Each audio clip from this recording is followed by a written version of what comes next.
In the land of Douluo, the strongest martial spirit wasn't Tang San's sky hammer.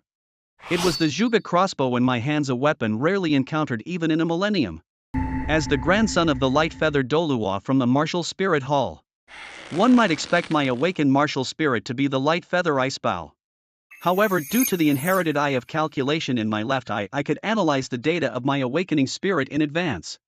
My chances of a spirit mutation were a certain 100%, of course this was also a result of my relentless daily training. Unlike the esteemed Tang San, who could effortlessly awaken a twin martial spirit and even possess innate full spirit power, my probability of having full innate spirit power was only 70%. Even being the grandson of the light-feathered Douluo didn't guarantee favorable outcomes if my martial spirit mutated poorly. It certainly wouldn't be well regarded, not even by my grandfather, a titled Douluo himself. He might even become indifferent towards me. Not to mention the intriguing and indescribable events that might occur with Qin Rinxue in the future. A situation not uncommon in Douluo continent, as evidenced by the likes of Grandmaster Yu Shaozhang.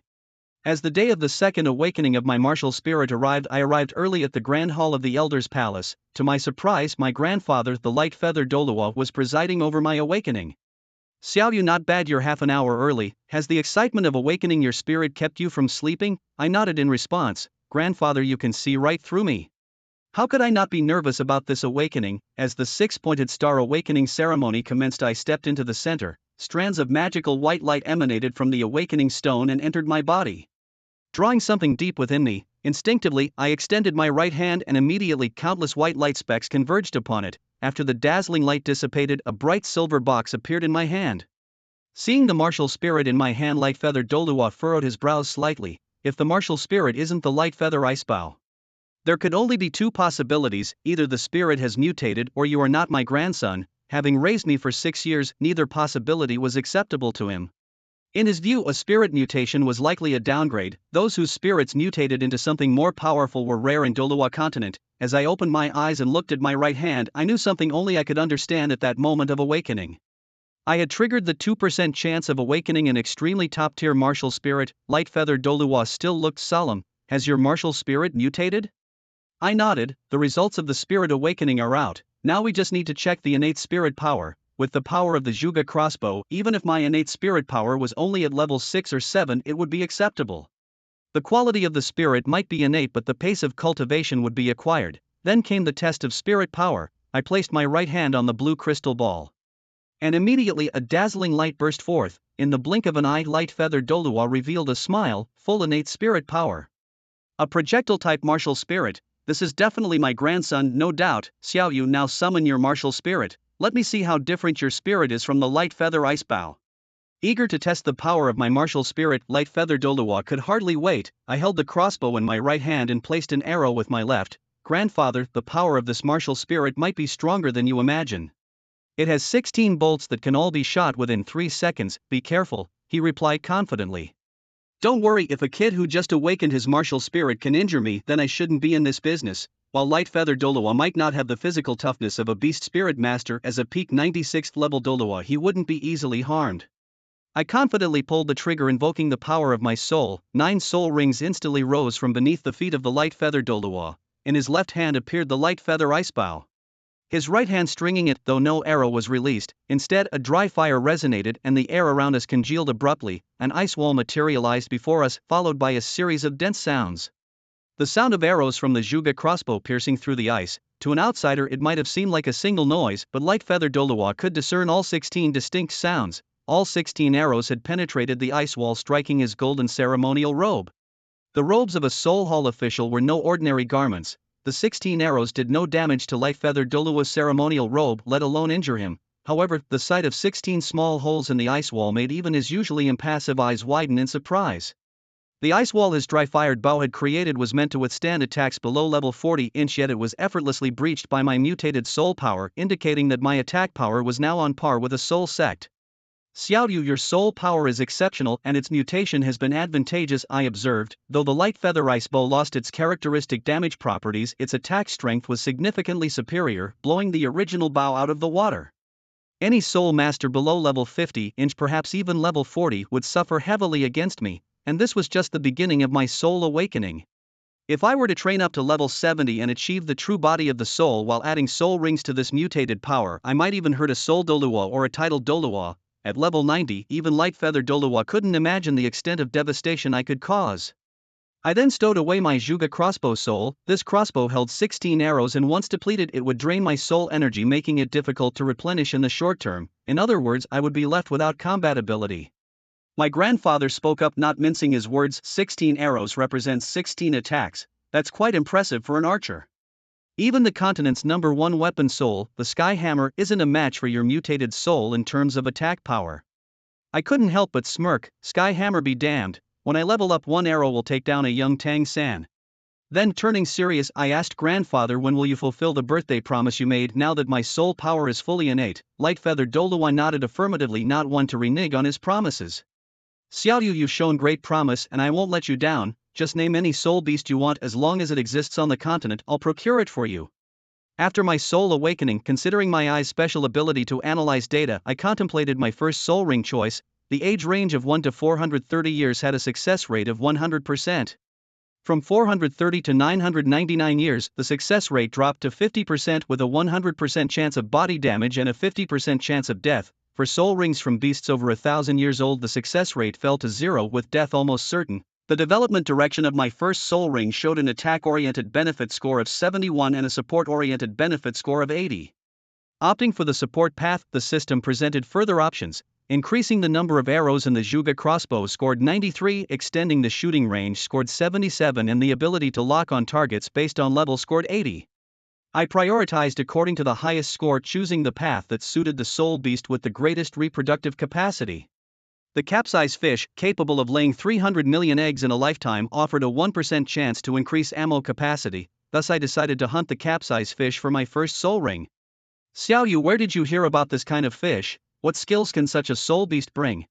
Capacity of the crossbow bolts, what in the world is bolt capacity? Guangling Douluo was utterly confused.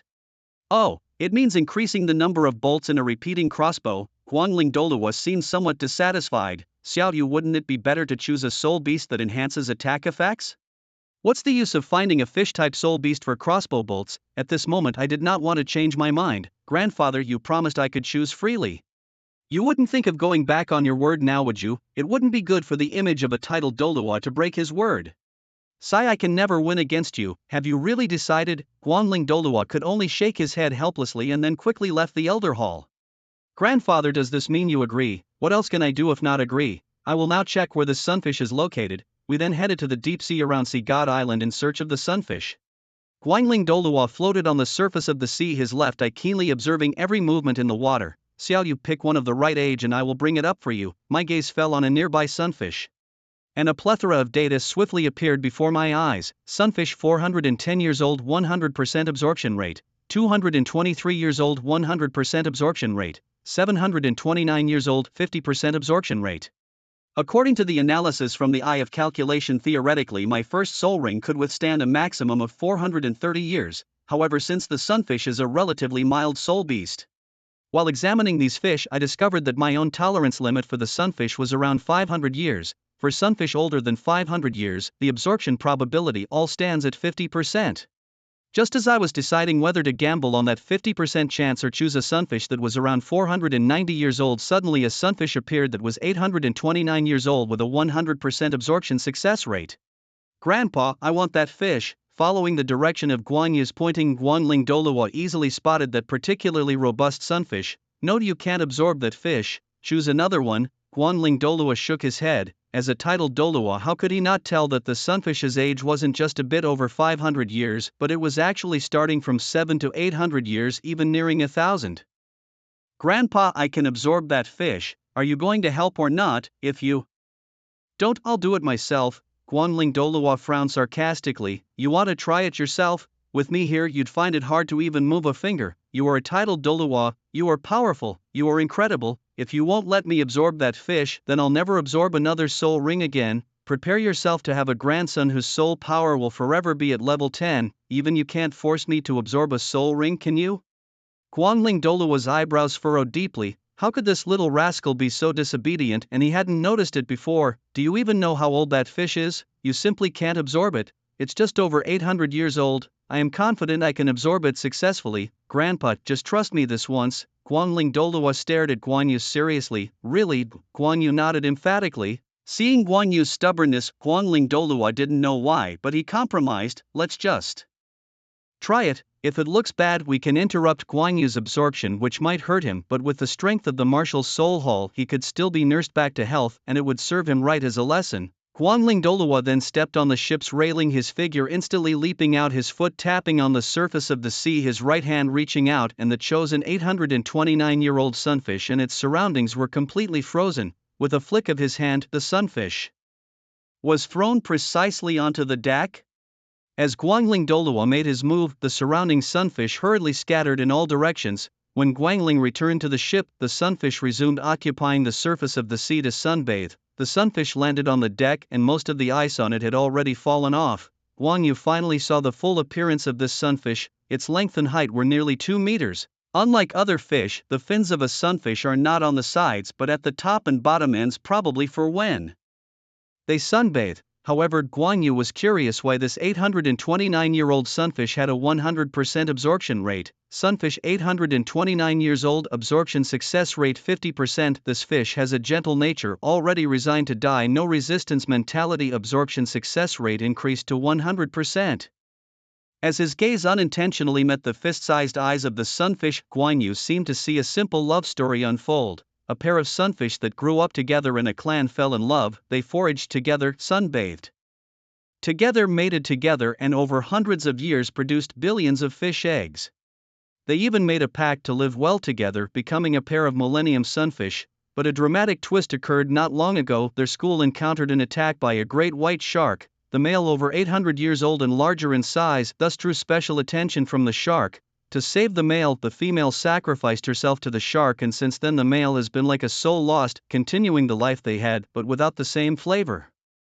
Whiz, whiz, whiz. 3 crossbow bolts struck the head of the manta ray as Guan Yu set it off to reunite with its lover. Immediately after, a deep yellow soul ring slowly emerged from the body of the fish. Without any hesitation, Guan Yu sat down on the deck and began to absorb his first soul ring. As the power of the soul ring was gradually assimilated into his body, Guan Yu felt as if a kind of shackle had been broken within him, his soul power seeming to find a new, broader space to thrive, becoming extraordinarily lively.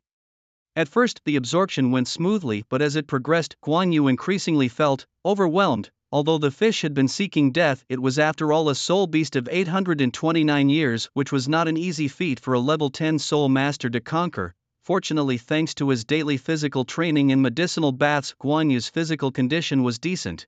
After some initial skin reddening, he quickly returned to normal. Over an hour later, Guan Yu's breathing gradually stabilized. The Zhuge crossbow appeared in front of Guan Yu and a deep yellow soul ring formed under his feet, resonating with it. Witnessing this scene, the astonished light-plumed Douluo could hardly believe his eyes. The maximum age limit for a soul master's first soul ring is typically just over 400 years, a standard born from the life experiences of countless individuals in the soul master community. Even among the 7 worshippers of their spirit hall, none had exceeded this limit.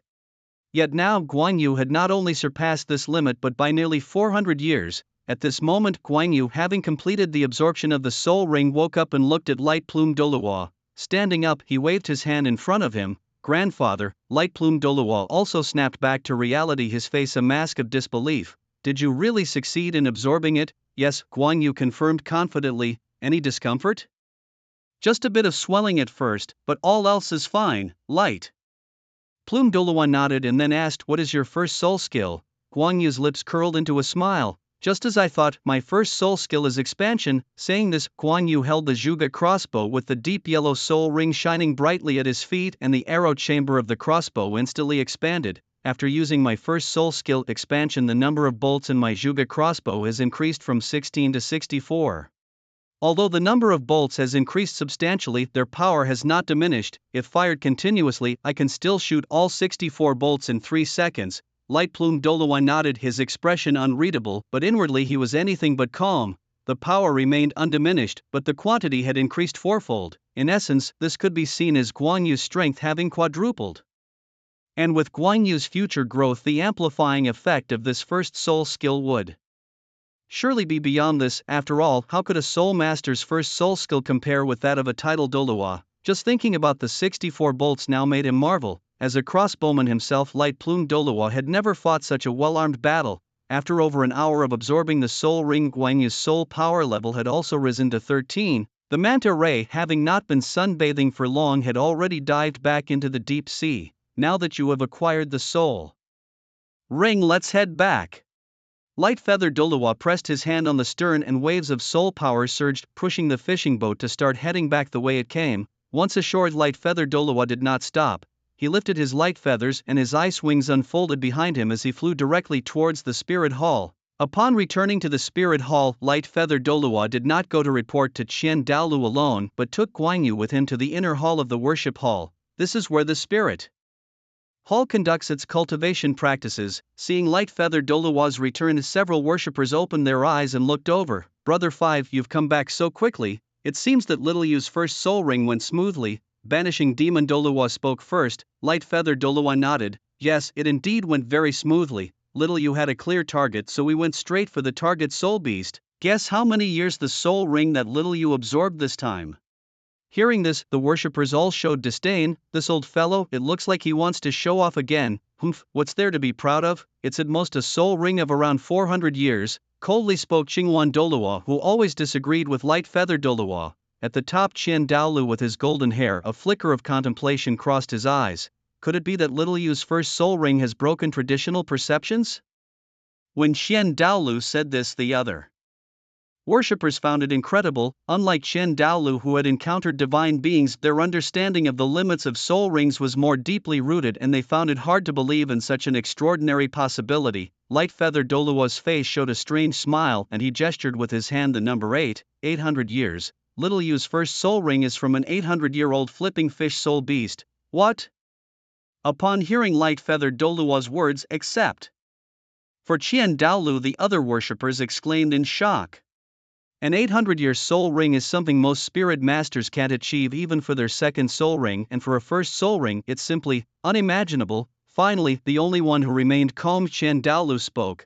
Little Yu, what is your first soul skill? The other worshippers also recalled the soul beast mentioned by light-feathered Douluo, the flipping fish. Like light-feathered Douluo's initial reaction as land spirit masters, they were unfamiliar with marine soul beasts, let alone deep-sea ones. Guan Yu bowed to Qian Daolu. Great worshipper, my first soul skill increases the number of crossbow arrows of my martial spirit. After Guan Yu finished speaking, Qian Daolu immediately followed up with, attack me with your strongest strength. If the naturally full soul power of a mutant martial spirit had already piqued Qian Daolu's interest, then Guan Yu's first soul ring breaking the limit of 800 years was definitely something Qian Daolu wanted to personally test Guan Yu's strength. Seeing Guan Yu unmoved, Qian Daolu added, Little Yu, go ahead with confidence. Qian Daolu, a 99-level peak Douluo and one of the top 3 Douluos in the Douluo continent at this time, naturally Guan Yu did not feel that he could harm the other party. Rising up, stepping back, with staggered steps, soul power surged in Guan Yu's body and a silver hand crossbow appeared in his right hand, while a deep yellow soul ring appeared under his feet. Observing the uniquely shaped crossbow in Guan Yu's hands, the several stewards had evidently never seen such a device before. However, they could discern that it was a type of crossbow, which made it plausible that this was a variant of the Guangling ice bow, a mutation of the weapon spirit. As the Zhuge repeating crossbow aimed at Qian Daolu, Guan Yu activated his first soul skill expansion. The crossbow's magazine expanded. Guan Yu supported it with his left hand and quickly pulled the trigger with his right. The stewards only saw the repeating crossbow in Guan Yu's hands continuously operating. The sounds of machinery clicking and simultaneously streaks of silver light shot out from the magazine directly striking at Qian Daolu. Qian Daolu did not move, but a golden sacred light shield automatically formed in front of him, blocking the barrage of attacks. In 3 seconds, swiftly, 64 crossbow bolts had been completely released. After the release, Guan Yu felt a wave of weakness as all his soul power was utterly depleted. The stewards around him were filled with utter shock. The fierce, storm-like attack they had witnessed in those 3 seconds, were those even crossbow bolts? Since when could crossbow bolts be fired so quickly and in such quantity? What shocked them the most was the intensity of the attack. Qian Daolu voiced the thoughts of all the stewards. His standards were high, having reached level 99 and encountered deities. He usually disregarded ordinary talents. however he couldn't do the same with Guan Yu. A soul master at level 13 producing such a terrifying attack. Was this still a talent? It was more like a monster. Chen Douluo felt fortunate for Guan Yu, grateful that he was born in the Hall of Martial Souls. Otherwise, the hall would never allow such a person to grow. Old 5, you have a wonderful grandson. Guangling Douluo, upon hearing Qian Daoliu's comments, also showed a smile, witnessing Guan Yu's mutated weapon spirit's full strength strike for the first time, which took him by surprise as well. The Grand Steward praised him. For now you will personally teach Xiaoyu the techniques of the crossbow. In this aspect of the crossbow you have the most authority in the entire Hall of Martial Souls. After mastering it he would be sent to the Martial Soul Academy to study, which would also help him assist Shuer in the future. The steward's loyalty was unquestionable, and as a descendant of Guangling Douluo and showing such terrifying talent, Guan Yu naturally came to be seen by Qian Daoluo as the best potential right-hand man for Qian Rinxue in the future. After some casual conversation among the stewards, Guangling Douluo took Guan Yu and left the inner hall. The next day Guangling Douluo knocked on Guan Yu's door early in the morning. At his level it was difficult to improve his strength, but discovering Guan Yu's potential ignited a passion in him that was hard to describe. It was rare for Guangling Douluo to seek a level increase at this stage, and at this moment he was even more eager to fully cultivate Guan Yu. Grandpa, are you feeling the years catching up with you? What time is it?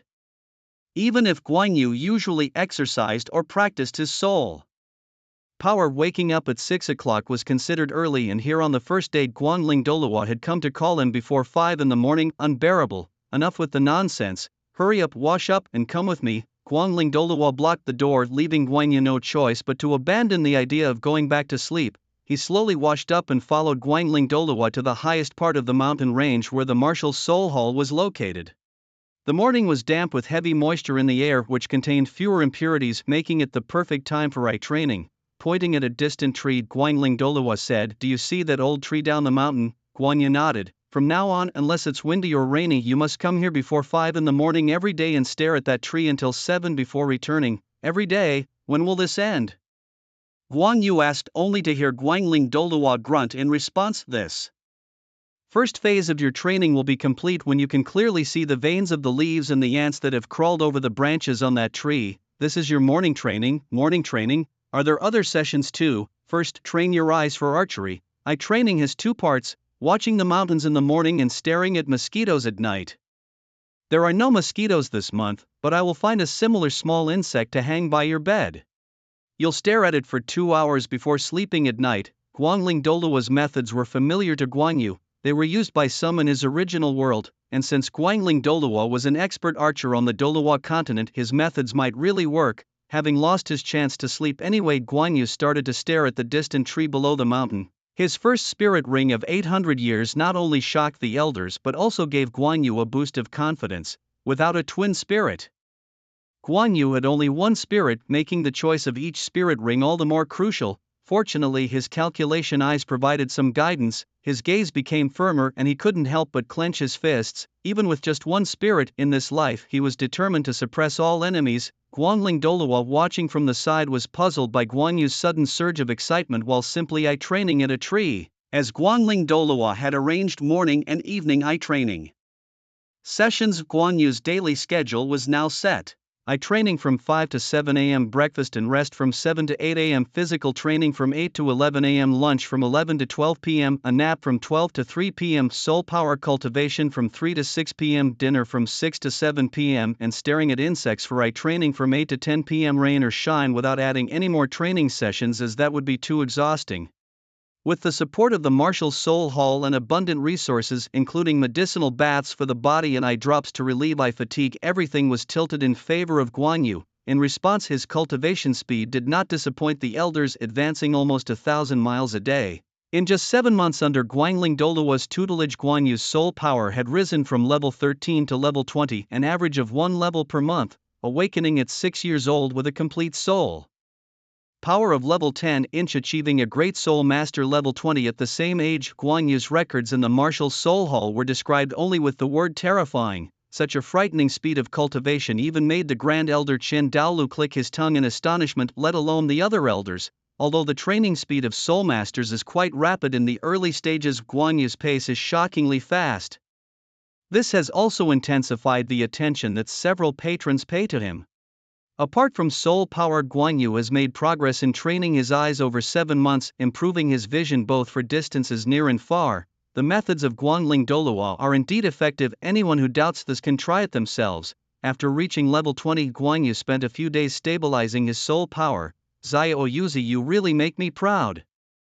You should have seen the faces of those old fellows when they heard you reach level 20, especially that old bluebird. Tell me, what kind of soul beast do you want for your second soul ring? I'll accompany you to hunt it. Guangling Douluo's doting for Guan Yu grows stronger, reminiscent of parents boasting about a child's academic achievements. After reaching level 20 in soul power, the calculating eye has already provided a data analysis for the second soul ring. Choices for the second soul ring: 1 to 999 years with a 100% success rate, 1000 to 1500 years with a 70% success rate, 20% chance of bodily harm and a 10% death risk, 1500 to 1999 years with a 55% success rate, 40% chance of bodily harm and a 30% death risk, 2000 to 2500 years with a 30% success rate, 80% chance of bodily harm and a 60% death risk, 2500 to 2999 years with a 5% success rate, 100% chance of bodily harm and a 95% death risk, over 3000 years with a 0% success rate and a 100% death risk. Development direction for the second soul ring: offensive benefits score 75 points, supportive direction benefits score 81 points, out of 100. Guan Yu, prioritizing higher scores, opts for the supportive direction. As Guan Yu chooses the supportive development path, the system provides further options. Types of support include elasticity, increasing the number of bolts for the Zhuge crossbow, with a benefit score of 18, range, increasing the shooting distance of the Zhuge crossbow, with a benefit score of 88, lock target, Zhuge crossbow can lock onto enemies, with a score of 85. Guan Yu continues to choose based on the highest scores. For the range direction, suitable soul beasts include the charming frog, with reasons being its tongue can stretch 10 to 50 times the length of its body, and 83% probability of inheriting range skills, a 15% chance of inheriting jumping skills, and a 2% chance of inheriting tongue-licking skills. Another suitable soul beast is the evergreen vine, which possesses stretchability and its vines can extend up to 5 times its body length, with a 43% probability of inheriting range skills, a 50% chance of inheriting toughness skills, and a 7% chance of inheriting entwining skills. Guan Yu turns to Guangling Douluo. Grandfather, I've decided, my second soul ring will be from the charming frog. What, a frog? Guangling Douluo, prepared for Guan Yu's unusual soul beast choices, still feels perhaps he wasn't fully ready. You, an archer, first chose a fish for your soul beast and now you're following it up with a frog. Are you really still a terrestrial soul master? I need a very good reason. Guangling Douluo made his stance clear. The tongue of the Chimay frog has elongating properties, which actually translates to a kind of range capability, so absorbing the Chimay frog greatly increases the chances of extending the range of the Zhuge crossbow. Guan Yu didn't mention the other 2 skills that would be inherited from absorbing the Chimay frog, fearing that inheriting those might actually be detrimental. The types of skills inherited are determined by the characteristics of the soul beast, and most soul beasts offer many options. Creatures like the sunbathing and childbearing flipfish are incredibly rare. Hearing Guan Yu's explanation, Guangling Douluo was somewhat persuaded. During this period, in order to better mentor Guan Yu, Guangling Douluo had thoroughly studied the mutated martial soul of Guan Yu. Strong attack power, fast firing rate, multiple bolts, these are the advantages of the Zhuge crossbow. However, it has its drawbacks too: short range and insufficient accuracy. The range of the Zhuge crossbow is 30 meters to be precise. Beyond 20 meters, the bolts of the Zhuge crossbow begin to deviate significantly from their intended path, and beyond 25 meters, their power decreases drastically. Therefore, in Guangling Douluo's talent cultivation plan, he also aimed to mitigate these 2 weaknesses for Guan Yu. The design principle of the Zhuge crossbow itself is convenience and speed, maximizing damage to the enemy. However, from the perspective of a crossbowman, a crossbowman's world should not be limited to just 30 meters. The greater the distance, the greater the advantage a crossbowman has. Are you sure the Chimay frog can provide you with range capabilities? Guangling Douluo was also considering what soul beast could compensate for the range and accuracy shortcomings of the Zhuge crossbow, but ultimately he couldn't think of any. Initially, his own Guangling Icebow didn't have issues with accuracy and range, so he hadn't researched this aspect. Guang Yu nodded solemnly, at least according to the calculating the Chimay frog had the highest probability. If it really could provide range capabilities, then Guangling Douluo felt it might be acceptable. This period had been spent urging Guang Yu to train his eyesight precisely because of the range issues of the Zhuge crossbow, which weren't sufficient for Guang Yu's shooting practice. If the range issue of the Zhuge crossbow was resolved, then it would be time to begin the second phase of Guang Yu's training. Early morning, after disappearing for 2 days, Guangling Douluo came again to the mountaintop where Guang Yu trained his eyesight. Little Yu, the information on the Chimay frog beast you mentioned is here. Hearing Guangling Douluo's call, Guang Yu shifted his gaze from the big tree down the mountain where he had been training his eyes for a long time, now able to clearly see the leaves on that tree, although the veins of the leaves and the ants on the branches were still a bit blurry. After taking out the eye drops, Guangling Douluo prepared himself and applying 3 drops to each eye. Guang Yu then turned to look at Guangling Douluo. I don't know how you kid come up with these weird and wonderful soul beasts, not just the earlier flipfish, but now this Chimay frog whose habitat is even further away in the great swamp to the far south of the Star Luo Empire. Guangling Douluo came beside Guang Yu and shook his head. This was only possible because the martial soul hall's influence spread across the continent. Any other power wouldn't have gotten this information so quickly. In the southernmost part of the Star Luo Empire lies a vast swamp, arguably at the very edge of the continent. Here, the most perilous threats are not the soul beasts, but the swamp itself, ready to engulf anyone at any moment. Fortunately, the Chimay frogs reside on the outer fringes of this swamp. Otherwise, I would never allow you to venture there. With these words, the radiant feathered Douluo, accompanied by Guang Yu, set off towards the south. The following day, they reached the southern swamp of the Star Luo Empire. What greeted their eyes was a vast expanse of dark, slowly flowing swamp, much like a thick sludge. The exact size of the swamp was unclear, but as far as the eye could see, there was no end in sight. Occasionally, a few dry branches or some unidentifiable black objects could be seen floating on the surface, making it uncertain whether they could bear weight. Thanks to you, this is also my first time here, Radiant Feathered Douluo remarked somewhat irritably to Guang Yu, then continued, this swamp is the real danger, stay back. Obediently, Guang Yu stepped aside, watching as Radiant Feathered Douluo summoned his martial soul, the Radiant Feather Icebow, with 2 yellow, 2 purple and 5 black soul rings majestically appearing around his feet. Facing the swamp, Radiant Feathered Douluo drew his bow, releasing several empty shots. Though there were no arrows, Guang Yu could see streams of solid air shooting out from the bow, which upon hitting the swamp instantly transformed sections of it into frozen ground. Let's go. After creating an icy path across the swamp, Radiant Feathered Douluo led Guang Yu deeper into the marshland. As they reached the end of the path, he would freeze. Another segment. Radiant Feathered Douluo carefully controlled his freezing power, conserving soul power since it was unclear what they might encounter in this rarely trodden swamp.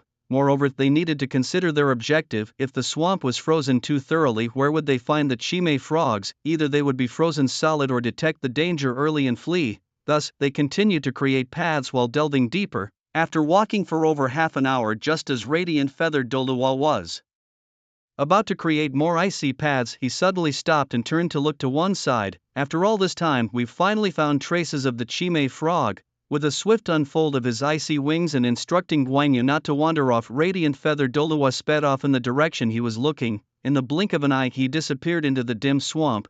Left alone, Guang Yu felt a chill in the eerie silence around him. Moreover, there was no sign of Radiant Feathered Douluo returning even after a long while.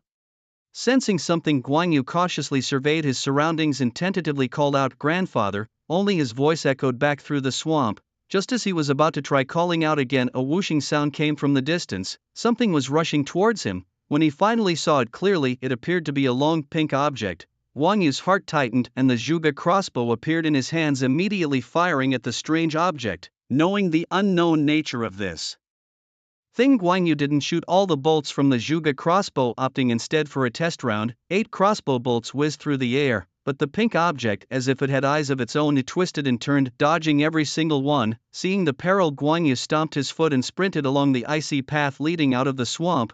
Whoosh! Unexpectedly, that bizarre pink thing swung high and smashed down fiercely onto the icy path. Bang!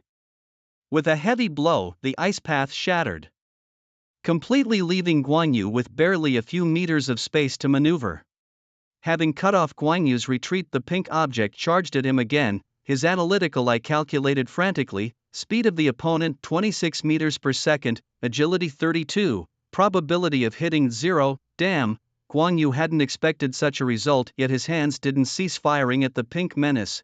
This time Guan Yu released 30 crossbow bolts, nearly sealing off all possible escape routes in front of him, yet the pink object dived into the swamp and in the next second it shattered. The ice beneath Guan Yu's feet wrapping tightly around his waist, Guan Yu struggled for breath as the pink object constricted him, then with a pull it dragged Guan Yu sliding over the swamp. After sliding for several seconds, Guan Yu finally saw the source of the pink object. It was a gigantic toad. The long thing was its tongue. The toad, bulky and over 2 meters tall and 3 meters wide, was covered in bumpy nodules with black lines that could be either swamp fluid or natural markings. As he spotted the toad, Guan Yu's analytical eye provided more data: a demonic frog, age 2,123 years, absorption success rate 30%, damage to body 80%, mortality rate 60%. Additionally, Guan Yu calculated how many seconds he would have before being swallowed: 3, 2, 1. Clang, clang, clang. At the crucial moment as he neared the demonic frog, Guan Yu's Zhuge crossbow fired again, unleashing the remaining 26 bolts. The frog's bell-like eyes flashed with surprise. It had not expected Guan Yu to seize the moment and attack. Dodge, with what? The prey was already in its mouth. In other words, Guan Yu's crossbow was practically shoved into its mouth. Puff, puff, puff. Streaks of silver shot forth, entering the mouth of the demonic frog and then piercing through its body, flying out the other side. The 26 bolts shot point blank turned the toad's rough face into a sieve. Clearly, the toad couldn't survive being riddled like that. Its life force faded, and then a purple soul ring emerged from its corpse. However, Guan Yu was in no mood to absorb the soul ring, as he noticed a severe problem after colliding with the toad. Both he and the toad's corpse began to sink. There was nothing to support them here, and soon they would be swallowed by the swamp. Gradually minutes passed and the swamp reached the toad's mouth, engulfing it completely before continuing to swallow Guan Yu. It is said that if you fall into quicksand or a swamp-like fluid, you should try not to move recklessly, otherwise you sink faster. When you actually fall into a crisis, it's not easy to stay calm. You might panic and struggle, and Guan Yu was no exception. In his predicament, being half swallowed by a demonic frog that rendered him unable to move his limbs, staying calm was the last thing on his mind. The frog had sunk completely into the mire and the swamp had risen to Guan Yu's chest. At this dire moment, Guan Yu thought he saw a beam of light. No, his trained eyes soon realized it wasn't just light. It was the light feather Douluo using his second soul skill, light feather wings, speeding to his aid. The Douluo was even carrying a giant toad larger than the one holding Guan Yu, though this one was alive but had half of its body frozen. Light feather Douluo, upon seeing Guan Yu, finally relaxed his furrowed brows. With a dive, he grabbed Guan Yu's clothes, intending to pull him out of the swamp.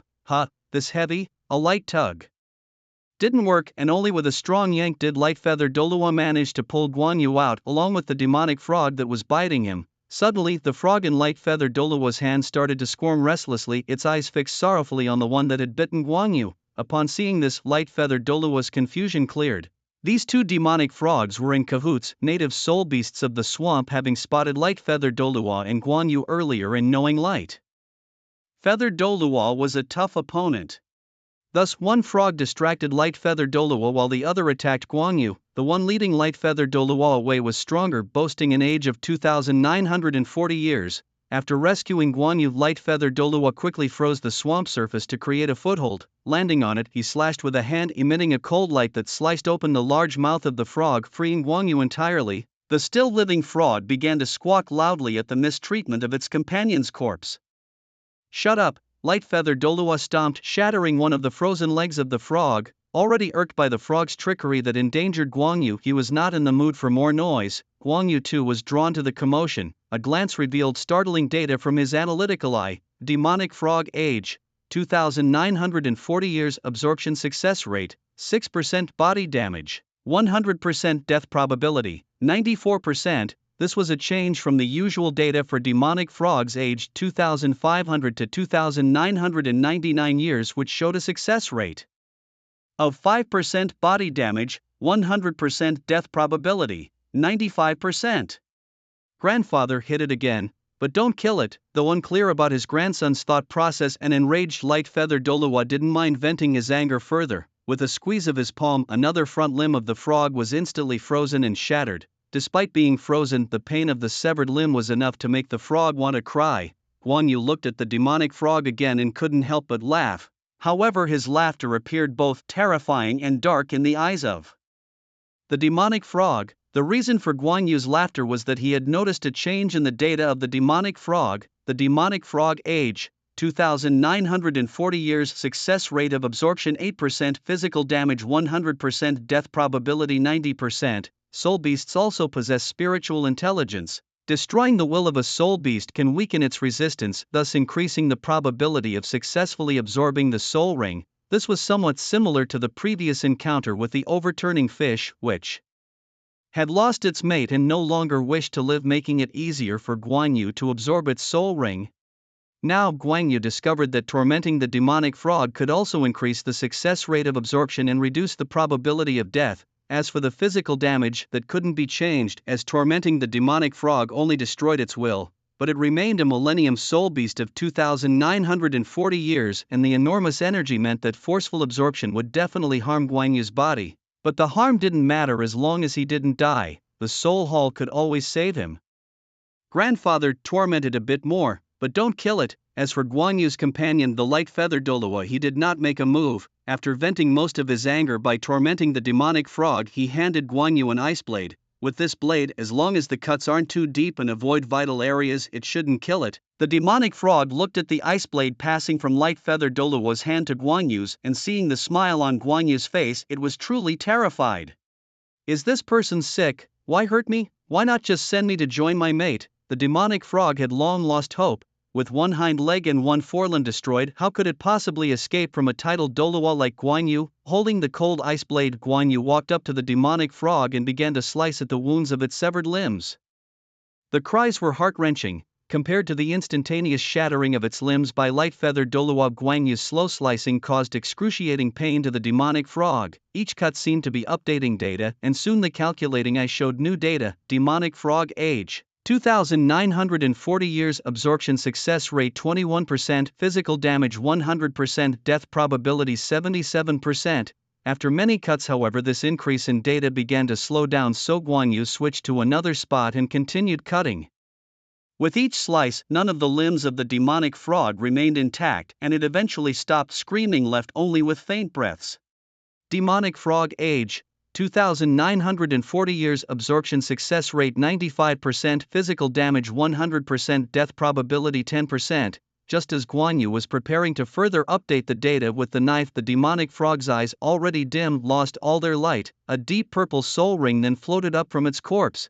Guan Yu sat down cross-legged and began absorbing the soul ring of the demonic frog. Although not at 100%, a 95% success rate and a 10% death probability were enough for Guan Yu to attempt. Don't forget, he is the protagonist. By the time Guangling Douluo tried to intervene, Guan Yu had already begun absorbing the soul ring. Unexpectedly, the process became torturous. Guangling Douluo stood by Guan Yu's side, and whether Guan Yu could absorb the soul ring of the demonic frog depended on himself. With the Zhuge crossbow in hand, he summoned the purple soul ring. Waves of powerful soul ring energy began to surge into Guan Yu's body. As the soul ring's power flowed into him, Guan Yu couldn't help but sit up straight.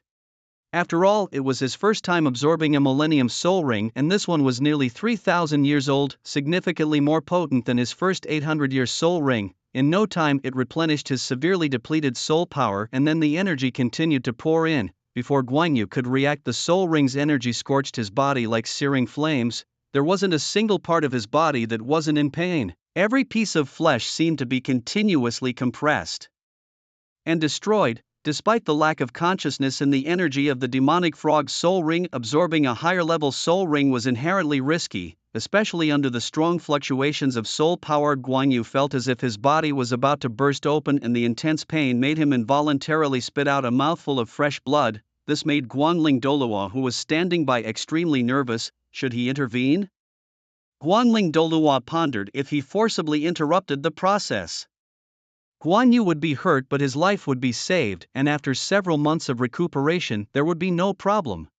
If he didn't intervene, Guan Yu's body would continue to suffer, and whether he could succeed remained uncertain. Watching Guan Yu's already faltering state, Guangling Douluo ultimately did not make a move. He could see that Guan Yu was still persisting. To intervene at this moment might earn him the young man's resentment. Droplets of blood emerged from Guan Yu's pores, turning into a mist of blood that gradually enveloped him. Guan Yu's brow was furrowed, his lips tightly pressed together.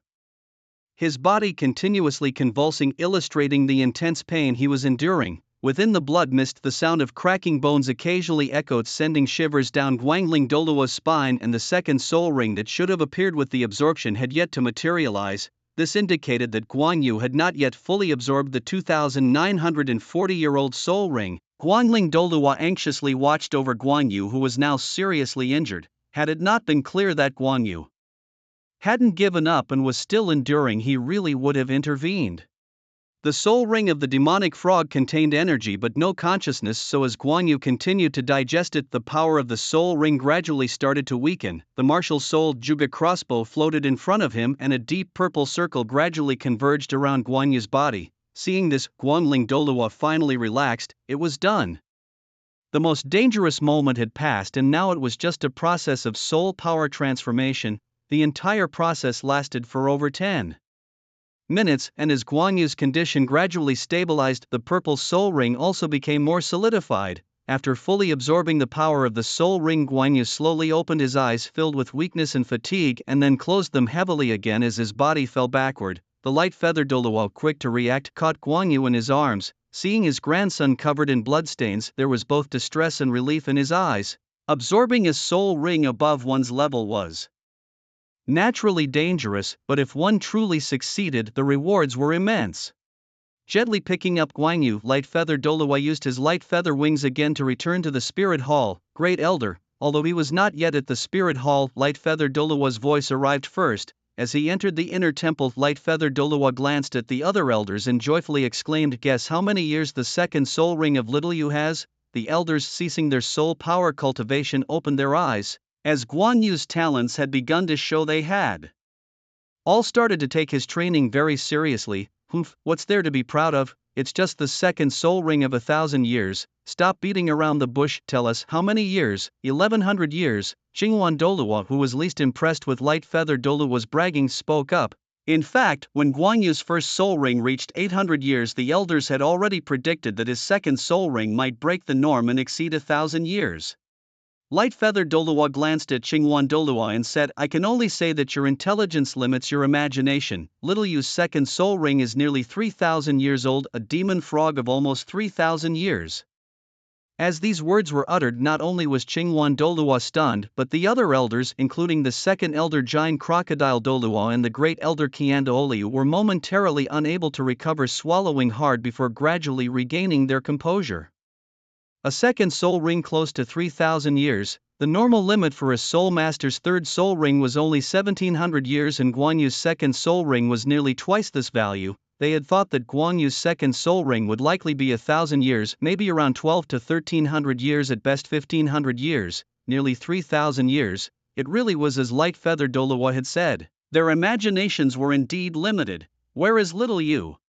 Douluo finally asked. "He's exhausted." Light-feathered Douluo quickly explained. Absorbing a soul ring above his level caused too much damage to his body. After the temple's medic examined him, he said he needs to rest in bed for at least 10 to 15 days. Douluo's face gradually showed dissatisfaction. They were only concerned with the surprise Guan Yu brought them, only now realizing the risks associated with absorbing a higher-level soul ring. Absorbing a second soul ring of 2,900 years. Why didn't you stop him? As Guan Yu continued to excel, Douluo's expectations for him also grew. Initially, if Douluo had only intended to train Guan Yu to be Qian Rinchu as right-hand man, he was now planning to groom Guan Yu as the next great elder of the Spirit Hall. When Qian Rinchu takes over the Pope Hall, Guan Yu would command the Douluo Hall elders. Even if he reached that step in the future and these old brothers departed one by one, he wouldn't need to worry about the future of the Spirit Hall.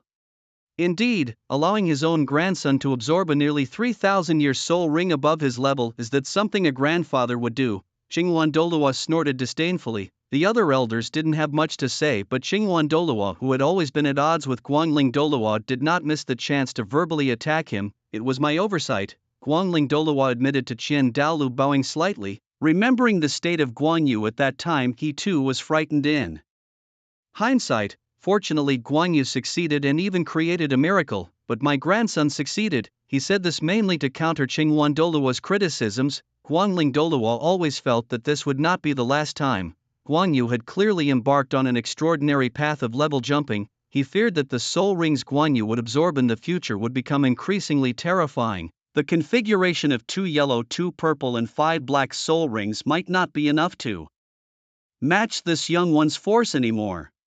Xiao Yuzi, introduce your second soul skill. On the square, seeing Guan Yu finally out of bed after half a month, Guangling Douluo's curiosity was piqued. After absorbing his soul rings, Guan Yu had been bedridden, but now that he could move, his second soul skill could finally be revealed. Hearing Guangling Douluo's words, Guan Yu summoned his Zhuge crossbow martial soul, and at his feet 1 yellow and 1 purple soul ring appeared. As the 2 soul rings emitted light, the Zhuge crossbow's quiver expanded, its arms grew larger and thicker, and the bowstring became even more lustrous and resilient. Clang clang clang, Guan Yu pulled the trigger of the Zhuge crossbow and a low rapid sound rang out as 3 silver lights shot forth, piercing into a tree trunk hundreds of meters away. Not bad, it seems you've greatly improved your range.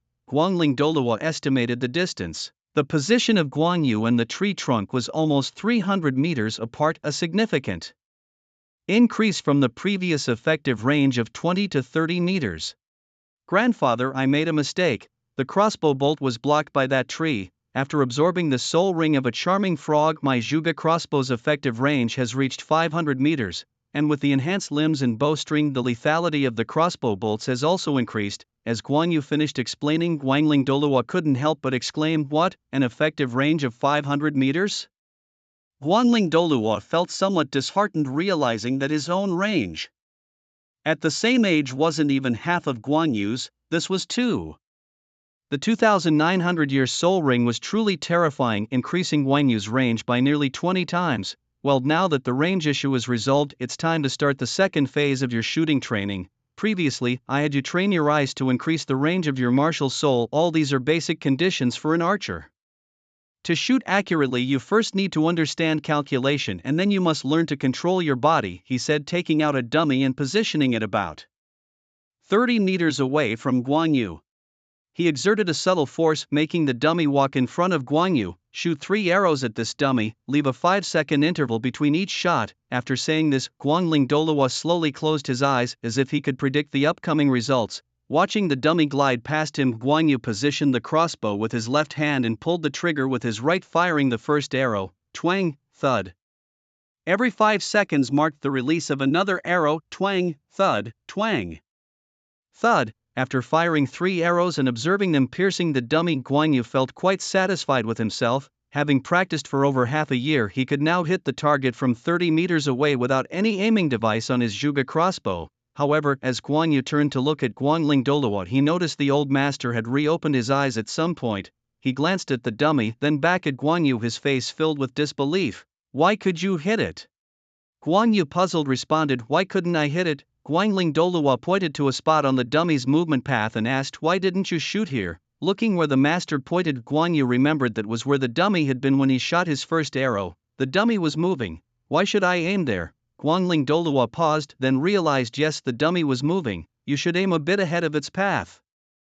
"But isn't that what I was supposed to teach you next? How did you know to do this already? What do you know about what I'm teaching?" "This is just basic prediction. The dummy's speed doesn't change much. My crossbow bolt takes time to travel 30 meters, and during that time, the dummy moves. Of course, I have to adjust slightly. You shouldn't treat me like a naive child," Guan Yu retorted, wondering if Guangling Douluo's lesson was indeed about this very concept of prediction. The master was momentarily stunned. He hadn't expected this turn of events. "But you are just a 6 or 7-year-old child. Your Excellence makes me feel like a fool when I think about myself decades ago when I first learned archery." However, Guangling Douluo quickly composed himself and continued, "Exactly, that's the principle I wanted to teach you. Every shot you take must consider various factors: the enemy's speed, your crossbow bolt's velocity, the distance between you and the target, and the speed of release. Besides these, do you know what else you should consider?" Guan Yu started counting on his fingers. "Wind direction, wind speed, air density, humidity, temperature." "Right?" Guangling Douluo, amazed, asked. "You know all this?" Facing Guan Yu, he felt the stark difference between individuals for the first time. Yet he persisted. Wind speed and direction should be included in your calculations, just like how you calculate the enemy's speed and direction. Combine these calculations and you can hit your target. As for air temperature, moisture, even dust, these factors might not matter at close range, but at long distances you need to explore step by step. The more you shoot, the more you feel it. This was the first part about calculation. For Guan Yu, calculation wasn't an issue. His calculation eye had the capability, sometimes even more accurate than himself. The 3 arrows he just shot were precisely calculated by the calculation eye, and all Guan Yu had to do was pull the trigger. Now, let's talk about the second aspect of shooting, your own state. Humans breathe and the heartbeat causes slight vibrations in the body. The process of inhaling and exhaling, the expansion and contraction of the lungs, also makes the body tremble. This might be negligible at close range, but at long distances even a slight tremble can cause a significant deviation in where your bolt lands. Guan Yu nodded. Perhaps the reason his 3 arrows had not hit the bullseye perfectly just now had something to do with this.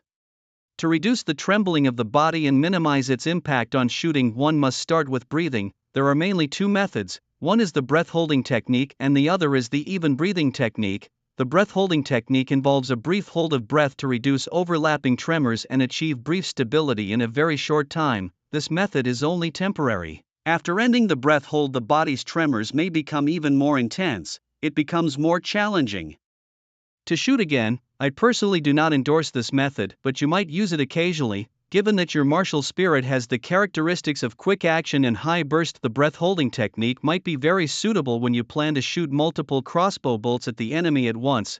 The other method is the even breathing technique.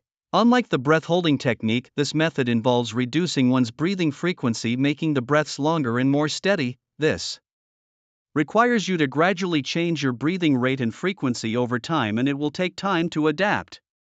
Besides these, there is also the matter of emotional changes. Snap! Suddenly Guangling Douluo slapped Guan Yu across the face. Guan Yu looked at Guangling Douluo, not understanding and not reacting to the meaning. Snap! Guangling Douluo did not explain but slapped Guan Yu's face again. What the heck, old man, are you sick? The first slap had already confused Guan Yu, who was speaking well, when suddenly he received such a blow. Now another slap, no matter the reason, was too much.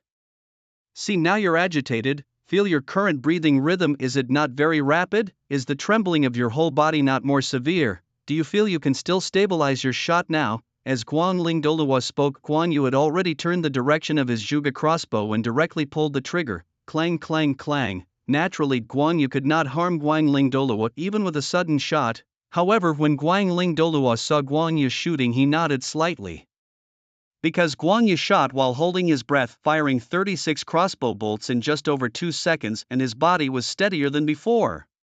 Releasing the power of frost, Guangling Douluo summoned the Guangling ice bow and instantly condensed an ice wall in front of him, blocking all 36 crossbow bolts. The bolts did not penetrate the ice wall like the first time, not because Guan Yu's attack power had weakened, but because the defense of Guangling Douluo's ice wall had significantly increased. After experiencing Guan Yu's attack again, Guangling Douluo's expression was quite satisfied. Guan Yu's attack just now could threaten or even kill a Soul King of level 50. Although the first and second soul rings of the Zhuge crossbow were not focused on offensive enhancement, they still improved the attack power, not to mention that these 2 soul rings were also very ancient. With the Zhuge crossbow's element of surprise, it could even kill higher level support type soul masters.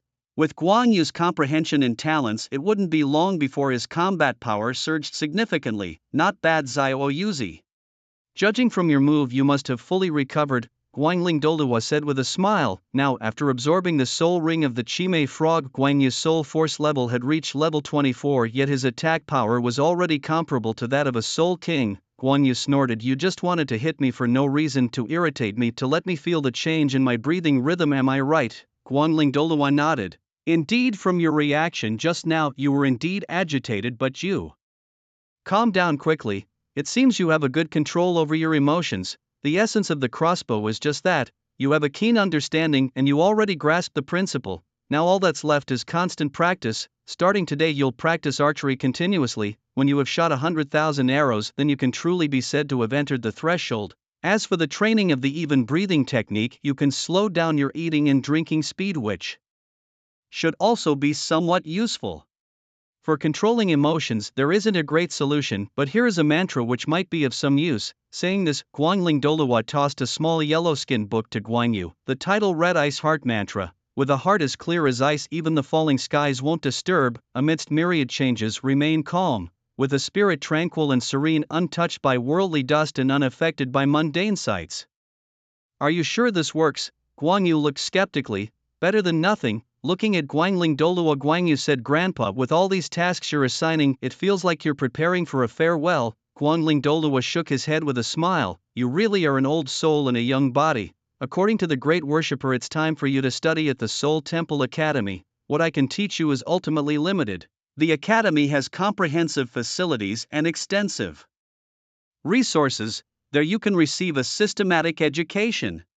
A good archer must have broad experiences and ample knowledge to handle all kinds of emergencies. Guan Yu nodded. The Soul Temple Academy, being the strongest academy on the continent, could certainly teach him many useful things. Unlike some schools that were housed in villages and worried about funding, the academy wasn't located in Seoul City but at the foot of a mountain just outside the city. It boasted a mimicry training ground, a gravity training field, a cafeteria, and dormitories, all fully equipped. As a talent hub for the Soul Temple, the academy received generous funding from the temple with astronomical amounts invested monthly. With Bibi Dong assuming the role of Pope, the academy had come completely under the control of Pope Bibi Dong's faction. However, this did not affect Guan Yu's admission to the Soul Temple, as the conflicts between Pope Bibi Dong's faction and the Seven Worshippers faction were only covert and not overt.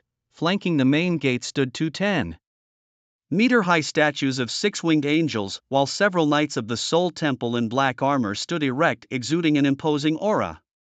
Clearly, Guangling Douluo or Qian Douluo had already arranged everything. Led by a designated person, Guan Yu entered the academy. Inside, a spacious avenue paved with cobblestones ran through the entire campus. On either side of the road were buildings of various shapes and heights, beautifully structured and built along the mountain's contour. The academy's greening was impeccable, with hundreds of different types of trees planted regionally. As Guan Yu walked, he listened to the guide who was explaining the system at the Soul Hall Academy. The academy students were categorized into 4 levels. Those with soul power below level 20 were in the beginner class, level 20 to 30 were in the intermediate class, level 30 to 40 were in the advanced class, and those above level 40 were in the elite class. To ascend to the elite class, not only did one need to meet the soul power criteria, but the soul master's age must also be under 20 years old. Each class level was further divided into 6 groups, from 1 to 6, with class 1 being the highest and class 6 the lowest. According to the instructions, Guan Yu was to join as a transfer student into intermediate class 1. This is the intermediate class building. Guan Yu heard and looked up at the building in front of him. It was a small 2-story building, each floor housing 3 classrooms, making a total of 6 large classrooms. Clearly labeled on the doors were signs like Intermediate Class 1, Intermediate Class 2, and so on. Among these 6 classes, some were in the midst of lessons while others were empty. The ongoing classes were evidently conducting theoretical lessons. Soon, the guide led Guan Yu to a classroom on the 2nd floor marked Intermediate Class 1 and gently pushed open the door. Teacherly, this is the new student, Guan Yu. The mid-aged teacher on the podium, wearing large framed glasses and a buzz cut typical of a science student, first nodded at them and then glanced over the classroom. Guan Yu, you can sit next to Helena, he directed. While the seating was arbitrary, Guan Yu couldn't help but scan the classroom upon hearing Helena's name. It wasn't surprising that Teacher Li would arrange it this way. The classroom had 60 seats in total, with 2 students per desk, and currently there were 59 students, making the only available seat next to Helena, who was sitting alone. At the same time, the other students began sizing up Guan Yu, with 3 gazes being particularly noticeable. Additional timeline information: it is the end of the year 2633. Qian Rengshu was born in 2620, awakened her martial soul in 2626, and is now nearly 14 years old. Guan Yu was born in 2627, awakened his martial soul in 2633, and is now nearly 7 years old. Tang San was born in 2631, awakened his martial soul in 2637, and is almost 3 years old. Helena was born in 2624, awakened her martial soul in 2630, and is almost 10 years old. In the classroom, almost all students looked curiously at Guan Yu. There was no mystery behind their interest. Guan Yu was simply too young. Typically, students were much older when they joined the intermediate class. the last time someone this young was admitted to the intermediate class, it was the trio sitting in the front, Xiaoyu, Helena, and Yan. These three had set the record for the youngest students to move from the beginner to the intermediate class at the academy. Helena had even been taken as a disciple by Pope Bibidong, causing quite a stir at the Seoul Hall Academy at the time. Judging by Guan Yu's age, he was even younger than the three when they advanced. The three peculiar looks directed at Guan Yu were indeed from Helena and her group. While ordinary students were unaware of Guan Yu's identity, these three, highly regarded by Pope Bibidong, clearly knew something about him. Yan was easy to recognize with his fiery red short hair and his rebellious demeanor. His face bore flame patterns due to his martial soul, especially noticeable when he cast a threatening glare as he saw himself approaching Helena. Xiaoyu merely glanced at Guan Yu and then shifted his focus back to the podium. Helena did much the same, giving Guan Yu a quick look but no more, though her glance seemed to carry a trace of displeasure. Apart from her own brother, Helena didn't like other males getting too close to her, which was why the seat next to her was always vacant. Quiet down, everyone. Guan Yu, you've just joined our class, please introduce yourself. Despite it being his first day at school, Guan Yu was far from nervous. To him, they were just a bunch of kids, albeit somewhat precocious. Hello everyone, my name is Guan Yu, I am 6 years old, my martial soul is Zhuge Crossbow, and I am a level 24 assault-type battle soul master. As soon as Guan Yu finished his introduction, the classroom was filled with sharp intakes of breath. As members of the intermediate class, particularly from class 1, all the students had soul power levels of over 25, so Guan Yu's level wasn't exceptionally high. What truly shocked them was Guan Yu's age, 6 years old. At that age, they were just having their martial souls awakened and most hadn't even acquired their first soul ring. Xiaoyu, Helena, and Yan also looked incredulously at Guan Yu. Even they had only reached level 20 at the age of 8, 2 years behind this young newcomer. The three of them were tempted to doubt, but seeing Guan Yu's youthful appearance, they couldn't muster any skepticism. He indeed looked much younger than they had at that age. Not just the students, but even Teacher Li was taken aback. A soul master so young was a rarity even for him, and he somewhat regretted asking Guan Yu to introduce himself. After Guan Yu's introduction, the students had already started murmuring among themselves, hardly paying attention to the soul theory class, which they didn't care much for in the first place. Now, with the disruption, it was unlikely anyone would listen. Alright, after class you can all get to know Guan Yu better. Let's continue with the lesson. The theory lessons at the Martial Soul Hall Academy continued up to the intermediate classes. Only the advanced and elite classes were exempt. Guan Yu looked up at the podium where Soul Fusion was written boldly on the blackboard. As a new transfer student, Guan Yu didn't yet have the textbooks or the uniform. Lifting his chair under the almost murderous gaze of Yen, Guan Yu moved closer to Helena, who quickly shifted her books to the side. Teacher, Helena won't let me look at the textbook. Guan Yu raised his hand and said. Teacher Li, who had been writing on the blackboard, turned around. Knowing Helena, he spoke in a gentle tone. Helena, Guan Yu has just joined our academy and his textbooks will only arrive this afternoon. Please share your book with him for now. At the teacher's command, Helena huffed coldly and pushed her textbook slightly towards Guan Yu. You little fox, I still can't cure you, Guan Yu muttered after his success. Beside him, the ever-irritable Yan seemed even more agitated. Guan Yu couldn't tell if it was just his imagination, but it felt as though the temperature in the air had risen slightly. After reading a book with Helena, Guan Yu couldn't help but glance at the title of the book. They were sharing theories of martial soul fusion. He was stunned and took a closer look. It turned out this was what the students at the Martial Soul Hall were studying. Martial soul fusion has always been a powerful method for soul masters to enhance their combat abilities. Among soul masters of the same level, those who possess martial soul fusion techniques often stand out and become more renowned because these techniques can produce effects in real combat where the sum is greater than its parts. Take for instance the golden iron triangle, originally just an odd combination of an owl, a dragon and a pig. It was their martial soul fusion technique that made them famous as the golden iron triangle in the world of soul masters. In the original story, these three even confronted Douluo at the ice and fire yin yang well and wrestled with him.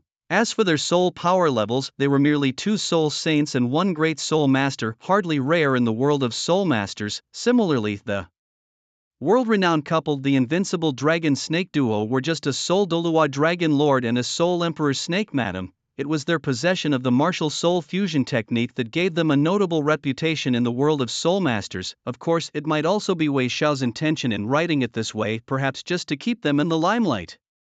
Higher-level characters like the chrysanthemum Douluo Guan and the ghost Douluo Gui may probably stood out among the many elders due to their martial soul fusion techniques becoming classic villains. From initially pursuing Tang Hao and Ayin to hunting the soul beasts De Ming and Air Ming and Xiao Wu in the Star Do Forest, the frequency of their appearances made them the most active in the martial soul hall to the extent that even Bibi Dong might award them for full attendance. Hulina glanced at Guan Yu inadvertently only to see him staring blankly, clearly lost in thought. This annoying guy, bringing up the tutor to pressure me. Now I give you a book to read and you space out, oomph. When Guan Yu came back to his senses, he saw Hulina glaring fiercely at him before she turned her attention back to the book. Is there a problem with borrowing a book? Why so much hostility towards me? Don't fall in love out of hate in the end. Women, in the world of soul masters, besides fighting alone, there is also the concept of fusion techniques. Fusion techniques allow soul masters to produce effects in real combat where the sum is greater than its parts. These are divided into fusion techniques and martial soul fusion techniques. Although it's just 2 extra words, the enhancement brought by martial soul fusion techniques is incomparable to that of ordinary fusion techniques. In the original story, the Shrek 7 Devils' combined effort in the elite competition of the Continental Soul Master Academies was just a fusion technique, yet Tang San was able to use it to employ the Hao Tian True Body, a technique available only at level 70.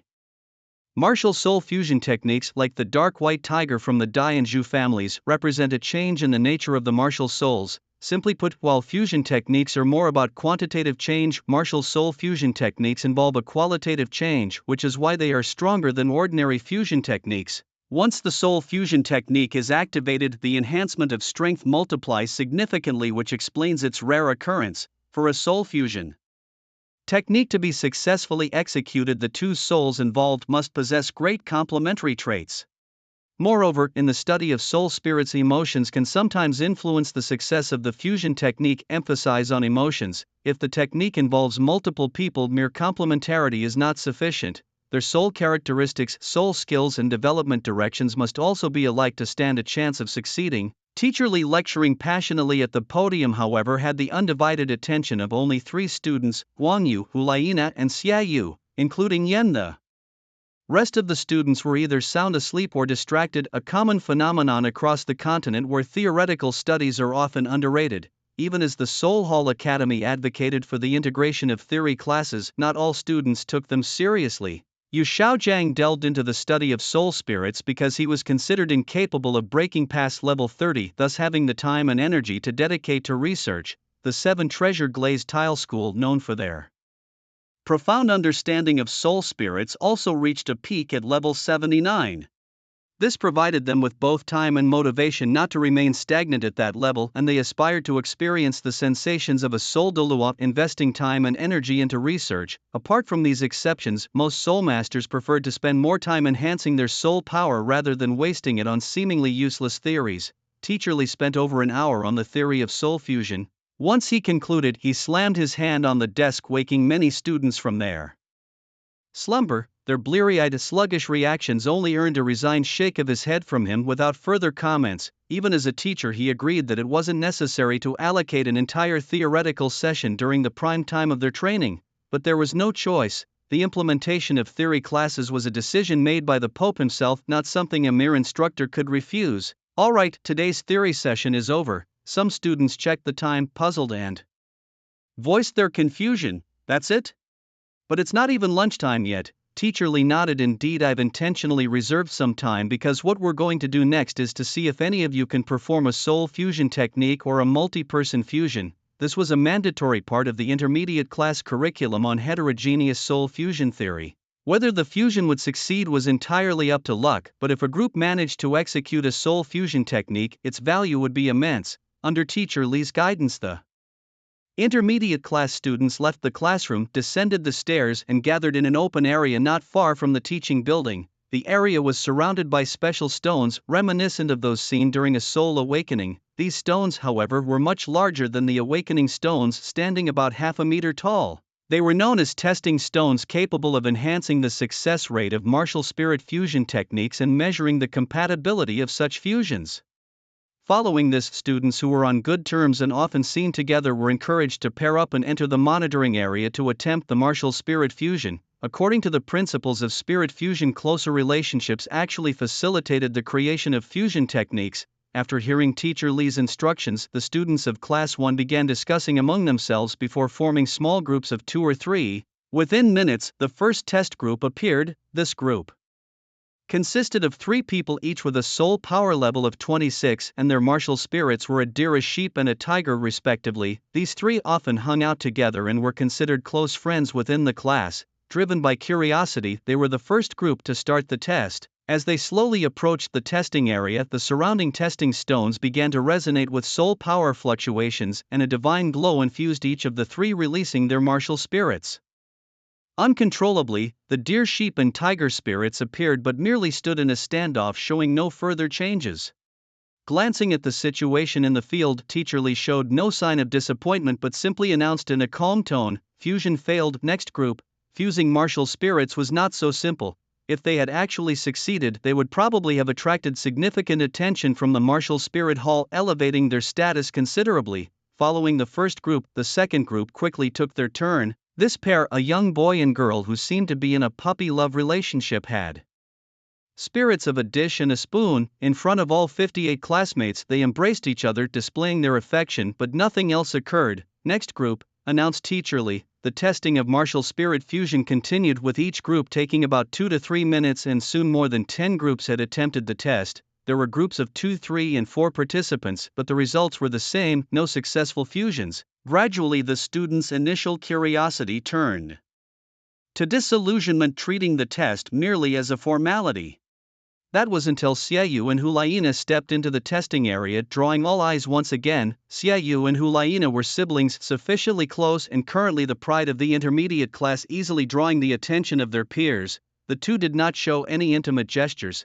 They did not even hold hands, but stood separately in the monitoring area. Just like before, as the testing stones emitted soul power fluctuations, magical glows infused into Xiaoyu and Hulaina. Their martial spirits were released automatically. Xiaoyu's twin moonblades were blood red, resembling crescent moons, each held in the center by his hands. Hulaina meanwhile appeared alluring, her already precocious body stimulated into perfection, eventually developing a fluffy fox tail, presenting a charm that left the male classmates noticeably stirred. Unbeknownst to them, the martial souls of the 2 individuals began to glow simultaneously, displaying a tendency to draw nearer to each other. Unlike the previous groups tested, under the radiance of the detection stone, Xiaoyu's twin moonblade martial soul and Hulaina's enchanting fox martial soul, also known as the celestial fox in some versions, autonomously released a dazzling brilliance. The glow from both martial souls merged, growing brighter and eventually enveloping the figures of Xiaoyu and Hulaina entirely. Witnessing this scene, whether it was Teacher Lee on the side or the students from the intermediate class, everyone could see that Xiaoyu and Hulaina were on the verge of success. It would be a sight hard to miss unless one was truly vision impaired. The fusion of their souls produced a red glow, and a red light screen suddenly appeared, expanding like a hemisphere, eventually covering nearly half of the testing area. The red light screen didn't expand further but slowly receded, revealing the figures within. The 2 individuals had merged into one, a person with flowing long hair whose gender was indiscernible.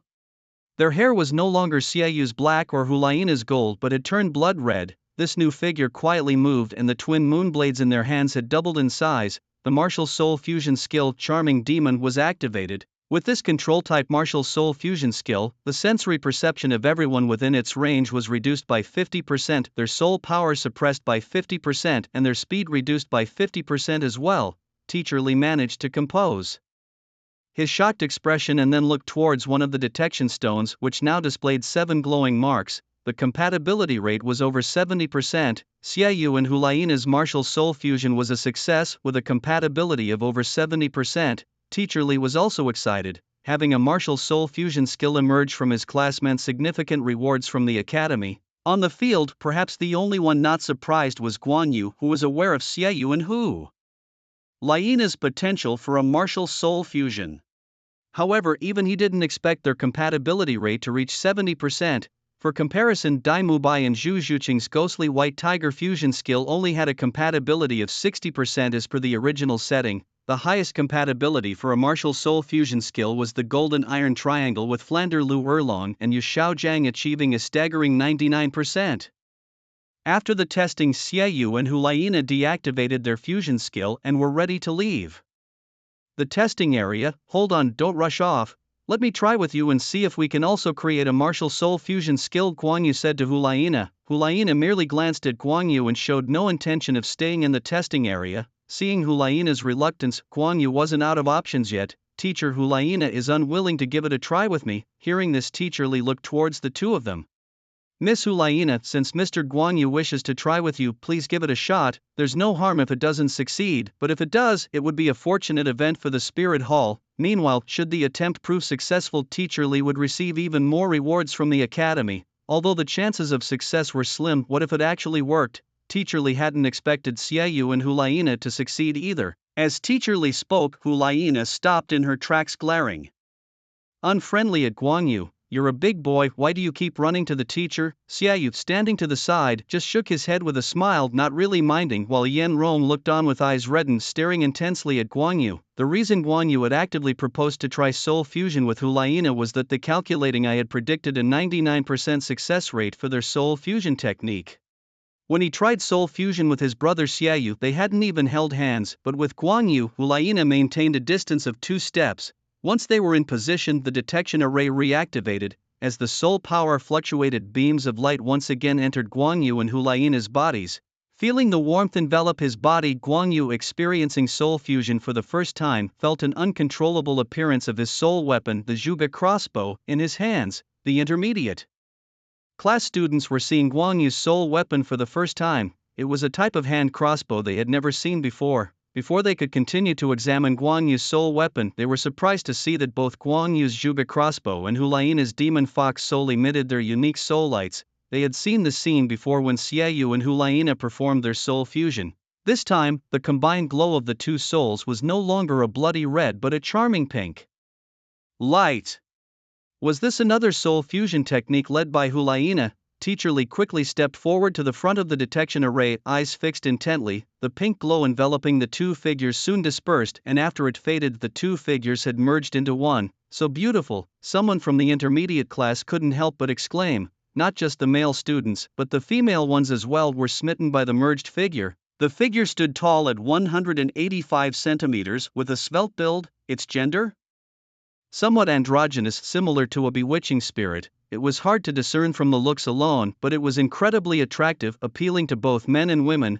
Guang Yu, grandson of the young and handsome light-feathered Douluo, had delicate features and tender skin, and Hulaina, needless to say, perhaps due to their combined looks, the figure resulting from their soul fusion technique maximized their visual appeal. Dressed in a white robe with red trim, carrying the Zhuge crossbow on the shoulder, which had now changed shape, becoming longer and adorned with pink patterns, while a faint pink aura lingered around the weapon. Contrary to expectations, it was Guang Yu who led the soul fusion technique. Upon a closer look at the soul fusion technique of Guang Yu and Hulaina, Teacher Li, with a joyful expression, corrected himself. As he looked towards the detection stone, he saw clearly 8 glowing marks on it, each brighter than the previous soul fusion techniques displayed by Xiaoyu and Hulaina. Even the 9th mark was faintly visible, a compatibility rate close to 90%. The soul fusion technique between Guang Yu and Hulaina was a success, achieving a compatibility of over 80%. As soon as Teacher Li finished speaking, the members of the intermediate class 1 couldn't help but let out a burst of exclamations. The figure that emerged from the fusion was indeed dominated by Guang Yu. However, Guang Yu did not immediately consider the functionality of this soul fusion technique but instinctively checked his gender first. Few, no problem, he was male. The soul fusion technique formed by Guang Yu and Hulaina was controlled primarily by Guang Yu, but it was essentially a control-type fusion. First of all, the crossbow bolts of the Zhuge crossbow were endowed with an additional attribute which could be seen from the changes in the appearance of the Zhuge crossbow. When shooting at an enemy, if the shot was fatal, that was it. But if it did not kill the enemy, it would dissolve the opponent's will to fight and charm them, exerting absolute control. Moreover, it would plant a seed in the opponent's heart, continuously increasing their fondness towards oneself and even making them fall head over heels in love. Next, there was a change in soul power. before the fusion Guan Yu had a soul power of level 24 and Hulina had level 27. After the fusion their combined soul power had reached the level of a soul sect over 40 levels. The enhancement of the Zhuge crossbow was mostly in its charm and control abilities, so its own strength was only slightly increased. The light shone again and soon they separated from the soul fusion form, turning back into two individuals. As the light faded, Hulina looked at Guan Yu with a surprised expression. She could hardly believe that she was able to perform a soul fusion technique with him and found the process more comfortable and smoother than with her own brother. Although Guan Yu took the lead in their fused form, Hulina could still feel the strength of their combined soul powers, comparable to a soul sect level of 40. However, the fusion with Guan Yu far surpassed the 40 level mark, approaching the level of a 50 level soul king. As Hulina gradually calmed down from her shock, she stepped out of the monitoring area. Yan, on the other hand, was utterly incredulous. He truly couldn't believe that Hulina could form a soul fusion technique with Guan Yu. It was one thing for Hulina and Xiaoyu, as they were siblings, but forming a soul fusion technique with Guan Yu suggested that their cultivation paths might become increasingly aligned, which made him somewhat uneasy. Yan, what's up? Hearing Guan Yu's call, Yan responded somewhat grumpily. Guan Yu didn't care about his attitude and went straight to the point. Yan, let's try soul fusion too. I don't want to. Guan Yu frowned, then turned to the teacher. Teacher, Yan doesn't want to perform soul fusion with me. At this point, Teacher Li, having recovered from his shock, once again tried to persuade Yan gently. Yan, why don't you give it a try with Guan Yu? Hulina, Yan and Xiaoyu, although highly regarded by the Pope, did not have privileges at the Spirit Hall Academy that would allow them to act recklessly. Thus, they still had to heed their teacher's words. Annoyed, Yan walked over to the monitoring area, keeping at least a 3-meter distance from Guan Yu. Get ready, the test is about to begin. Teacher Li's interest gradually peaked. Initially, he had thought of this spirit fusion ability test as just a formality, but as he witnessed the successful fusion of Xiaoyu and Hulina, and then Guan Yu and Hulina, he began to think that the success rate might not be so low after all. What if more fusions succeeded? The radiance of the detection stone once again penetrated into Guan Yu and Yan. Their spirits manifested, Guan Yu holding a Zhuge crossbow and Yan's body erupting in substantial flames. Dark red flames burst forth from his body, his muscles swelling like rocks, and in just a moment Yan's body expanded to over 2 meters. Extremely hot, strong in attack and defense, the ultimate spirit of fire and earth, the Flame Lord. As the two spirits appeared, they resonated even more clearly and quickly than Guan Yu and Hulina's spirits had, releasing their unique spirit glows and merging together once again amid the unsettled looks of those present. What emerged was a robust, fierce, and explosive crimson red, another spirit fusion technique. Teacher Li was thrilled, a chance to earn double the reward. The other students, including Hulina and Xiaoyu who had just left the monitoring area, were visibly disturbed. Although they had not yet seen its face, they could already feel a soul force fluctuation far surpassing the previous two spirit fusions. With a booming sound, Guan Yu and Yan's spirit fusion technique finally revealed itself to everyone. It was a large figure over 2 meters tall, clad in thick armor streaked with red and black, the red patterns flowing like viscous magma. The Zhuge crossbow in its hands had also grown larger, now planted firmly on the ground, the bow and quiver adorned with magma patterns similar to the armor. Compared to the previous fusion of Guan Yu and Hulina, this fusion was purely a brute force manifestation. The fusion complete, the detection stone provided the final test data. All 10 light stamps lit up, though the topmost one was slightly dim, which still did not detract from the power of their spirit fusion technique. Unlike with Hulina, Guan Yu and Yan's fusion was a purely offensive spirit technique.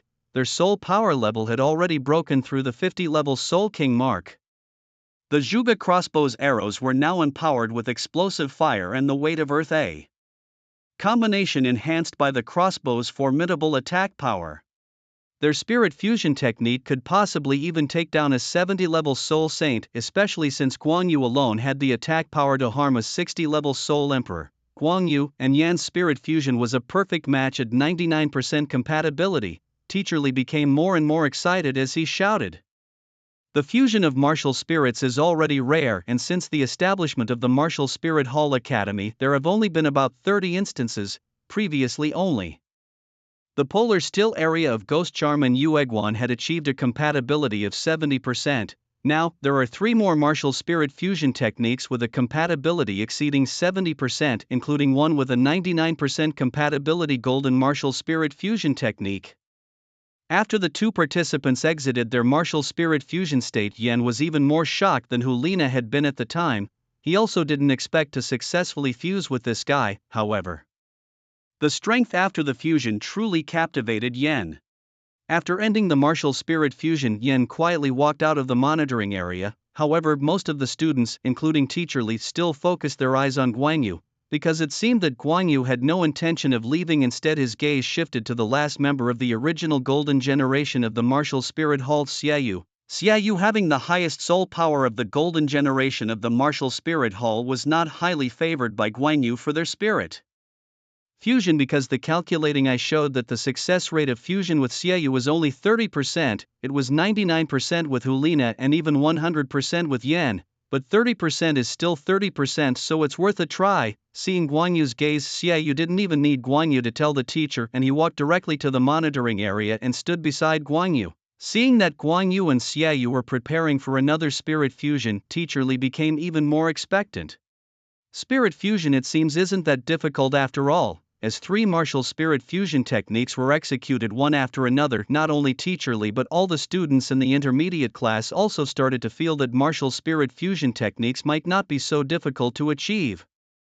Guanyu and Xiaoyu stood in the monitoring area, and as the detection stone emitted light and entered their bodies, everything proceeded as before. Their martial spirits were summoned again, a crossbow and two moonblades. Although they emitted their unique spiritual light, their movements seemed a bit sluggish. However, fortunately, the fusion was successful in the end and Guanyu won the 30% chance. With the successful fusion, the figures of Guanyu and Xiaoyu merged into one, still dominated by Guanyu. After the fusion, their new form maintained a height of about 1.8 meters, clad in shiny silver armor exuding a sharp and compelling aura. The originally silver Zhuge crossbow became even more dazzling and bright, with several reverse hooks added as decoration on the body of the crossbow.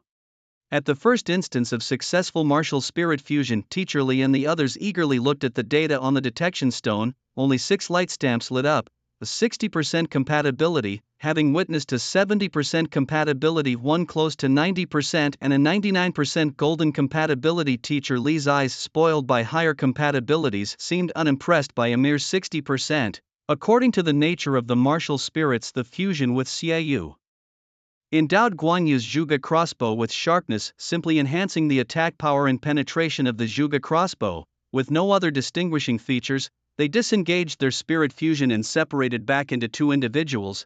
This time, it wasn't just Xiaoyu. Guanyu was also planning to leave the testing area. According to the calculations of the Eye of Calculation, only the three little ones from the Spirit Hall had the potential to fuse spirits with him. Everyone else scored a 0. However, Teacher Li didn't know that in his eyes Guanyu seemed like a universal fusion partner, as if he could successfully perform spirit fusion with anyone. Guanyu, please wait a moment, try to perform spirit fusion with the other students. Guanyu paused and then proceeded to test spirit fusion techniques with other students one by one until repeated failures brought everyone back to reality. Though there was a tinge of disappointment, the overall results were still positive. They discovered 4 types of spirit fusion techniques, and coincidentally, they were all among the top 4 students of the intermediate class. What names do you plan to give to your 4 spirit fusion techniques? Teacher Li asked, looking at Guanyu and the others as if they were prized delicacies. Xiaoyu and Hulina exchanged glances, and finally Hulina spoke up. Our spirit fusion technique will be named Enchanting Charm. Enchanting Charm. Given your charm control, Hulina, the name is quite fitting. Teacher Li nodded in approval, then continued, and what about your fusion technique with Guanyu? Hulina hesitated, even though she had thought of Ultimate Charm Arrow as a name. It seemed as though she felt she didn't have the right to name it since she wasn't the dominant partner in the fusion. Seeing Hulina's hesitation, Teacher Li turned to Guanyu. How about Arrow that pierces the heart? Teacher, Arrow that pierces the heart, Teacher Li murmured, then asked for Hulina's opinion. Hearing the name Guanyu chose, Hulina's brows knitted unnaturally. It was a relief she hadn't spoken earlier. Whether it was Enchanting Charm or Ultimate Charm Arrow, compared to Guanyu's naming, both seemed overly dramatic and silly. Following Hulina's nod of agreement, the spirit fusion technique between the two was named. The next wasn't Guanyu and Yan's, but rather Guanyu and Xiaoyu's spirit fusion technique. Xiaoyu didn't speak, but looked directly at Guanyu, clearly leaving the decision to him. Should I come up with it? I can't think of anything either. How about we call it Arrow that splits the clouds meeting thousands of armies? Xiaoyu pondered the name Guan Yu suggested. If it were him, he felt arrow that splits the clouds would sound much more impressive, yet he didn't disagree with Guan Yu's choice. Xiaoyu, unaware of where he heard it, believed that the longer the name, the more awesome it was, and it even included thousands of armies, instantly elevating its prestige. What Xiaoyu didn't know was that arrow that splits the clouds meant a signal arrow. When one is fired, thousands of brothers come to aid. As for the name of the spirit fusion technique with Yen, Guan Yu didn't bother to think further. With arrow that splits the clouds already suggested, he wasn't short of another line. Our spirit fusion technique will be called two bodies of loyalty and courage facing swords and flames to claim life. Yen muttered to himself a few times, commenting on someone's loyalty and courage. Although he didn't see much connection, it seemed like a compliment. Two sets, he thought, I must be included in one of them. The phrase fire sea, summoning life struck him as particularly powerful. He wondered why Mountain of Knives, don't you use arrows? This was the only thing Yen couldn't figure out. Mountain of Arrows doesn't sound as imposing as Mountain of Knives. He suggested if it doesn't fit, we could change it to Rain of Arrows and Sea of Fire summoning life. With no objections from Yen, the name for their martial soul fusion technique was settled. Hulina, on the other hand, had some regrets. If she had known, she would have postponed naming it. Whether in terms of the number of characters or the momentum, the name she came up with was far inferior. She stood with her hands clasped behind her back, fiddling with her nails, and after a long hesitation she finally spoke. Could you help us also? No help, she declared abruptly. In the grand hall of the Pope, Bibi Dong wore a crown and held a staff taller than herself, sitting majestically on the Pope's throne. Flanked by two figures, one clad in black armor was Ghost Douluo Guimei, and the other in black and gold armor was Chrysanthemum Douluo Yuguan. Yuguan respectfully presented a document to Bibi Dong. Your Holiness, this is the information on Sunlight Feather, the disciple of the 5 worship halls, Yuguan reported. It is said that recently he has formed a martial soul fusion technique with Yan, Hulina and Xiaoyu with compatibility rates all exceeding 60%. His fusion technique with Yen even reached a 99% golden fusion technique. Sunlight Feather awakened his mutant martial soul Zhuge Crossbow at the age of 6, and his soul power broke through level 20 just 7 months later. Yuguan detailed, the elders must have had some intention sending him to the Martial Soul Hall Academy. Considering the talents of Yen, Hulina and Xiaoyu were unquestionable, and Sunlight Feather's overt talents seemed even superior to theirs. From the standpoint of the Martial Soul Hall, all 4 possessed considerable talents, and now, with compatible martial soul fusion techniques, their futures were immeasurable. With these 4 emerging, the Martial Soul Hall was undoubtedly entering a golden era, aptly naming them the Golden Generation. However, the crucial point was that Sunlight Feather belonged to the Angel faction of the Worship Hall. Moreover, from the perspective of the martial soul fusion techniques, Sunlight Feather appeared to be the core of the Golden Generation. Meanwhile, in the inner sanctuary of the worship hall, Light Plume Douluo hurried in, his demeanor betraying urgency. Seeing Light Plume Douluo's state, the other worshippers could easily guess that Sunlight Feather must have done something remarkable again, as had happened twice before. Could it be that the young one has obtained his 3rd soul ring? They speculated.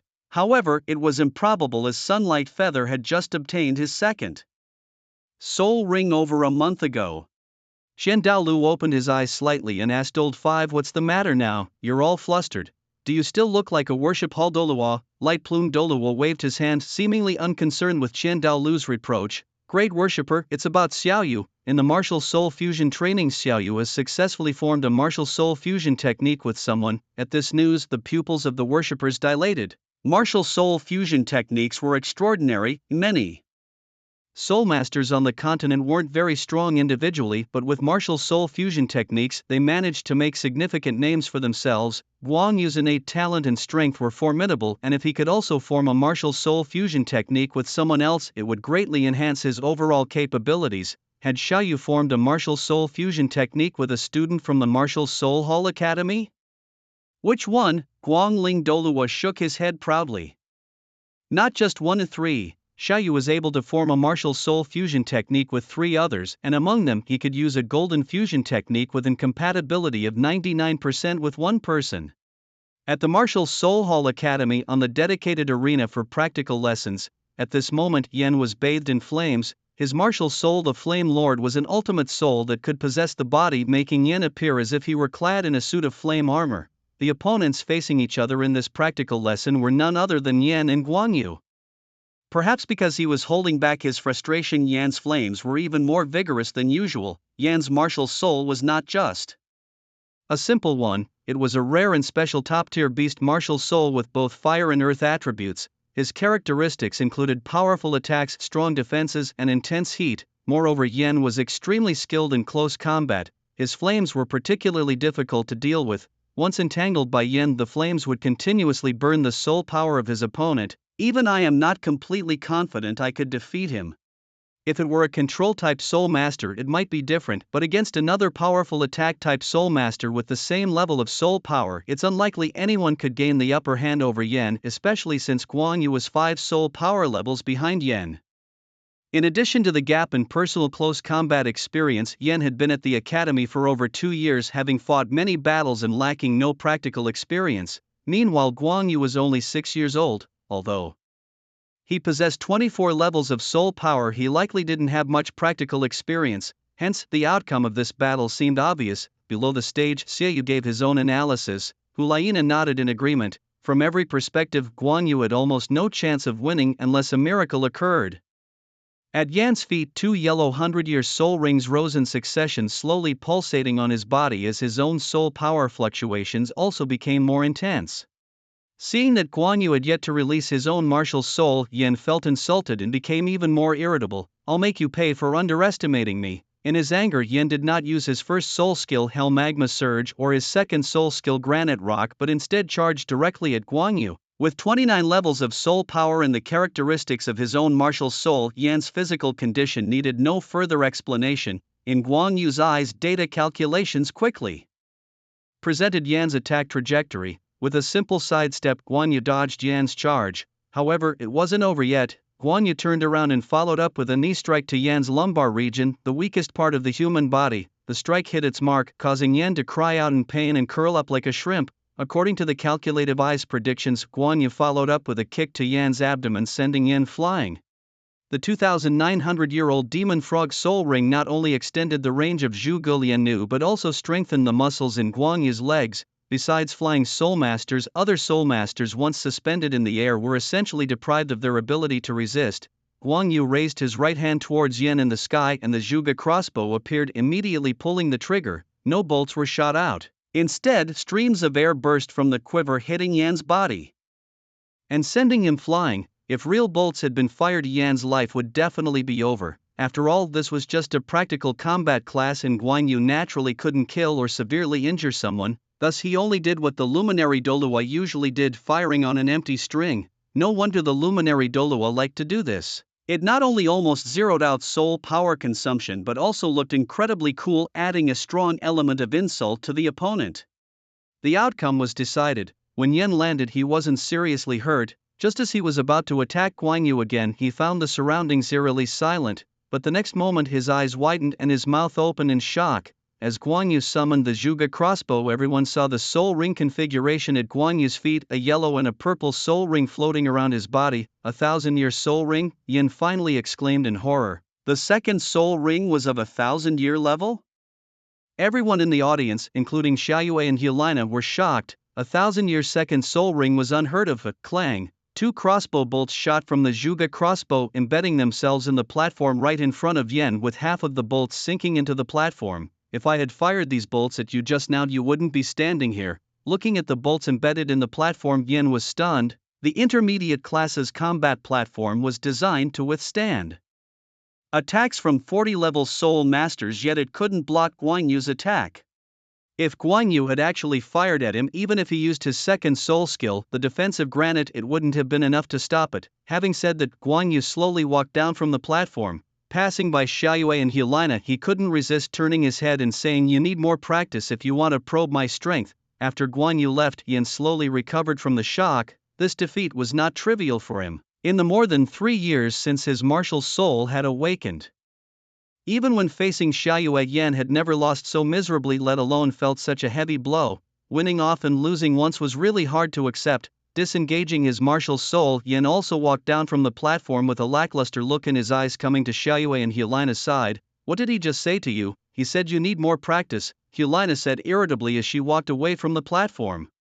Xiaoyue patted Yen on the shoulder, wanting to say something but ended up saying nothing. In fact, it wasn't just Yen who was struck down today, all three young talents of the Martial Soul Hall felt the impact. As part of the Martial Soul Hall's talent base, the Martial Soul Academy not only offered theoretical and practical combat classes but also included some outdoor courses. For example, a wilderness survival training class that placed students in the mysterious canyon without food or drink, unable to rely on food-based soul masters surviving solely on their own abilities for 10 days. Just like those wilderness survival shows, they really would eat anything. During an outdoor class, the intermediate class 1 was thoroughly traumatized. As he went through various courses, Guan Yu gradually adapted to the life at the Soul Hall Academy. By the end of the year 2634, after studying for a year at the academy, Guan Yu finally welcomed his first holiday. The Soul Hall Academy had no summer vacation, only a yearly winter break. The moment he stepped out of the Soul Hall Academy, Guan Yu saw Guangling Douluo waiting for him at the gate. Throughout the year, Guangling Douluo visited him once a month on average, and knowing that today was the holiday, he made a special trip to wait here. Guangling Douluo immediately noticed Guan Yu's soul power level 30 levels. Impressed, he nodded in satisfaction. Indeed, during his year at the Soul Hall Academy, Guan Yu had progressed from level 24 to level 30. With an average of about one level every 2 months, his training pace was comparable to others. There was no need to suppress his level. After only 2 years since his soul awakening and turning 8 years old soon, he had already reached the soul honor level of 30. Guan Yu was quite satisfied with his training speed. "Grandpa, I need your help with something during the holiday," Guan Yu said. Hearing this, Guangling Douluo guessed what Guan Yu might be asking for. "You're talking about your third soul ring, aren't you? Tell me, what type of soul beast do you want for your third soul ring?" Having gone through 2 previous soul beast hunts, Guangling Douluo knew that Guan Yu would have done his homework and planned which soul beast to hunt for his soul ring. Data analysis from the calculation eye for the third soul ring choice showed success rate of 100% for soul beasts aged 1 to 2,999 years, 70% success rate for 3,000 to 4,999 years with 20% bodily harm and a 10% death probability, 45% success rate for 5,000 to 6,999 years with 45% bodily harm and a 30% death probability, 5% success rate for 7,000 to 9,999 years with 100% bodily harm and an 85% death probability, 0% success rate and 100% death probability for soul beasts over 10,000 years. The third soul ring development direction, attack benefit scored 88 out of 100 inch and support benefit also scored 88. Guan Yu had been conflicted about the choice for his third soul ring, as it was the first time both attack and support benefits scored the same. After deliberating for 5 seconds, Guan Yu once again chose the support benefit. With his decision to follow the supportive development path, the system presented options within that category: elasticity, to increase the number of arrows for the Zhuge crossbow, scored 5 points; range, to increase the shooting distance of the Zhuge crossbow, scored 5 points; and lock target, the ability of the Zhuge crossbow to lock onto enemies, scored 95 points. It was for this lock target skill, or the so-called locking ability, that Guan Yu opted. As an archer, he couldn't let go of this skill. The most crucial thing was how much easier it made things for him. Now each of Guan Yu's shots required careful aiming, but with the locking skill for automatic targeting, it would be like having a cheat code: no need to look, just press the trigger relentlessly. After making his decision, Guan Yu no longer hesitated. He locked onto his target, the golden feather eagle. The reason for his choice was that this soul beast could fly the highest and had the highest hunting efficiency among eagles with exceptional eyesight. The probability of inheriting the lock-on skill was 51%, the farsight skill 44%, and the sharpness skill 5%. Another option was the Komodo giant lizard, known for its excellent sense of smell and its ability to track the scent of its enemies after an attack, with a 50% chance of inheriting the tracking and the destructive venom skills. "Grandfather, I want to hunt a golden feather eagle for my third soul ring." After weighing his options, Guan Yu was swayed by that additional 1% in favor and chose the golden feather eagle. "Oh, I thought you were going to choose some bizarre water-related soul beast again. It's rare for you to pick a more conventional soul beast." Guan Yu's grandfather, the light feather Douluo, said with a hint of sarcasm. "Grandfather, what do you mean by more conventional? Weren't my previous choices conventional?" In the eyes of light feather Douluo, what he knew was considered conventional. He didn't even need to look up where a typical golden feather eagle lived. Creatures like the flounder fish or the mysterious frog, unheard of and requiring days of research, were deemed unconventional in his view. Are you eyeing the golden feather eagle for its long-range vision trait? As an archer, the only benefit light feather Douluo could think of was the eagle's superior eyesight, indeed a very useful auxiliary skill. What he couldn't guess was that Guan Yu chose the golden feather eagle for its auto-locking ability, aiming for future precision targeting. Kind of, Guan Yu answered ambiguously. Go home and rest for a couple of days. In 2 days, I'll take you to hunt the golden feather eagle. These creatures are not abundant, but hopefully we'll be lucky enough to encounter one of the right age, he added, emphasizing the importance of the eagle's age. Returning to his residence near the shrine, Guan Yu first rested for a day and then began preparing the necessities for the outing. After undergoing outdoor survival training at the Martial Soul Hall Academy, he was much better prepared this time, filling his soul device to the brim. On the third day, before 6 in the morning, light-feathered Douluo arrived at Guan Yu's place. Finding no one, he paused for a moment before a relieved smile spread across his face. Then, with a swift motion, he spread his icy wings and sped towards the mountain's summit. It seemed that life at the Martial Soul Hall Academy hadn't made him neglect his eye training. Reaching the summit and seeing Guan Yu sitting cross-legged, his gaze fixed on the valley below, light-feathered Douluo's face broke into a satisfied smile. Drawing his eyes back from the valley, Guan Yu blinked slowly, easing his fatigue before finally looking towards light-feathered Douluo. After more than a year, Guan Yu could now clearly see the veins on the leaves of the tree below and the ants crawling on its trunk, proving the effectiveness of his eye training method. Shall we set off? Light-feathered Douluo nodded, and as Guan Yu got up, he came to his side, lifted him up, and with the deployment of his second soul skill, light feather wings, they headed west. This time, the destination is the legendary Thundercloud Peak, said to be the furthest west in the mainland. The Spirit Hall is located in the easternmost part of the Douluo continent. Even with the speed of the light-winged Douluo, it took nearly 3 days to reach Thundercloud Peak. Thundercloud Peak is not a single mountain but a mountain range.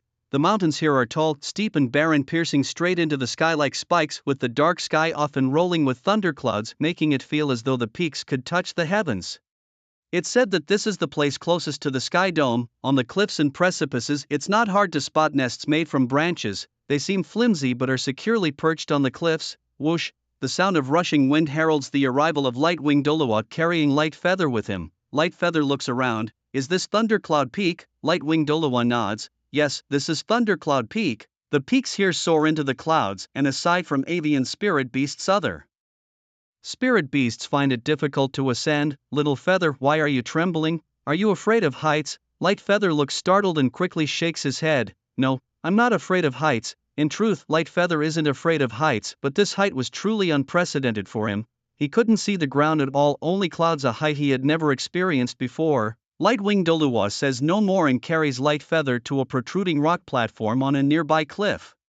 Once they land, Light Feather feels more stable and looks around to indeed see some avian spirit beasts in the skies and on the cliff faces.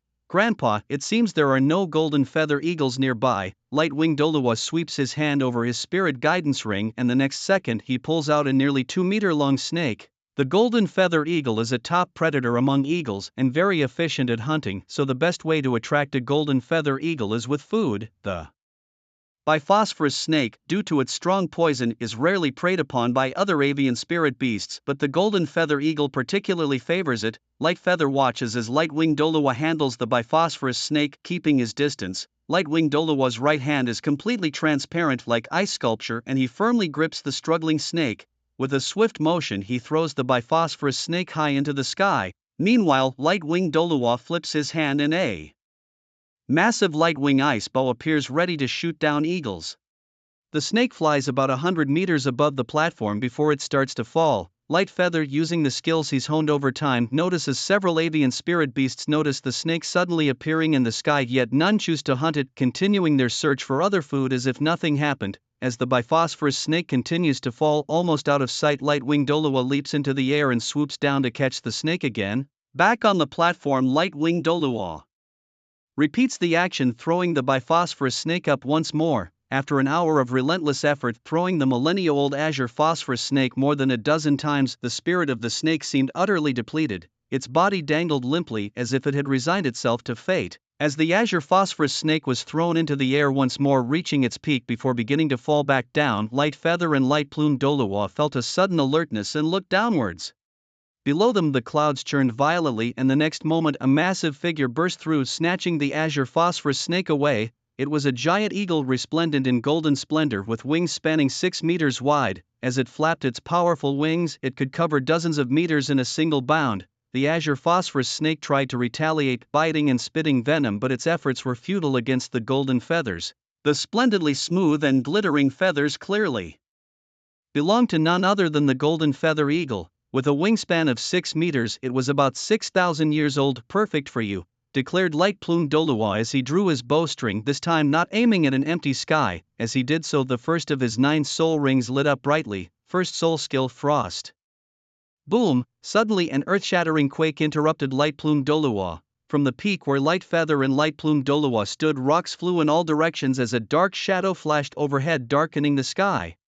Another giant eagle, its body adorned with dazzling golden feathers and wings approximately 10 meters in length, soared above them. Light Feather's calculating eyes quickly assessed the details. Golden Feather Eagle, aged 10,001 years, absorption success rate, 0% fatality rate, 100%. This Golden Feather Eagle, having just achieved the 10,000-year soul beast milestone, seemed ravenous. Flapping its wings twice, it swiftly caught up with the younger eagle. The sky darkened ominously as the 6,000-year-old eagle looked up in terror, only to see the claws of the older golden feather eagle coming down viciously. The golden feathers that the azure phosphorus snake couldn't penetrate were effortlessly pierced by those sharp talons which grasped the neck of the younger eagle, causing blood to spurt out, staining the surrounding feathers red. In its struggle, the younger eagle's feathers became disheveled. Wincing in pain, it was forced to release the azure phosphorus snake from its grip. The older golden feather eagle, seeing its opportunity, folded its wings and dove, catching the falling snake in its beak.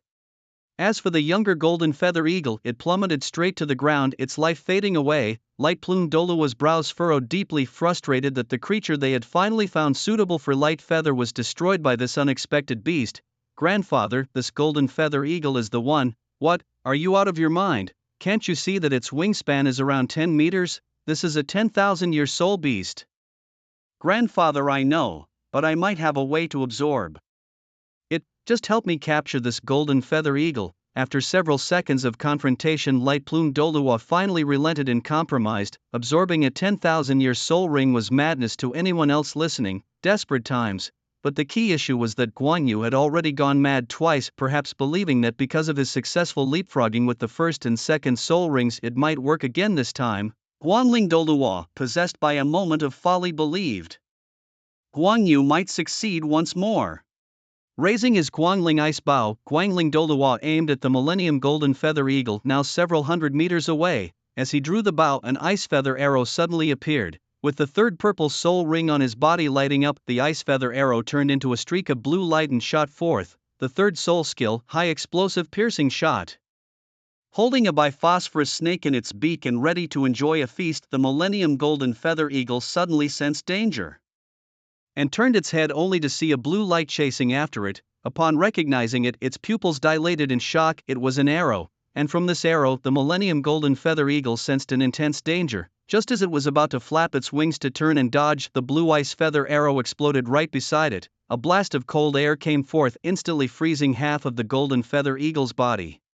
Guangling Douluo, holding Guan Yu in one hand and the Millennium Golden Feather Eagle in the other, presented a somewhat incongruous picture as he headed towards the Spirit Hall. Upon arrival, the Millennium Golden Feather Eagle was handed over to the people at the Spirit Hall for captivity. As the strongest soul master organization in the Douluo continent, the Spirit Hall naturally had specialized areas for keeping soul beasts, so Guan Yu need not worry about this part. "Little Yu, are you sure you want to absorb this Millennium Soul Beast as your third soul ring? It might also be a good choice for your fourth soul ring." On the way back, Guangling Douluo became more and more conflicted. A third soul ring from a Millennium Beast offered great benefits but came with great risks too. "Grandpa, I want to try it. If it doesn't work, I can always give up then," Guan Yu replied, as Guangling Douluo hesitated, unable to voice his concerns. If it failed, Guan Yu's body would naturally be harmed. Whether Guan Yu should attempt it depended on the probability calculations provided by the calculation eye. Currently, the calculation eye showed a success rate of 0 and a death probability of 100%. The most important factors in leapfrogging to absorb a soul ring were the spiritual and physical aspects. Tang San was able to absorb a Millennium Soul Ring as his fourth due to his strong belief in saving Xiao Wu and because his body had been strengthened by immortal herbs, thus he succeeded by luck. This provided a good reference for Guan Yu, even though the success rate for absorbing the Millennium Golden Feather Eagle was currently 0. If his body was enhanced by immortal herbs, the success rate might not necessarily remain unchanged. What are you thinking about again, young man? Guanling Douluo called out, noticing Guan Yu deep in thought. Hearing this, Guan Yu came back to his senses, his expression grave as he looked at Guanling Douluo. Grandpa, I know of a place where there's an enormous opportunity. Guanling Douluo chuckled and shook his head, clearly not too impressed by what Guan Yu considered a great opportunity. At his level, ordinary things really didn't interest him anymore. A great opportunity? Go on to tell me what this great opportunity is. The great opportunity in Guan Yu's mouth was none other than the immortal herbs in the eyes of ice and fire. As per the solitary legend, originally Guan Yu planned to seek this opportunity after graduating from the Wuhuan Hall Academy, but given the current situation, it might be necessary to push this matter up the agenda. On his own, Guan Yu couldn't possibly obtain the immortal herbs, so he would still need the help of Guanling Douluo, his grandfather. Grandfather, I happen to learn that deep in the Sunset Forest there is a treasure trove of land where many supreme immortal herbs grow. If we could get these herbs, it would not only strengthen my physical condition but even enhance the strength of our Wuhuan Hall, allowing you and the other elders to advance further. Bang! Guanling Douluo flicked Guan Yu's forehead hard. You rascal, don't get any crooked ideas. I must tell you, excessive use of external substances can harm your foundation, which won't do you any good in the long run. If you damage your foundation just because you want to absorb a 10,000-year soul ring, you'll regret it once you reach the level of a 90-ranked title Douluo. For most people, the enhancement of a soul master's soul power needs to be achieved through continuous cultivation by the soul master themselves. Those who seek shortcuts through special methods to enhance their soul power are often labeled as evil soul masters. Grandfather, do you even know what immortal herbs are? Taking immortal herbs won't cause any side effects. On the contrary, it can greatly stimulate one's potential. Really or really? If you don't believe it, once we retrieve the herbs, you can check the information yourself. There will be absolutely no problem, while others may not recognize immortal herbs. Zhuge Pass does, and their knowledge should come from the records of the Wuhuan Hall. Fine, then I'll go with you. Finally, Guanling Douluo agreed. Wait, grandfather, there's something else I need to tell you in advance. What now? Guan Yu smiled slightly. Grandfather, the treasure land I mentioned is now occupied by someone and he's not easy to talk to. Joke. Do you think your grandfather is easy to talk to? While speaking, Guanling Douluo let out a bit of his aura and everything around instantly frosted over. He is a title Douluo, the poison Douluo Douluo. Guanling sneered. A guy who only uses mediocre tactics dares to call himself a title Douluo. Little Yuzi, this time I'll let you see that title Douluos also come in different ranks. Guan Yu knew that Douluo was no match for Guanling Douluo. The reason he mentioned him was just to see if Guanling Douluo could really make a move, since as an elder of the Wuhuan Hall there are sometimes restrictions because they represent not just themselves but the Wuhuan Hall. It's not easy to get a Wuhuan Hall elder to make a move. At the Continental Soul Master Elite competition, even Tang Hao intimidated the Wuhuan Hall, but these elders didn't truly act until the very end, which is typically nurturing a problem. If they could mobilize some elders earlier, the Wuhuan Hall might have unified much earlier. Actually, upon hearing that it was Douluo's property, Guanling Douluo somewhat believed Guan Yu's words. Douluo's strength might not be outstanding, but his knowledge of medicinal herbs was passable. Thinking that he could be useful, the idea that the place Light Feather mentioned was truly a treasure trove seemed plausible. Along with Light Feather's Light Plume, Douluo immediately set off for the Sunset Forest. Half a day later, they arrived. After setting Light Feather down, Light Plume Douluo inquired, where exactly in the Sunset Forest is this treasure spot you mentioned? Light Feather only knew that the Ice Fire Yin Yang eyes were within the Sunset Forest, but he didn't know the exact location, thinking that they might find it if they searched. Does this treasure spot you mentioned have both extremely hot and extremely cold auras mixed together? Seeing Light Plume Douluo's gaze drift into the distance, he suddenly asked this question, to which Light Feather nodded in confirmation. Yes, that place indeed has both extremely cold and extremely hot auras. Immediately, a playful smile appeared on the overly young face of Light Plume Douluo. If that's the case, then I think I might know where your so-called treasure spot is. Light Plume Douluo was not just one of the strongest archer weapon spirit titled Douluos on the continent, he was also among the top ice elemental spirit masters. The intensely cold and hot auras of the ice fire yin-yang eyes had already been sensed by light-plumed Douluo upon entering the sunset forest. Little feather, you wait here for a while, I'll deal with that poison-using fellow and then come back for you. Although I'm not afraid of his poison, if he turns to attack you I dare not take that risk.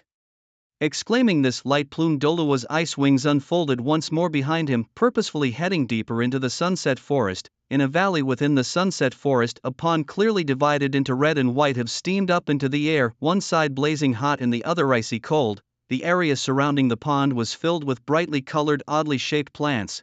Just 2 meters away from the pond, in the only open area, an old man dressed entirely in green was meditating. However, his current state was not good. His face was slightly ferocious, with strands of greenish, even corrosive gas twirling around him. Interestingly, these gases seemed to be suppressed by something moving slowly. Suddenly, a huge emerald phosphor serpent king appeared on the old man's body and bit something in an instant. On closer inspection, it turned out to be a delicate small arrow, still carrying traces of cold air. Who's there? The old man first shouted in alarm around him, then immediately looked at the arrow in the mouth of the emerald phosphor serpent king. An invisible arrow. There were only a few famous archer weapon spirit masters on the continent, and among those who had reached the title Douluo level with invisible arrows, it seemed there was only one from the spirit hall. It seems I made a mistake. Although my arrows are silent and invisible, I didn't expect this big snake to be particularly sensitive to air vibrations. Zhuge, it seems you're not completely useless after all. As the voice sounded, a figure then leapt down from the mountain and landed steadily in front of the green-clothed old man. It was light-plumed Douluo who had accompanied Light Feather. Seeing light-plumed Douluo in a golden robe with silver patterns, the greenish diamond-shaped pupils of Zhuge suddenly shrank. Spirit Hall 5th Elder. This was a super Douluo stronger than the Chrysanthemum Pass. Indeed, the 5th Elder of the Spirit Hall was no simple character to have reached this place safely. Zhuge spoke slowly, trying to calm his fluctuating emotions as he searched for a strategy to deal with the situation. Are you talking about the poison array you set up outside? Such little tricks are useless against me. Fire and ice are 2 extreme elements. Fire can burn the poison, and the ice from Light Feather Douluo can seal and isolate the toxins. However, despite his light words, Light Feather Douluo was inwardly relieved that he hadn't brought his light feathers into the array, which could have complicated matters. What brings the 5th Elder of the Spirit Hall here? Is it because of the Chrysanthemum Pass? Not long ago, Zhuge had been pursued by Moon, another Elder of the Spirit Hall, and now seeing the 5th Elder, the poison Douluo, couldn't help but connect the dots. An Elder alone, how could he command me? I am here not for anything trivial, I am here for this treasured land. If you know what's good for you, you'll leave. Upon hearing this, Zhuge frowned. During his time healing here, Zhuge had discovered that this place could help suppress the tumultuous snake poison within his body. Now to think of losing this place over a few words was something Zhuge was not willing to accept lightly. I've heard of the exceptional strength of the 7 Elders of the Spirit Hall, and today, feeling a bit itchy for action, I've come to experience it myself. Saying this, Zhuge summoned his spirit, stepping on the head of the Biphosphorus Snake King, appearing in front of Light Feather Douluo. Interesting, I'll play along. Facing a unique opponent requires a unique way of combat. Facing Light Feather Douluo, the 5th Elder, Zhuge was not about to take him lightly or test him, but was ready to go all out with his killer moves. The 5th Elder of the Spirit Hall, Let's try the soul bone skill of my Snake Queen Medusa. Medusa's gaze. The green pupils of the Biphosphorus Snake King instantly turned to a grayish-white, shooting out 2 beams of white light. Light Feather Douluo smiled slightly, his icy wings fluttering behind him, moving his figure quickly through the air. Zhuge's use of Medusa's gaze was not a simple point attack. Under his control, the gaze of the Biphosphorus Snake King continued to follow the silhouette of Light Feather Douluo. Wherever the grayish-white light passed, everything turned to stone, including the arrow shot, which also turned to stone and fell to the ground. Trivial tricks. Having figured out Zhuge's soul bone skill, Light Feather Douluo stopped in midair, pulled up his light feather ice bow and aimed at Zhuge. His 6th soul ring lit up quickly. The 6th soul skill, Extreme Light Feather. Numerous condensing powers of ice appeared behind Light Feather Douluo like stars of ice. Then, the condensing power of ice continuously gathered at the light feather ice bow, forming an ice arrow. As the power accumulated in Light Feather, Douluo released the bow. The arrow shot forth as if piercing through heaven and earth towards Zhuge. Zhuge in turn accumulated soul power again, continuing to meet with Medusa's gaze. The gray light collided with the blue arrow beam, the two energies clashing and neutralizing each other. Is it a skill of pure energy penetration? This skill can actually counter my Medusa's gaze. As the battle progressed with their powers gradually cancelling each other out, Zhuge found himself at a disadvantage, filled with shock, observing how the Guangling Douluo had just used his sixth soul skill to break through the highly anticipated power of his 10,000-year Medusa head bone skill was astonishing. It is a common understanding that the abilities of a soul master become increasingly potent with progression. Having his Medusa's gaze nullified by Guangling Douluo's sixth soul skill, Zhuge was now extremely wary of Guangling Douluo's remaining three soul skills. At this moment, Guangling Douluo drew his Guangling ice bow again in midair with a radiant ice halo forming behind him. Simultaneously, his eighth black soul ring began to emit a deep dark glow. Although Zhuge had not yet fully witnessed the eighth soul skill of Guangling Douluo, he already felt an overwhelming sense of oppression. The thought suddenly struck him: could he truly die here? Meanwhile, a tingling sensation suddenly appeared in Zhuge's ribs, followed by a stabbing pain on the top of his head, forcing him to take a sharp breath and endure forcefully. It was over. The time had come. It was time for his poison to flare up again. Even at full strength, he was no match for Guangling Douluo, let alone during a moment of weakness. Slow down, Lord of the Fifth Worship, this place is yours to command, Zhuge declared, stopping the fight. You can't just start and stop fighting as you please. It's not that simple. I will kill you today, and this place will still be mine. Today I have offended the Lord of the Fifth Worship, and I hope for your mercy. Zhuge ceased fighting entirely and bowed deeply to Guangling Douluo. Zhuge didn't think he could escape. After all, his opponent's martial soul was the Guangling Icebow, and fighting at a distance was not necessarily safer. If you want not to fight, hand over the Danju condensed by the Biphosphorus Snake Emperor, and I will spare you your presumptuousness today. Since your martial soul has evolved from the Biphosphorus Snake to the Emperor, the Danju must have already been formed. Guangling Douluo knew quite a bit about the Biphosphorus Snake, a favorite food of the Golden Feather Eagle, and his fifth soul ring was from a 10,000-year-old Golden Feather Eagle. Lord of the Fifth Worship, isn't this a bit too much? The Danju of the Biphosphorus Snake Emperor, which contains half of Zhuge's strength, is almost like losing half of his life. How could he easily hand it over? As the surrounding ice power intensified, an ice arrow gradually formed on the Guangling Icebow. Even if I bully you, what can you do? Hand over the Danju and live, refuse and die. Hearing this, Zhuge's green pupils trembled incessantly, hesitating and struggling. After a moment, as the pressure from Guangling Douluo, who bore ice wings and was filled with icy elemental soul power, increased, Zhuge finally compromised. Opening his mouth, he spat out a green light which settled into his hand as a green pearl. Out of sight, out of mind, he tossed it to Guangling Douluo. Without wiping it off, it's disgusting. When Zhuge approached the light feather Douluo, it was immediately covered in a layer of ice crystals and then caught by him. In an instant, Zhuge felt that he had lost contact with the Danju. Although Zhuge had considered that the martial spirit hall might have a way to sever his connection with the Danju, he didn't expect that light feather Douluo would sever it so simply with just one gesture. 5 offerings, Your Highness, may I leave now? After the shock, Zhuge regained his respect. He couldn't defeat his opponent even with the Danju, let alone now that it had been taken by light feather Douluo. You may leave, and when you do, remember to dismantle those poison arrays outside. After saying this, light feather Douluo put away his soul skill, the light feather ice bow, and the pressure dramatically decreased, returning the valley's temperature to normal. With a desolate demeanor, Zhuge walked away. Only after the poison arrays outside the ice fire yin yang eyes were dismantled did light feather Douluo bring light feather there. Little feather, you were right after all, this place is indeed a treasure trove. Zhuge finding this place was sheer dumb luck. While light feather Douluo didn't recognize all the natural treasures here, he recognized some, and even that was enough to astonish him. These treasures could potentially enhance his strength even further. And Zhuge, grandfather, you let him go. Let go? Why would light feather think like those next door? Considering detoxifying Zhuge and Zhuge to win their favor, does he light feather need to do such things? Without strength, one might resort to these tactics, but with strength, one simply takes what they want. You didn't kill him?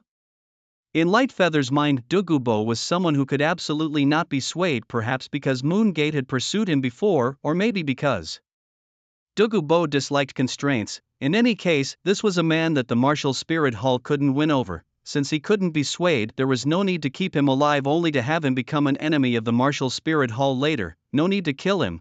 Killing him would not let us obtain this Danju. Saying this, light feathered Douluo flipped his hand and an ice-covered egg appeared in his hand. Eat this. This is Douluo's biphosphorus snake emperor Danju. Eating it will accelerate your soul power cultivation. Light feather took the ice-covered Danju, which was an unexpected delight. He had only planned to exploit the opportunity at the ice-fire yin-yang eyes, but light feather Douluo had outdone himself by even securing this item from Douluo. Grandfather, did you let Douluo go because of this Danju? But if I eat this, wouldn't my life be controlled by Douluo, light feather? Douluo laughed. How could I possibly let you be controlled by Douluo? I've already used the power of condensing ice to sever the connection between Douluo and this Danju. Even if Douluo dies, there won't be any problem with this Danju. It will assist you in your cultivation until you reach the title Douluo of level 90. Hearing this, light feather finally swallowed the ice-sealed Danju with relief. A chill slid down his throat. By the way, grandfather, did you wash this thing? No. But it's been frozen, so it should be clean, very clean. Grandfather, now that we have this Danju, I think you should have killed Douluo. Wouldn't that make me a liar? At that time it was just the two of you, who else would know, right? Maybe next time. Only after consuming the biling snake emperor pearl did Guanyu glance at the various heavenly materials and earthly treasures here.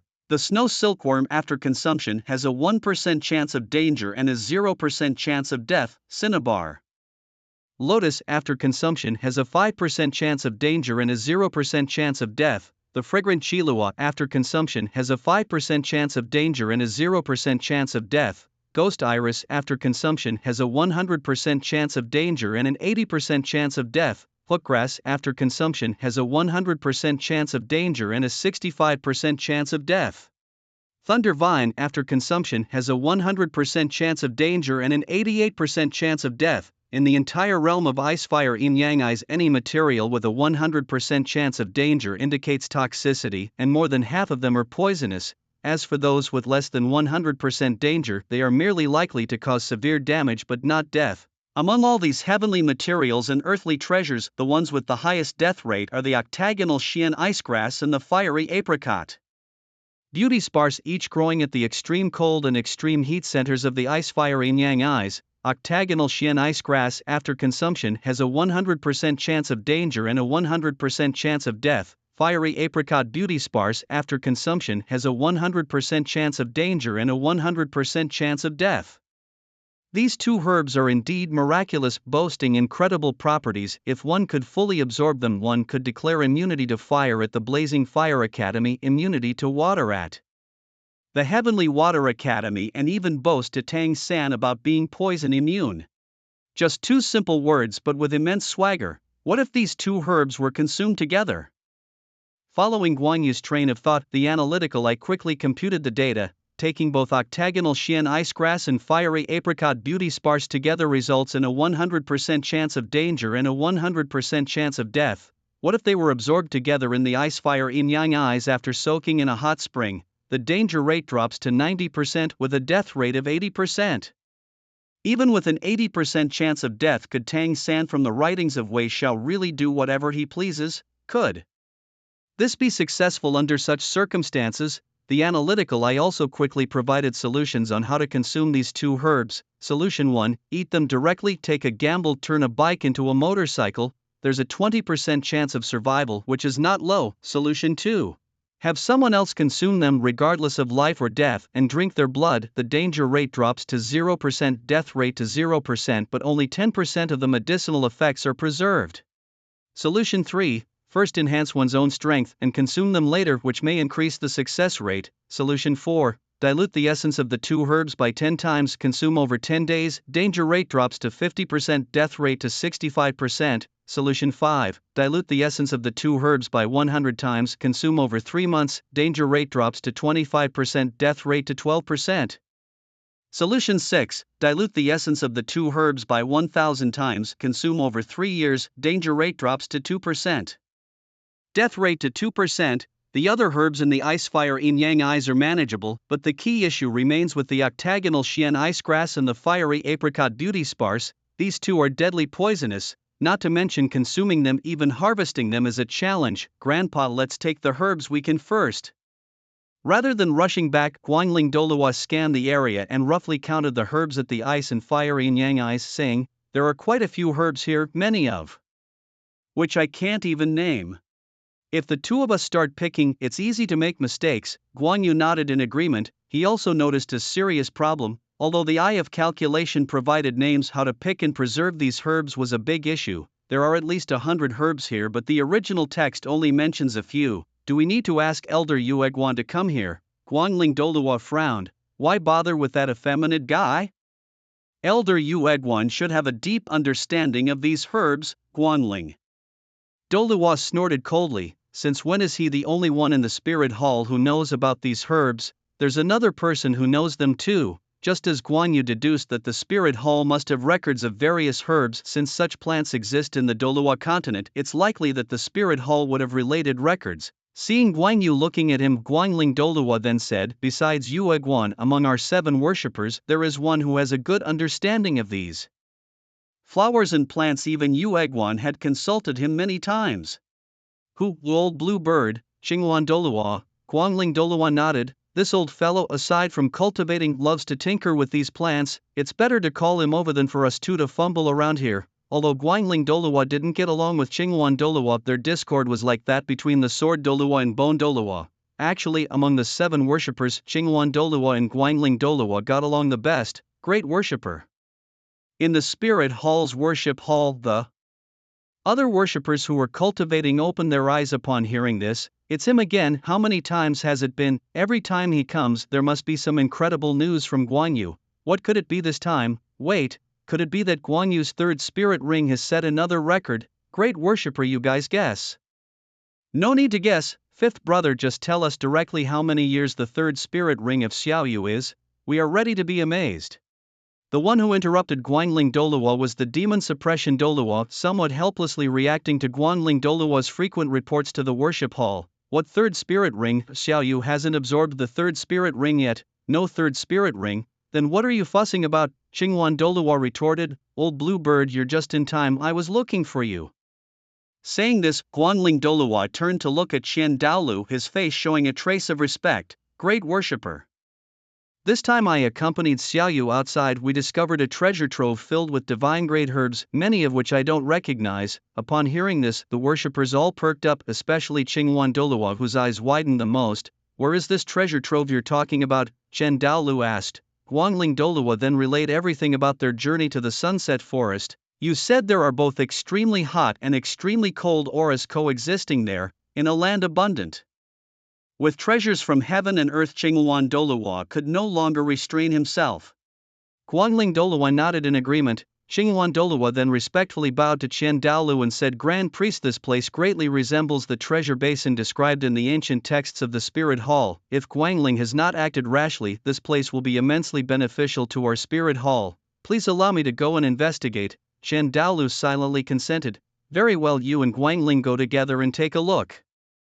Upon receiving Qian Daolu's permission, Xinghuan Douluo, Guangling Douluo and Guan Yu set off once more towards the Icefire Yin Yang Eyes in the Sunset Forest. Arriving at the Icefire Yin Yang Eyes, Xinghuan Douluo was momentarily struck silent by the sight before him, his emotions surging. Such a magnificent scene, though never before seen by Xinghuan Douluo, matched a description in the Spirit Hall's archive of strange occurrences, a rare spectacle indeed. It depicted a special kind of spring twin-born from a single source where yin and yang counterbalance each other, a phenomenon that only occurs once every 10,000 years. To call it a legendary treasure site was no exaggeration. Now that fate had allowed him to witness it, how could he not be thrilled? Upon seeing the sight, Xinghuan Douluo momentarily lost his composure. His usual authoritative demeanor vanished completely as he dashed into the midst of the immortal herbs. "Is this the snow silkworm, the finest of the summer-winter worms? And this is a cinnabar lotus? It's grown so large? And this fragrance?"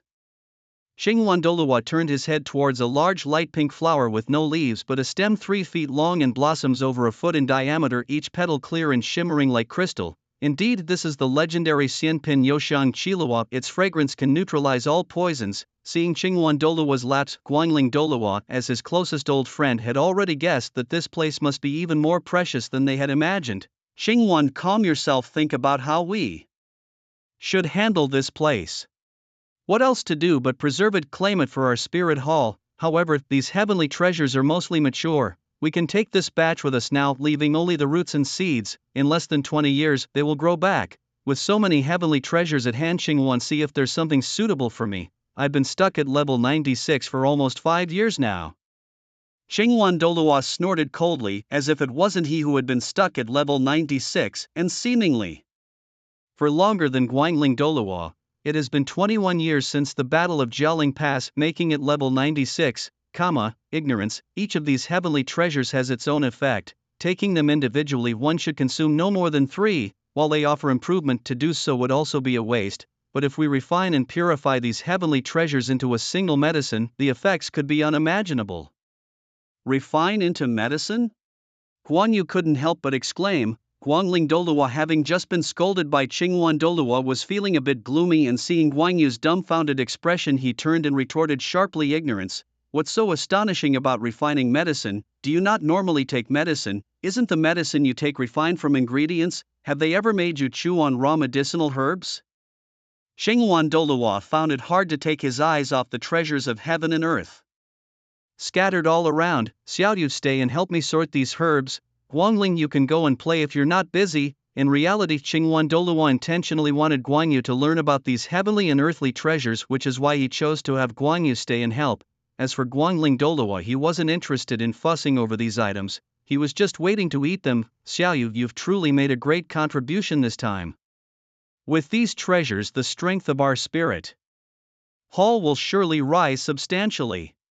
He began sorting the treasures with Guan Yu. Do you see that large flower? That is the ghostly fragrant Qilua, a genuine immortal grade item. It is the nemesis of all poisons, capable of neutralizing all toxins. However, it cannot detoxify by itself. Rather, its light pink pollen and fragrance help suppress the toxins. There's also the Earth Core Phoenix Flame Flower, a treasure coveted by fire and earth elemental spirit masters. It not only purifies and filters one's spirit power but also enhances the quality of one's spirit. This is truly a miraculous item that can transform one's fate. And this is the Lovesickness Heartbreak Red. It possesses the power to endure alongside heaven and earth. If you consume it, young man, it could increase your spirit power by at least 10 levels and comprehensively transform your body.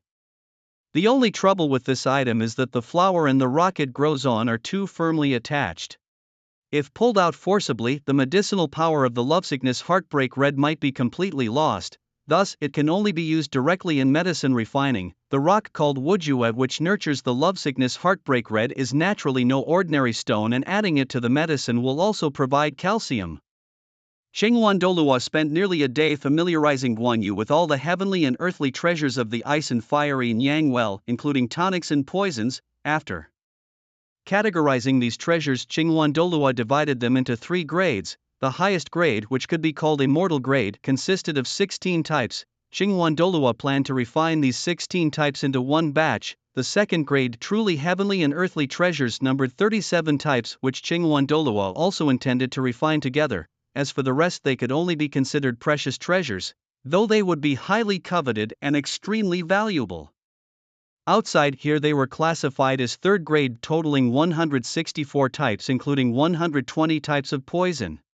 Xingwan Douluo then took out a large copper furnace from his soul guiding device. This furnace, nearly 2 meters tall and emerald green, had 3 legs that deeply embedded into the ground, clearly very heavy. Xiaoyu, let's start refining the highest grade of medicinal ingredients first. As the list of ingredients for the first batch appeared in Guan Yu's hands, he noticed something odd. Half of the items from the Shrek 7 Devils were not included in Xingwan Douluo's first grade categorization. Items like the strange mushroom sky chrysanthemum, 8-petal immortal orchid, and crested phoenix sunflower were all second-grade heavenly and earthly treasures, not in the first grade. Guan Yu was bewildered by the classification of certain medicinal herbs and questioned, aren't the heartbreak red, brocade tulip, narcissus bone jade, and even the autumn dew drops considered top tier? He was curious why these weren't grouped in the first rank, given Guan Yu's lineage as the grandson of the light-feathered Douluo and his discovery of this treasure trove that Xingwan Douluo held him in high regard. Xingwan Douluo responded to Guan Yu's query, who told you these 3 medicinal herbs could be considered of immortal grade. The miraculous chrysanthemum, for instance, is a neutral herb. it can enhance vitality and blood circulation but only to a limited extent and serves merely as a one-time supplement. Once consumed, the boost in soul power vanishes. Unlike the golden lotus, which can refine the marrow and strengthen bones, enhance blood circulation through all 8 meridians, and fundamentally change a person's aptitude, if a beast soul master consumes it and focuses on physical training, they might even achieve an indestructible body. Also, consider the 8-petal immortal orchid, which solidifies the foundation and purifies the body's impurities. But among all the herbs here, excluding the poisonous ones, how many do not possess this function? Even the 3rd tier 9-grade purple Ganoderma, which also solidifies the foundation and increases power, is significantly stronger than the 8-petal immortal orchid. And as for your mention of something that can speed up soul power cultivation, a slight increase is still an increase, right? So do you still think it's that useful? I would hesitate to even place it in the 2nd tier, let alone the 1st. Qingyuan Douluo then pointed to other medicinal materials and continued, the heartbreak red needs no introduction. The brocade tulip can absorb the essence of heaven and earth, the brilliance of the sun and moon, complementing treasure-type martial souls, truly an item of the immortals. Even though its primary effect isn't to enhance soul power, it could still increase your level by 6 or 7 for someone at level 30. Narcissus bone jade functions to nourish the sinews and bones, enhancing circulation through the 7 meridians and 8 channels. Although similar in effect to the miraculous chrysanthemum, the latter's claim of enhancing circulation is mere boast, whereas the former's effect is genuinely possible. Once made into medicine and consumed, it can indeed clear 2 meridians. Lastly, he mentioned the autumn dew eye drops. This concoction, once used, can refine your eyes to see through all things in this world. No need to do anything else, just apply a few drops and you can see through any illusion. Even illusions cast by a titled Douluo cannot deceive you. Do you think it deserves to be in the 1st tier? Guan Yu absorbed the massive influx of information from Qingyuan Douluo, coupled with his understanding of the effects of the immortal grass on the Shrek 7 devils. Dai Mubai, after consuming the miraculous chrysanthemum and breaking through level 40, only reached levels 43 or 4, not very outstanding, especially considering the influence of the 4th soul ring, the 1000-year soul ring. Ma Hongjun, having endured immense pain after consuming the crested phoenix sunflower, only gained 5 levels in the end. Oscar's absorption was steady, yet his soul power increased by 5 levels. Ning Rongrong absorbed the Chihuahua tulip and the entire process was painless and itch-free. In the end, her soul power increased by a full 6 levels, and the quality of her martial soul was also enhanced, changing from 7-colored glaze to 9-colored glaze. Then there was Zhu Zhuqing, who consumed the Narcissus jade bone herb, resulting in the highest increase in soul power, a whole 7 levels. Moreover, what's crucial is that initially Tang San wanted to give Zhu Zhuqing the love-devouring heartbreak flower, which could have increased her soul power by 10 levels. Think about that, ponder it carefully. Considering all factors, a conclusion is gradually forming. King Tang is so hypocritical. There's a clear differential treatment. Women receive the finest gifts, while men get second-rate items. Absolutely ridiculous. He keeps 3 for himself and then has the cheek to claim that one must not be greedy with immortal herbs. Greedy indeed. He wants to monopolize the refining of all the herbs. It took a long time, but finally the Qingyuan Douluo carefully extracted the essence of 16 top-tier immortal herbs and placed them into a bronze cauldron. Under the cauldron, flames burst forth. As Qingyuan Douluo injected his wind element's soul power, the flames instantly soared to 3 meters high, enveloping the bronze cauldron in a spectacular scene. Guangling Douluo, who was guarding the valley entrance, glanced inside. After such a delay, it had finally begun. Facing the 16 rare immortal herbs, Qingyuan Douluo had to give his all. Although both were level 96 super Douluos, Qingyuan Douluo's soul power was significantly denser than Guangling Douluo's. This was also the first time Guan Yu witnessed someone other than Guangling Douluo among the other 7 pontiffs taking action. Among the 3 pontiffs of the Spirit Hall, the only ones who could truly surpass Qingyuan Douluo were Qianda Oliu and Jine Crocodile Douluo. As for Bibi Dong, she's still too green. The wind aided the fire and the fierce wind blew onto the bronze cauldron, directly accelerating the medicine refining process. About an hour later, Qingyuan Douluo gradually began to withdraw his soul power and the flames on the bronze cauldron gradually weakened until they completely disappeared. Bang! Qingyuan Douluo slapped the cauldron and the lid instantly flew up and landed to the side. Wang Yu followed Qingyuan Douluo to the edge of the cauldron, peering inside only to see a small pool of green liquid at the bottom of the cauldron. It was a success. Why is it so green? Nonsense, aren't the roots and stems of these flowers and grasses originally green? Douluo took out several small bottles which, from their appearance, were made from an indistinguishable material. He then used a crystal dipper to scoop up droplets of the green mixed medicinal liquid and dropped 3 droplets into each small bottle, making up a total of 12 bottles. Alright, call your grandfather and no need to keep watch anymore. As soon as Douluo stopped refining the medicine, Douluo had already noticed, so even before Guanyu could move, Douluo had already arrived inside the valley. Is it successful? Douluo asked, asking knowingly. 12 bottles in total, each containing 3 droplets of the mixed medicinal liquid, enough for one person to absorb and refine. Any more would be a waste, said Douluo, handing 5 bottles to Guanyu. These 5 are for you and Guangling. I'll take the other 7 back. This time, we pontiffs owe you guys a favor. Douluo swiftly took half of the potions, and although Guanyu felt reluctant, he understood the necessity. After all, it was Douluo who had crafted them, blending the essences of 16 different immortal herbs. The potency of the concoction far surpassed that of consuming any single herb individually. Guanyu surmised that the 7 bottles Douluo took were likely for the 6 revered elders plus Qian Rengshu. Third elder, there's something I need your help with now. Guanyu approached with a request. The third elder, taken aback by the sudden plea, responded, what is it now, lad? Speak. Guanyu's gaze shifted toward the extremities of the icefire Taiji eyes, where the octagonal mysterious icegrass and the fiery apricot Jiaoshu resided. I wish for the third elder's assistance in retrieving these 2 herbs and blending their essences together, then diluting it by 100 times.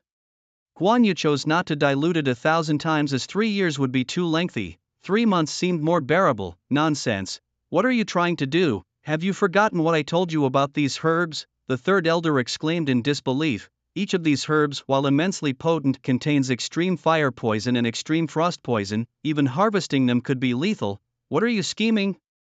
Upon hearing this, the third elder was visibly alarmed, suspecting that Guanyu was up to his usual antics. Third elder, each of these herbs indeed contains deadly toxins, but as the saying goes, fire and ice nullify each other. If used together, their toxic effects might actually diminish significantly, especially since I plan to dilute it by 100 times. Guanyu reasoned, trying to convince the skeptical elder. That remains a theory. Any slight deviation from the plan could be fatal. Douluo was clearly hard to persuade. Third elder, you just said you owed me a favor, and now when I need your help you refuse. That doesn't seem right. Guanyu pressed, hoping for support. I'm doing this for your good, and yet I end up being the one at fault. Douluo looked to Douluo for intervention. Guangling, can't you control your grandson better? Douluo, unlike Douluo, took a moment to seriously consider the request. Lad, are you certain there will be no issues using both herbs together? Using Douluo's words, consuming the herbs was akin to courting death. Yet Guanyu had previously survived equally risky maneuvers with his soul rings. Douluo, knowing his grandson's miraculous knack, hesitated to dismiss his request outright. It's hard to judge him by normal standards, he thought, even guessing that Guanyu was preparing for the absorption of a 10,000-year golden feather eagle for his 3rd soul ring. Let's help him. I'll stay by his side during this period. Guangling finally conceded, much to Douluo's dismay. Do you even realize what you're saying?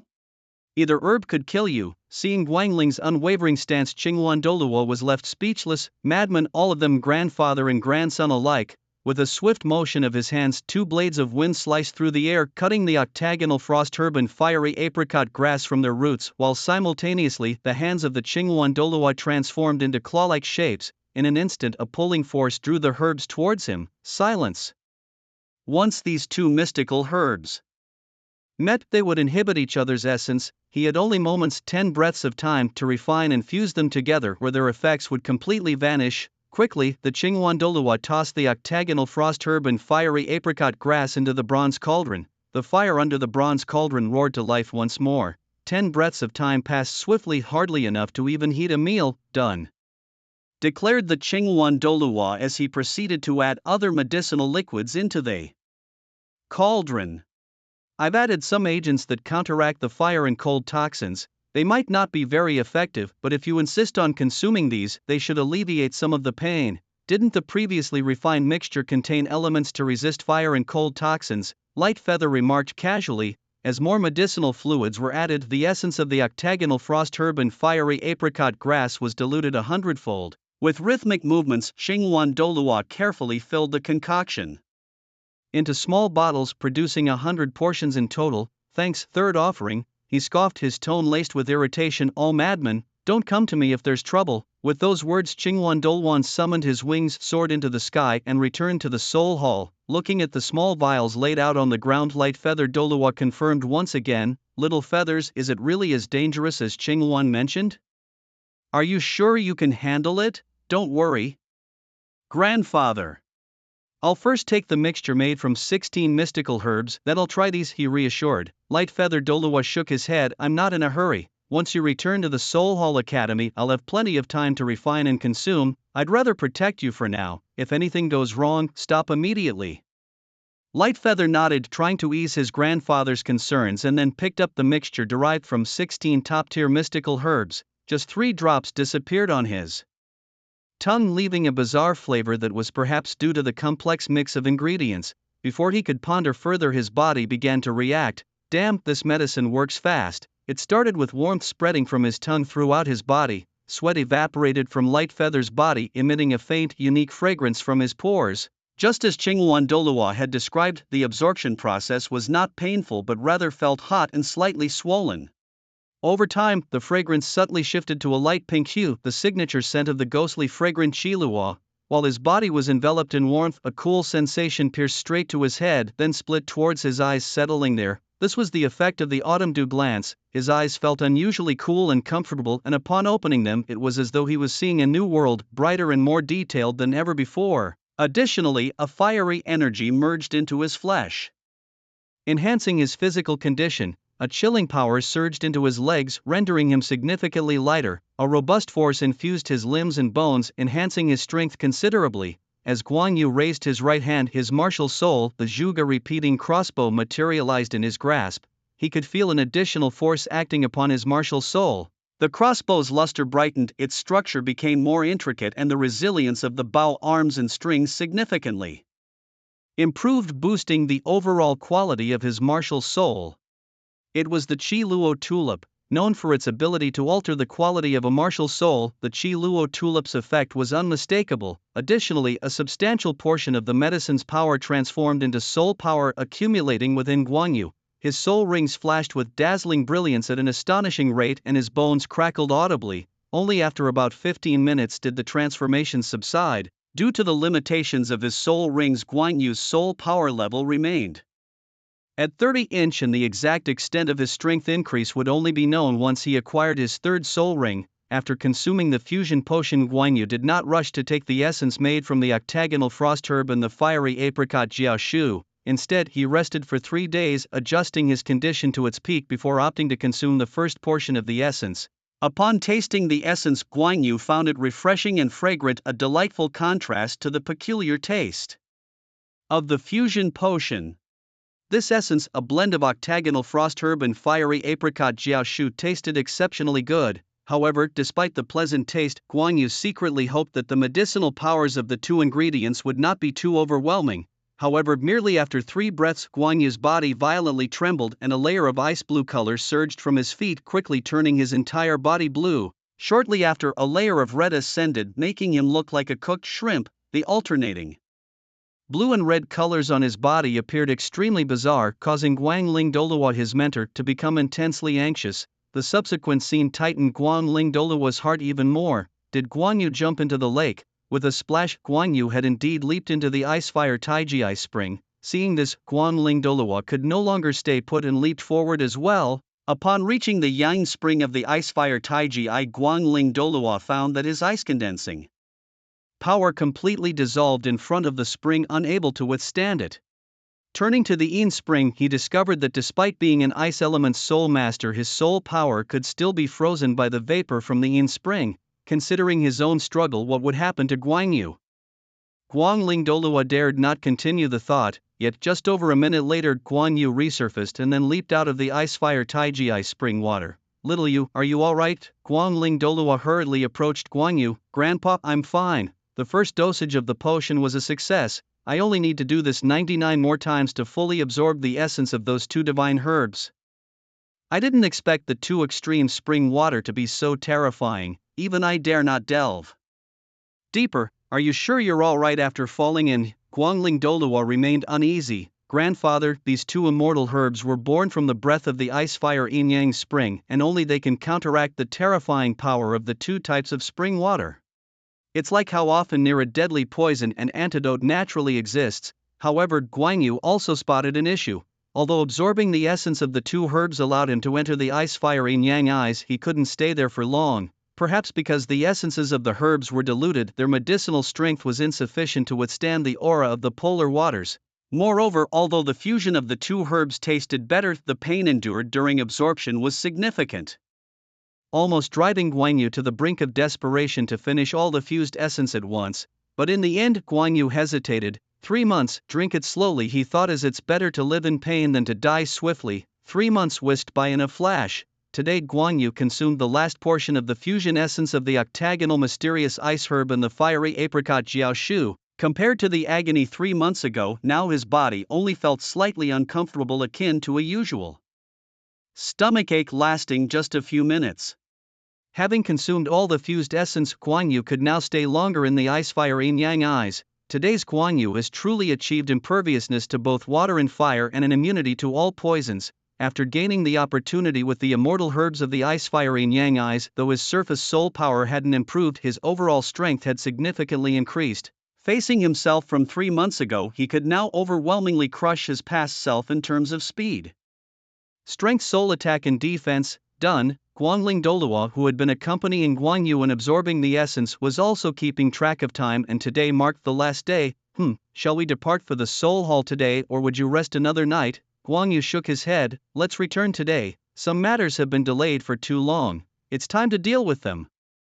After Guangyu absorbed all the essence, the calculation, I immediately provided a data analysis. Golden feather eagle, age 10,001 years.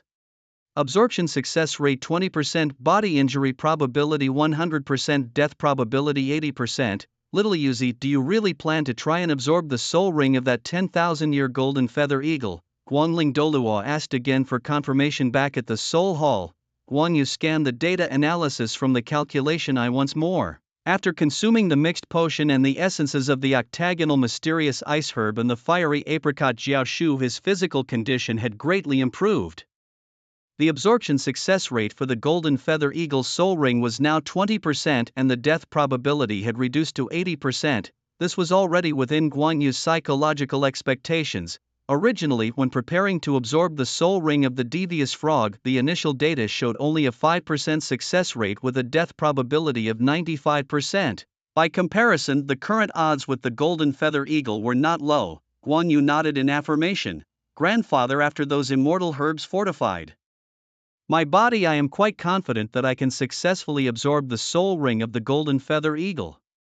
Although Guangling Douluo didn't fully prevent him, he still cautioned, there are things you need to be aware of beforehand. Once a soul beast exceeds 10,000 years, even if it's just by a year or two, absorbing its soul ring can cause mental shocks. Soul masters below level 50 find it hard to withstand, which is why many soul masters only attempt to absorb a 10,000-year soul ring for their 5th ring. Grandfather, the intensity of the spiritual shock from a soul beast's spirit ring after its death is not solely determined by the strength of the soul beast itself, but also by its own spiritual will. If we can dismantle the soul beast's spiritual will, the resulting spiritual shock from its spirit ring will be much weaker. Light Feather Douluo was not foolish. He quickly recalled the method Light Feather used a year ago on the charm frog. Are you planning to replicate the method used on the charm frog and continue to torment this golden feather eagle?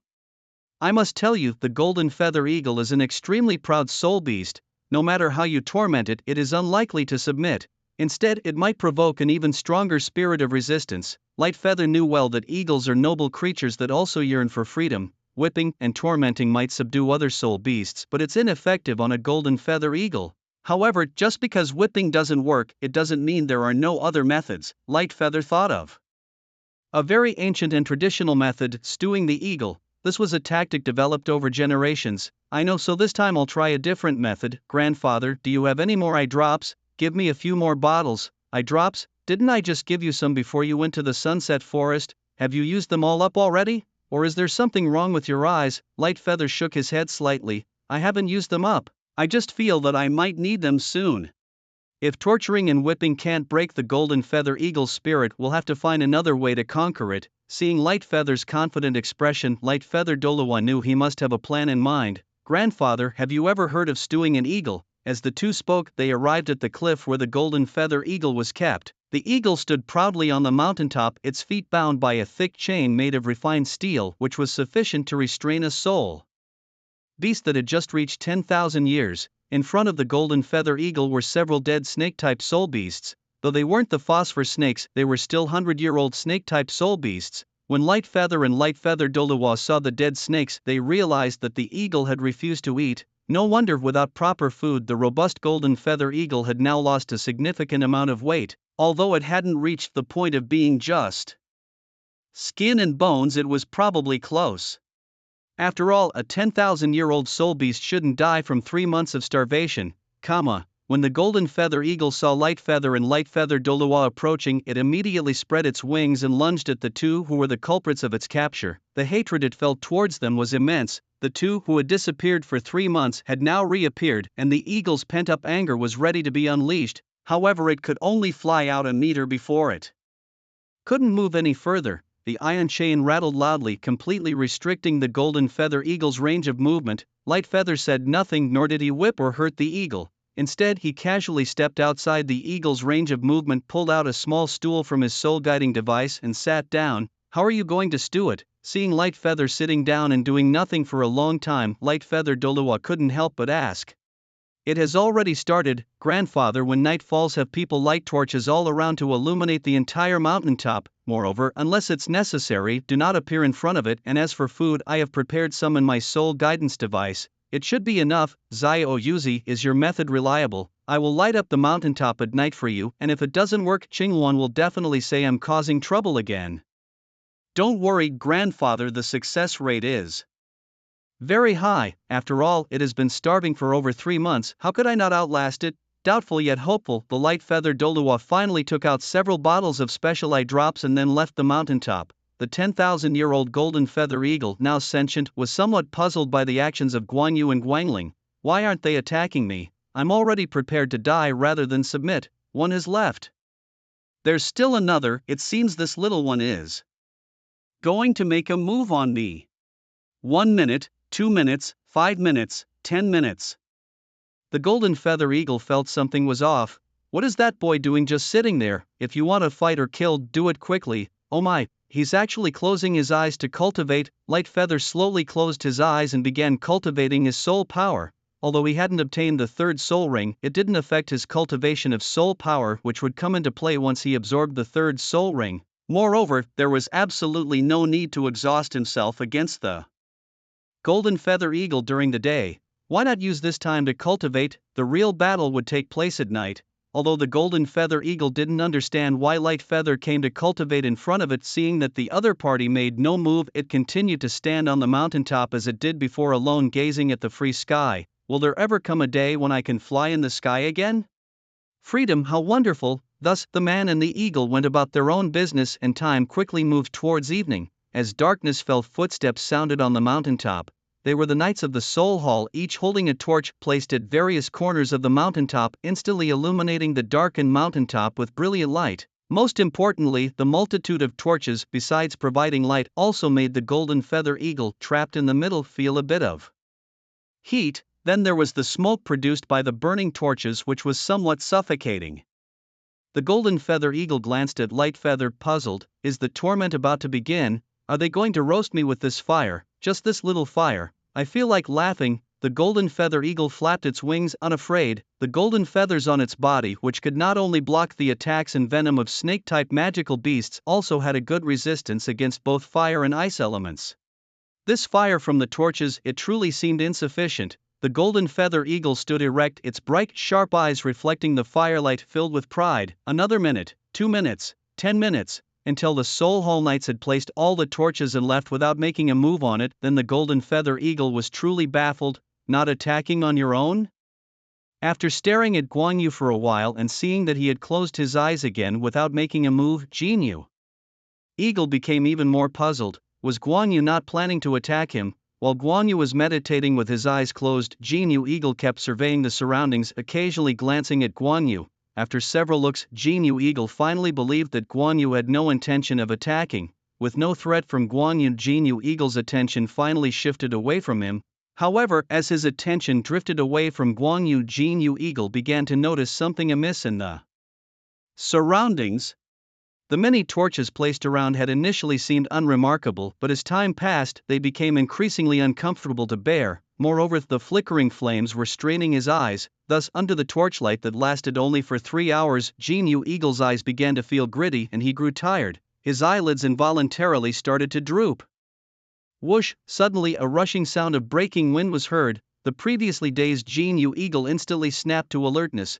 With a flap of his wings he dodged the incoming object. Revitalized, Jinyu Eagle turned to look towards the source of the attack. There stood Guan Yu holding a repeating crossbow, flapping his golden magnificent wings and with eyes clearly mocking. Jinyu thought to himself, is that it? A sneak attack? Too naive.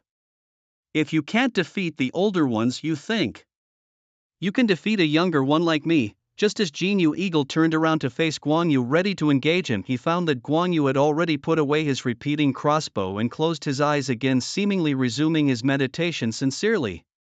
Having been sneak attacked once by Guan Yu, Jinyu Eagle couldn't fall asleep immediately. After staying alert for a while and seeing that Guan Yu made no further moves, Jinyu Eagle gradually relaxed again and his heavy eyelids began to close once more. Whoosh! Although Guan Yu was meditating with his eyes closed, he could still sense Jinyu Eagle's mental state.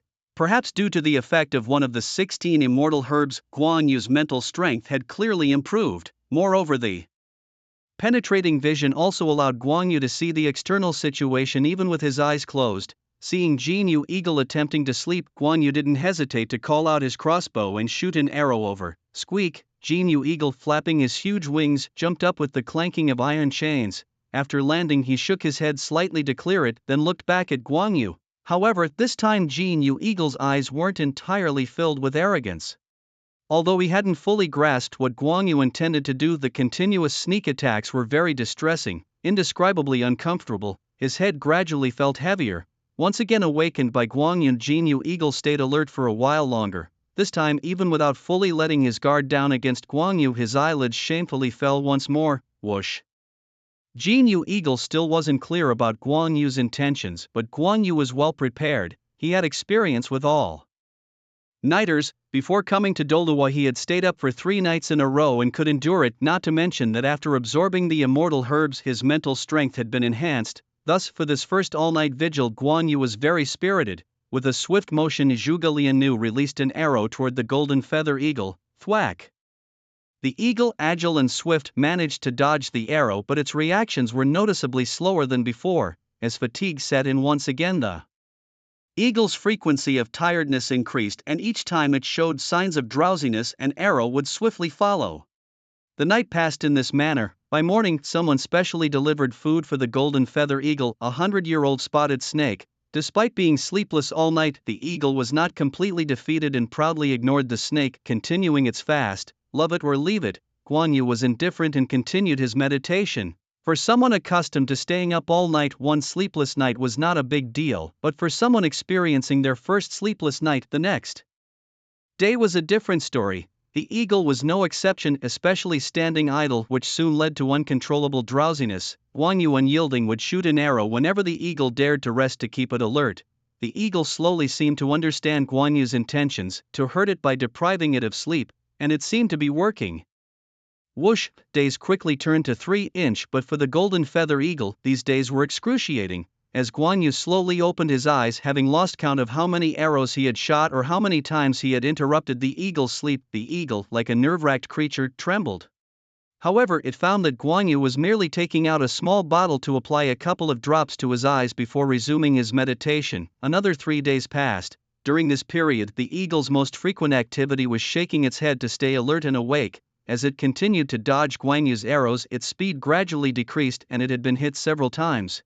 Guan Yu's attacks were now comparable to a level 60 Soul Emperor, inflicting numerous wounds on the eagle. The physical and mental assault gradually weakened the eagle, seeming to increase its craving for food. If previously it could fast for another 3 months without issue, now it was uncertain if it could last until tomorrow. The spotted snakes, changed every 2 or 3 days, now seemed more appealing than ever, tempting enough to provoke its appetite. Days passed with the eagle becoming increasingly sluggish and unstable, hit by several of Guan Yu's arrows. Its once sharp eyes now seemed dim and lifeless. Its gaze shifted back and forth between the spotted snake on the ground and Guan Yu, with evident struggle in its eyes. From struggling in the morning to the afternoon, the once proud golden feather eagle finally lowered its proud head. Guan Yu, noticing the eagle's recent changes in spirit, pointed to the spotted snake on the ground, acknowledging its defeat. Upon seeing this, the golden feather eagle seemed to understand the meaning of light feather. It approached the corpse of the speckled snake and picked it up in its beak. According to the traditional rules of taming eagles, if the adversary is willing to eat, it essentially means that its will has been broken, signifying a successful taming. Moreover, the real-time data from the Eye of Data confirmed this as well. Golden feather eagle, aged 10,001 years. Absorption success rate 99%, probability of bodily harm 100%, death probability 2%. The golden feather eagle joyfully ate its meal, having fasted for 3 months and endured 10 days with light feather. Both its spirit and physical strength were greatly diminished. It didn't take long for the golden feather eagle to swallow the speckled snake jerky, and after having its fill, light feather came over. After eating and drinking, the hostility of the golden feather eagle towards light feather seemed to vanish, replaced by a kind of pleasing servility. Such lowly behavior. It even nodded and bowed to light feather from time to time. However, light feather did not put away the Zhuge crossbow in his hands, which was aimed directly at the golden feather eagle. Surprisingly, the eagle was not afraid. It seemed to believe that although light feather had injured it many times, he would not take its life. Otherwise, he wouldn't have gone through such great lengths just to torment it. What else could the torment be for, if not to subjugate it? If it was just to kill the eagle, there wouldn't have been any need for such trouble. The golden feather eagle also knew that many humans like to keep soul beasts as pets, toys, or mounts. Since it had already submitted, it figured it wouldn't be killed. Then foolishly, the golden feather eagle even moved closer. Driven by curiosity, it began to carefully examine the mysterious weapon that had shot it before. As the golden feather eagle looked into the barrel of the Zhuge crossbow, it saw something bright within the dark trajectory. Both the first and second soul rings on light feather lit up. Soul power transformed into arrows, and 36 crossbow bolts were fired in less than 2 seconds. By the time the golden feather eagle realized what was happening, it only felt a chill throughout its body, as if something had touched it, and then quickly lost control of its entire body, its consciousness also beginning to fade.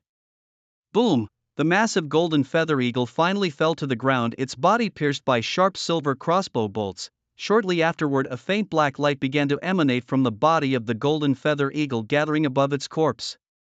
The appearance of a black 10,000-year soul ring confirmed that this 10,000-year-old golden feather eagle had indeed lost all signs of life. The black light gradually formed a ring, and although the color was not very deep, it was undeniably a 10,000-year soul ring. With a firm resolve, light feather moved closer to the side of the golden feather eagle, sat down cross-legged in the Zhuge crossbow, and his hand began to summon the soul ring. The energy of the black soul ring finally found a path for release, rushing towards the right hand of light feather. The moment the black soul ring energy made contact with the Zhuge crossbow and light feather's hand, a soul force barrier instantly formed around him. With light feather's strength, coupled with the bodily enhancements from the celestial herbs, absorbing a soul ring from a soul beast of 5,000 to 6,000 years wouldn't normally pose any harm or unexpected events, but facing a 10,000-year soul ring was clearly not going to be as smooth.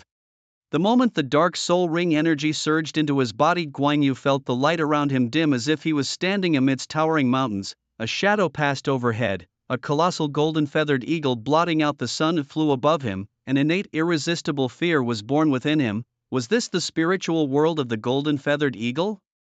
Even though Guan Yu had shattered the eagle's spirit, the weakened spiritual shock still managed to affect him significantly, posing great trouble. Before absorbing the immortal herbs, Guan Yu might have been powerless, but after gaining the effects of the dew of deep autumn and other herbs, a faint glimmer began to shine in his eyes. The giant golden-feathered eagle overhead started to shatter inch by inch, along with the entire spiritual realm beginning to dissolve. Having dealt with the spiritual shock of the golden-feathered eagle, what remained was the immense energy within the eagle's soul ring, sometimes having too much Energy isn't beneficial, one can indeed be overwhelmed by it. Absorbing too much energy could inevitably harm the body. No matter how much Guan Yu crushed the eagle's spiritual will, his analytical eye calculated that absorbing this soul ring would damage his body, a damage characterized by overexpansion. His body's two soul rings, one yellow and one purple, continuously pulsed, expanding and contracting as if helping Guan Yu digest the energy within the soul ring. This over-level absorption brought not only pain to Guan Yu but also a sense of fear, even. Though Guan Yu's preparations were indeed thorough and the eye of data confirmed only a 2% chance of death, there were still many pains worse than death. Now, after absorbing the energy of the golden-feathered eagle's soul ring, Guan Yu's body continuously expanded, his physique doubling in size, his skin tearing and blood seeping from the wounds. Not far from the mountaintop, Guan Yu's scream awakened the light-feathered Douluo. His eyes wide with shock, he looked towards the mountaintop. Before he could finish his thought, he dashed towards the peak. At the mountaintop, Guan Yu was in so much pain he could no longer scream, his throat also injured due to the intense pressure of the energy. At that moment, Guan Yu was on the verge of bodily explosion. His body shifted from intense pain to numbness. My goodness, could it be that I'm facing that 2% chance of death? In his numbness, Guan Yu couldn't help but mock himself. His bones crackled under the pressure of the energy, his body nearly bursting at the black 10,000-year soul ring. Energy continued to flood in. Each time Guan Yu's body neared its limit, and energy inside acted like a firefighter, continually repairing and maintaining his bodily functions. It was the energy of the immortal herbs. Under the destruction caused by the 10,000-year soul ring energy, the accumulated yet undigested energy of the immortal herbs also awakened from its dormancy, engaging in a tug-of-war with the soul ring energy. Among the 16 immortal herbs were those that healed injuries and repaired the body. As the destructive soul ring energy and the reparative immortal herb energy locked in a stalemate, the overall quantity of the soul ring was no match for the energy of the immortal herbs. With the effect of the immortal herbs, it only took half an hour before Guan Yu had completely absorbed the energy of the 10,000-year soul ring. As the energy continued to be absorbed, Guan Yu's physique gradually shifted from being overweight back to normal. At the same time, a black soul ring incredibly appeared beneath Guan Yu's feet. Was it a success? This was the mutual doubt in both Guan Yu and the newly arrived Guanling Douluo's minds. But something was not right. The energy from the soul ring had not completely dissipated. Suddenly Guan Yu leapt from the ground, his fists clenched as he hovered in the air, his body trembling uncontrollably. His chest thrust forward violently and his upper body arched in a manner most terrifying. Observing the third soul ring on Guan Yu, a 10,000-year-old black soul ring, it seemed he had indeed succeeded. But what was happening now? What unexpected event was unfolding? Guanling Douluo was puzzled. Could it be a surprise? Little Yu. The sudden turn of events intensely gripped Guanling Douluo's heart. Amidst his shock, a golden light suddenly began to emanate from Guan Yu. To call it a mere golden light would be an understatement. It was as if golden feathers were manifesting on his body, moving like living things, all converging towards Guan Yu's back. With a ripping sound, Guan Yu's clothes tore open, revealing his bare back where two protrusions, each the size of a forearm, had formed. As these changes occurred, Guan Yu seemed to endure immense pain once more. Sweat tinged with traces of blood beaded profusely on his forehead as he continued to tremble. Then those two protrusions split open. Strangely, the skin did not curl back, nor did blood flow out. Instead, two bursts of golden light emerged, shining brilliantly. Under the wrapping of this light, two massive entities drilled out, growing at a remarkable speed. As the pair of golden objects emerged and extended from his back, Guan Yu seemed to experience a profound sense of relief and exhilaration. His body and spirit visibly relaxed and his facial expression softened, although his body continued to shake. Under Guanling Douluo's watchful eyes, the golden objects quickly reached nearly a meter in length and continued to grow at an astonishing rate. When they reached about 2 meters, they slightly paused, bending and extending in another direction. After a moment, the pair of golden objects finally ceased growing, emitting a bright golden glow. As the golden light dissipated, they became clear. They were a pair of golden wings. Comparing the golden wings on Guan Yu's back with the wings of a golden feather hawk, one could see they were remarkably similar, albeit Guan Yu's were smaller. The wings of a 10,000-year-old golden feather hawk could reach up to 10 meters, whereas Guan Yu's wings were only about 2 meters. However, 2 meters was already quite dramatic. Had they grown to 10 meters, they might have overwhelmed Guan Yu entirely. Soul bone, this was a soul bone, moreover it was one of the rarest types, an auxiliary external soul bone. Now that his condition had stabilized, Guan Yu was fully aware of the changes to his back. Initially aiming only for a 10,000-year soul ring, he had unexpectedly acquired an external soul bone instead. The pair of golden wings on Guan Yu's back fluttered slightly, showing signs of life. However, Guan Yu couldn't hold on for long and soon plummeted towards the ground, once again. Guanling Douluo caught him just in time, holding Guan Yu in his arms. Guanling Douluo was filled with emotion, marveling at how Guan Yu had once again performed a miracle. The acquisition of the 10,000-year soul ring and the external soul bone would surely bring immense benefits to Guan Yu in the future. Wait, his soul power. Good heavens, soul power at level 40, Guanling Douluo was completely flabbergasted. It was unimaginable that someone who had just absorbed their third soul ring could reach level 40 in soul power right after the absorption. This was unheard of in the entire Douluo continent. Was he even human anymore? This was not human, this was a monster, truly a little monster. It might take a while for Guanling Douluo to calm down from this. Wait a second, if he has become a little monster, does that make me an old monster? No, that's not right, he's a little genius, the Grand Worshipper.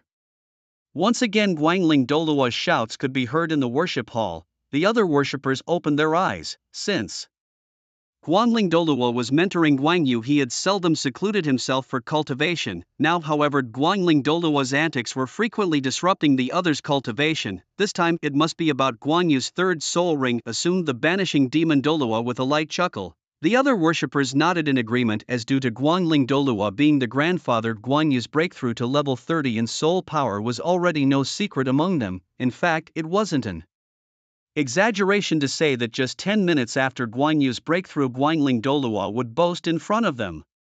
The Grand Worshipper, entering the worship hall, Guanling Douluo glanced at the other worshippers, not minding the varied expressions on their faces, and bragged with a smirk, "Guess. Fifth brother, was Guan Yu's third soul ring the 10,000-year golden feather eagle?" Shenjun Douluo interrupted. You guessed it," the lion Douluo snorted coldly. "A few months ago you brought back a 10,000-year golden feather eagle with Guan Yu. Do you think we are blind or deaf?" Upon hearing this, Guanling Douluo could only chuckle awkwardly. However, guess as we might, we never fully believed that Guan Yu could successfully absorb the 10,000-year golden feather eagle on his third soul ring. Now hearing this fact, it still seems incredibly unbelievable. The second worshipper, Genie Douluo, immediately followed with praise. Even the usually serious Genie Douluo found it hard to remain composed in light of Guan Yu's achievements. Shen Daolu remained silent, harboring his own thoughts. The level of excellence Guan Yu had shown was beyond his imagination. As the representative of the angel god in the Douluo continent, the geniuses he had seen before seemed mediocre or even trash compared to Guan Yu. The key question now was what future titles to bestow upon Guan Yu? Given that Guan Yu's second soul ring had absorbed a 2,900-year-old demon frog, and considering his terrifying cultivation speed over the years, Chen Daolu had already been grooming Guan Yu as the future Grand Worshipper successor for the Martial Soul Hall. Now displaying such excellence, it seemed as if there was nothing left to bestow. Could it be time to give him little snow? No, it's not about sealing, but about bringing two people together. Although Xiao Xue is a few years older than Guan Yu, age isn't really a big issue, just 6 or 7 years. Even though Xiao Xue will inherit the position of angel god in the future, Chen Daolu doesn't think that Guan Yu can't surpass Xiao Xue in the future.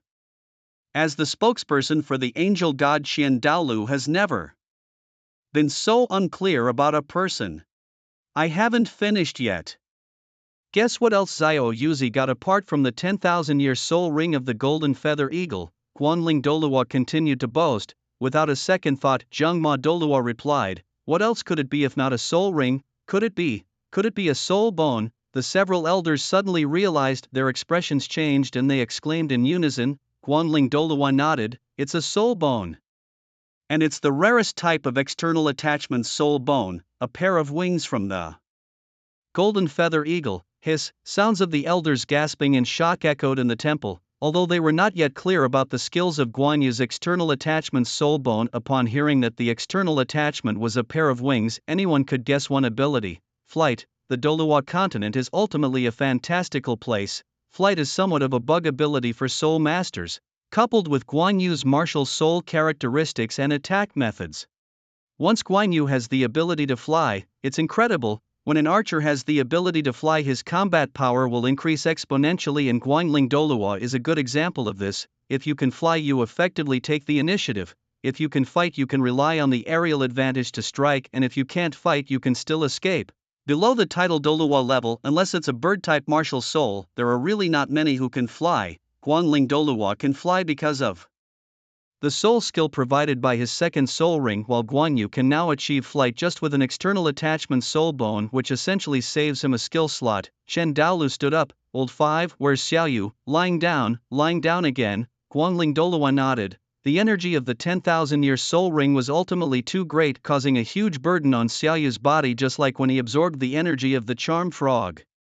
Although it wasn't life-threatening, it would be difficult for him to leave bed for the next 2 or 3 months. He needed to recuperate properly. To this, Chen Daolu and the other elders didn't say much. Lying in bed for 3 months in exchange for a 10,000-year soul ring and an external attachment soul bone was totally worth it. If it were them in their younger days, they would be willing to lie down for a year. Old 5, tell Xiaoyu that if he can reach the 40th level of soul power within a year, I will give him a huge reward. Upon hearing this, the elders all looked towards Chen Daolu. Was the Grand Elder officially starting to test and train Guanyu now? As the eyes of the elders turned back to Guanling Douluo, they noticed that his expression had become a bit strange. Grand Elder Xiaoyu's soul power has already reached level 40. What did you say about the reward?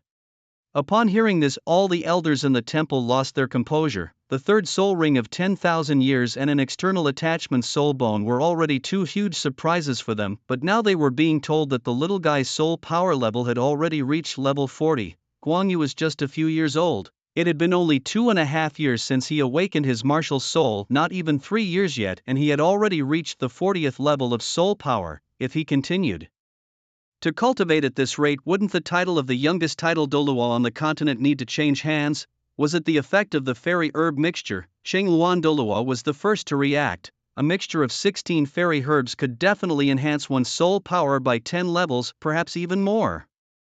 Maybe after Guanyu absorbed the 4th soul ring, the energy from the fairy herbs would transform into soul power, further enhancing Guanyu's strength.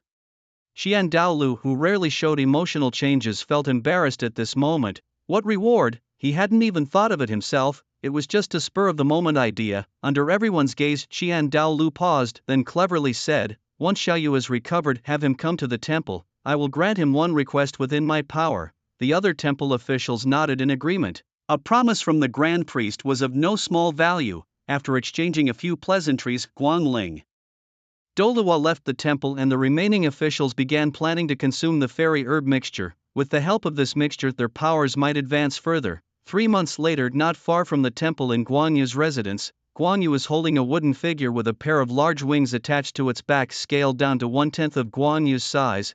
Lately, Guanyu had been using this small figure to explore flying around his room.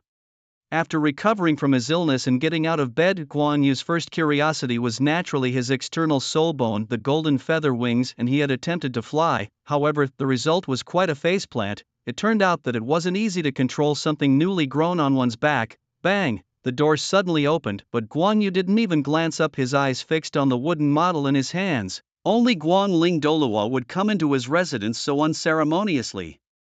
Little you, if you really want to fly, why don't you go outside and fly boldly? What's the use of shaking this little thing around all day? After tinkering for a while longer, Guanyu finally stood up and looked at Guanling Douluo. How can it be useless? Grandpa, I am finding the feeling of flying. Guanyu didn't think this method was useless. The flight of eagle-type soul beasts actually involved very little flapping of wings. It was more a kind of gliding similar to the airplanes Guanyu knew about before coming to Douluo.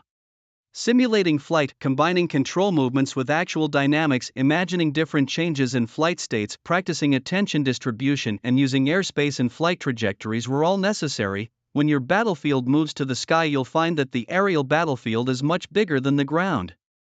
To find the feeling of flying, you should just go outside and boldly fly a few times, crash a few times, and the feeling will naturally come. Saying this lightly as if it wasn't him who would crash. If it really doesn't work, you could go ask the Grand Priest for advice. The Grand Priest is known as invincible in the air. A few tips from him should be enough for you. Besides, didn't the Grand Priest also promise you a request? You might as well think it over and ask him. Upon hearing the words, Guan Yu wasn't in a hurry to rely on Qian Daolia's promise, and naturally, she planned to seek his advice on aerial combat skills. "And your fourth spirit ring, have you decided what spirit beast you want to hunt?" she mused. "Once you've decided, I can accompany you on the hunt. After acquiring the fourth spirit ring, you'll still need to complete the studies at the Spirit Hall Academy that you left unfinished." The fourth spirit ring. Guan Yu had certainly considered her options during this time. The eye of calculation data analysis showed, fourth spirit ring selection, 1 to 19,999 years, absorption success rate 100%, 20,000 to 29,999 years, absorption success rate 60%, 100% bodily harm mortality rate 30%. 30,000 to 39,999 years, absorption success rate 40%, 100% bodily harm mortality rate 65%. 40,000 to 49,999 years, absorption success rate 5%, 100% bodily harm mortality rate 96%, over 50,000 years, absorption success rate 0 mortality rate 100%. For the fourth spirit ring's development direction, offensive gain scored 95 points, supportive direction scored 18 points, out of 100. Given these statistics, Guan Yu, whose support attributes were already maximized, naturally chose not to develop further in the supportive direction, and instead she began to focus on the offensive path. The options provided for the offensive direction were mental attack, with Zhuge Crossbow mental attack traits, scored 94 points, elemental attack, with Zhuge Crossbow elemental attack traits, scored 77 points, physical attack, enhanced Zhuge Crossbow physical attack effects, scored 93 points. Based on the scores, Guan Yu immediately discarded the elemental attack, leaving only the mental and physical attacks. After some deliberation, she chose mental attack, in the Douluo continent. Besides the pure soul power, the strength of one's mental power can sometimes be crucial. The Zhuge Crossbow, even before absorbing the 10,000-year spirit ring of the Golden Eagle, already had the attack power of a level 60 Soul Emperor, and naturally, the power would increase even more after the absorption. However, in the area of mental power, there seemed to be a shortfall. In the original story, Tang San's mental attacks after absorbing the Wisdom Skull were not very effective, so why not endow the Zhuge Crossbow with mental attack traits? Who decreed that a shooter must only have physical attacks? Even the Ice Mage's ultimate is magical damage. With Guan Yu's choice of mental attack, the eye of calculation provided real-time data analysis. Mental attack direction, suitable spirit beast, mermaid princess, reason. A singular mental system sees spirit beast with powerful mental powers capable of condensing the spirit of the mind. Probability of inheriting the spirit's bombardment skill 90%. Probability of inheriting the spirit's summoning skill 10%. Suitable spirit beast, three-eyed golden Ni, reason. An ancient auspicious beast revered as an emperor, naturally possesses intelligence, growing at twice the rate of ordinary spirit beasts. After reaching a bottleneck at 100,000 years, the probability of breakthrough doubles. Also possesses the ultimate fire and ultimate spirit dual attributes. Probability of inheriting the spirit destruction strike skill 78%. Inheriting the ultimate skill of flame destruction has a 22% chance. Suitable for the soul beast, tyrant overlord evil eye. This mighty creature boasts an eye that spans over 300 meters, adorned with tentacles, and possesses formidable psychic power.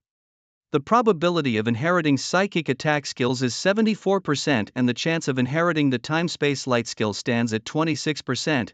This skill is ideal for the soul beast, Dream Ice Silkworm. The Dream Ice Silkworm, a soul beast endowed with intelligence, showcases dual attributes of ice and psychic power, with a notable emphasis on psychic prowess. The probabilities of inheriting Psychic Blast and Frost Strike skills are 69% and 31% respectively. Another suitable candidate is the Nine-Tailed Heavenly Fox, a potent psychic-type soul beast with 9 tails, each one signifying an increase in power. This creature is naturally enchanting and excels in psychic attacks. The probabilities of inheriting psychic attack and charm skills are 55% and 45% respectively. The Saint Illusionary Ape is another fitting soul beast, a blend of psychic and strength types, capable of inducing illusions with its psychic power and specializes in psychic hallucinatory attacks. The chances of inheriting the psychic illusion and strength amplification skills are 53% and 47% respectively. It's worth noting that the psychic skull used in the Elite Soul Master competition originated from this very Saint Illusionary Ape. Grandfather, regarding my fourth soul skill, I'm considering choosing between the nine-tailed heavenly fox and the Saint Illusionary Ape, but I haven't decided yet. The reason for my indecision is that the probability of inheriting psychic attacks from these two soul beasts is not significantly different, as for the eye of calculation mentioned earlier concerning various soul beasts, that's merely a trip down memory lane. I can't seem to find Light Feather anywhere, and even if I did, I wouldn't know how to proceed with the nine-tailed heavenly fox or the Saint Illusionary Ape. You're considering a psychic attack for your fourth soul skill? Even the light-plumed Douluo might seem unreliable at times. As a titled Douluo, his insights are unquestionable, and from the soul beasts chosen by Light Feather one can deduce his developmental direction. Light Feather nodded in agreement. Grandfather, I'm not yet inclined to add an attack-specific soul ring to my fourth soul ring. I'd like to further enhance my psychic attack. Just as Light Feather was considering how to persuade Light Plume Douluo, to his surprise, Light Plume Douluo agreed immediately without any doubts. Absolutely, as an archer relying solely on physical attacks can easily be countered. My Light Plume Ice Bow soul not only involves physical attacks but also incorporates ice elemental attacks. Even so, my sixth soul skill was chosen to be a pure energy attack. Therefore, when it comes to soul ring configurations, we shouldn't blindly pursue physical attacks. Moreover, now that your soul has mutated and your crossbow soul has lost its ice elemental attack, pursuing solely a physical attack might sometimes be restrictive. Adding a psychic attack is indeed a wise choice. The dual cultivation of psychic and physical attacks has clearly won Light Plume Douluo's approval. As for choosing between the nine-tailed heavenly fox and the Saint Illusionary Ape, considering the difficulty level, I recommend opting for the nine-tailed heavenly fox. The Saint Illusionary Ape is rare and lacks a fixed habitat, making it extremely challenging to find a suitable one. The last record of the Saint Illusionary Ape in the Soul Hall was 15 years ago, when His Holiness the Pope went hunting soul beasts in the Stardoe forest and even obtained a decent skull. In comparison, obtaining the nine-tailed celestial fox is much easier. Why? Guangyu was puzzled. Douluo Guangling laughed and said, haven't you learned at the Martial Soul Hall Academy that there is a little girl there who has taken Bibi Dong as her master? Her martial soul is inherited from her mother, the Celestial Fox Hu family. The situation of the Celestial Fox Hu family is special. They live in the 10,000 Fox Cave and have good relations with the Martial Soul Hall. Therefore, if you start with the nine-tailed Celestial Fox, even if you are unsuccessful, you won't be in danger of losing your life. Although it is a nine-tailed celestial fox, it does not necessarily mean you can get a nine-tailed one. What do you mean? At this point, Guangyu also remembered that both Hulina and Xiaoyu seemed to have taken their surnames from both parents, and their martial souls were inherited from both their fathers and mothers.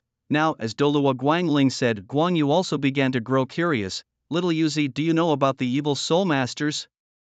Guangyu nodded. The nine-tailed celestial fox originally was a 100,000-year spirit-type soul beast, but 100 years ago it was corrupted and refined by a group of powerful evil soul masters into an evil soul beast that harbors great hatred towards humans. At that time, the Martial Soul Hall had a life-and-death battle with these evil soul masters. Although they eventually eradicated these evil soul masters, they themselves were severely damaged, and the final handling of the nine-tailed celestial fox became a problem. Some considered killing the nine-tailed celestial fox to absorb its soul ring and soul bone, but at that time, the nine-tailed celestial fox was heavily contaminated by evil thoughts and no one dared to risk absorbing it. Consequently, the Pope at the time chose another method. That was to convert all the energies of the nine-tailed celestial fox into spiritual power sealed within the Hu family clan, whose martial soul was originally a fox. The most outstanding disciple of the Hu family acted as a container sealing the energy of the nine-tailed celestial fox within themselves. The Hu family disciple who served as the container for the nine-tailed celestial fox would possess strength comparable to that of a titled Douluo, but due to the erosion of the energy, their lifespan was generally only about 30 to 40 years. After death, another Hu family disciple would continue to act as the container to seal the nine-tailed celestial fox. Originally, this generation of the Hu family wanted to make that little girl from the academy the next generation's container, but for some reason Bibi Dong did not agree, not only intervening personally but also taking her as a disciple. Hearing this, Guangyu suddenly felt that this plot seemed somewhat familiar. It felt like something out of a neighboring movie. My dear grandfather, you aren't planning to make me that container, are you? Guan Yu smirked. What are you thinking? How could I possibly let you be the container for the nine-tailed celestial fox? Since the Hu family has been carrying the nine-tailed celestial fox, they have also gained a benefit. What benefit?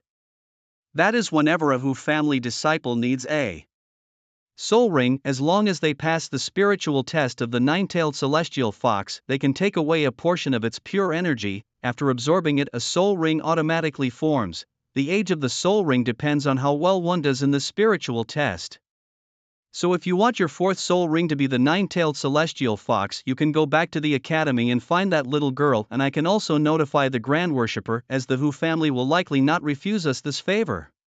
Although he had obtained the external attachment soul bone golden feather wings, Guan Yu knew that fully mastering the use of the golden feather wings would inevitably require time to adapt. Moreover, external spirit bones differ from other spirit bones in that once the spirit bones of the 6 body parts are absorbed, they belong to oneself. However, for external spirit bones, even after absorption, one needs to fully integrate with the external spirit bone, otherwise it can be easily taken away by others. In the original story, Tang San forcefully integrated the external spirit bone under the pressure of Zhi Douluo, one of the 3 instructors at Tiando Royal Academy. In contrast, Guan Yu's integration process was much more pleasant, sighing in relief, comfortable. In Guan Yu's residence, there was a huge bathing tub filled with a medicinal liquid concocted from various herbs. What Guan Yu needed to do was to soak in the medicinal bath for half an hour every day after completing physical training with the external spirit bone Jinyu wings.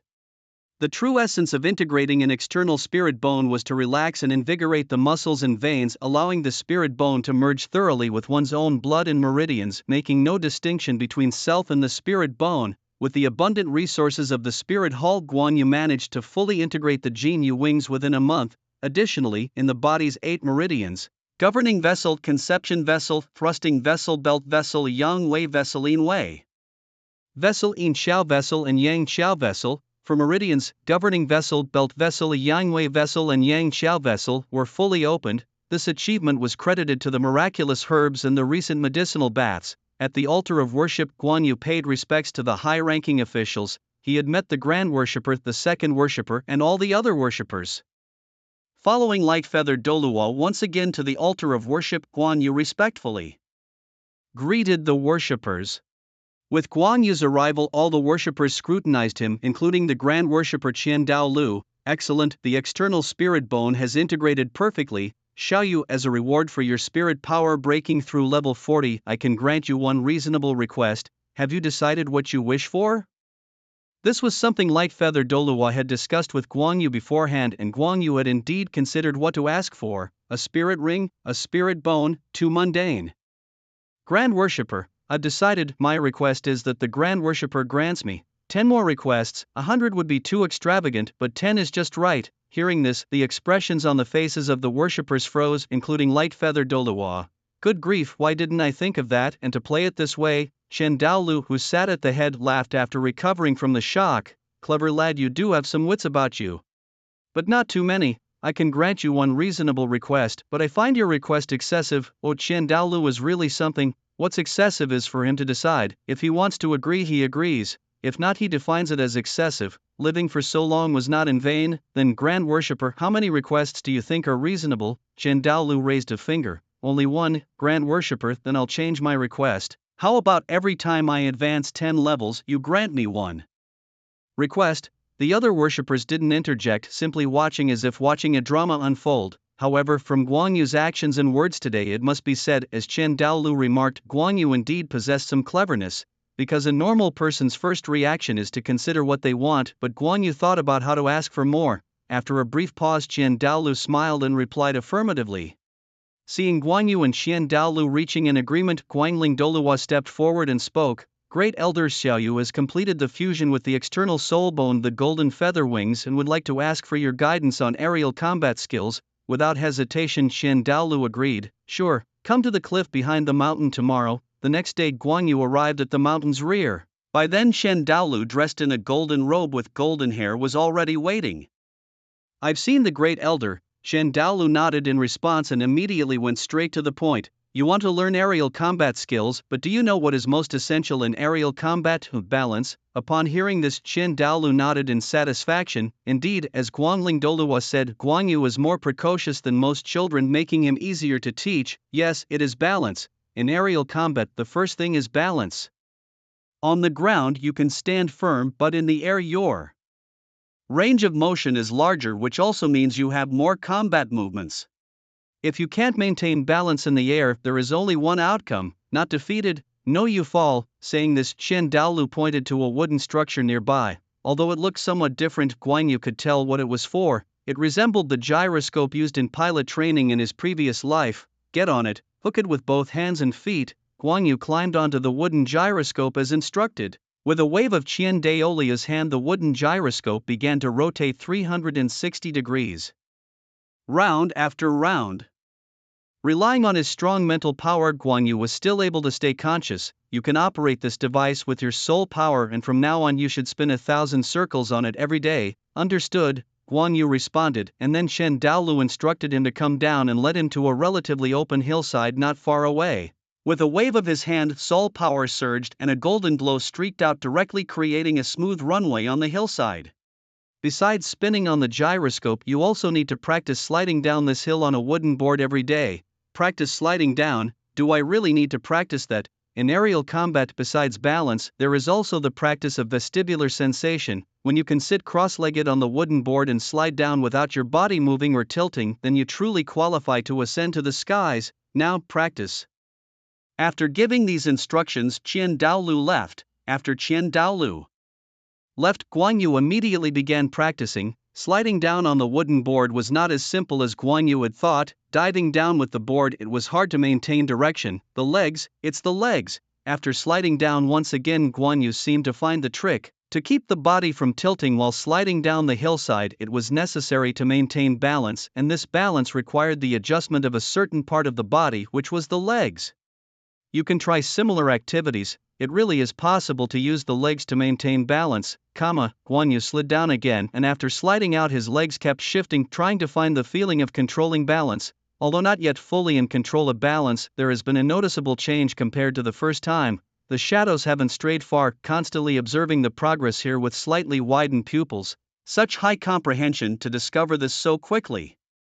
A month has passed just like that. Qin Douluo did not teach Guan Yu anything new, so Guan Yu was simply repeating the training with the wheel and skateboard. Now, Guan Yu can smoothly slide down the slope without changing his posture. Not bad, you're much faster than I expected, Qin Douluo spoke honestly. Although it was a minor training session, Qin Douluo had originally planned for it to take 2 to 3 months for Guan Yu to achieve this. Now, Guan Yu had managed it in just 1 month. Surprising Qin Douluo once again. No one dislikes compliments, and Guan Yu felt somewhat proud. Great mentor, what do I need to train next? Qin Douluo smiled and said, since you've got the balance and vestibular sense down, you won't easily fall from the sky anymore, so next up is actual combat. With that, Qin Douluo leapt into the air, his radiant six-winged angelic form unfolding behind him. Whoosh, buzz. Sounds filled the air as 2 figures collided and then separated, each with golden wings on their backs. One carried a pair of large golden wings, and the other bore 3 smaller pairs of golden wings. It was Guan Yu and Qin Douluo. After the collision, Guan Yu's form was clearly unstable, swaying left and right for a moment before finally stabilizing in the air. Once you have the ability to fly, aerial combat should enhance your strength, not diminish your combat power, Qin Douluo said, his 6 wings vibrating as he once again swooped towards Guan Yu. As Qin Douluo approached, he swung his angelic sword in a flowing motion. Even before Qin Douluo made his move, Guan Yu's calculating eyes had already aberrantly simulated the trajectory of Qin Douluo's attack. Facing Qin Douluo's full strength, no amount of simulation by Guan Yu would be useful. However, for the purpose of this combat training, Qin Douluo had suppressed his soul power to level 40 with only one more level 40 soul ring skill than Guan Yu possessed. As the golden wings fluttered, Guan Yu moved to the side, narrowly dodging Qin Douluo's sword. The sword missed, and Qin Douluo did not rush to attack again, but instead recalled Guan Yu's previous performances. It seemed that Guan Yu always had a premonition about his attacks. Could this be an innate combat instinct? After dodging Qin Douluo's attack, Guan Yu raised his crossbow. Unlike usual, when his body was aloft, using the Zhuge crossbow made his body increasingly unstable. For a marksman, this was a major taboo. But for Guan Yu at this moment it might not be. One yellow, one purple and one black soul ring appeared in succession. Although Douluo knew Guan Yu's soul ring configuration was 100 years, 1,000 years, 10,000 years, every time he saw them he couldn't help but feel stirred, especially when the third black soul ring lit up. Douluo distinctly felt something lock onto him. Guan Yu's Zhuge crossbow now holds 72 arrows, 16 of which were used in a previous encounter with Douluo. This time, as Guan Yu pulled the trigger, a dense sound of machinery followed and all the arrows were fired, whistling through the air. The shaking of his body caused the arrows' paths to waver, but miraculously, whether off course or not, they quickly adjusted their trajectories, seemingly drawn by some force, all aiming towards Douluo. Utilizing his fourth soul skill, the angel's eye, Douluo swiftly dodged the intensive barrage of arrows. However, after evading a portion, he sensed something amiss as the dodged arrows incredibly turned back towards him. Lock-on? Tracking? Douluo was not overly surprised but remained solemn as beams of angelic brilliance burst forth, destroying all the arrows under the glow of the angel's glory. Seeing this, Guan Yu's lips curled up in a smirk. It seemed like Douluo had won, but according to the rules, it was actually Guan Yu who emerged victorious. Douluo's attack was not at the level of a 40-rank soul force, and the soul skill he used, Angel's Glory, was not among the first 4 soul ring abilities. Was that your third soul skill just now? Guan Yu nodded. Indeed, it was the lock-on tracking ability bestowed by the Golden Eagle, allowing the crossbow arrows to chase the enemy within a certain range after locking onto the target. A certain range? Douluo muttered softly but did not inquire further about the extent of this range. In fact, the maximum chasing range of the arrows was the shooting range of the Zhuge crossbow itself, 600 meters, a fine soul skill. You have now mastered basic aerial combat techniques and I have taught you all I can. You should now return to the Soul Hall Academy to complete your remaining studies, Douluo advised. Guan Yu's progress during the few days of aerial combat training had exceeded Douluo's expectations, even surpassing that of his contemporary Little Snow. As for the matter of the nine-tailed sky fox, he would inform the Hu clan, allowing Guan Yu to proceed without worries. Upon hearing this, Guan Yu bowed respectfully to Douluo. Thank you, great tutor, he said, then headed back to the Soul Hall Academy. After 9 months away, Guan Yu smoothly handled the procedures to move from the intermediate class to the advanced class. As he entered, an advanced class was in session. Guan Yu, it took you so long to advance. You don't seem very impressive, a voice rang out, and the speaker was none other than one of the Soul Hall's Golden Generation trio. Originally, Guan Yu had intended to ask Hulyina to take him to the Thousand Fox Cave, but unexpectedly, they approached him first. Unlike the arrogance of Xie Yu and Hulyina, Yan's expression seemed troubled. Frustration was evident, for since joining the advanced class and participating in practical combat classes, Yan had fought 6 times with Hulyina and lost each time due to his subservient nature. Facing Xie Yu, he also lost 6 times due to a genuine gap in strength. In the advanced class, while Xie Yu and Hulyina continued to shine as the chosen ones, Yan seemed to have fallen from grace. Guan Yu's Zhuge crossbow now holds 72 arrows, 16 of which were used in a previous encounter with Douluo. This time, as Guan Yu pulled the trigger, a dense sound of machinery followed and all the arrows were fired, whistling through the air. The shaking of his body caused the arrows' paths to waver, but miraculously, whether off course or not, they quickly adjusted their trajectories, seemingly drawn by some force, all aiming towards Douluo. Utilizing his fourth soul skill, the angel's eye, Douluo swiftly dodged the intensive barrage of arrows. However, after evading a portion, he sensed something amiss as the dodged arrows incredibly turned back towards him. Lock-on, tracking? Douluo was not overly surprised but remained solemn as beams of angelic brilliance burst forth, destroying all the arrows under the glow of the angel's glory. Seeing this, Guan Yu's lips curled up in a smirk.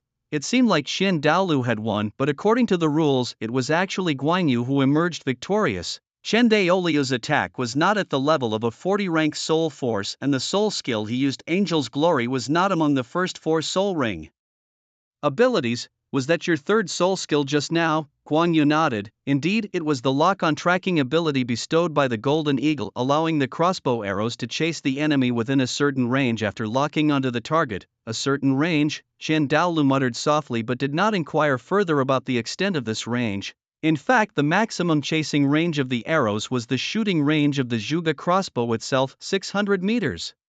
A fine soul skill. You have now mastered basic aerial combat techniques and I have taught you all I can. You should now return to the Soul Hall Academy to complete your remaining studies, Qin Douluo advised. Guan Yu's progress during the few days of aerial combat training had exceeded Qin Douluo's expectations, even surpassing that of his contemporary Little Snow. As for the matter of the nine-tailed sky fox, he would inform the Hu clan, allowing Guan Yu to proceed without worries. Upon hearing this, Guan Yu bowed respectfully to Qin Douluo. "Thank you, great tutor," he said, then headed back to the Soul Hall Academy. After 9 months away, Guan Yu smoothly handled the procedures to move from the intermediate class to the advanced class. As he entered an advanced class was in session. "Guan Yu, it took you so long to advance. You don't seem very impressive." A voice rang out and the speaker was none other than one of the Soul Hall's Golden Generation trio. Originally, Guan Yu had intended to ask Hulyina to take him to the Thousand Fox Cave, but unexpectedly, they approached him first. Unlike the arrogance of Xiaoyu and Hulyina, Yan's expression seemed troubled. Frustration was evident, for since joining the advanced class and participating in practical combat classes, Yan had fought 6 times with Hulyina and lost each time due to his subservient nature. Facing Xiaoyu, he also lost 6 times due to a genuine gap in strength. In the advanced class, while Xiaoyu and Hulyina continued to shine as the chosen ones, Yan seemed to have fallen from grace. "Since this is a practical class, Guan Yu, do you dare to join a 2v2 team battle?" Hulyina approached and asked. "Let's skip the 2v2, but I do have something else I need to talk to you about." Guan Yu waved his hand dismissively. "Even if Qin Douluo pushes his soul power to level 40, he's no match for me, let alone the golden trio of the martial Soul Hall." "You must be joking," Hulyina persisted, unable to forget the way Guan Yu had once arrogantly mocked her in the intermediate class. Upon reaching the advanced class, Hulyina and Yan trained desperately, all to truly defeat Guan Yu. However, to their dismay, after half a year, Guan Yu had not advanced to the senior class and they learned that he had taken a leave of absence from school. "Win me in a 2v2 and I'll agree to your request. Otherwise, there's nothing to talk about." "Do we really have to fight?" "There's no other way," Guan Yu sighed, convinced that none of Tangjia Sanshao's female characters were normal, especially in Douluo continent where they never admit defeat. "Is it the two of you in the 2v2? Guan Yu glanced at Xiaoyu and Hulyina. Xiaoyu was silent throughout, with only Hulyina responding. "Yes, my brother and I will team up against you and Yan, a 2v2 team battle." "Yan?" At this moment, Yan also looked over and rolled up his sleeves, ready to start the fight. "Forget it, I alone am enough." Upon hearing this, the faces of the golden trio of the martial Soul Hall turned unfriendly. Guan Yu's words were clearly a slight against them, intending to take on Xiaoyu and Hulyina alone in a 2v2, obviously underestimating them. As for Yan, he was puzzled by Guan Yu's words, wondering what he meant by "forget it." Without waiting for the golden trio to express their dissatisfaction, Guan Yu had already moved to an empty platform designated for practical lessons. "Come on, you'll pay for your arrogance." Hulyina and Xiaoyu quickly followed him onto the stage. The battle in which Guan Yu easily defeated Yan in the intermediate class was still vivid in their minds. Although they could also defeat Yan, they couldn't do it with Guan Yu's ease, so at that time, they knew they were not as strong as Guan Yu. Now, with the acquisition of their third spirit ring, Xiaoyu and Hulyina had regained their confidence, especially since they had a trump card this time. Stepping onto the platform, facing Guan Yu, Xiaoyu and Hulyina immediately used their martial soul fusion skill. Xiaoyu's dual moon blades and Hulyina's kitsune martial soul released a brilliant light autonomously. The light from the two martial souls merged together, growing brighter and eventually enveloping the figures of Xiaoyu and Hulyina.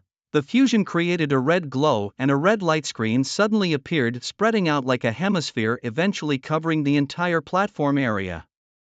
Within the red light, the two figures merged into one, a long-haired figure whose gender was indiscernible, with blood-red hair and a dual-tone voice slightly eerie. The martial soul fusion skill Bewitching Charm was activated. "Guan Yu, you should feel honored to be the first to fall to our original soul skill." Bewitching Charm raised the moon blade and two distinct voices overlapped. Hearing this, Guan Yu remained calm for various reasons. He was quite familiar with the golden trio of the martial Soul Hall.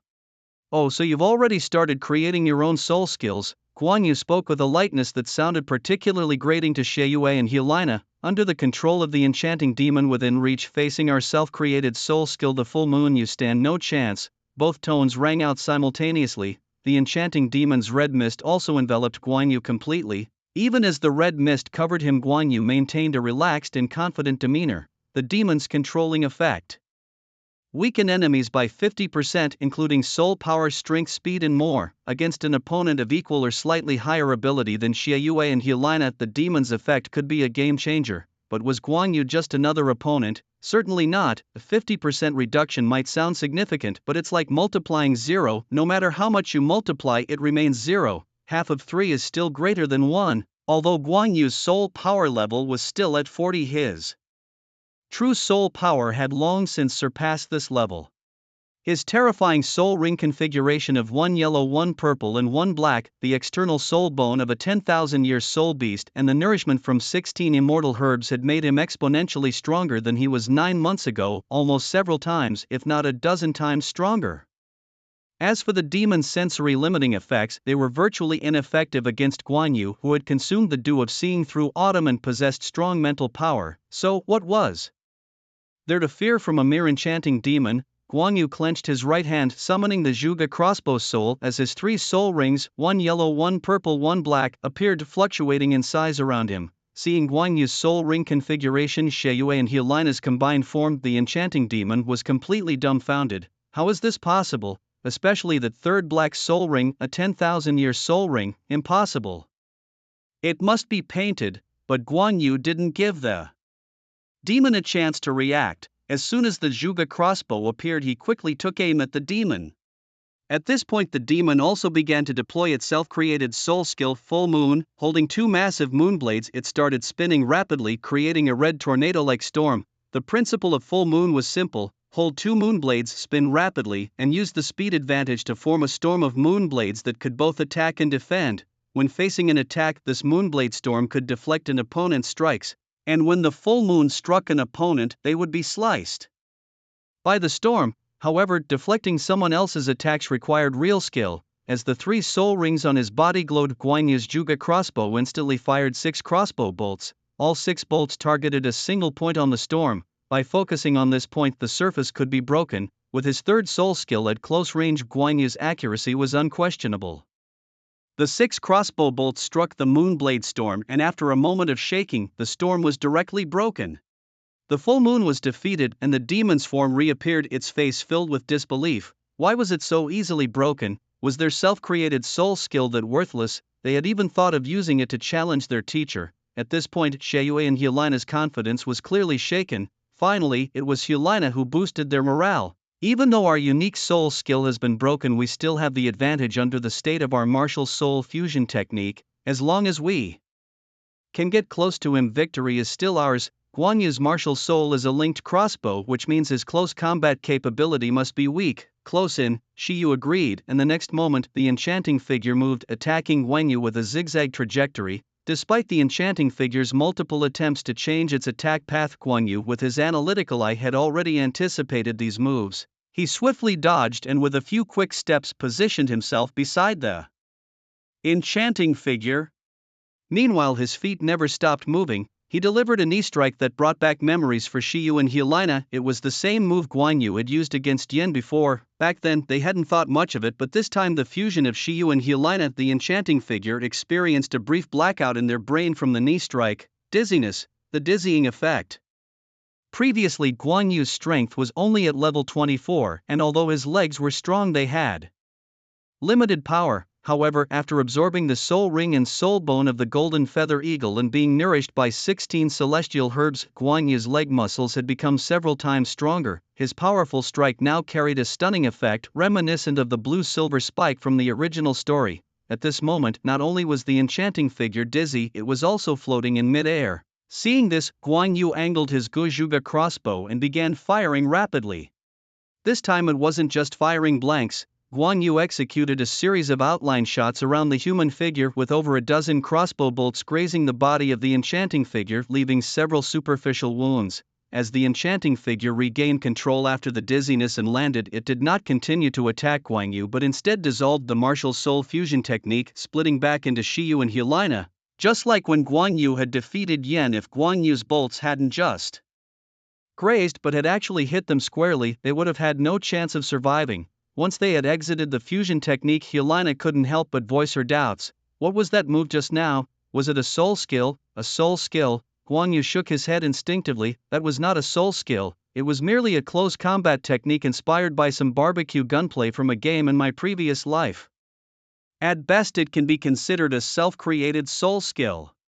Due to the influence of the demon frog, it wasn't difficult for Guan Yu, who already had strong leg strength, to perform this close combat technique. As Shiyu and Helena ended their soul fusion, the red mist in the arena dissipated. Now finally able to see clearly, Yen, who had been curious about the outcome, understood the result upon hearing Helena's declaration of defeat. However, what intrigued Yen even more was how Guan Yu had managed to defeat the soul fusion technique of Shiyu and Helena. He had been watching the entire time and saw that Guan Yu had been under constraint by the enchanting figure without any apparent chance to break free. So how exactly did he win? Moreover, if one can win, why not take it easy and secure the victory? When Helena bombarded him with accusations about needing to defeat her, Guan Yu simply brushed them off, focusing instead on what mattered to him. I need to go to the Wanhu cave and I need you to show me the way.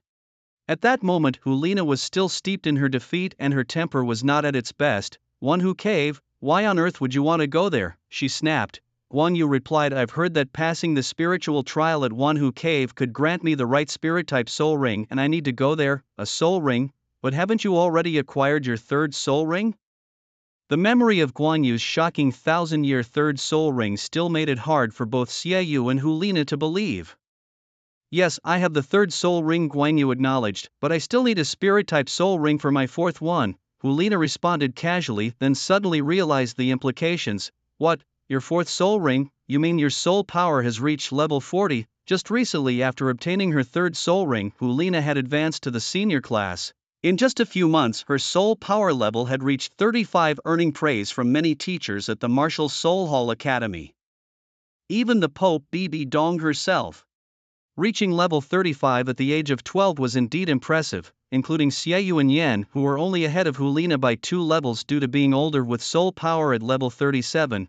But Guan Yu, who had been several levels behind them in the intermediate class, had not only caught up in these few months but had even surpassed them. This harsh reality was something that the trio needed time to digest. If your soul power has truly reached level 40, how did you train so quickly? Xiaoyu and Yin turned to Guan Yu, equally eager to learn any training secrets he might share. Study hard, train every day. Guan Yu spread his hands, an infuriatingly smug look on his face. Seeing Guan Yu's demeanor, Helena and the others knew they were unlikely to pry any useful information from him. Thus the conversation circled back to his desire to visit Wanhu Cave. Do you have permission from the teachers to go to Wanhu Cave? Asked Helena. When Guan Yu realized that even the dove Douluo had approached Qin Douluo about this matter, he recognized that it wasn't going to be simple. Don't you three know my identity by now? I only need the approval of the Grand Custodian, not the Pope herself. Can't the Grand Custodian give commands on my behalf? Challenged by Guan Yu, Helena's face grew darker and Yan looked visibly annoyed. 3 days.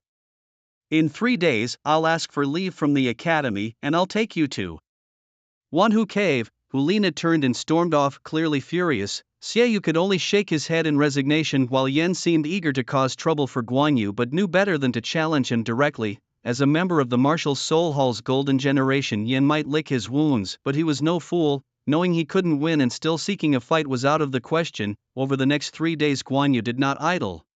At the Martial Soul Hall Academy, with theory classes in the senior section cancelled and some outdoor survival training also scrapped, the academy's schedule for the students was sparse, focusing mostly on practical combat training. Besides completing the required courses at the academy, Guan Yu spent the rest of his time practicing with the golden wings, striving to master them gradually and thoroughly. After all, these wings were a powerful ace up his sleeve. The ability to fly was not something to be underestimated. 3 days passed quickly as Guan Yu immersed himself in relentless practice. He found that sparring with Douluo, a level 99 peerless Douluo with years of immersed combat skills and awareness, was more effective than training alone. Douluo, holding back his own power level to match Guan Yu, served as the perfect sparring partner, allowing Guan Yu to fight without reservations. At the entrance of the Martial Soul Hall Academy, Guan Yu arrived at the agreed time to find Helena already waiting. By then, Helena had changed out of her academy uniform into her personal clothes. Despite being only 12, she already appeared quite mature, a common trait among the inhabitants of the Douluo continent, both in mind and body. Let's go, Guan Yu said softly as he approached Helena, who had no objections and was eager to finish the journey and return to her training. Although it was just the two of them traveling, they both knew that they were likely being protected secretly by others along the way. The destination Wanhakshu was neither in the Tian-Do Empire nor the Douluo Empire but rather in a forested mountain range within the domain of the Marshal Soul Hall to the southeast. It seemed not too far, but it took Guan Yu and Hulina 2 days to reach, prompting Guan Yu to reminisce about the times when Guangling Douluo had taken him hunting for soul beasts across the continent, a journey that with Guangling Douluo's speed took no more than a day. Now, even though the golden wings had increased his speed significantly, he had to walk to keep pace with Hulina. Wanhakshu was located in a mountain range not smaller than Mount Wuhuan. The mountain was hollowed out with many structures built inside. Despite being in a remote forest, the architecture of Wanhakshu was neither simple nor primitive. The entrance to the mountain was a massive boulder carved into an imposing gate that could rival any sex mountain gate on the continent. As Guan Yu and Hulina approached the gate, a voice rang out and a special energy emanated from within. Hu Clan welcomed the genius of Marshal Soul Hall to Wanhakshu, followed by the heavy stone doors parting to the sides. Hulina's expression did not show much joy, lacking the excitement of returning home, and she walked in with Guan Yu without hesitation. Inside Wanhakshu, the mountain revealed a hidden world with houses built against the mountain walls, clearly the residences of the Hu clan. In the center stood a larger temple. On the mountain's platform, many curious eyes turned towards Guan Yu. He observed the people around him, mostly women dressed in thin garments that perfectly outlined their figures, and his gaze and attention were easily drawn to them. The Hu clan, known for their fox spirit martial souls, possessed an innate charm rendering them particularly alluring to the opposite sex. Guided by an attendant, Guan Yu and Hulina stepped into the temple. I am Hu Lian, the clan leader of the Hu family, and I welcome the young prodigy from the spirit hall. The first person they encountered inside was a mature woman with a striking figure clad in purple gauze. She was an 80-level soul Douluo and also the leader of the Hu clan. I've seen the clan leader. Hulina greeted the woman with a bow. The woman named Hulian shifted her gaze to Hulina. It's been a long time, Laina.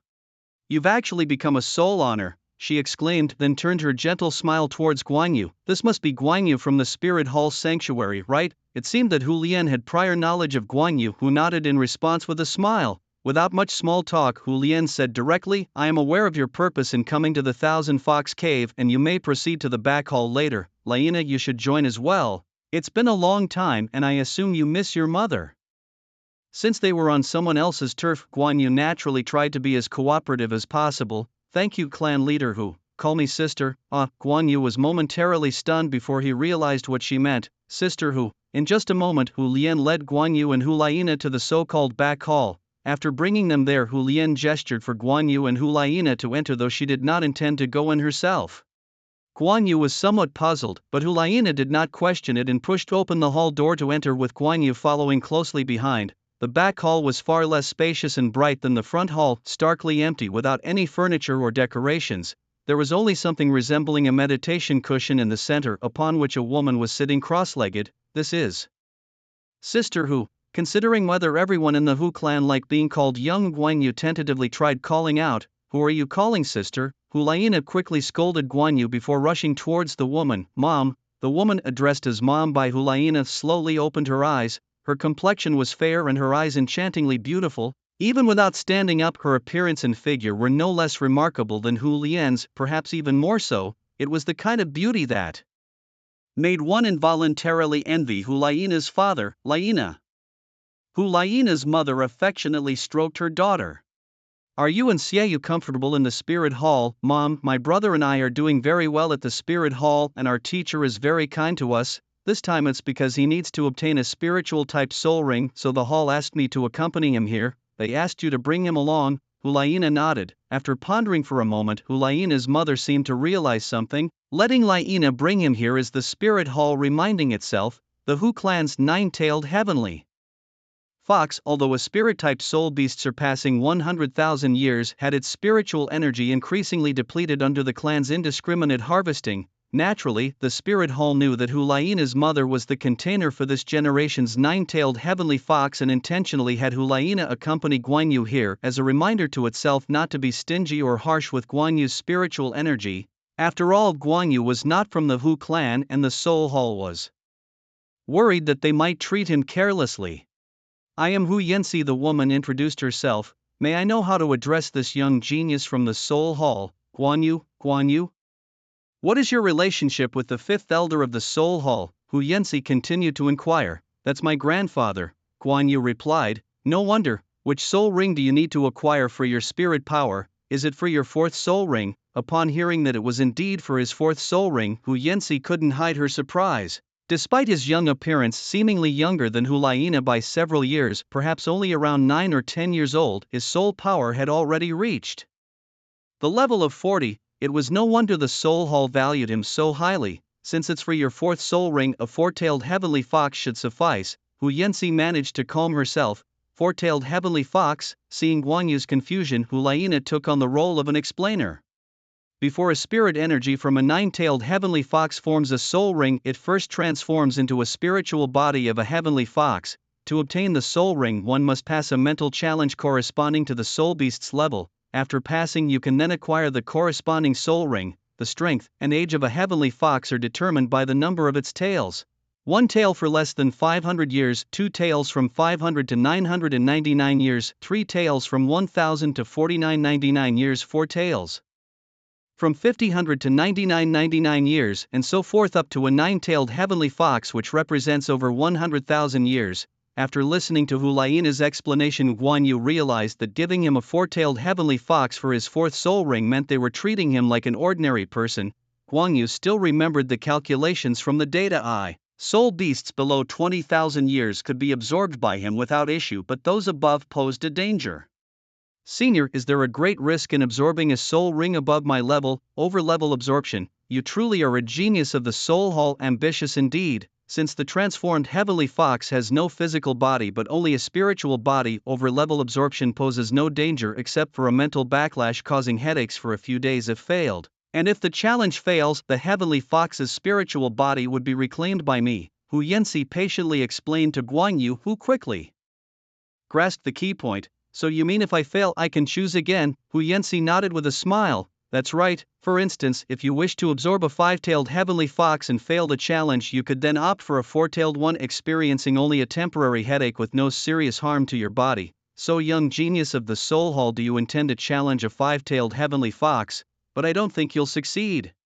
Why? Guan Yu asked instinctively. Because you're a boy. Hu Yanxi, her face always wearing a seductive smile, gave a peculiar reason. Because boys are more susceptible to lust. Heavenly foxes inherently possess a seductive aura. Their challenge is actually a test of one's resistance to carnal desires.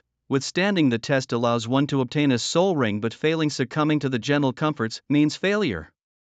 Hissing, Guan Yu took a sharp breath. Is it that exhilarating? Yet he reasoned being male didn't necessarily make it easier to fail. Sometimes girls seem even more lecherous than boys. Is there any difference in the difficulty of the test? Naturally, the more difficult the test, the more enticing the visuals. Hu Yanxi, hailing from the Hu clan, spoke more liberally. Hearing this, Guan Yu immediately made his choice, exclaiming, 9 tails. I want the 9 tails. If I fail, I'll just suffer a headache from the mental backlash. Wouldn't it be a pity not to see the most enticing scene? Such a young age, yet such a lecher. Hu Yanxi laughed at this. Hulaina, on the other hand, turned her head away in disdain, unwilling to spare Guan Yu another glance. After the laughter, Hu Yanxi got serious again. Stop being sly, be serious. How many years do you want to choose for the Sky Fox? Guan Yu also became earnest. Since there's no danger in absorbing from a higher level, I really want to try for the maximum years. Hu Yanxi was about to say something when Guan Yu summoned his 3 soul rings. Seeing Guan Yu's soul rings, Hu Yanxi, like everyone else, was shocked. My first soul ring is 829 years, the second is 2,940 years, and the third just past 10,000 years for the golden feather eagle. Each of my soul rings has been absorbed from a higher level, so naturally, I want to try for my 4th soul ring too. Before coming to the 1,000 Fox Den, I plan to absorb a soul ring between 20,000 to 50,000 years. But after hearing that I can re-choose if I fail the test, I really want to challenge the highest. If I fail, it's okay, but what if I succeed? At this point, Hulaina was in shock, not expecting Guan Yu's 3 soul rings to all be from higher level absorptions. Hu Yanxi shook her head slightly. No wonder the Martial Soul Hall does this, right? If it were a 4-tailed Sky Fox, why would the Martial Soul Hall use Hulaina to remind me? It seems they're not just after a 4-tailed Sky Fox soul ring. For 100 years, the spiritual energy of the 9-tailed fox has been severely depleted. Now it can only condense an 8-tailed fox with a maximum of 80,000 years. Are you sure you want to try? Guan Yu nodded determinedly. The allure of 80,000 years, I can't wait to experience it, just not sure if I can withstand it. Huyansi chuckled. Well, young man, you need to hit some walls to grow. Saying this, although Huyansi didn't move, a pink energy fluctuation suddenly overflowed from her body. Such strong mental power. Facing the pink energy, Guan Yu felt his head swell. The oppression of soul power gives a feeling of being compressed from head to toe, and the swelling head, that's a sign of mental pressure. The pink energy continued to gather, gradually forming an energy body in the hall. With a long hull, 8 fox tails swished out, and then an 8-tailed sky fox fully appeared in front of the three. The 8-tailed fox looked at Guan Yu, its eyes glowing red. With a flash of light, Guan Yu found everything around him becoming illusory, and when everything stabilized, he was already in a pink space. Apart from the space being pink, the air was also filled with a pinkish haze. Just a single breath was enough to ignite a hot sensation in the lower abdomen, making one's breathing heavy. Then a pink platform appeared in front of Guan Yu. On that platform lay a woman radiating an enchanting pink glow, her posture seductive and her clothes slightly disheveled. Guan Yu recognized her at a glance. It was Hulina. However, the Hulina on the platform looked more mature than the real one, with a voluptuous figure and golden short hair that added a distinct aura to her presence. As Hulina on the platform also turned her gaze towards Guan Yu, a sly sparkle flashed in her eyes. She rose and moved towards him with a graceful step, her charming figure twisting as she slowly shed her clothes. Watching this mature version of Hulina undress under the influence of the pink mist, Guan Yu felt increasingly uncomfortable and his mind began to blur. The consciousness that this was just an illusion began to fade, and soon he could not distinguish whether this was fantasy or reality, even forgetting that this was a test. Especially when Hulina whispered into his ear, it completely ignited the flame that had been kindling within him. Just as his defenses were about to break, a cool rush shot straight to his head. The power of the immortal herbs. The effect of one of the 16 immortal herbs. Stimulated by this coolness, Guan Yu regained his clarity. He shook his head and his eyes brightened, completely negating the influence of the illusion. Looking at Hulina beside him, he still felt an impulse, but it was merely a physical instinct, not as intense as before. Sensing Guan Yu's mental resistance, the pink mist in the air began to thicken. In just a blink of an eye, Guan Yu realized that not only Hulina was next to him, but also several seductive women appeared, and these were not people from the Douluo continent, but many actresses he recognized from his past life. From the east to the west, all gathered around, also stripping off their clothes, kneeling beside him, attending to him. Each woman twisted her enchanting body around Guan Yu like a water snake, and his clothes had mysteriously disappeared without a trace.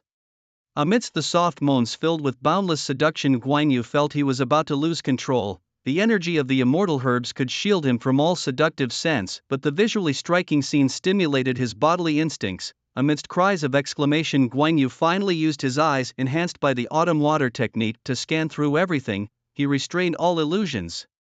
Everything was false, and all the women stopped their actions, becoming stagnant, then gradually dissipated, including the enchanting pink world, which also began to fade away. Outside, an hour had already passed. Hulina glanced at Guan Yu and couldn't help but turn to Huyansi with a question. Mom, can he pass the test? Huyansi looked at Guan Yu, who stood motionless undergoing his trial. In reality, the longer he could hold on, the more it indicated that he had not totally succumbed, and there was still a chance of success. Just as Huyansi finished speaking, the 8-tailed heavenly fox, surrounded by a pink aura, suddenly convulsed. Immediately following this, the pink aura around it started to become chaotic. He actually succeeded. Huyansi's expression once again turned to shock.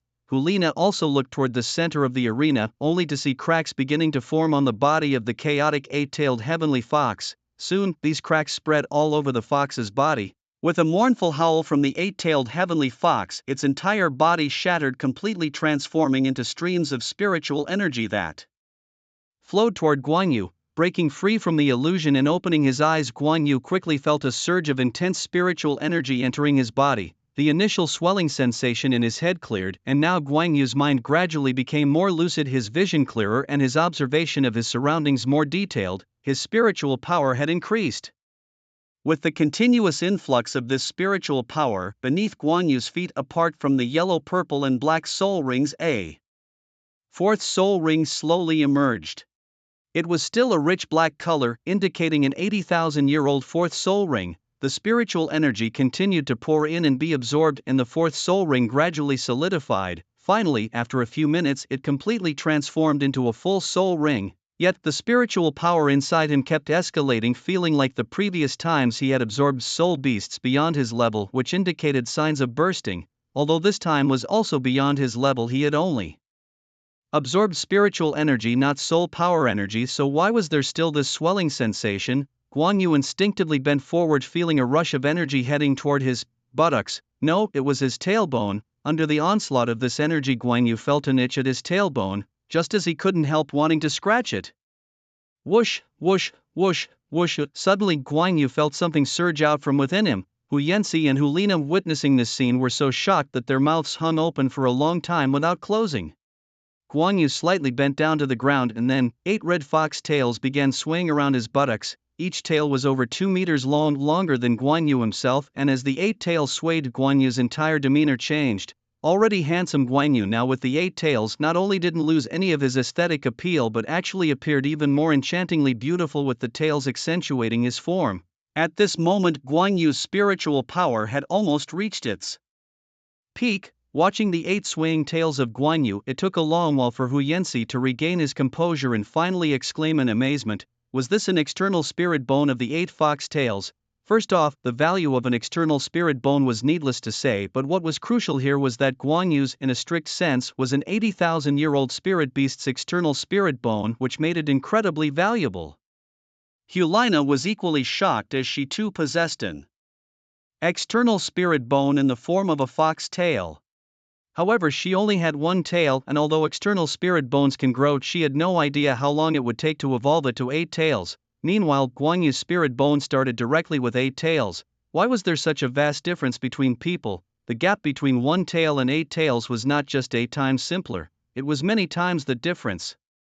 At that moment, Guan Yu gradually regained his composure, feeling the 8 surging fox tails above his rear. He naturally knew these were external spirit bones, and they were 80,000-year-old spirit bones at that. A 10,000-year-old spirit bone from any other part was already immensely precious. The final 3 10,000-year-old spirit bones in the elite competition of the Continental Soul Masters Academy had caused a huge sensation, but his 80,000-year-old external spirit bone was truly priceless.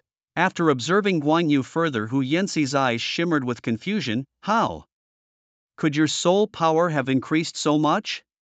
The Sky Fox, being an incorporeal entity, only a spiritual body, meant that the soul rings it transformed provided only a boost in mental strength, not much to soul power. Yet Hu Yanxi noticed that Guan Yu's soul power was clearly beyond what one would expect after just breaking through the 40th level. In his 8-tailed state, Guan Yu's condition had reached its peak, and his soul power had even reached level 45. Moreover, the 8 fox tails provided a significant boost in mental strength. Apart from the natural increase in mental strength in the 8-tail state, Guan Yu's mental strength could be boosted to twice its normal level. What level is your soul power at now? Hearing Hu Yanxi's shocked voice earlier, Hulina was now curiously asking about Guan Yu's soul power level. Guan Yu, without overthinking, replied truthfully, "My soul power should have reached level 45 now." What, 45? Although she had braced herself for a shock hearing Guan Yu himself reveal his soul power level, still dumbfounded Hulina.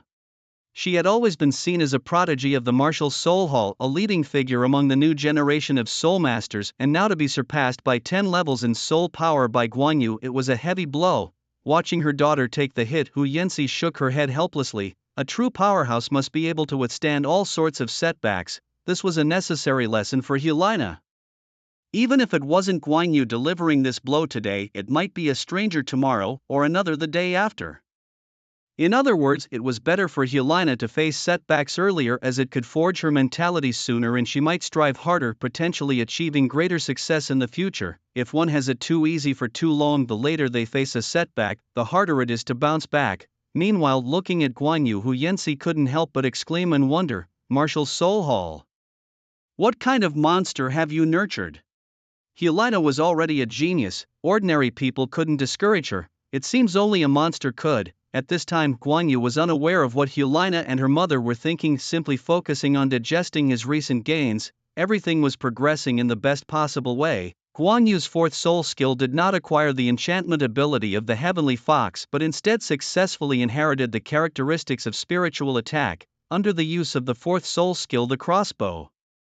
Bolts of the Zhuge repeating crossbow would carry a spiritual attack. The strength of this spiritual attack did not depend on Guan Yu's own soul power level but on his level of spiritual power. Regarding the current strength of Guan Yu's spiritual power, Hu Yanxi quickly gave an assessment. Now, speaking solely of spiritual power strength, you could even match up to an average soul saint, level 70.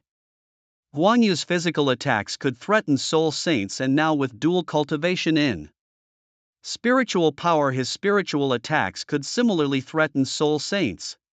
Isn't that impressive? Most crucially, Guan Yu now possessed 2 external soul bones. Since these were external soul bones, naturally there were multiple parts to choose from. It was lucky enough to come across 1 external soul bone, let alone 2, therefore no one had attempted to possess 2 different external soul bones. Guan Yu now was truly the first. Xiao Yu, may I call you that? Hu Yanxi addressed Guan Yu, her tone even gentler than before. Guan Yu nodded. After all, this opportunity was provided by her help. Senior, you may call me whatever you like. Xiao Yu, may I entrust you with a task? Guan Yu suddenly looked up at Hu Yanxi. This scenario felt strangely familiar. Could it be that, seeing his excellence, she was preparing to entrust him with a responsibility, maybe to take care of Hu Laina? Despite guessing this, Guan Yu still responded appropriately. Senior, please speak. If it is within my power, I will do my best. This task is not difficult for you. In fact, it is rather difficult for me to ask this of you, Hu Yanxi continued. Hearing this, Guan Yu became even more convinced that she was indeed entrusting him with a task. After all, Hu Yanxi was the current vessel for the 9-tailed heavenly fox, and her lifespan was not long, only about 30 to 40 years. Given her age, which was almost there, and how dearly she treated Hu Laina, and seeing his own excellence, it was clear, the love of parents for their children involves planning for the future. Whether it's background talent or strength, who else is more qualified than you? I would like you to do something when you go out. When you meet Hu Lian, tell a lie. What? Guan Yu was momentarily taken aback. Hu Yanxi continued. When you go out later, Hu Lian will definitely ask you what level of soul beast you have obtained. The energy of the 9-tailed heavenly fox is increasingly scarce, and the Hu clan members no longer have enough to distribute, with many already hunting soul beasts outside. If Hu Lian knew that you received the energy of an 8-tailed heavenly fox from me, although she wouldn't trouble you, I fear she would incessantly come to bother me. So for my future peace, could you help me lie and not tell the truth that you received an 8,000-year 8-tailed heavenly fox? Just that, Guan Yu asked, nothing else. Hu Yanxi gave a wry smile. I know this is a tough request, but if you don't tell, I fear I will never have peace. Hu Laina is also urging on the side. What's the harm in telling a lie? Have you ever grown up without telling a lie? Guan Yu was just stunned because he had guessed the plot wrong. Regarding Hu Yanxi's request for him not to reveal Hu Lian's true fox level, Guan Yu naturally had no problem with it. After absorbing the 8-tailed celestial fox, Guan Yu began to familiarize himself with the 8 fox tails on the side. After all, one must learn how to retract these tails, otherwise it would be quite strange to walk around with 8 tails on one's behind. Most importantly, when the tails burst out initially, they tore through his pants, which was quite embarrassing. Meanwhile, Hu Laina continued to bond with her mother, Hu Yanxi. This was not the first time Guan Yu had obtained an external soul bone. With his previous experience with the golden feather wings, Guan Yu had some expertise in controlling the 8 fox tails. Managing 8 tails was quite distracting. Initially, when Guan Yu tried to retract them into his body, he could retract one tail, but as he attempted to retract another, the previous one would spring out again. After much effort, Guan Yu still had 8 huge fox tails dangling from his behind. However, just as Guan Yu was about to try retracting the tails into his body again, the calculating eye provided a shocking piece of data: the probability of soul bone fusion between the external soul bones of the golden feather wings and the 8 fox tails was 0.0001%. Guan Yu remembered that this data was non-existent when he first obtained the 8 fox tails. This meant that initially the probability of soul bone fusion between the two was 0, and this tiny, almost non-existent probability of fusion had only recently increased. What had he just done? It seemed like he had been trying to retract the tails and then continuously practicing this without success. With a mindset of giving it another try, Guan Yu continued to prepare to retract the 8 fox tails into his body. with the tails being so dispersed. Guan Yu had not been successful despite several attempts. Don't be too anxious, advised Hu Yanxi. The more tails an external soulbone fox has, the harder it is to control. Try to relax your mind first, then attempt to contract your soul power. Try to draw in your abdomen and lift your anus. Slowly guide the 8 tails back into your body. Hu Yanxi's guidance wasn't particularly insightful, but Guan Yu did his best to follow it. After taking several deep breaths and calming his previously anxious heart, he began to slowly contract his soul power while drawing in his abdomen and lifting his anus, gently pulling the 8 tails back into his body. Previously, Guan Yu had been retracting one tail at a time, but this time he tried to retract all 8 tails together, moving very slowly. After about 5 minutes, the 8 massive tails finally smoothly retracted into his body from the tailbone area. You are very talented. To be able to control the retraction of 8 tails so quickly, Hu Yanxi exclaimed with a laugh. Hulaina also gasped. Their reactions made Guan Yu, who was about to turn around, suddenly remember that his pants had been torn by the 8 fox tails. Luckily his back was facing them. If it had been the front, his private parts would have been embarrassingly exposed in front of the mother and daughter. Guan Yu, feeling a mix of embarrassment and urgency, pulled out a new pair of pants from his soul guidance device.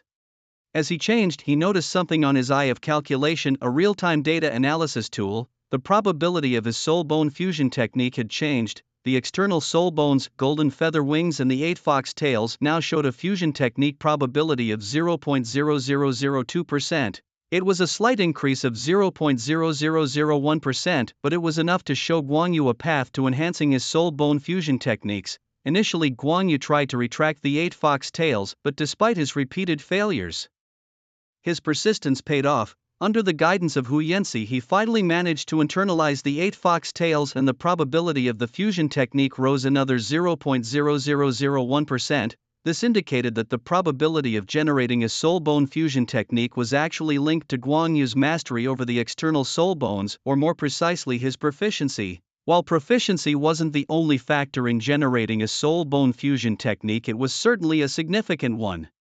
Reflecting on the original Tang San's experience, who didn't acquire his soul bone fusion technique too early in his journey, Guan Yu realized the importance of strengthening the soul bones. Tang San's 8 spider lances only produced a qualitative change and formed a soul bone fusion technique after multiple enhancements, in combination with the soft bone rabbit's right arm bone, the blue silver emperor's right leg bone, and the spirit concentration wisdom skull. Strengthening the soul bones could indeed influence the emergence of a soul bone fusion technique, Guan Yu concluded, drawing parallels with Tang San's journey. As Guan Yu mastered retracting the 8 fox tails, Hu Yanxi suggested they should leave for the day. There was no need to stay any longer. Hulaina, though reluctant, was reminded by her mother Nana, remember, if you want to control your destiny, you must become strong.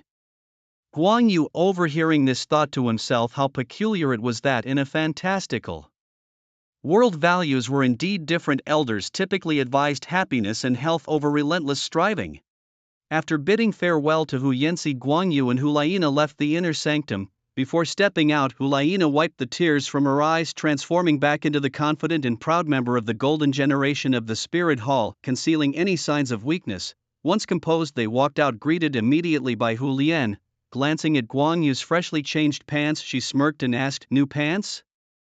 How was your harvest, little genius of the Spirit Hall?" Hulaina gave Guan Yu a sidelong glance, prompting him to remember Hu Yanxi's advice. Scratching his head and with a naturally dopey smile, Guan Yu replied, "Sister Hu, this challenge was tough. I barely managed to obtain a 6,000-year four-tailed heavenly fox spirit ring." Hu Lian, delighted within the limits of her expectation, didn't question Guan Yu's wet pants and instead offered him comforting words. Young people are naturally full of vigor. As you experience more, your resistance to such tests will naturally improve.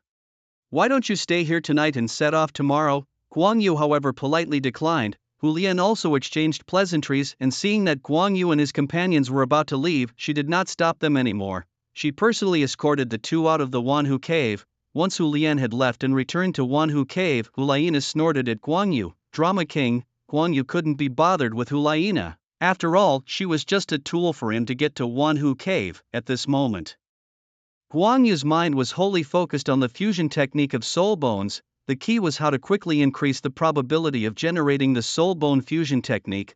While Guan Yu was lost in thought, a cool breeze swept by and a figure appeared before Guan Yu and Hulaina. Grandfather, it was none other than Guangling Douluo. Seeing Guangling Douluo, Hulaina was somewhat nervous, her demeanor far from relaxed as she greeted Your Excellency, the Fifth Worship. Guangling Douluo simply nodded at Hulaina. There are your teacher's people around, you should go back with them, he said to Hulaina. After speaking, Guangling Douluo spread his ice wings, lifting Guan Yu into the air and avoiding the need to walk. After Guangling Douluo had left, several figures emerged from the surrounding woods. Since Hulaina was not yet the holy maiden of the martial soul hall, these people simply bowed to her respectfully. On the other side, grandfather, how come you suddenly came over? Guangling Douluo smiled. Just to be safe. That woman Hulian is quite miserly. This time we are plotting against their nine-tailed heavenly fox, and if you end up benefiting too much, I feared she might make things difficult for you. But it seems now that I worried over nothing. She didn't ask what level or age of the heavenly fox spirit beast you obtained. Guan Yu didn't think too much about it. I told her I got a four-tailed heavenly fox of 6,000 years. What, only 6,000 years? You actually only passed the four-tail level test. You turned out to be a lecher. Guangling Douluo's voice rose unexpectedly. If it were someone else, a fourth soul ring of 6,000 years would be considered excellent. However, Guan Yu had absorbed higher-level soul rings for his previous ones, so a 6,000-year fourth soul ring seemed inadequate compared to the third. Moreover, the nine-tailed heavenly fox no longer had a physical form, only spiritual energy, which meant that as long as one passed the test, they could obtain a soul ring formed from the spiritual energy without restrictions. You should have gotten a 10,000-year soul ring. At your young age, the fox's seductive techniques shouldn't have much effect on you, but in the end you got only 6,000 years. It's like a top student who always scores full marks suddenly getting 90, not a low score. But still not satisfying. Grandfather, I just said that to Hulian. Would I, a righteous person, be lascivious? Guan Yu quickly defended himself, aware that such matters could easily affect his image in the martial soul hall, and having spent enough time with Guangling Douluo, he knew well that the old man was quite a blabbermouth. Guan Yu revealed to Guangling Douluo the true extent of his fourth spirit ring's power without any reservation, knowing well that there was nothing to hide from him. I passed the test of the eight-tailed heavenly fox, and my fourth spirit ring is an 80,000-year spirit ring of the mental type. Guangling Douluo, somewhat impressed, responded him, that's more like it. Wait, what did you say? 8 tails, 80,000 years? Good heavens, you actually passed the test of an 80,000-year eight-tailed heavenly fox? Don't tell me you have no interest in worldly pleasures. Stop joking around.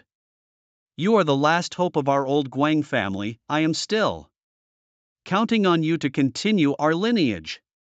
Guan Yu continued to explain. Grandfather, you're going off on a tangent. I relied on the immortal herbs I had taken before, which helped me resist illusions, and that's how I managed to pass the test. After hearing Guan Yu's explanation, Guangling Douluo looked at him dubiously, then with a flap of his icy wings he sped off, returning to the spirit hall in less than half a day. Show me what you've gained this time, he urged as they landed on the mountain where Guan Yu usually trained. Without hesitation, Guan Yu summoned his spirit, and immediately the terrifying configuration of his spirit rings appeared: 1 yellow, 1 purple, 2 black, with the fourth ring noticeably more profound and intense than the third. As the fourth spirit ring shone brightly, Guan Yu's Zhuge crossbow transformed dramatically in aura. With the pull of the trigger, several arrows shot towards Guangling Douluo. Grandfather, this fourth spirit ability is called Soul Destroyer. It adds mental attack properties to the crossbow arrows. Be careful. In an instant, Guangling Douluo's aura turned icy cold, transforming the space around him into a frosty world, his powerful will of ice instantly shattering Guan Yu's arrows. After everything settled, Guangling Douluo was not overly shocked. Although your mental power is strong, it seems not as powerful as your physical attacks. He pondered Guan Yu's assault. Over time, as Guan Yu's physical attacks had become a threat even to a level 70 Soul Saint, and even without using their spirit true body, a Soul Saint could be caught off guard by him. Yet his mental attack's intensity was only just at the level of a Soul Emperor. As Guan Yu's training progressed under his guidance, Guangling Douluo's expectations had naturally elevated. How about this then?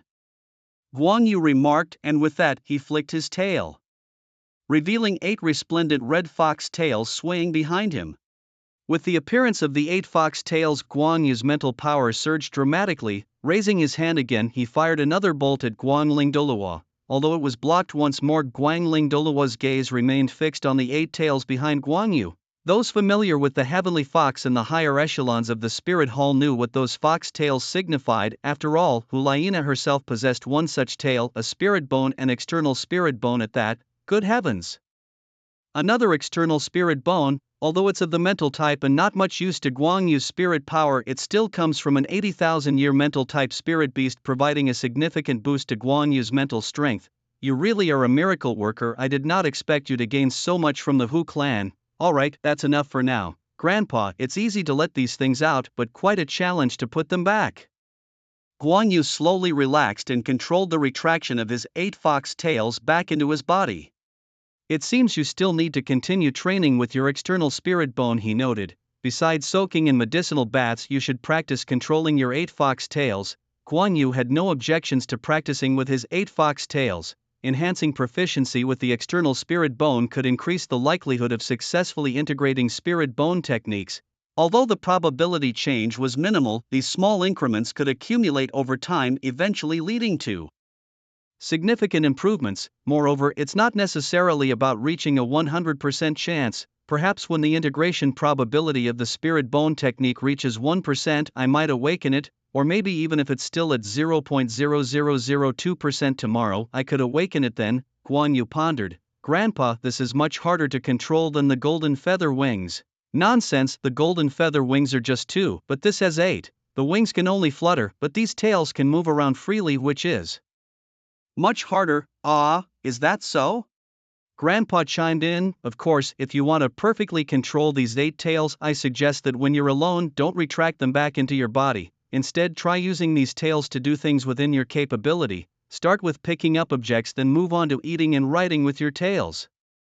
He advised, when you can replace or even free up your hands and feet with these tails, then you will truly have mastered this external spirit bone. Your 8 tails are physical entities, and remember, the sky fox's tails can extend. Just imagine if you completely master these 8 tails, it's like having 4 extra pairs of legs. Not only can they assist you in shooting, but they can also enhance your close combat capabilities. An 8-limbed war god, or an 8-limbed artillery platform?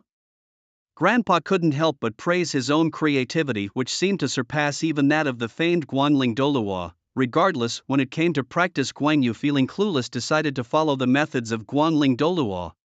This decision led to a significant outcome. Guan Yu took another break from school. There was no helping it. To practice controlling the 8 fox tails, just retracting them took a massive amount of time and energy. Sometimes, when he was almost late for school, the more he rushed, the more likely he was to make mistakes, making it harder to control the tails. Instead of preparing in advance, Guan Yu chose to take a break from school until he had better control over his tails. After all, with his background, he could afford to be capricious. Back at the Spirit Hall, the voice of Guanling Douluo resonated outside the Grand Shrine. This time, the other shrine officials seemed prepared and were not surprised by his arrival, as they already knew that Guan Yu's spirit power had broken through to level 40, targeting the 9-tailed sky fox for his 4th spirit ring. After entering the shrine, Guanling Douluo first glanced at the grand official Douluo, then looked around at the other officials. Guess what? 5th brother, should Guan Yu's 4th spirit ring be the spiritual type from the 9-tailed sky fox? The one who spoke up was Zhuge Douluo, one of the 7 elders of the Spirit Hall. If we talk about retaining a childlike heart, Guanling Douluo would be first, Zhuge Douluo second, and the others would all tie for third. They are simply too somber. Oh, you've improved, number 7. Now guess the age of Guan Yu's 4th spirit ring. It must be over 10,000 years. Guanling Douluo perked up, impressed. Well done, lad. He glanced at the other elders, and seeing that they continued to feign depth and had no intention of joining in, Guanling Douluo decided to lay his cards on the table. Gentlemen, Guan Yu's 4th spirit ring is from an 80,000-year-old 8-tailed heavenly fox. An 8-tailed heavenly fox of 80,000 years? Hiss. Although the hall still echoed with sharp intakes of breath, the elders looked at Guanling Douluo somewhat strangely.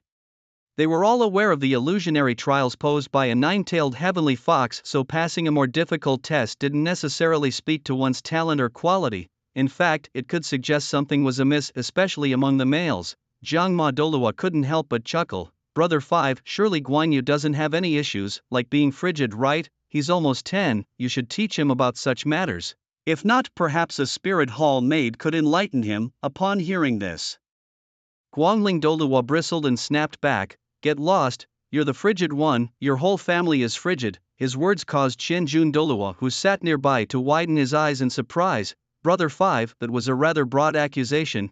Guangling Douluo snorted and didn't dwell on the matter further, turning instead to Qiandoulou. Great Elder, aside from acquiring an 80,000-year-old spiritual spirit ring in the Wanhu cave, Guanyu also obtained a set of 8-tailed external spirit bones. What did you say? Qiandoulou lost his composure. Spirit bones typically included 6 parts: the head, torso, arms and legs. If Qiandoulou planned to focus on nurturing Guangyu, gathering a set of spirit bones from the foundations of the spirit hall wouldn't be difficult. It was merely a question of quality. But external spirit bones were a different matter. They were exceedingly rare, and even if available, there was usually only one piece. In the original story, aside from Tang San and Hu Liena, it seemed no other characters possessed external spirit bones, let alone having 2 at once. Guangyu had acquired an 8-tailed spirit bone. These elders, who had lived for decades, rarely had anything disturb their composure, but the surprises from Guangyu since his spirit awakening seemed to surpass all their lifetime experiences. Overcoming higher-level spirit rings, the first set of external spirit bones, and before even turning 10, reaching the 40-level mark in spirit power. And now not only had he absorbed an 80,000-year-old spiritual spirit ring, but he had also obtained a second set of external spirit bones. Brother 5-inch, what level has Guanyu's spirit power reached now? Spirit power has already reached level 45, Guangling Douluo said proudly. Although compared to the external spirit bones and the 80,000-year-old fourth spirit ring, the spirit power level seems somewhat lacking. 45 levels, just 5 more levels. It seems I need to prepare in advance to meet that little guy's demands. Qiandoulou, usually so composed, muttered to himself somewhat disconcertedly. Lao Wu, while you are teaching Xiaoyu, you should also consider your own soul power level. With the help of the immortal herbs Lao San, Lao Si and the Qianjun demon subduing brothers have all advanced to the 97th level, titled Douluo. The golden crocodile worshipper has also improved further, only you are still at level 96. You should make plans early. At this moment, the light-feathered Douluo, who was focusing all his thoughts on Guangyu, waved his hand indifferently. So what? 2,000 meters away, I want to see who can battle with me.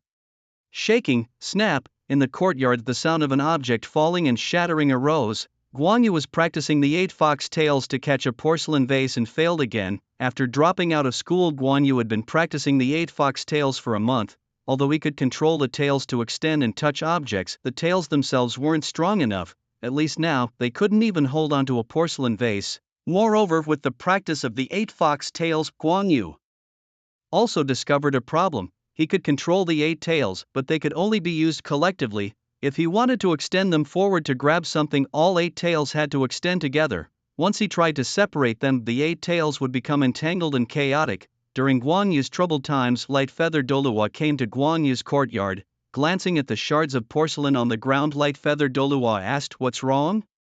Haven't fully mastered the 8 fox tails yet?" Guangyu shook his head lightly. "I can simply control the 8 fox tails, but they can only do one thing at a time. Once they are dispersed, they become uncontrollable again, and there's also the issue of strength. I can manipulate the fox tails to grab what I want, but as you saw, grandfather, the tails don't have enough strength to even pick up a porcelain vase."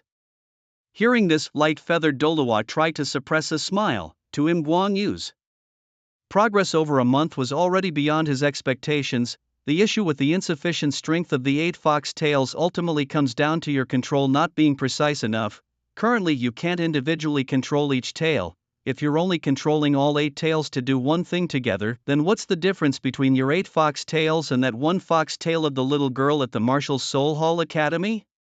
Grandfather, I know all that, but it's too difficult to control 8 tails simultaneously to do different things. I only have one brain and I can't divide my attention to multitask. Guangyu was fully aware of what light-feathered Douluo meant, but he was also helpless. Multitasking, originally a pejorative term, is something many people struggle with if they try to do it efficiently and effectively. Just wait here, I remember that the Martial Soul Hall's treasury might have a manual on multitasking training from the 7 Treasures Glazed Tile sect, said light-feathered Douluo, and with that he leapt up in a hurry and left Guangyu's courtyard for the Martial Soul Hall treasury, looking even more anxious than Guangyu himself. After light-feathered Douluo left, Guangyu didn't mind the short wait and took the rare opportunity to sit down and rest. Light-feathered Douluo wasn't gone long. Within half an hour, he was back in Guangyu's courtyard, bursting with excitement and holding a manual in his hand. Ah, Xiao Yuzi, this is the very book, the diversion control technique from the 7 treasure glazed tile sect, a technique somewhat considered as mediocre, not even a secret technique by standard. However, it seems quite suitable for you now. Diversion control from the 7 treasure glazed tile sect, Grandpa. Although this isn't a unique secret technique of the 7 treasure glazed tile sect, it seems like only they possess it at the moment. Do we also have this technique, Wang Yu? Asked curiously with a puzzled look. Wang Ling Douluo chuckled lightly. This diversion control skill wasn't originally from the 7 treasure glazed tile sect, it's just that it was useful to them, so it has been passed down. However, this version of diversion control indeed belongs to the 7 treasure glazed tile sect. They have made improvements on the original basis. The seemingly mediocre technique might be of great help to you. Additionally, mastering diversion control could significantly enhance your practical combat abilities on the battlefield, allowing you to focus on shooting while keeping an eye on your surroundings. Don't just think about this small diversion control book, we can also bring out other things from the 7 treasure glazed tile sect. Hearing this, Guan Yu, driven by curiosity, prompted further. Grandpa, what do you mean? How else to say it? We have our people in the 7 treasure glazed tile sect, Guang Ling Douluo said indifferently. It must be said, Bibi Dong is indeed quite cunning, having our people infiltrated in 2 great empires, the lower 4 sects and even the 7 treasure glazed tile sect. The most difficult sectors for our people to penetrate are the Blue Lightning Tyrant Dragon Clan and the Hautnan sect. Grandpa, the Hautnan sect fears the great elders and their powerful abilities, hence they remain hidden and secluded. It makes sense that our people can't infiltrate them, but why can't we infiltrate the Blue Lightning Tyrant Dragon Clan? Guan Yu asked, somewhat puzzled. Guan Ling Douluo smiled. Do you think Hautyan sect's seclusion is the only reason they are hard to infiltrate? If I'm not wrong, with Bibi Dong's capability, she might have already located Hautnan sect's hidden grounds. The key reason it is difficult to infiltrate both Hautnan sect and the Blue Lightning Tyrant Dragon Clan is due to their unique family martial spirits that aren't the Hautnan Hammer or Blue Lightning Tyrant Dragon cannot blend into these clans. Even if they somehow manage to infiltrate, reaching a decision-making position within the clan is impossible. Those who possess these family martial spirits are so proud, relying on having either Hautnan Hammer or Blue Lightning Tyrant Dragon. They are too arrogant and would neither deign nor betray their family to serve our spirit hall. This is why it's tough to infiltrate Hautnan sect and Blue Lightning Tyrant Dragon Clan. Grandpa, doesn't the 7 treasure glazed tile sect also possess a unique family martial spirit? Oh, I understand now, Guang Ling Douluo continued. You guessed it, exactly, the 7 treasure glazed tile sect indeed also have a family martial spirit, but unlike Hautnan sect and Blue Lightning Tyrant Dragon Clan, they are primarily support-type soulmasters. They need to ally with a large number of attack-type soulmasters to join their clan due to the nature of their martial spirits, and they exhibit a great magnanimity by recruiting and valuing talented individuals. Thus, even if they aren't native soulmasters of the 7 treasure glazed tile sect, external soulmasters can also hold high positions within the sect. And who is to say that these external soulmasters have no connection with our spirit hall? I'm not afraid to tell you that our spirit hall has already planted many spies in the 7 treasure glazed tile sect, some of whom have even married and had children there. The 7 treasure glazed tile sect cannot and dares not investigate this matter. If they start suspecting and act without solid evidence, it would only alienate the soulmasters who have joined them from outside, effectively causing them to slap their own faces. Anyway, there's no use telling you all this now. You should focus on this technique of distraction control to see if it can be of any help to you. Guan Ling Douluo, who doesn't understand the practice of distraction control, left after passing on the technique. After Guan Ling Douluo left, Guan Yu quickly began to practice this method of distraction control. The method of practicing distraction control is not complex, and different soulmasters have different ways of practicing it. For instance, the method used by the 7 treasure glazed tile sect involves continuously releasing different soul skills, differentiating each soul skill's release speed and timing, and ensuring precision and ease in controlling them. This can adapt to various situations, providing different enhancements to different soulmasters to improve efficiency. To master distraction control, one must first possess keen observational skills. The most basic training involves focusing on 3 different objects in 3 different directions, constantly shifting one's gaze among these objects and trying to grasp them from different angles. When practiced to perfection, distraction control should enable one to manage every minute change in their surroundings, not only observing these changes but also controlling them. While this may sound complicated, what is essentially being practiced is the ability to multitask effectively and maintain focus with dispersed concentration. This not only demands high mental strength but also excellent coordination skills. In terms of mental strength, Guan Yu is clearly not worried. The real challenge is coordinating his 8 foxtails. Guan Yu practiced for an entire day without finding any clues. Instead, by constantly focusing on 3 different directions and frequently shifting his gaze, he ended up with sore eyes and nearly developed strabismus. The next day, Guan Yu prepared to continue his distraction control training. However, due to the previous day's setbacks, he was noticeably less confident. Guan Yu has always been gifted in his practice, but he just couldn't find the knack for distraction control. After practicing all afternoon the previous day, he felt his body was in disarray, and even his movements became somewhat chaotic. Yesterday, while going out to eat, he unexpectedly took a wrong turn. All the mediocrities in the 7 treasure glazed tile sect practiced this technique and managed to grasp the basics, yet he, a true genius, couldn't seem to get it. Could it be that this technique has limitations for geniuses? Wait, speaking of geniuses, Guan Yu suddenly remembered a martial arts novel, The Legend of the Condor Heroes. There's a technique mentioned there known as the ambidextrous combat technique, which also emphasizes the use of distraction. It turns out that Guo Jing could do it, but Huang Rong couldn't. Could it be that he's too smart? Maybe only a fool could master it. As for the original guide Yu Xiaojiang instructing Tang San in distraction control, Guan Yu thinks that's just nonsense. Yu Xiaojiang didn't know anything about it, yet he dared to teach. He should learn from the radiant feather Douluo. If he doesn't know, he should just step aside and play. The distraction control manual mentioned that the initial stage is the most difficult, but once you get the hang of it, the subsequent cultivation becomes easier. For example, the 3 apertures controlling heart of most disciples from the 7 treasure glazed tile sect is essentially about mastering control through these apertures.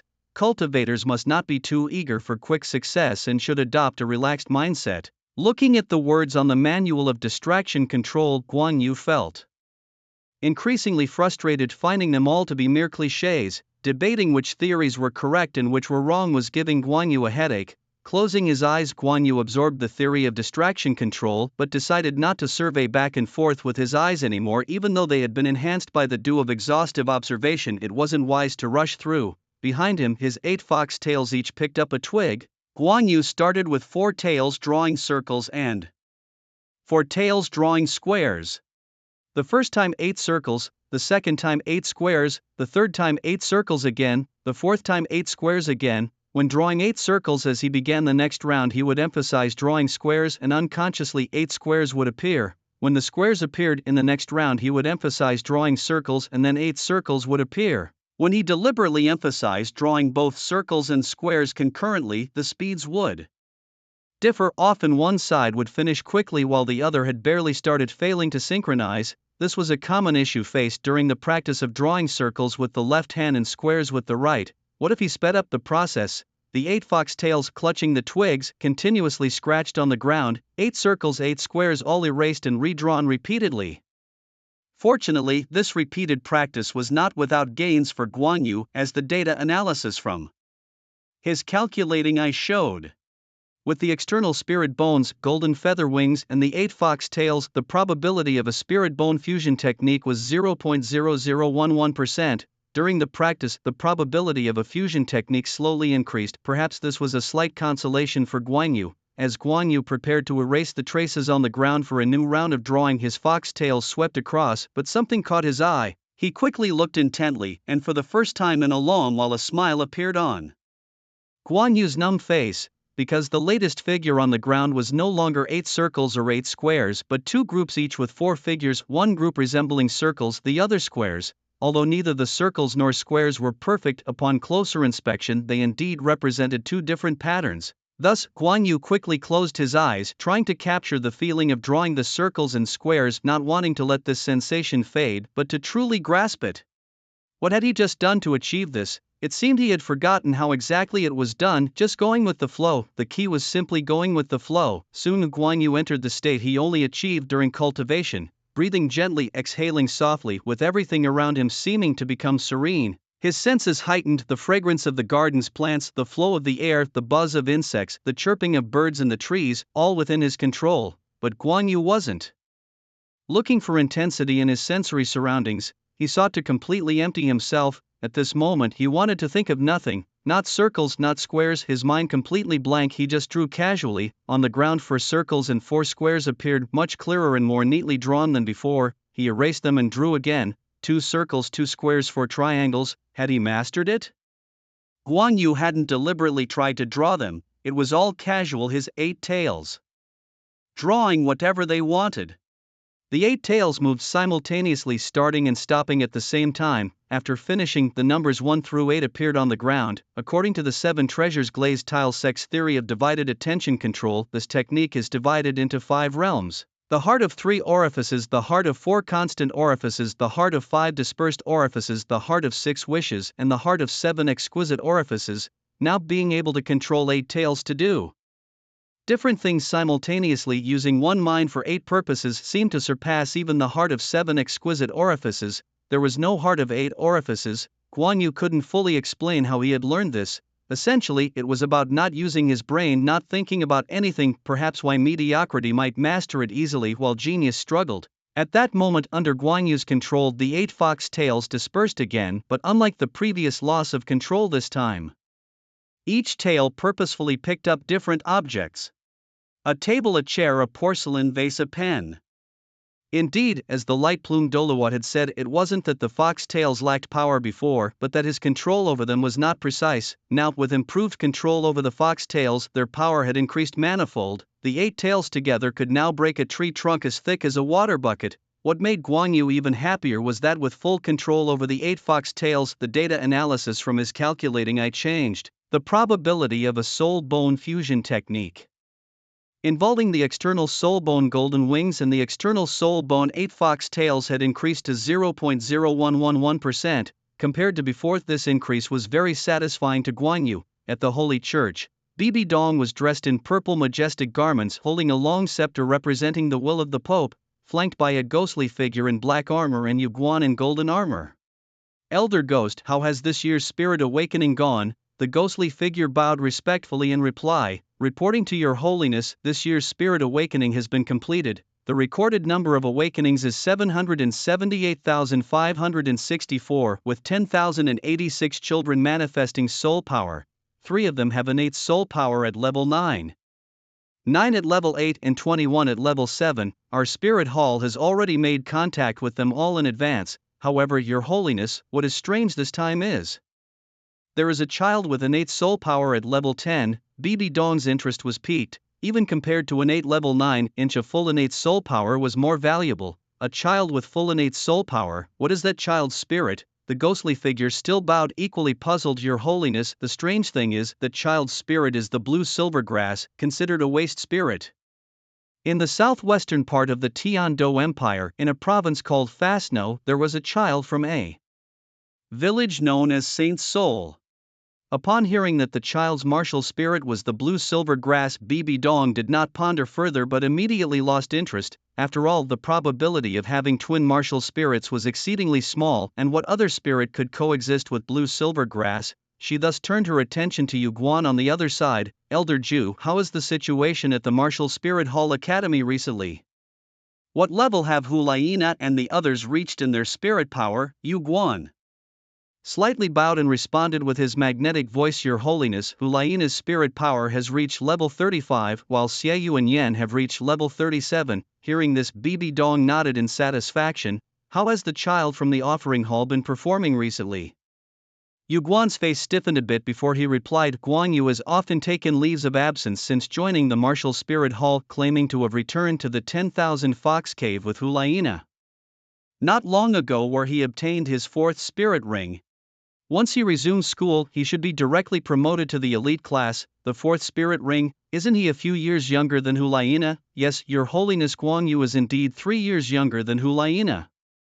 Upon hearing this, Bibi Dong's face immediately darkened. Her own disciple was not performing as well as those old folks from the offering hall. After mastering the technique of multitasking and distracted control, Guan Yu's mastery over the 8 fox tails improved at an astonishing rate within just 3 days. Now each fox tail possessed strength not inferior to a 20th level Great Spirit Master, and as Guan Yu continued his training, the power of the 8 fox tails clearly had much room for improvement. However, due to the production characteristics of the external spirit bones, the strength and power limit of the 8 foxtails were not as high as the newly surpassed 10,000-year-old external spirit bone golden wing feathers. After all, the 8 foxtails were the product of the purely spiritual 8-tailed heavenly fox and unconventional spirit beast, whereas the golden wing feathers were produced by a genuine spirit beast, hence their different developmental directions. Fortunately, the success rate of the fusion technique between the two spirit bones also reached 0.0200% within 3 days. As Guan Yu gained full control over the 8 foxtails, he finally resumed his schooling, this time upon entering the Martial Spirit Hall Academy. Guan Yu was directly promoted to the elite class. Each grade in the Martial Spirit Hall had 6 classes, each with 60 students. However, the elite class, which required reaching the 40th level at a set age, only had 14 students. The 14 students of the elite class had already received news that a young student would be promoted to their class today. Since the elite class focused entirely on practical skills and not theory, their classes were held on the training field. At the moment, besides the 14 students, there was also a burly old man with a somber aura dressed in a special black robe of the Martial Spirit Hall embroidered with strange golden patterns. The black robe, clearly marked by its design, was a custom uniform worn only by spirit fighters of the Contra level. As Guan Yu approached the field, this Contra level powerhouse turned to look at him with a tone neither cold nor warm. "I am Fark, a formidable level 85 assault soul master with the ruler is my martial spirit. As the sole instructor of the elite class, I am responsible for the training of all elite class students. I do not care what your background is. Once you have joined the elite class, you must follow my teaching methods. There are only 2 ways to leave the elite class: either age out at 25 or earn the purple record medal from the Spirit Hall and officially graduate. As a newcomer, it is necessary for you to introduce yourself to everyone else: name, age, martial spirit, spirit power level, preferences. As your future teammates, they have every reason to know everything about you." Due to his physique, Fark naturally exudes a stern demeanor. Unfamiliar with the situation, Guan Yu begins to introduce himself earnestly. "Guan Yu, 9 years and 10 months old. Crossbow is my martial spirit, a level 45 assault soul sect, and my preferences are." Hearing Guan Yu's introduction, everyone in the elite class is shocked by his age and level. Even Fark is moved when he hears of Guan Yu's age and spirit power level. Having taught for many years, Guan Yu is the youngest student ever to join the elite class, yet his spirit power has astonishingly reached level 45, a standard that ranks him within the top 5 of the class. "Kid, it's fine to have a personality in my class, but you must have the strength to back it up, or else be careful of my punishment." After warning Guan Yu, Fark quickly gathers all the students of the elite class. "Today we have a new student joining us. To promote cooperation among our students, today's lesson will take place in the 3rd prison of the Spirit Hall." With that, Fark leads the 15 members to the 3rd prison of the Spirit Hall. Upon seeing the prison walls towering over 10 meters high, the group is left agape. "I'll make arrangements. All of you get on top of the prison walls." Although the elite class students initially display strong personalities, they dare not disobey Teacher Fark's words and promptly make their way atop the prison walls. It isn't long before Teacher Fark joins them on the wall. Today's training is the bell snatching exercise. There are 15 of us, divided into groups of 3, and we'll draw lots to decide the teams. I've coordinated with the prison. In 10 minutes, 5 criminals will be released from inside the prison and will run towards the outside. Each has 2 strings of bells attached to them, and your task is to snatch the bells from them. Each group is responsible for 1 criminal, and you have 3 hours to complete this task. Let me clarify, these criminals are death row inmates, soul masters of evil with spirit power levels of 50 and above. If they manage to escape your pursuit, they will be released as promised by the prison. I do not want any criminal to escape, so you better all succeed. Those who fail to get the bells within the allotted time will be punished with 3 ruler strikes. Hearing the punishment of 3 ruler strikes, all students except Guan Yu immediately become solemn, their eyes flickering with fear. Lastly, I must emphasize that these criminals are powerful soul kings with spirit power levels of 50 and above, so brace yourselves. After hearing Teacher Fox's rules, everyone couldn't help but sigh. The prison promised these criminals freedom, and naturally the criminals would do everything possible to escape for it. Once a soul king of level 50 went berserk, it would be difficult to subdue him with just 3 soul sects of level 40. One of the students, a timid-looking girl, raised a question. Teacher Fox, each criminal only carries 2 bells, but there are 3 people in a team. We're short 1 bell. Fox's mouth twitched sideways as he responded, "That's not my concern, I only care about the final outcome, those who don't have a bell will be punished." Then a robust young student spoke up. Guan Yu could tell this guy's soul power level was among the top in the elite class, reaching level 48, and judging by his physique his martial soul was likely a beast or weapon type. "Teacher Fox, can we snatch other teams' bells?" Fox simply shook his head. He explained that the criminals released later would have numbers 1 to 5 printed on the backs of their shirts, corresponding to drawing lots numbered 1 to 5. Those drawing the same number would form a team and be responsible for the criminal with that number. At this point, all the students were troubled. The troubles were twofold: how to snatch the bells back and how to distribute them afterward. Under the rules, it was already certain that at least one person would be punished. Those with weaker strength might not get a share of the bells. However, Guan Yu looked spirited. These rules sounded familiar to him. It was just like a game from another show. Not only did he have no problem snatching the bells, but the distribution of the bells was also just a minor trap, because what this game emphasized was that we are a team. It emphasized companionship, and it also perfectly matched Teacher Fox's lesson for the day. After explaining the rules, Teacher Fox brought out a box for everyone to draw lots. As the last student of the elite class, Guan Yu was the last to draw, naturally picking the remaining lot. Number 2. He didn't even need to find out who his teammates were, as the 14 elite class students had already interacted in quickly formed teams of 3. In the end, only a man and a woman looked pitifully at Guan Yu. They were his teammates. The man introduced himself first. "I'm Duke and my martial soul is Chile, a food-based soul master. My soul power level is 41. I can enhance soul power, recover soul power, restore stamina, and burst physical strength." After introducing himself, Duke added to Guan Yu, "By the way, Junior Guan Yu, you can eat spicy, right?" Guan Yu nodded slightly. "I'm okay with it." The other girl also started introducing herself. "I'm Xingyu and my martial soul is the healing orb, a support-type soul master. My soul power level is 42. My martial soul's ability is healing." Guan Yu then learned that Xingyu's martial soul was actually a lower version of the 9-heart begonia. Regardless of what soul ring was added, the final skill was always healing. However, the healing effect was not as strong as that of the 9-heart begonia. But that wasn't the main issue. The problem was that there were currently only 4 non-combat soul masters in the advanced class, and 2 of them were in his team. This made Guan Yu suspect that there was a setup in the drawing of lots. There wasn't much time for Guan Yu to think, as the city gates below thunderously opened and 5 prisoners dressed in numbered uniforms from 1 to 5 dashed out. Upon their escape, these prisoners immediately looked back at the elite class students on the city wall. Clearly, they understood that their chance for a new life depended on escaping from these youngsters. Each prisoner released their martial spirit, all of which were beast-type souls without exception. Guan Yu and his 2 companions had their targets set on a particularly large-bodied soul master. His eyes bloodshot, he summoned his martial soul, which was a demonic bear type. The embodiment of his martial soul made him grow nearly 3 meters tall, and as he ran, the ground trembled beneath him. With the enhancement from Wang Chuanchalu, the sharp-eyed Guan Yu quickly spotted 2 bells hanging from the waist of the bear soul master. "Begin, youngsters. If you don't want to be hit by the ruler, fight hard to retrieve those bells," announced Teacher Fack. Following the announcement, the group sprang into action. Those who could fly or were brave enough to leap off the tower did so in a single bound. The more cautious ones took the stairs. In any case, all 12 students from the 4 teams had begun their pursuit. Now only Guan Yu's trio and Teacher Fack remained atop the city tower. Teacher Fack, noticing that Guan Yu's group had yet to move, didn't say anything. It seemed he meant what he said. He was only interested in the results. Meanwhile, Duke and Xingyue looked anxiously at Guan Yu.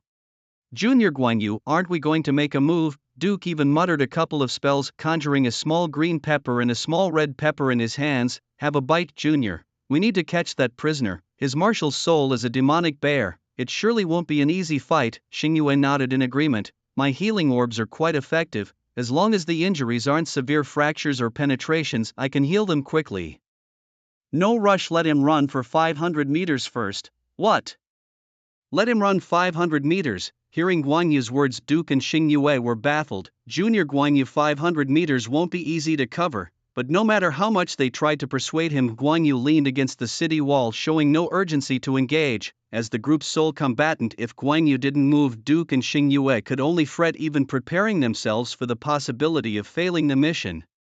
Down below, the 5 escaped prisoners noticed the elite class students chasing after them. They started to fight back but only attempted to slow the students' pursuit rather than confronting them directly. Despite the prisoners having soul power levels over 50, the students were around level 40. However, these were students from the Soul Hall Academy's elite class whose potential and combat strength could not be judged by ordinary Soul Master standards, especially since they worked in teams of 3. Their combined combat strength was significantly stronger. Watching his fellow classmates spring into action, the prisoner in uniform number 2 was stunned because he realized no one was pursuing him. Was he truly fortunate? As he sprinted several hundred meters, the Bear Demon Soul Master's heart gradually relaxed, noticing no one was pursuing him. It seemed his luck was in today, having encountered either 3 cowards or 3 junior auxiliary Soul Masters. Meanwhile, Duke was perched atop the city wall, anxiously shouting to Guan Yu as the figure in the distance grew smaller.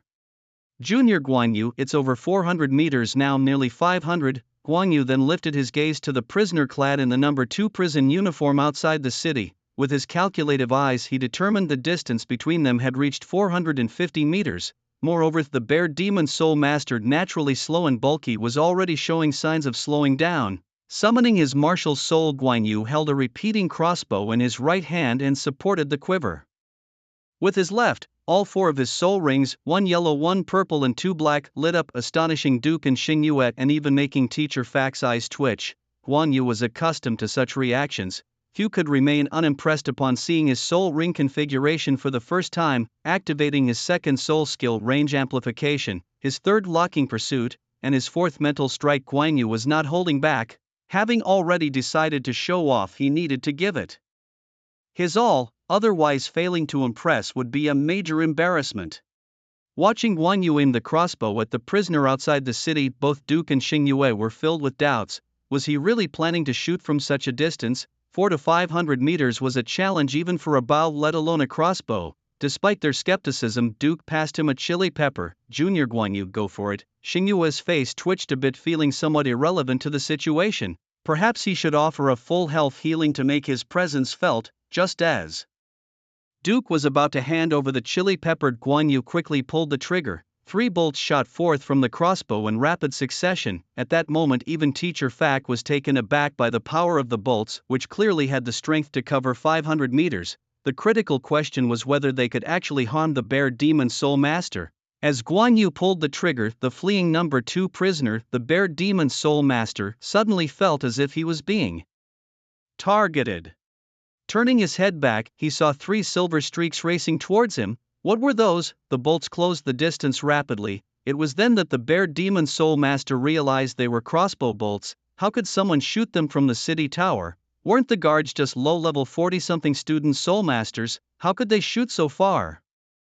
As myriad thoughts raced through his mind, he instinctively released his third soul skill, defensive soul skill, Iron Skin. His body, already possessed by his martial soul, turned from brown to brass in color, his body hair clinging tight to his skin, giving an extremely restrained appearance. But alas, it was to no avail. The Bear Demon Soul Master watched the bolts approach and then felt something penetrating his body. The pain came belatedly, as if his throat was clogged by some kind of mucus, making breathing difficult and his consciousness slowly fading away. With a loud thud, the massive body of the Bear Spirit Master finally fell to the ground. The sudden collapse of the Bear Spirit Master alarmed the others. The other criminals saw to their envy that the previously effortlessly dominant bear had become the first to perish. His head, neck and chest each bore 3 holes from which blood was uncontrollably gushing out. Exhausted from the pursuit, the students couldn't help but cast an envious glance at the city wall behind them, marveling at how easy their task seemed in comparison. Atop the city wall, Duke and Xingyue could not see the details due to the distance, but they did witness the Bear Spirit Master falling. Senior Duke, could you please retrieve the bell? Duke hesitated. Me, I'm no match for that guy. No worries, he's already dead. Really? After Light Feather confirmed with several nods, Duke jogged down the city wall to where the Bear Spirit Master's body lay hundreds of meters away. Seeing the crossbow bolts on the body, Duke swallowed hard. He was really shot dead. A level 50 Spirit Master was killed from such a distance. My junior is too formidable. As members of the elite class at the Spirit Hall Academy, they were accustomed to death and did not react with nausea as students from lesser schools might at the sight of a corpse. Duke removed the bell from the Bear Spirit Master's waist and promptly returned to the city tower. Light Feather's team had completed their task while other teams were still at work. 2 hours later, teams gradually began returning, having completed their missions. All 4 teams had returned, and judging by the bloodstains on their clothes, they had all chosen to bring back only the bells, leaving the criminals where they fell. Well done, all teams have completed their missions ahead of time. Now distribute the bells. Those who didn't receive a bell, come to me. Other groups seem to have already chosen their penalized members, and soon 4 students stepped forward. Instructor Fax summoned his spirit ring sizer, and at his feet appeared 2 yellow, 2 purple, and 4 black soul rings. The sizer in his hand extended to over a meter. As the 4 students stretched out their hands, he promptly struck each one 3 times. The students grimaced in pain, unable to withstand the blows even with their beast spirits. Meanwhile, in the Light Feather group, Duke was ready to hand over the bell to Light Feather for distribution. After all, the mission was solely completed by Light Feather. Their presence was inconsequential. However, Duke was surprised when Light Feather did not accept the bell. You and Sister Xingyue each take one. I don't need it. Huh, Light Feather, don't be shy. This is rightfully yours. Yes, Light Feather. Instructor Fax sizer is quite painful, and being a girl, you might go easier on me. You should share the bell with Duke since it's both of your achievement. Duke twitched at the corner of his mouth. He had an achievement? What achievement? Running an errand. However, Guan Yu didn't take the bell. Instead, he walked past the duo and directly approached Teacher Fark. The other groups, witnessing Guan Yu standing beside Teacher Fark, all appeared puzzled. After all, they knew that Guan Yu's group's success was solely because of him. Thinking this, their gaze towards Duke and Xingyue grew even more envious. Teacher Fark, seeing Guan Yu, was not as surprised as the others. Is it you who will be punished on behalf of your group? Guan Yu nodded, then put on a righteous demeanor. Duke and Sister Xingyue are my teammates. I can't bear to see them punished. Not just Duke and Xingyue, who were not far away, but also the other elite class students looked at Guan Yu with a gaze that said, what a good teammate, look at what he's saying. However, Teacher Fark just slightly smiled. Since it's you, then take the punishment. Huh, shouldn't I be rewarded for considering my teammates instead of being punished like those who betray their teammates without caring for their safety? Teacher Fark spoke calmly. Today's training was about teamwork among students, and your group performed the worst. The entire process was dominated by you alone, with no participation from others, let alone cooperation. Even if you had shared a spicy pepper with Duke or received healing from Xingyue, that would have counted as some teamwork, but now it was merely a one-man show. Too much of a hero complex. Do you think this is a movie set? Turn around and accept your punishment. Why should I turn around if I am to be punished? Teacher Fark's expression remained unaltered as he coldly said, you deserve a harsher punishment, not on the hands, but on the behind. Turn around. My goodness, quickly. But teacher, there are so many people here. What does it matter? They will all be your colleagues, your friends in the future. However, considering it was the first time he decided to save Guan Yu some face, everyone else disperse. As the other elite class students began to leave, Duke and Xingyue looked apologetically at Guan Yu. Once everyone had left, Teacher Fark urged, all right, no one's around now, turn around. Guan Yu still felt awkward but turned around. As soon as he did, he noticed Teacher Fark's 6th soul ring suddenly lit up. My goodness, others get slapped on the hand, I get the behind, and now even the 6th soul skill is involved. Teacher Fark's measuring stick turned transparent, and as he swung, it struck Guan Yu's behind. Snap, hiss, it stung fiercely, the kind of fiery pain only those who've been whipped by branches would understand. However, after the pain, Guan Yu noticed something was off. After the sting, the flow of soul power inside him seemed to change, speeding up. Was it because Teacher Fark used the measuring stick on him? After all, being hit could also expand the blood vessels and increase blood flow, thereby enhancing metabolic capabilities. Snap, whoosh. Before Guan Yu could ponder further, Teacher Fark's measuring stick struck again. Even though it was as painful as before, Guan Yu's focus shifted to the flow speed of the soul power inside him. Indeed, there has been an improvement. At this moment, Guan Yu felt a peculiar sense of congestion within him, as if a bottleneck was about to be breached. Although he was uncertain about the nature of this sensation, Guan Yu instinctively believed that breaking through this constraint would undoubtedly bring him tremendous benefits. Even though it was a punishment, Guan Yu suddenly found himself wishing for Teacher Fate to strike again, believing that another hit might help him overcome the obstacle that troubled him. As if hearing Guan Yu's plea, Teacher Fate's 3rd strike came down. Smack. Ow, still painful, more refined than before, but it seemed something was still missing. While Guan Yu pondered, Teacher Fake was also carefully observing Guan Yu from behind, and after the 3rd strike, Teacher Fake slightly frowned. Not merged yet. then soul power was channeled into the ruler, and with the sixth soul ring shining brilliantly, Teacher Fake swung for the fourth time. Smack! This fourth strike was harsher than the previous three but seemed to have the best reaction and effect. Inside Guan Yu, a sense of relief spread throughout his body, and his 8 fox tails burst forth with golden feathered wings also unfurling behind him. Fox tails, eagle wings, and a human body, a peculiar ensemble, but Teacher Fake, standing behind Guan Yu, did not show much surprise. Instead, he carefully observed the 2 sets of external soul bones before slowly nodding in affirmation. Not bad, it seems your external soul bone, the 8 fox tails, has completely merged with you. It was more than just the complete integration of the external soul bone, the 8 fox tails, with himself. This sensation of comfort in his soul power made Guan Yu realize what was happening.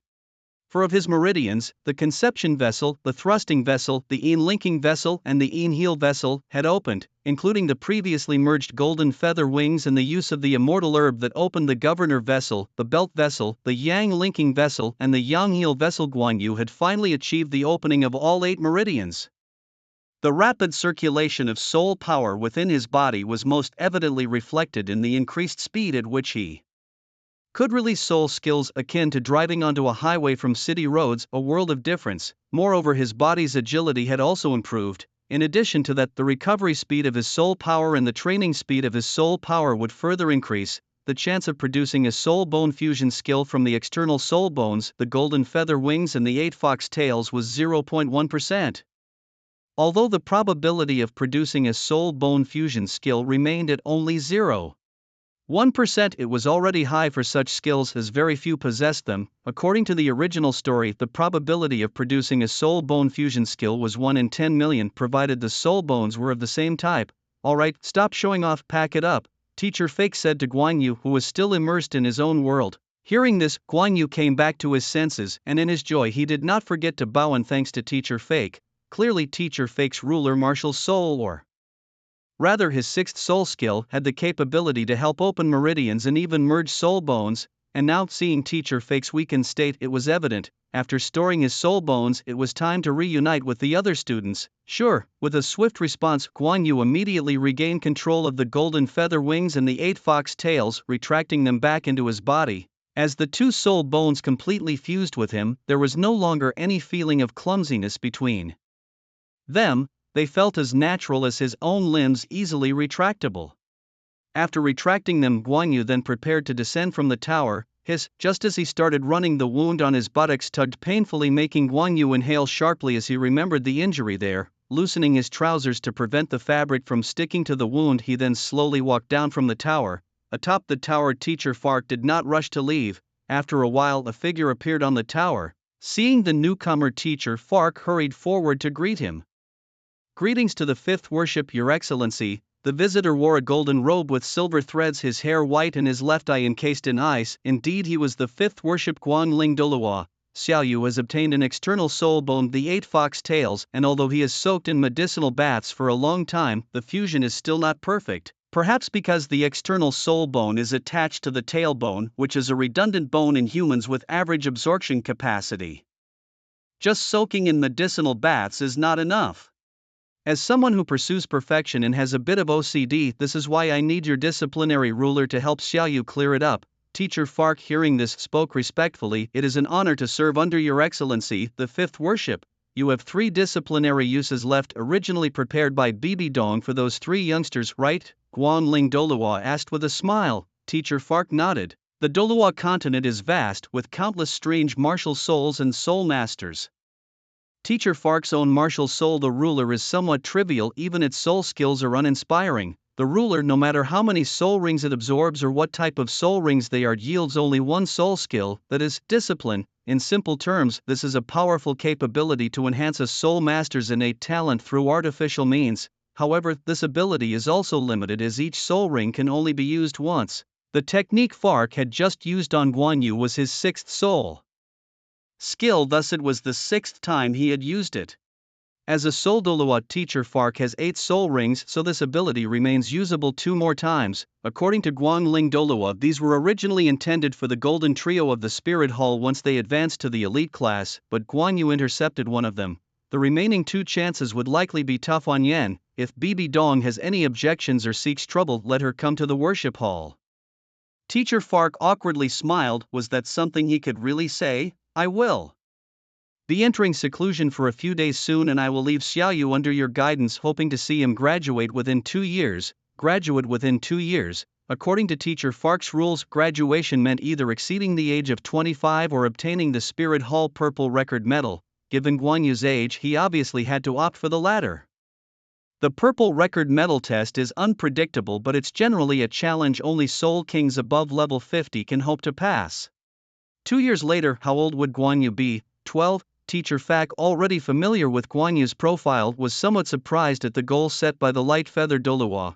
However, considering that Guan Yu's soul power level had already reached level 45 and he had previously killed a level 50 Soul King prisoner with a single arrow, perhaps passing the Purple Record Medal assessment within 2 years was not impossible. Moreover, once Guan Yu achieved this, he would be the youngest person in the history of the Spirit Hall to receive the Purple Record Medal. As a teacher, it would be a tremendous honor. The training in the elite class continued. On the actual combat arena, a soul master with a fire wolf martial spirit lunged at Guan Yu. As he leaped high, his fourth soul ring lit up simultaneously. His fourth soul skill, Fire Wolf Shadow Assault, was activated. As the opponent's fourth soul skill was deployed, his figure in the air split into 4, all diving towards Guan Yu. The crimson fire clouds looked incredibly formidable. Unfortunately for the illusions, they couldn't deceive Guan Yu, whose vision was extraordinarily sharp and enhanced by his Hawkeye Dew. Guan Yu also moved forward, clearly targeting one of the figures and disregarding the other 3. Seeing Guan Yu's direct approach, that figure panicked. Why could he see through his real body? The change in the opponent's eyes only strengthened Guan Yu's certainty that he had targeted correctly. With a opponent's confusion, Guan Yu lifted his leg and delivered a knee strike that sent the opponent flying and stunned. While the opponent was suspended and dazed in mid-air, Guan Yu raised both hands wielding his crossbow. Guan Yu launched his own soul skill, Barbecue. The mechanical amplification sounded rapidly, da-da-da. According to the competition rules, Guan Yu's crossbow was loaded with blanks, but the close-range air blasts were quite painful against the body of the Fire Wolf Soul Master, not to mention the mental attacks included in these insubstantial strikes. After several hits, the Fire Wolf Soul Master fell to the ground, his head spinning, unable to recover quickly. That round Guan Yu won. As the other elite class students who watched the match saw the outcome, they began chattering even after Teacher Fak announced it. Even the wolf head had lost. Apart from the support-type soul masters, it seemed like all combat-oriented soul masters in the elite class had lost to Guan Yu. Moreover, despite many restrictions imposed by Teacher Fak, it appeared that Guan Yu hadn't even shown his full strength. With this, it seemed likely that Guan Yu would be the captain of the school team, and he was only 10 years old. A female student also spoke up. What did being 10 years old mean? At 10 to be so strong and also good-looking, his skin was even better than ours. As Guan Yu spent more time in the elite classes training, the students became aware of his identity. The grandson of one of the 5 elders of the Spirit Hall, not exactly a third-generation official, but definitely a powerful third generation. These competitions were actually selections for the captain of the Spirit Hall Academy's school team. The Spirit Hall Academy's elite class had always had a school team, the elites among the elite. The previous school team captain had aged over 25 and left the elite class, leaving the position vacant. Now Teacher Fak was preparing to decide the new school team captain through these competitions based purely on strength.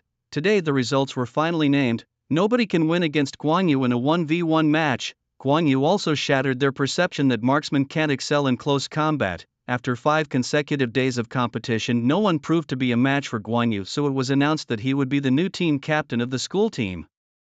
Once all the elite class students were gathered, Teacher Fark made the announcement.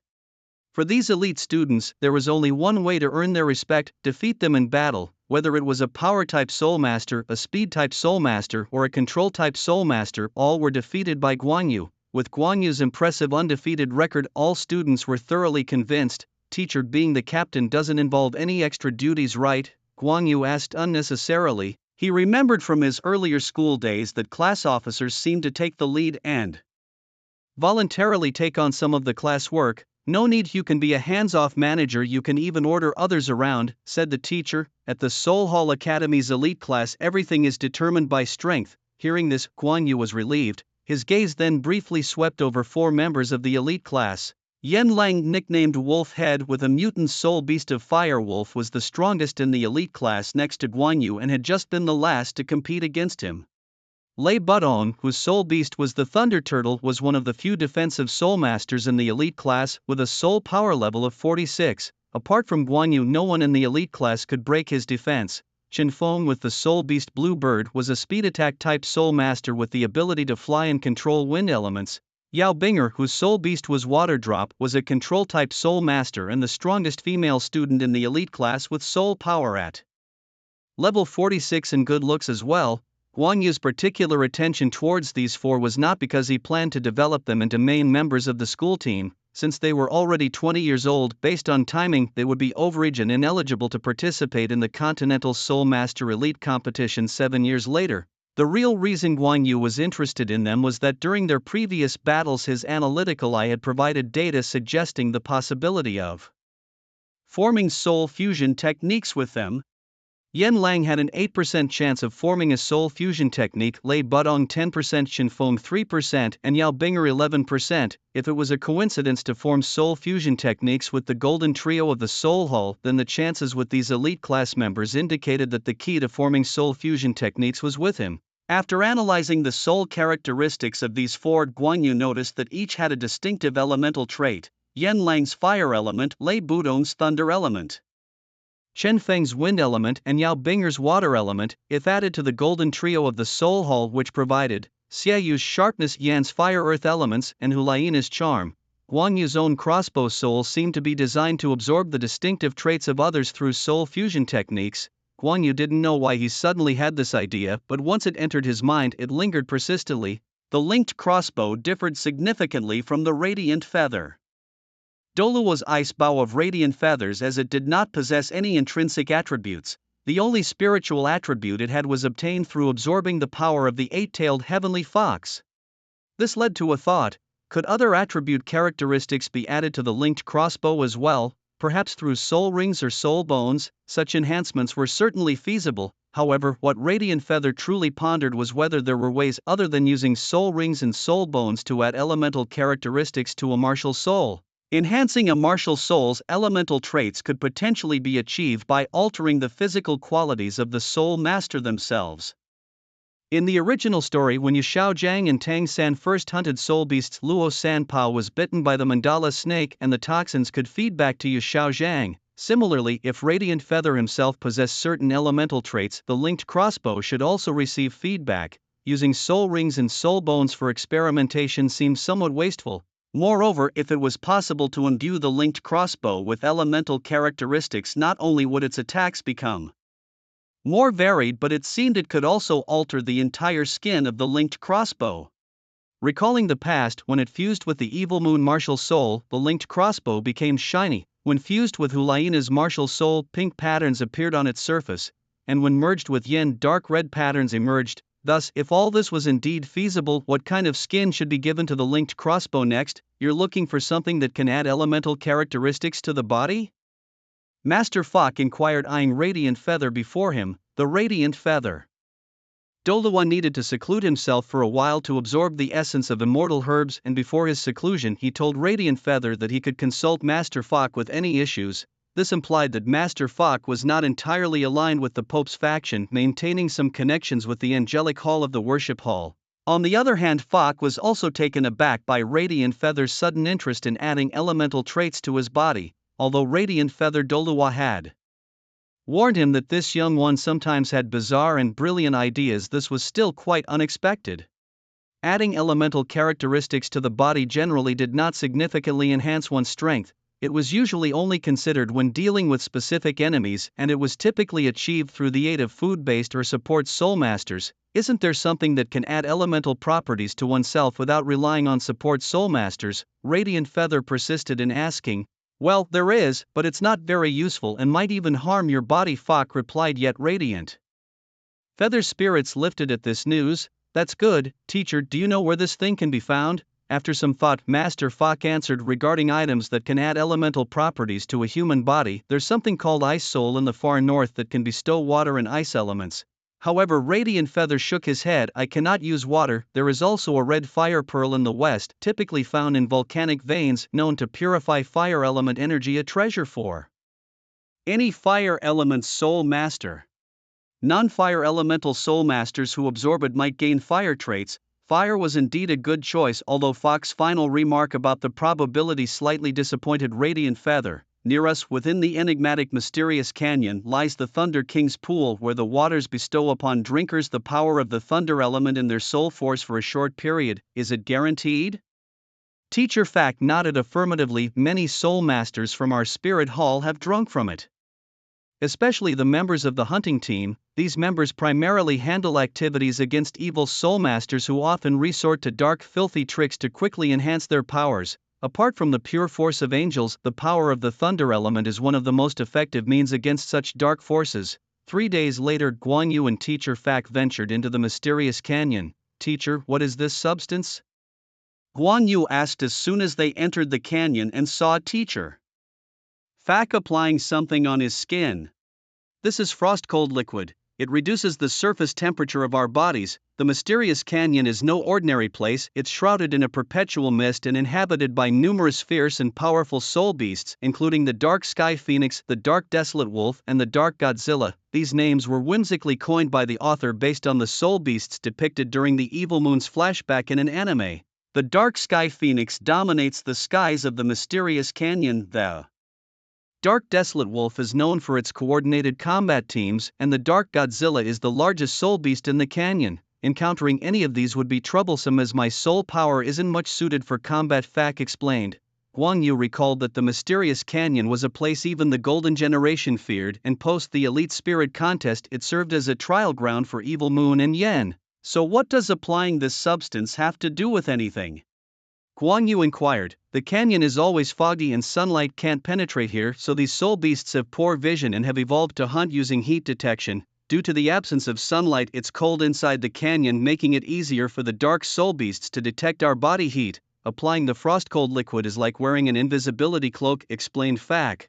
To avoid trouble, Guan Yu followed Teacher Fact's instructions and applied the chilly liquid on himself. Once ready, they continued their journey deeper into the mysterious canyon. Both men slowly made their way through the canyon, with Guan Yu leading as Teacher Fact struggled to see. After walking for about half a day, a faint light finally appeared through the dense fog ahead. They exchanged glances and quickened their pace toward the light.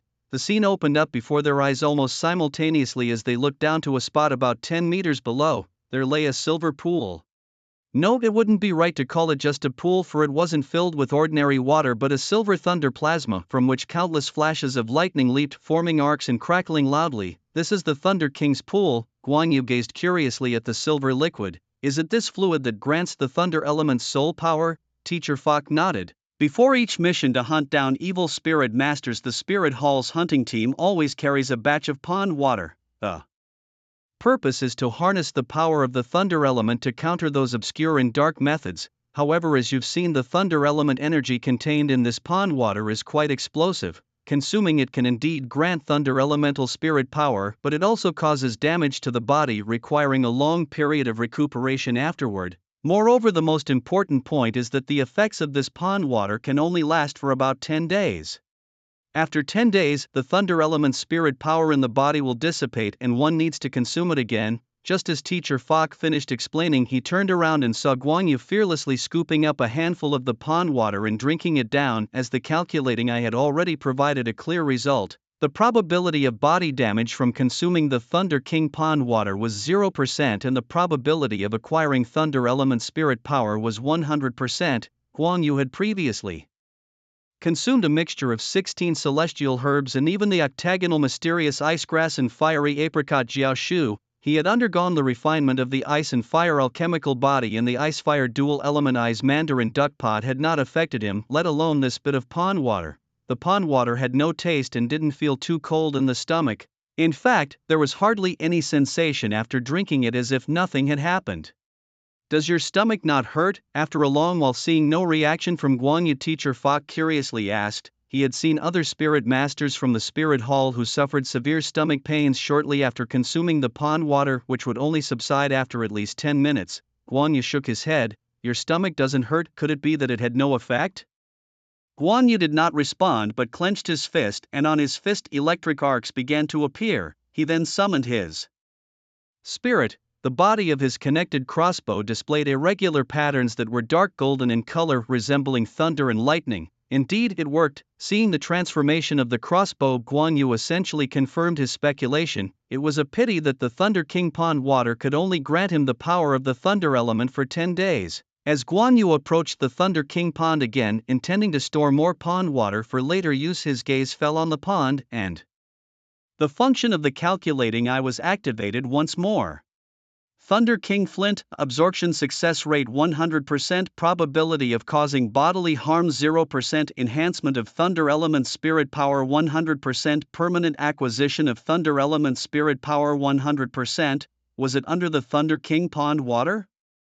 Guan Yu stared at the pond water, following the hints from the calculating eye, suspecting that the Thunder King Flint should be in the pond. Yet even with his autumn water dew enhanced eyes, which could see through all illusions, Guan Yu could not fully see through the bottom of the pond. It wasn't that the Thunder King pond was too formidable, it was simply too dazzling. The dense silver light of the full pond could cause visual shadows if one stared for too long. Teacher Falk, I need to go under this pond. Go under this pond? Teacher Falk asked in puzzlement. Teacher Falk, have you ever wondered why there is thunder element pond water here? This pond water couldn't have appeared out of nowhere, so there must be something beneath it. Hearing this, Teacher Falk found it reasonable. Perhaps someone in the Martial Soul Hall had guessed it too, but no one could guarantee they could withstand the erosion of the thunderous waters and successfully dive in. Even a sip would cause prolonged stomach pain, not to mention diving in. Are you sure you want to dive down? While others might fail, Lightfeather was an exception. Others suffered severe stomach pains from drinking the water of the Thunder King pond, but he seemed unaffected. This was why Teacher Falk did not stop Lightfeather directly. With a nod and a determined look, Lightfeather was ready. The water of the Thunder King pond had confirmed Lightfeather's hypothesis. By altering his physical constitution, he could indeed influence his martial soul and induce a mutation. You can go down, but if you encounter any danger, you must not overdo it. Return immediately, your safety is the priority. After assuring Teacher Falk, Lightfeather plunged into the Thunder King pond. With the experience of diving with the Icefire Yin-Yang eyes, Lightfeather handled the descent into the Thunder King pond somewhat adeptly. Unlike the agony the Icefire Yin-Yang eyes had initially caused him, the Thunder King pond did not hurt Lightfeather himself, but the crackling sounds in the water irritated him. Fortunately, after diving about 20 to 30 meters, Lightfeather finally reached the bottom of the Thunder King pond. Squinting his eyes and surveying the pond bed with the help of the calculative eye, Lightfeather quickly found his target. Thunder King Flintstones. These were hard stones about the size of a walnut, with a snow-white surface adorned with some golden twisted patterns. And there was not just one Thunder King Flintstone at the bottom of the pond. Wherever Lightfeather looked, there were about a dozen Thunder King Flintstones scattered around. Unsure if one Flintstone would suffice, Lightfeather took a few more before leaving satisfied. Natural resources like the Thunder King Flintstones could not all be taken away. The formation of the Thunder King pond itself was due to these Flintstones. If all were removed, the pond might cease to exist before long. Since the Thunder King pond was a means for the Martial Soul Hall's Soul Masters to combat evil Soul Masters, Lightfeather naturally could not make a move that would sever his own resources. Plu, emerging from the waters, Lightfeather gasped for air and then leaped out, landing smoothly on the shore. Are you alright, kid? Teacher Falk asked with concern. Lightfeather shook his head and then opened his hands to reveal several Thunder King Flintstones. Thunder King Flintstones. No wonder this pond contains thunder elements, it's all because of these stones. You recognize these Thunder King Flintstones too, teacher? Teacher Falk nodded. If this Thunder King pond water can only give you 10 days of thunder elemental soul power, then these Thunder King Flintstones, just like the ice essence and fire beads I've told you about before, can grant you permanent thunder elemental soul power. After confirming with Teacher Falk, Lightfeather finally asked the most crucial question. Teacher Falk, how do I use these? Without a second thought, Teacher Falk replied, of course you swallow them. Swallow them. Looking at the walnut-sized Thunder King Flintstones in his hand, Lightfeather hesitated. Although not impossible to swallow, the size was still somewhat intimidating. Seeing Lightfeather's hesitation, Teacher Falk couldn't help but laugh. What, are you scared? You weren't afraid of the waters of Thunder King Pond, so why fear the Thunder King Flint? Since the Waters of Thunder King Pond couldn't harm you, this Thunder King flint should not cause you much damage either. Guan Yu wasn't worried about the lightning damage from the flint, rather he was worried about whether swallowing it might cause indigestion or lead to stomach stones. Just like when he swallowed the Thunder King flint, it tasted just as bland as the pond water.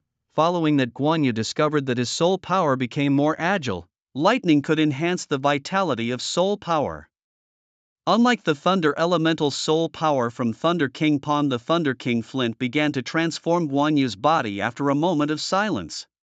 At that moment, arcs of electricity started to emerge all over Guan Yu's body. He summoned his soul weapon, a crossbow, which now bore thicker and more ferocious golden thunder patterns. The entire body of the crossbow was also sparking with electricity. Mutation and enhancement of the soul weapon, thunder element attack capabilities. Guan Yu's body was strengthened. After immunity to fire, water and poison, now he was immune to thunder, while Guan Yu was immersed in the joy of his newfound powers. A long cry shattered the silence. Guan Yu and Teacher Fact looked towards the source of the sound in the sky. They saw a huge dark shadow emerging. In the sky, Teacher Fact quickly exclaimed, "Oh no, it's the Sky King of the mysterious canyon, the Dark Phoenix. It has discovered you because you entered Thunder King Pond and washed away the ice-cold liquid from your body. Look at its size. It must be a 30,000-year-old Dark Phoenix. It has an absolute advantage in the air. We need to leave quickly." As a land-based soul master primarily focused on teaching, Teacher Fact's combat ability was limited and certainly not enough to contend with a 1,000-year-old Dark Phoenix. But Guan Yu, brimming with confidence at his peak, boldly raised his crossbow towards the Dark Phoenix in the sky. Seeing that Guan Yu was actually preparing to confront the Dark Phoenix directly, Teacher Fact was stunned. He was a land-based soul master at a disadvantage against the Dark Phoenix, but Guan Yu's soul weapon was a crossbow which did not fear aerial soul beasts. "Teacher, didn't I tell you, I am very strong?" Guan Yu's first 4 soul rings lit up and the form of his Zhuge crossbow changed, holding a massive crossbow mechanism in his hands. The crossbow mechanism's bolt holes crackled with intense electric arcs resembling thunder serpents. Pulling the trigger as the sounds of the mechanism amplified, Guan Yu unleashed a barrage of 36 bolts directly at the Dark Phoenix in the air. At that moment, the mysterious canyon was ablaze with thunder. With targeted tracking, the 36 crossbow bolts, as if having eyes, whistled through the air and struck the Dark Phoenix. Even the original golden trio of the Soul Temple only reached level 50 or so after entering the mysterious canyon for training following their defeat at the Continental Soul Master Elite competition. At such a level, Guan Yu had nothing to fear, especially after acquiring permanent thunder body. Teacher Fact could never have imagined that one day his student would bring him such astonishment. Facing a 30 to 40,000-year-old Dark Phoenix, a level 45 soul sect dared to take the initiative to fight and, most crucially, even won. Teacher Fact could never forget the look of youthful confidence as he launched bolts from his crossbow and collected them after a successful hunt. Amidst the flashes of thunder, a Dark Phoenix of approximately 30 to 40,000 years was shot down. Unfortunately, there was no suitable candidate present, resulting in the waste of the Dark Phoenix's soul ring. After completing the mission and returning to the academy under Teacher Fact's guidance, Guan Yu began a series of elite class-specific training.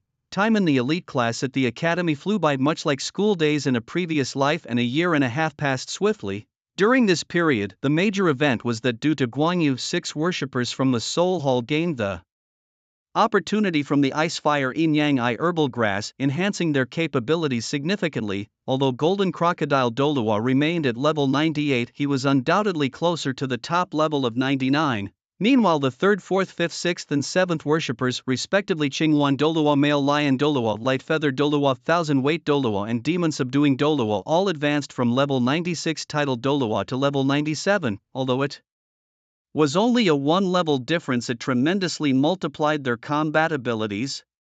Thus, these worshippers owed Guan Yu a favor from 6 level 97 titled Douluo, the value of which was immense. On the academy side, including the elite class, 3 students over 25 had to leave the elite class to take up positions in the soul halls of various empires, while 3 others were promoted to the elite class, Xie Yan and Heal Yina. Under the impact of Guan Yu, their training intensified more than in the original story, and within a year and a half, they reached the 40-level soul power, entering the Soul Hall Academy's elite class. However, on their first day in the elite class, learning that the team captain was Guan Yu, they were inevitably struck hard. they had put in so much effort to enter the elite class only to find that Guan Yu already dominated it.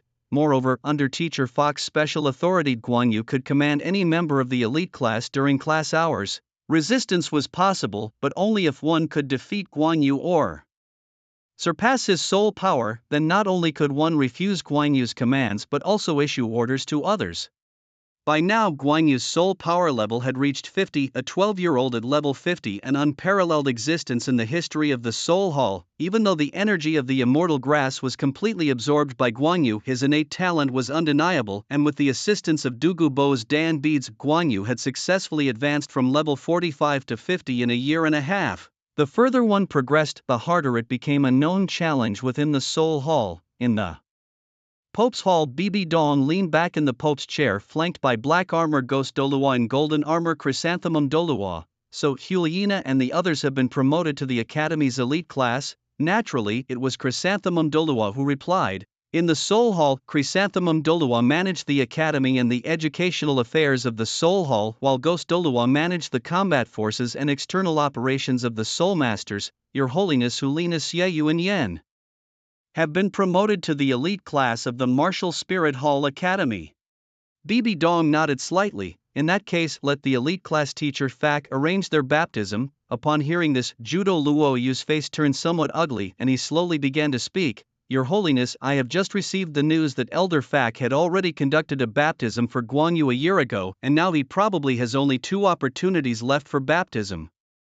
As soon as Judo Luoyu finished speaking, Bibi Dong snorted disdainfully. Useless. Bibi Dong, who presided over the Pope's Hall, naturally could not always pay attention to the trivial matters of the Academy. Her focus and energy were mostly on following the developmental trajectory of Hulina and the others. However, it turned out that Guan Yu had intercepted one of their baptism opportunities, disrupting her training plan for the 3 of them. Fak, having been favored by the light-winged Douluo, did not fully obey her, so Bibi Dong was not surprised by this. She was merely disappointed that Hulina and the others were not assertive enough. Hulina was intended to be groomed as a future successor, yet her chosen inheritors were outperformed by people cultivated by the old folks in the worship hall. For Bibi Dong, who was always competitive and ambitious, it felt like there was something stuck in her throat that she couldn't cough out or swallow, an extremely uncomfortable feeling. Bring them to me, she commanded. Upon hearing this, the old Ghost Douluo immediately left the Pope's Hall like a puff of smoke to deliver the message. Shortly thereafter, under the guidance of Ghost Douluo, Hulina and the others arrived at the Pope's Hall. Greetings, Your Holiness. Even though they shared a master-disciple relationship in public, Hulina, just like everyone else, bowed to Bibi Dong and addressed her as Your Holiness. Xiaoyu and Yen also bowed. After completing their salutations and standing up, Bibi Dong began to sternly lecture the 3. Do you think reaching level 40 at the age of 15 is an outstanding achievement? Hulina and the others opened their mouths, about to say something, but Bibi Dong continued. Entering the elite class at the age of 15, do you feel proud? Again, just as the 3 were about to defend themselves, Bibi Dong went on, has possessing a martial soul fusion skill made you forget yourselves? As the 3 repeatedly tried to speak, Bibi Dong finally softened and asked, what exactly do you want to say? Finally, it was Hulina who spoke on behalf of the 3. Your Holiness, we do not harbor any arrogance or pride about this. After striving diligently for over a year and being promoted to the elite class, we found ourselves being manipulated by competitors. Having just been set back by Guan Yu, we certainly haven't recovered yet and possess no arrogance at all. That's good to hear. I just want you to know that Guan Yu is 3 years younger than you, but he was promoted to the elite class a year earlier than you and is now the captain of the elite class team with a soul power level that has reached 50. He seems to be preparing for his 5th soul ring. Hearing Bibi Dong list Guan Yu's accomplishments, Hulina and the others naturally felt deeply ashamed, especially Hulina when her soul power was at level 35. Guan Yu's was already at 45. Hulina's soul power had reached level 40 while Guan Yu's had already reached level 50. A difference of 10 levels might not seem much, but could they really be considered the same? Contrarily, the gap between the 2 did not shrink but continued to widen. Amidst the trio's silence, Bibi Dong's pale right hand waved slightly, a wave of pure energy spontaneously erupted. Even the Ghost Douluo and Chrysanthemum Douluo, who stood aside as if invisible, suddenly changed their expressions, staring wide-eyed at the space before Bibi Dong. as the energy before Bibi Dong finally stabilized everyone in the holy hall widened their eyes at the sight. Lying there were 3 soul bones. These were the explosive burning flame right arm bone, the swift wind chase left leg bone, and the mental concentration wisdom skull bone. Among them, the wisdom skull bone, originating from a sacred phantom magic ape over 50,000 years old, was particularly notable. Bibi Dong couldn't help but recall the secret chamber Douluo Qianshuanji, who had led the team that hunted this rare sacred phantom magic ape to obtain this very wisdom skull bone.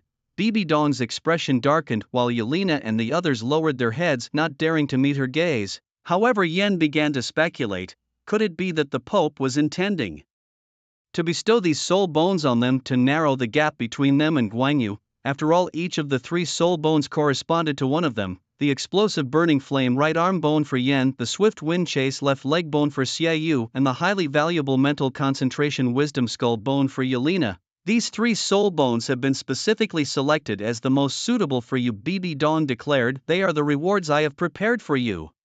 At this, Yelena and the others looked up excitedly, with Yen sporting a grin that said he'd guessed right, but Bibi Dong's next words were like a cold shower on their enthusiasm. However, I've changed my mind. With your current level, if I were to give you these 3 soul bones directly, the elders might feel discontented. Therefore, I've decided to set a challenge for you. You will only truly deserve these soul bones if you defeat Guanyu. Whether these soul bones leave my possession or remain forever sealed here depends on whether you 3 can pull yourselves together. Just as Bibi Dong finished speaking, she realized the atmosphere had turned awkwardly cold. The scene she imagined, where Yelena and the others, stimulated by the soul bones, would be as spirited as if infused with vigor, shouting pledges, did not happen. Instead, the 3 stood there stunned, as if saying farewell, as if bidding the soul bones goodbye. Yelena and the others were not the type to admit defeat easily. Although Yelena in the original story might have been a romantic at heart, she at least never conceded to Tang San, always aspiring to surpass him, yet never managing to do so, including Xiaoyu and Yan. But facing Guanyu, their confidence had already been shattered. If the difference between 2 people isn't large, it might still inspire the underdog to strive harder. However, when the gap is vast and, despite all efforts, not only remains unchanged but widens, the feelings of frustration and loss intensify and the motivation to continue chasing dissipates. Upon being promoted to the elite class, Yelena and her 2 companions were deeply discouraged to learn about the unbeatable record of Guanyu, who had defeated everyone in the elite class. Useless, get out. Seeing Yelena's group devoid of confidence, Bibi Dong grew even more frustrated. In a final reluctant glance at the soul bone corresponding to each of them, the trio left the Pope's hall. The ghost Douluo and chrysanthemum Douluo, who had remained unobtrusive throughout, could only shake their heads helplessly. It should have been a fortunate event for the spirit hall to have a young talent like Guanyu, but the problem was that Guanyu was not from the Pope's faction. He belonged to the angel faction of the worship hall. To them he was a political rival. Dejected, Yelena and her companions walked out of the Pope's hall listless, as if they had lost their souls, and also feeling somewhat stifled. In this world, there are 3 particularly annoying things. One is keeping people in suspense, another is when a sure thing slips through your fingers, and the last is following a novel only to find the author pads the story with fluff, utterly shameless. Thus, in their eyes, Bibi Dong's action of presenting the 3 soul bones was akin to the second scenario. Shall we try challenging Guanyu again? Yelena suggested, though her tone lacked conviction. Xiaoyu shook his head. Even our combined soul skill, the enchanting moon, wasn't enough against Guanyu initially, and now his soul power has reached level 50. As soon as Xiaoyu finished speaking, the flicker of hope that had sparked in Yelena seemed to be snuffed out again. However, Yin then spoke up. The Pope said that we must defeat Guanyu. The key word is we. That means the 3 of us can join forces. Xiaoyu still sounded somewhat cold. Even with Nana and my soul fusion skill, we couldn't beat Guanyu. Adding you, what difference would it make? So, I'm not considered a person? Is that an insult? Yen protested. When Guanyu broke through your soul fusion skill, it was by the strength of his soul bow. If we 3 work together with me supporting your soul fusion skill with my own creation, maybe we could still fight Guanyu. Have you ever seen an arrow extinguish a flame?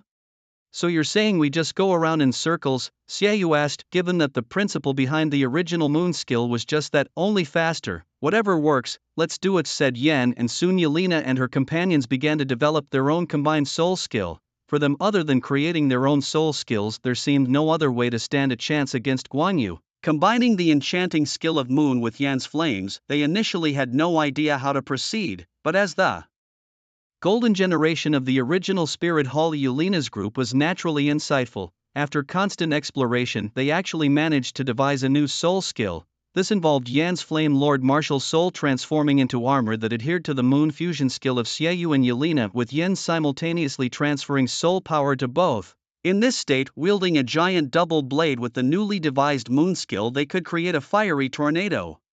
This new skill was much more powerful and imposing than the previous moon, crucially featuring a fierce flame attack. The wind fueled the fire and the flames intensified the assault of the full moon, which in turn amplified the momentum of the fire. With a whoosh of fire, tornado tens of meters high and several meters wide twisted across the clearing, resembling a merciless flame giant devouring everything in its path.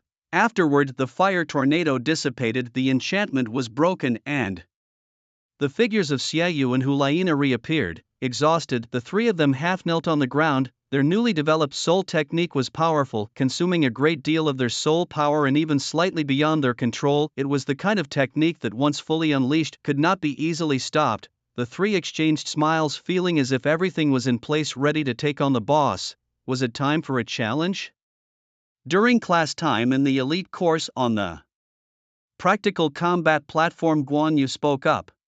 Representing the trio, Hulaina formally issued a challenge to Guan Yu. That's right, this time we intend to defeat you. For certain reasons, we must defeat you. With your martial soul fusion skill, even with your self-created soul technique, you're no match for us, Guan Yu responded frankly. Though Xiaoyu and Hulaina had progressed from level 37 and 35 to 42 and 40 respectively, Guan Yu had also advanced from level 45 to 50 significantly, increasing his soul power. So this time, with me joining, I will definitely make you see your defeat. Yan stepped forward at this moment. Seeing this, Guan Yu understood why Hulaina and the others were challenging him again. It was a 3-on-1 strategy. He was curious about their reason for wanting to defeat him. Well, do you dare accept? Hulaina pressed when Guan Yu did not respond immediately. Really, you're facing me 3-on-1 and still so righteous? Upon hearing this, the trio felt a bit embarrassed, but soon turned that embarrassment into a strong desire to fight. Fight or not to fight. With Guan Yu's acceptance, the news quickly spread throughout the elite class that Guan Yu was being challenged for the 66th time. On platform number 2, the captain was challenged for the 66th time. As word spread, nearly all the elite class students came to watch, which had become the norm whenever Guan Yu fought. To gain privileges in the elite class, all the students were eager to conquer the boss Guan Yu, making watching his battles a crucial way to gauge his strength, though it was of little use as Guan Yu's fights ended too quickly, often in a crushing defeat, leaving little for the students to learn, including any of Guan Yu's secret techniques. Hey, aren't those the new kids in the elite class? What, 3 people? 3 against 1? When the students saw Hulaina and the others stepping onto the platform together, they were somewhat stunned. They glanced back at Teacher Fak, who, seeing no objection from him, seemed to have tacitly allowed it. Had he really approved? In the past, they had always fought Guan Yu one-on-one, but now, with Teacher Fak's silent consent, it seemed he had opened a somewhat shameless path for them. Indeed, Teacher Fak had given his consent, initially setting up the rule in the elite class that whoever could defeat Guan Yu would gain privileges, precisely to encourage everyone to challenge Guan Yu. In these repeated battles, whether against Guan Yu or others, it serves as a form of training and also facilitates mutual understanding of soul skills and combat techniques. Given Guan Yu's age, he is definitely the cornerstone for forming the Martial Soul Hall Academy's team. In the future, the Academy's team will undoubtedly be centered around Guan Yu, so understanding everything about his teammates is essential for him. However, Fak gradually realizes that the results are not as good as expected because the others are simply too weak. They can't even force Guan Yu to use his full strength, not to mention even half of his capacity. Just when Teacher Fak is at a loss, Hulaina and her 2 companions offer a solution. If one-on-one doesn't work, then try many against one. This not only increases the pressure on Guan Yu but also further hones the coordination among the other students. Perfect. On the arena, Guan Yu, being defeated by our self-created soul technique is your honor, the most confident Yan declared. Hulaina had said the same thing a year ago. Guan Yu chuckled, that's because I wasn't there. With that, the trio began their move. Xiaoyu and Hulaina's Moon Blade and Sky Fox martial soul emitted a specific glow, and then the two merged under the baptism of that light. Demon Charm is activated. It's a martial soul fusion technique. The elite class students exclaimed upon seeing Xiaoyu and Hulaina's soul fusion technique for the first time. Already having the numerical advantage with 3 against 1 plus the martial soul fusion technique, it seemed like this time they really had a chance to overturn their captain. After Sheyue and Helena activated Demon Charm, they immediately created an amplifying effect that covered Guanyu. Behind them, Yen also summoned his martial soul, the Flame Lord made of magma and rocks, which split and transformed into a set of magma armor attaching to Demon Charm. The sizzling sound rose, just like grilling meat. Yen stood behind Demon Charm, his hands raised horizontally, continuously infusing soul power. Guanyu received the baptism of our self-created soul technique, Red Moon. Demon Charm, clad in magma armor and wielding 2 giant moon blades, started spinning at an extremely high speed. Soon a fiery red tornado was formed in the arena. With the enhancement of wind power, the flames within the red moon surged violently. Guanyu was very clear about the principle of the full moon. To break it, one only needed to output in a fixed point, like inserting a wedge into a spinning wheel to stop it. If the full moon could not deflect Guanyu's attack, then it would inevitably slow down and stop.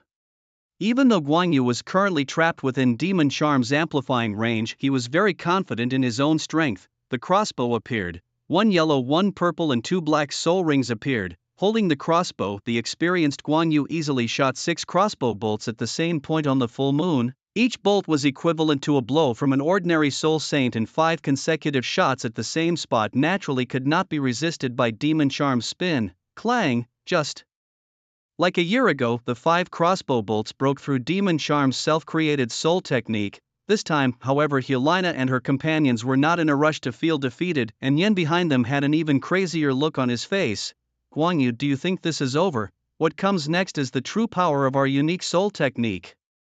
Although the enchanting spin has ceased, a fiery tornado has appeared on the stage, relentlessly pursuing Guanyu, its flames intensifying under the vortex's influence.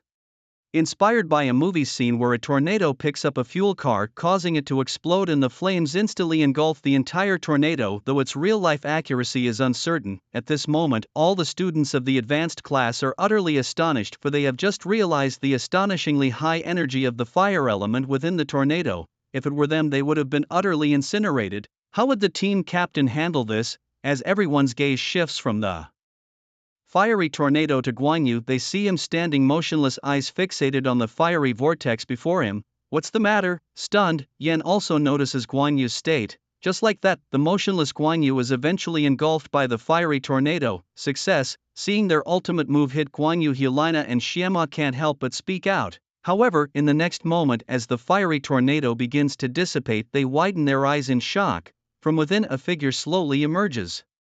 How is this possible? Seeing Guanyu emerge unscathed, Yen finds it unbearable, unable to accept that such a level of attack didn't harm Guanyu. How could you possibly be unhurt? Sorry, I'm fireproof. With that, Guanyu feels an indescribable sense of relief washing over him, revealing to his enemies that he is fireproof. The feeling is simply wonderful. Shall we continue the fight? Guanyu adds. Seeing their combined ultimate move fail against Guanyu, Helena and her companions realize they have failed again and immediately concede defeat. By the way, for what reason did you insist on defeating me? Helena and Xiema remain silent. Finally, Yen slowly explains the situation. After all, it's not a secret and there's nothing that needs to be kept confidential. Upon hearing this, Guanyu can't help but chuckle. So Bibi Dong has replaced the original Continental Soul Master Competition challenge with challenging me? Ah, His Holiness the Pope has set the bar too high for you.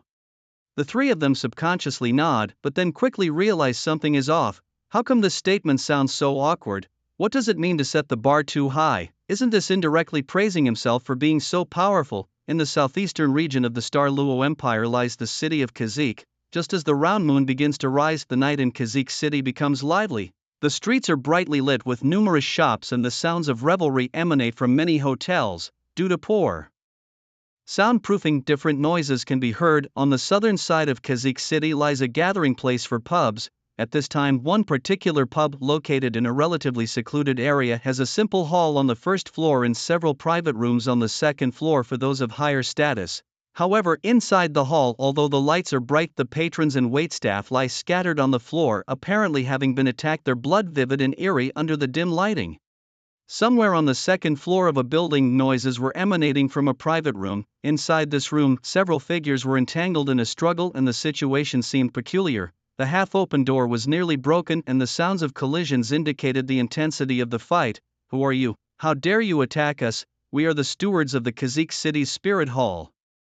Someone declared their identity within the room, causing the fighting to momentarily cease. However, the pause was brief and soon the sounds of scuffling resumed. After several screams, thick blood slowly began to flow out from the doorway of the room. "This supply of blood should be enough for us now. Boss, didn't they tell us not to stir up trouble before? Are we alright even after attacking this tavern and killing people from the spirit hall? What's done is done, who cares? Besides, what use are those people he sends us every month?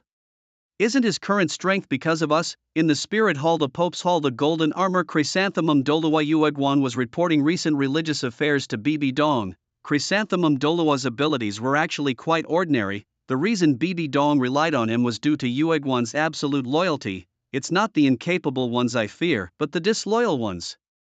"Is the assessment for the purple record medallion approaching?" Yuegwan nodded. "Your Holiness, the preliminary work for the annual Purple Record Medallion assessment has begun and we are currently discussing the content of this year's assessment.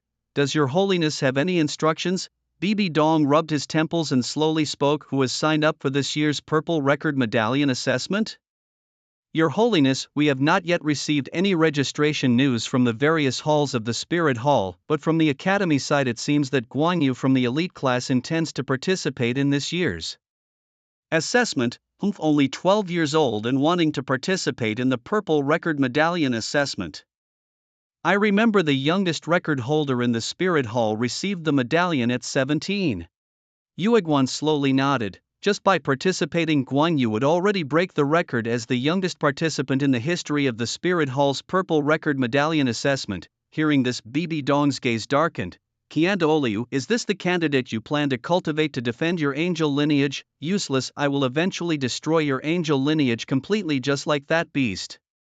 Meanwhile, as a shadow darted into the Pope's hall, the black armor ghost Douluo appeared, his face tattoo twisting, his expression grim. "Your Holiness," Bibi Dong glared at the ghost Douluo. "What is it?" The ghost Douluo bowed slightly, then reported truthfully, "Your Holiness, last night a tragic incident occurred in a remote tavern in Kazikh city of the Star Luo Empire. 456 people were killed and their bodies have disappeared, including 11 members from the Kazikh city's Spirit Hall." Upon hearing this, Bibi Dong turned his gaze sharply. The ghost Douluo continued, "According to the analysis of the scene, the perpetrators' methods were brutal, likely the work of an evil soul master. Your Holiness, this matter has a wide impact. Shall I take someone to investigate further?" "No." Bibi Dong directly rejected Gue Douluo's proposal and instead turned to look at Zhu Douluo Yuegwan. "Aren't you worrying about the content for the Purple Record Medal examination? Now we have the content. This year's Purple Record Medal examination will be to thoroughly investigate and resolve the tavern murder case in Kazikh City. You have 3 months. Upon hearing this, Gue Douluo widened his eyes in surprise. "Pope, Your Holiness, the tavern murder case, based on the clues at the scene, is very likely to involve a soul master of at least the 70th level. To set this as the content for the Purple Record Medal examination, is it?" Zhu Douluo Yuegwan did not finish his sentence. In previous years, the examination for the Purple Record Medal was something that a 50th level soul master could handle. However, this time it was clear that His Holiness the Pope intended to suppress Guan Yu, not allowing him to continue his rapid rise. Over time, Guan Yu's influence in the Spirit Hall could surpass that of Hulaina and the other two, especially since Guan Yu had never experienced failure, which made people trust him even more. To break Guan Yu's influence, one would need to mark his record with a failure. The examination for the Purple Record Medal is meant to test the comprehensive strength of the younger generation in our Spirit Hall. If it's too easy, how could it serve as a real test? Just as Gue Douluo was about to speak, he saw Zhu Douluo Yuegwan cough lightly beside him. With the tacit understanding between them, although Gue Douluo did not know the specifics, he wisely kept his mouth shut and said no more. Meanwhile, Bibi Dong continued to instruct Gue Douluo, "You have a more important task to undertake. By the command of His Holiness the Pope." Bibi Dong's gaze hardened, her face full of ambition. "I want you to integrate the Soul Master combat forces of the two great empires' spirit halls within 5 years. After 5 years, I hope to have an army of 20,000 loyal Soul Masters." As her words fell, Gue Douluo and Zhu Douluo were visibly shocked. A 20,000 Soul Master army? What kind of concept was that? In the past, the Hao Tian sect had only over 1,000 disciples, and the Blue Lightning Tyrant Dragon Clan had even less, a mere 1,800. The sect with the most members, the Seven Treasure Glazed Tile Clan, had only 2,000 direct disciples and 3,000 outer Soul Masters. All the top three sects combined did not even number 10,000, and now His Holiness the Pope was preparing a force of 20,000. Zhuge Douluo and Gue Douluo exchanged a look of understanding. With their knowledge of Bibi Dong, it was clear that His Holiness the Pope was brewing a major move. Since succeeding as the Pope, she had led the Spirit Hall to its current strength, with the number of Soul Masters under her command reaching an all-time high. Everything was managed orderly and efficiently. His Holiness the Pope had done everything that could be done, and now the only thing left was to change the power dynamics of Soul Masters across the continent and unify the land. In the offering hall, Guanling Douluo held a piece of paper in his hand, his face grim. What a Bibi Dong, scheming even against my grandson. The content on the paper was the newly decided examination for the purple record medal. Originally, Guanling Douluo had told Faku that he wanted Guanyu to graduate within 2 years, and passing the purple record medal examination was the only way to graduate from the Spirit Hall Academy. Graduating at the age of 25, for the Radiant Feather Douluo, that would be embarrassingly inadequate. Hence the purple record medal examination was akin to a graduation test at the Spirit Hall Academy. This year's exam was the sole opportunity for Guanyu to complete the plans laid out by Radiant Feather Douluo.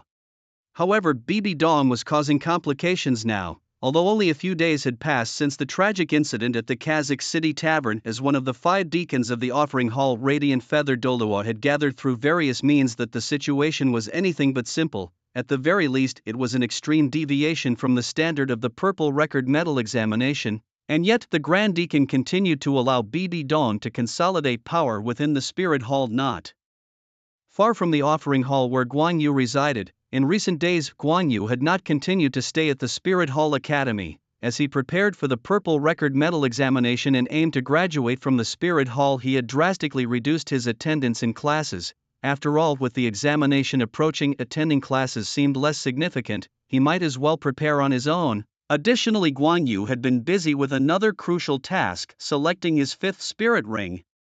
The data analysis I calculated, 5th spirit ring choices, ranges 1 to 49,999 years, 100% absorption success rate, 50,000 to 59,999 years, 60% absorption success rate, 100% bodily harm, 30% death probability. 60,000 to 79,999 years, 40% absorption success rate, 100% bodily harm, 65% death probability. 80,000 to 99,999 years, 5% absorption success rate, 100% bodily harm, 96% death probability. Over 100,000 years, 0% absorption success rate, 100% death probability. Development direction for the 5th spirit ring. Offensive benefit score 96 points, supportive direction benefit score 13 points, out of 100. With the supportive attributes already maximized, the score for supportive direction was increasingly low, naturally shifting Guanyu's focus entirely towards offensive capabilities. The options for offensive direction included Spirit Attack, with additional Zhuge Crossbow Spirit Attack features, scoring 54 points, Elemental Attack, with additional Zhuge Crossbow Elemental Attack features, scoring 79 points. Physical Attack, enhanced Zhuge Crossbow physical attack effects, scoring 95 points. Guanyu already possessed Spirit Attack capabilities and had also acquired Thunder Element Spirit Power for elemental attacks. Thus, he could finally begin to enhance his physical attacks. The categories within the physical attack direction included Severe Injury Effect scoring 91 points, Critical Hit Effect scoring 92 points, Armor Breaking Effect scoring 93 points, Attack Speed Effect scoring 29 points, Scatter Effect scoring 70 points. According to the data analysis it was clear that the Armor Breaking Effect would provide the greatest benefit to Guanyu now, just as Guanyu was delving further into studying the Armor Breaking Effect. Radiant Feather Douluo unexpectedly burst through the door. "Grandpa, can't you learn to knock?" Radiant Feather Douluo always entered without knocking, and even if he was an elder, privacy was still crucial. After all, Guanyu was already 12 years old. Guanling Douluo furrowed his brows. "What, do I need to knock on the door to enter your room? Are you doing something shameful inside?" He glanced around and saw nothing out of the ordinary, like discarded Tissues? You're still too young at 12-inch, he often reminded himself, but it was clear that this old man was set in his ways, so he didn't bother to argue further on this matter. Grandfather, you must have rushed over here for something urgent. Guangling Douluo nodded. One piece of good news and one bad, which would you like to hear first? Faced with the choice, Guan Yu, sticking to his usual habits, chose the good news first. Let's hear the good news then.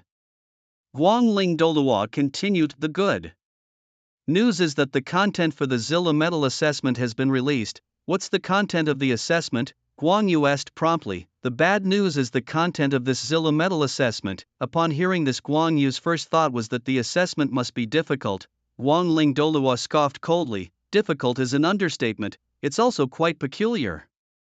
This year's Zilla Medal assessment requires you to investigate and handle the recent tragic incident at the Kazikh City Tavern in the Star Luo Empire.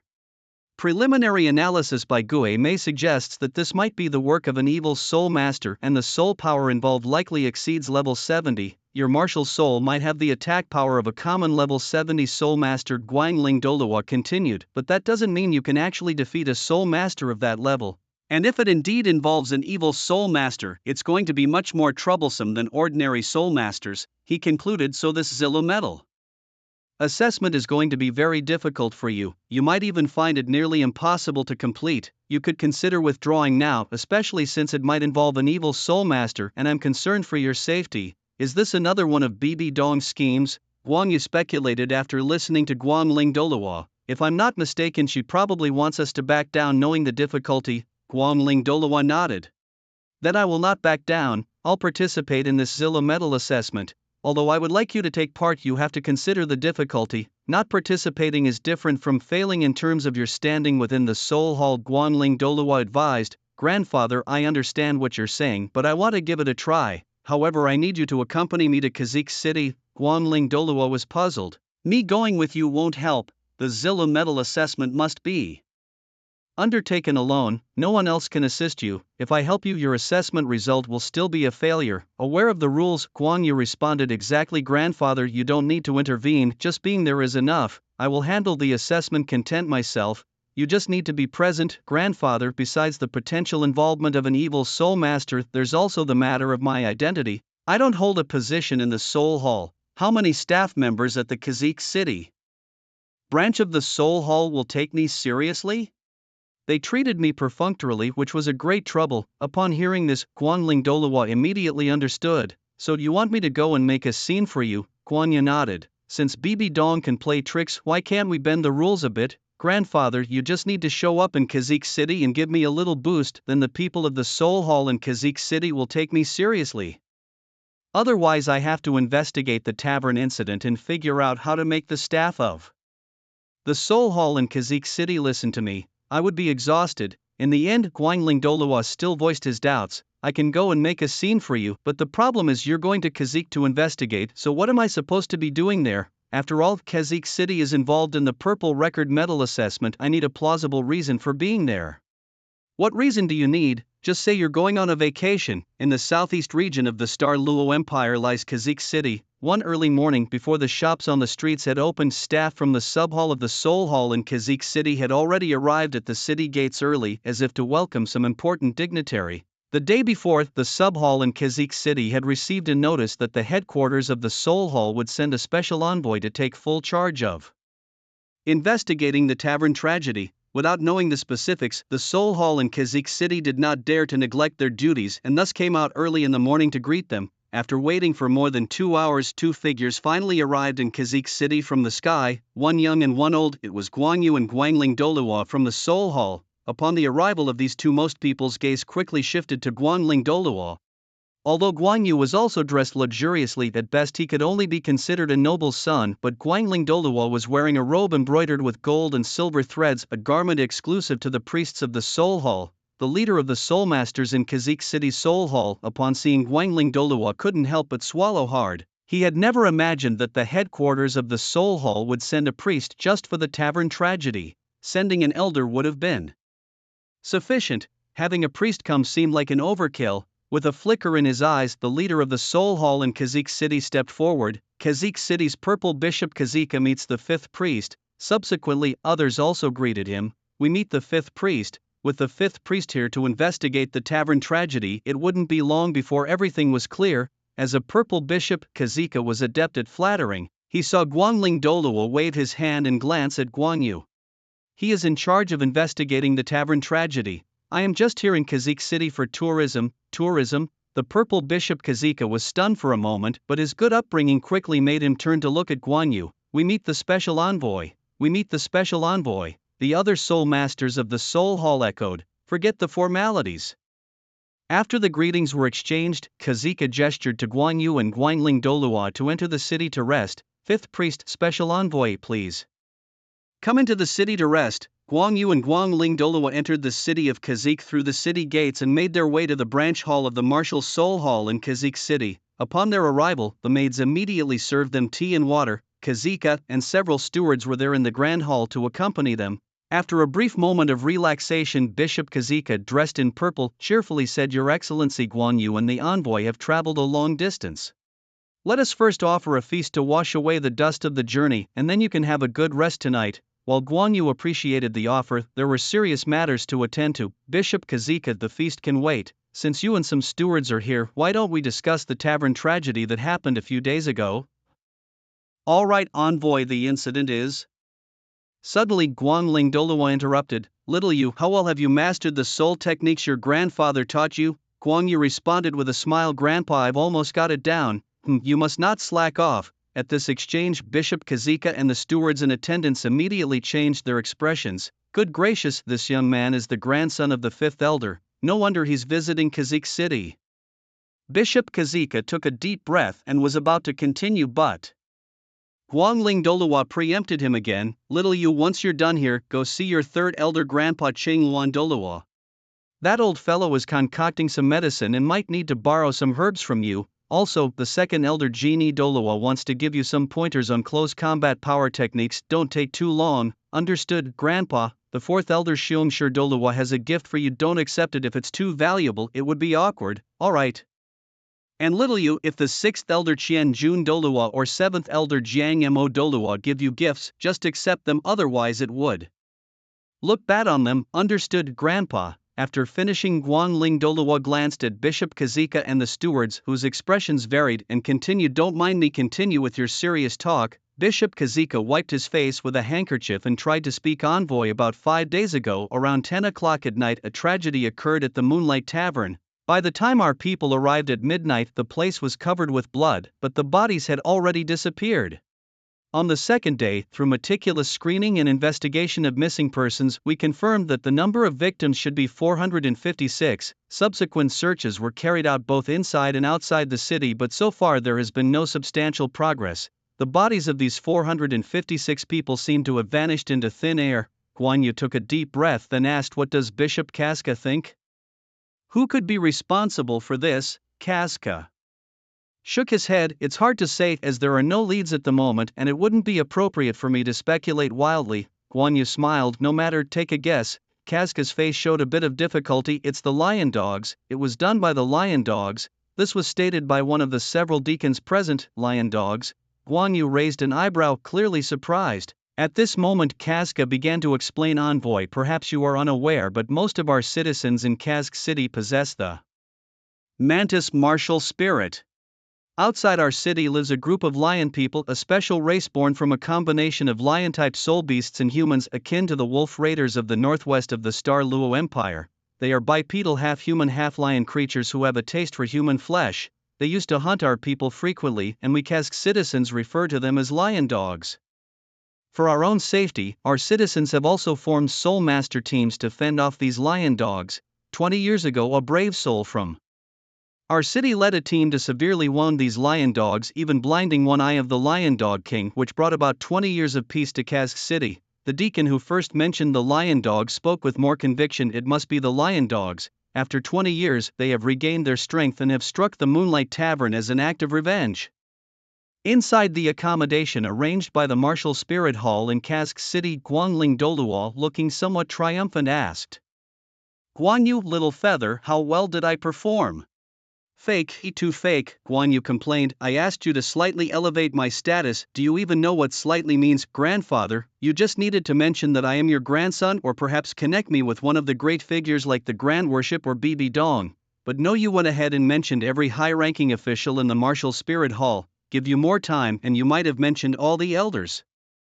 Guanling Douluo's face stiffened. Is it really that bad? Yes. But the other party was even worse. That indeed was a small relief.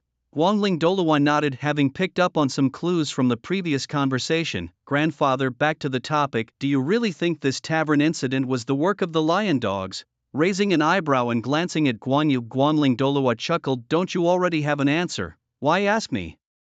Being someone who had accompanied Guan Yu throughout his growth, Guanling Douluo could tell that the young man had already formed his own conclusions. Guan Yu, not holding back, spoke seriously. The key to the tavern incident is where did those 400 plus bodies go? Lion dogs? Pure nonsense. Besides bloodstains, there were no remains or limbs at the tavern. Lion dogs eat people, so after attacking the tavern, they couldn't have just packed up the bodies without consuming a single bite. Even the mighty lionhound couldn't possibly make over 400 corpses disappear without a trace. Guanling Douluo slowly nodded, a look of satisfaction on his face, evidently pleased with Guan Yu's deduction. To make over 400 corpses vanish silently, there could only be three possibilities. Hearing this, Guanling Douluo's eyes brightened. Oh, and what are these three possibilities? The first possibility is that the other party is extremely powerful or possesses a powerful soul-guiding device or other tools to store the bodies. However, this possibility is quite slim, Guan Yu explained. The second possibility is that the mayor of Kazik City is involved in this matter. With the mayor's coordination and communication, it wouldn't be difficult to either move the bodies out of the city or make them completely disappear. The third possibility is that the Kazik Soul Hall branch's Bishop Kazka is involved. In Kazik City, Bishop Kazka's influence is comparable to the mayor's, so he certainly has the capability to do this. Moreover, especially after our previous conversation, my suspicions about him have only deepened. Guan Yu continued. The deacon from the Kazik Soul Hall clearly acted on Bishop Kazka's instructions when he mentioned the lionhound aiming to divert our attention. Guanling Douluo nodded in agreement. Indeed, the deacon was too deliberate. The headquarters of the Soul Hall had already been aware of the issue between Kazik City and the lionhound, and they initially ruled out the lionhound's involvement. Now we need to verify whether there truly is a necromancer involved. If there is, then whether it's the mayor of Kazik City or Bishop Kazka colluding with a necromancer is a grave sin. Guan Yu said coldly, there is definitely a necromancer involved in this matter. Whether we investigate further or not isn't important. The key is whether the mayor of Kazik City and Bishop Kazka are involved in this. We only have 3 months. It's you who has only 3 months. I'm just here on a vacation. But you're so sure it's the work of a necromancer and the headquarters is just speculating. Given the blood-soaked scene and the mysterious disappearance of the corpses, such actions are typically those of a necromancer. What normal soul master would do such a thing? Guanling Douluo asked. Guan Yu, with not much confidence, slowly said, first we need to check the information on the mayor of Kazik City and Bishop Kazka. For some important people, the Soul Hall keeps detailed records, just like Bishop Salas from the original text was able to dig out information on the golden generation of the Soul Hall. 2 days later, Guan Yu had 2 top-secret files in his hands. Kazka, the current bishop of the Kazik City Soul Hall with a flying mantis as his soul beast, soul power level 79, registered as a soul master in Kazik City Soul Hall in 2595, became a great soul master in 2603 and served as a deacon of the Soul Hall.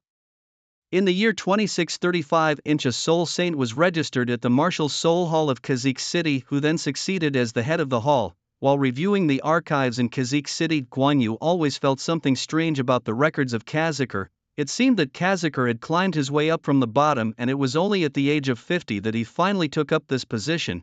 However, something didn't quite add up. In comparison, the records of the mayor of Kazik City did not evoke such suspicions in Guan Yu. After comparing the credentials of the 2-inch, Guan Yu finally pinpointed the source of this unease. It was the timeline.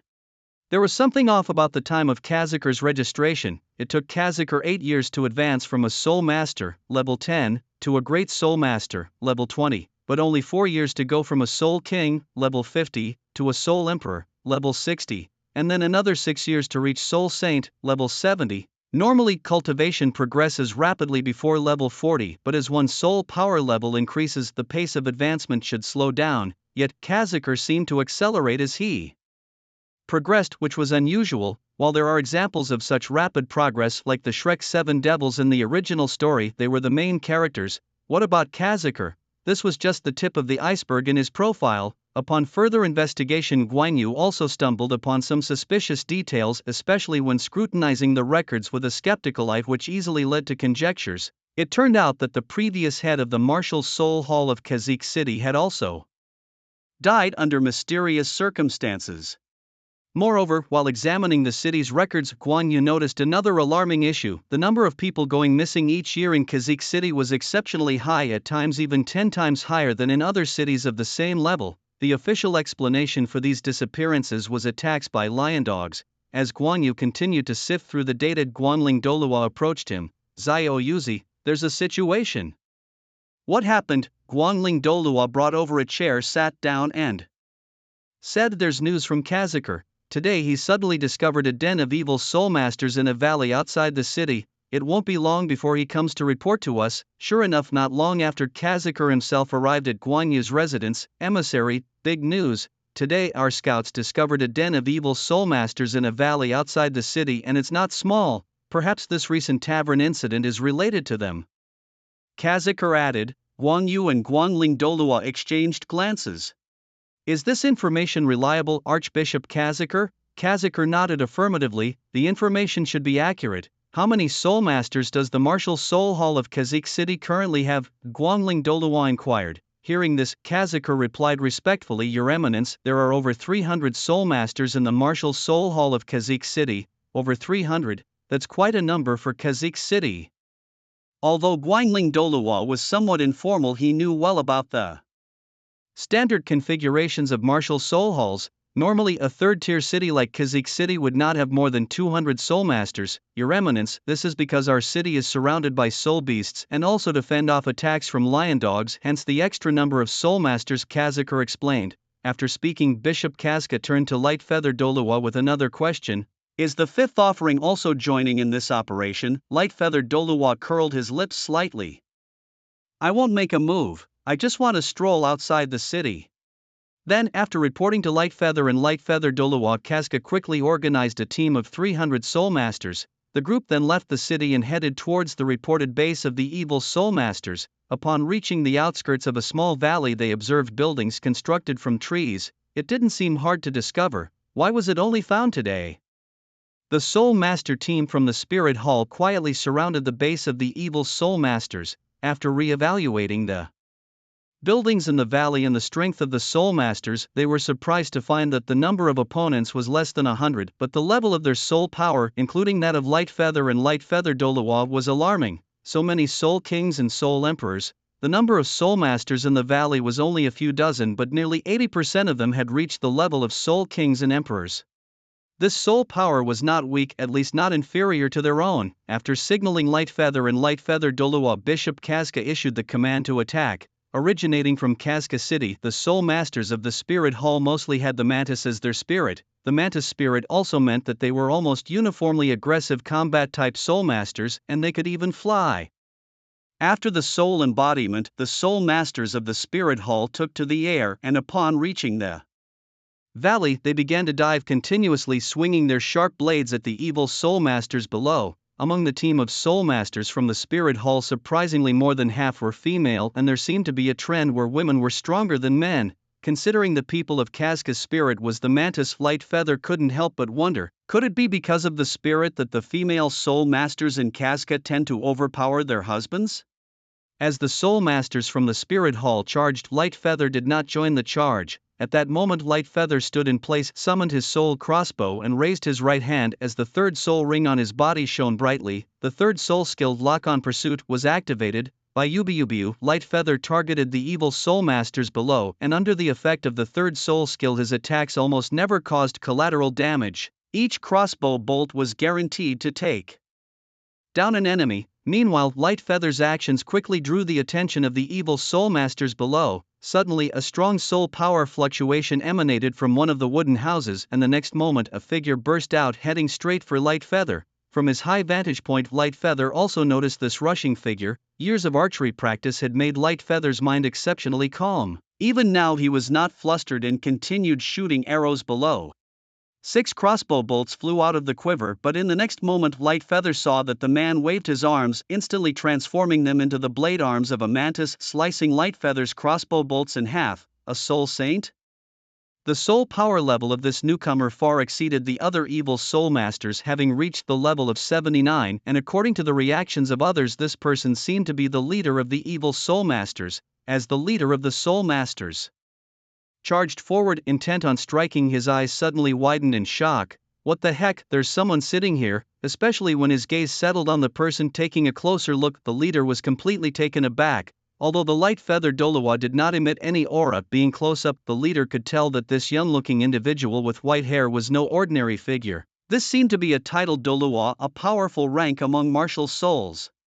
With this realization, the once high-spirited leader of the Soul Masters felt his momentum falter. How could there be a titled Douluo here? How could I possibly survive against such an opponent? A second passed, then 2. After his moment of daze, confusion set in. Why hadn't the titled Douluo made a move to crush him? Could this be a support-type titled Douluo? He didn't look like it. By Ubu.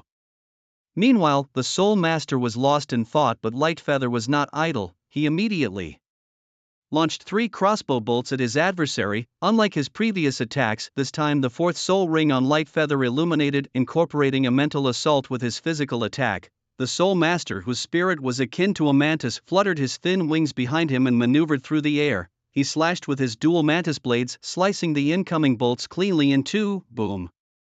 Even though he split the bolts, the Soul Master staggered, pausing briefly before exclaiming in shock, "A mental attack! A mere soul sect has such combat power." At the same time, the Soul Master's own soul rings began to light up in succession. The first soul skill gathered energy and concentrated his mind, the second created shadow clones, the third granted high-speed movement, the fourth a flash of lightning, the fifth a dance of blades, the sixth a cleaving strike, and the seventh revealed his soul true body. Just as the Soul Master's ring shone brightly, ready to go all out against Light Feather, a soft cough suddenly drew his attention. He hadn't forgotten that there was a titled Douluo watching. The mere presence of the titled Douluo standing there seemed to cast a debuff on the Soul Master, making it difficult for him to concentrate on battling Light Feather. By Ubu. Meanwhile, Light Feather seized the opportunity as the Soul Master was distracted, launching another round of attacks.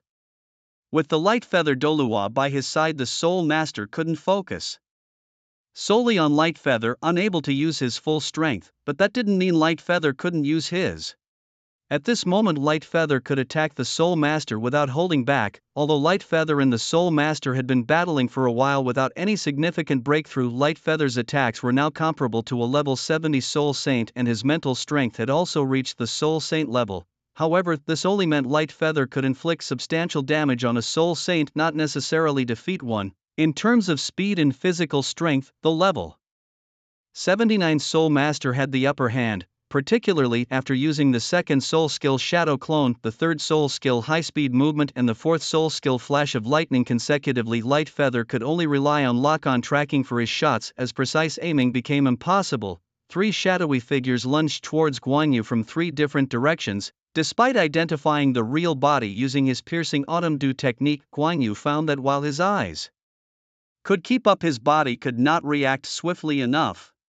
A mantis blade sliced downwards. Clang! At the crucial moment, golden feathers sprouted from Guan Yu's back, flipping forward to shield him. The golden feathers of the gold feather eagle were exceptionally tough, capable of resisting the venomous fangs and even the venom attacks of the azure serpent. However, this time, the mantis blade managed to slice through, creating a gash. Hiss! The damage to his external soul bone caused Guan Yu a heart-wrenching pain. The leader of the evil Soul Masters, skilled in enhancing speed and attack, nearly severed Guan Yu's golden wings with a strike. Given his advanced level of 79, unsuccessful in his first attempt, the evil Soul Master leader swung his blade once more in rapid succession. This time, Guan Yu dared not block recklessly and could only keep retreating to defend himself. Under the relentless high-speed attack, Guan Yu soon struggled to parry effectively, the evil Soul Master leader pushing Guan Yu against a mountain wall. raised his mantis blade high, preparing to deliver the final blow. Whoosh! A swooshing sound suddenly filled the air. Alerted by the noise, the evil Soul Master leader quickly distanced himself from Guan Yu, leaping backwards repeatedly. Upon closer inspection, he saw 3 arrows, each encased in icy power, landing before him, freezing the ground instantly. Turning around, he saw Guan Yu's ally, the light feather Douluo, casually stowing away the light feather ice bow. The evil Soul Master leader cursed light feather Douluo in his heart, either finish me off earlier, let me go, but don't intervene intermittently, it's like you're playing with me. Light feather Douluo, uninterested in the leader's frustrations, turned to Guan Yu. If you want to defeat him, consider his speed and attack first. Facing a swift and aggressive Soul Master, it might be difficult for a marksman, but if you can't handle it, you'll never excel as one. Don't just try to match his speed. Learn to utilize your strengths and control the pace of the battle. After speaking, Light feather Douluo looked back at the evil Soul Master leader. Alright, continue. Am I using myself as a sparring partner? The evil Soul Master leader, realizing he couldn't escape, resigned himself to his fate. Nearby, a titled Douluo, not known for speed but deadly with a bow, was an even greater threat than a speed-type combatant. Senior, do as you will with me, but please stop toying with me, he declared, accepting his fate. Light feather Douluo was taken aback by the leader's tactic. I'll give you a chance. If you can defeat this young one 10 times, I'll let you go. The leader, swallowing hard, muttered, 10 times? That might kill me. How about 5 times, or else just kill me now? 5 times? Let's make it 8. Just 5 times. If it's more than that, just kill me. Facing the bargaining of Guangling Douluo, the leader of the evil Soul Master simply wouldn't budge. Fine, 5 times then, and the earlier one doesn't count. Once the rules were agreed upon, Guangling Douluo turned to look at Guan Yu. Little Yu, you heard it. You only have 5 chances. Fight well. For the first time, Guan Yu felt a lack of confidence. He was used to overpowering elite class students and even dominating Hulina and the Golden Trio. However, facing a powerful 79th level Soul Saint, now Guan Yu felt somewhat out of his element. This battle also profoundly taught him that agile attack type Soul Masters were the most troublesome opponents for a crossbow type Soul Master like him. Guan Yu pondered Guangling Douluo's words as the leader of the evil Soul Masters attacked him again. However, Guan Yu didn't plan to directly block the attack. Enduring the pain in his wings, he flapped his golden feathered wings and soared into the sky. Guan Yu could fly, and so could the leader of the evil Soul Masters, although Guan Yu was much faster in the air than on the ground. The evil Soul Master's thin wings vibrated at high speed, making him even faster than Guan Yu. The 4th soul skill, Lightning Flash, was activated. Like turning into a streak of silver light, the leader of the evil Soul Masters crashed towards Guan Yu. The strike slashed across Guan Yu's other golden feathered wing. With both wings damaged, Guan Yu plummeted from the sky the next moment. Senior, does this count as the first time? The leader of the evil Soul Masters was smart. If there hadn't been a bet, he might have killed Guan Yu, but since he had a bet with Guangling Douluo, he wouldn't kill Guan Yu. He also recognized the special relationship between Guan Yu and Guangling Douluo. If he really killed Guan Yu, Guangling Douluo might ignore the bet and just kill him in revenge. He wouldn't kill, but the leader of the evil Soul Masters would choose to severely injure Guan Yu. With Guan Yu's injuries worsening, his own subsequent fights would be easier. But the next second he saw Guan Yu pull out a herb, put it in his mouth, chew it twice and swallow it. From the aura of the herb, it was clearly no ordinary item. What Guan Yu consumed was a herb from the ice fire Yin Yang Eyes. Although the highest quality 16 herbs had been processed into medicine by Qinghuan Douluo, Guan Yu had managed to hoard many of the remaining herbs for himself. As the herb was ingested, the pain in his body eased somewhat. Deep cuts on his golden feathered wings weren't completely healed, but they had scabbed over. After briefly adjusting his condition, Guan Yu then looked at the leader of the evil Soul Masters. This time, let's fight from 600 meters apart.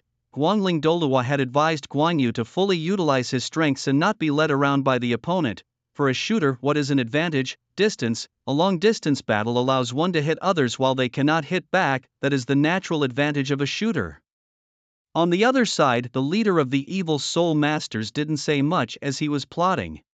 600 meters, could he make it? Suddenly a strong swooshing sound erupted, startling the leader of the evil Soul Masters. Looking intently, he saw it was a deep blue ice arrow whizzing past him and then booming into a distant mountain. The distance was almost a kilometer or two. Swallowing hard, the leader of the evil Soul Masters abandoned his impractical idea. Might as well keep beating this kid.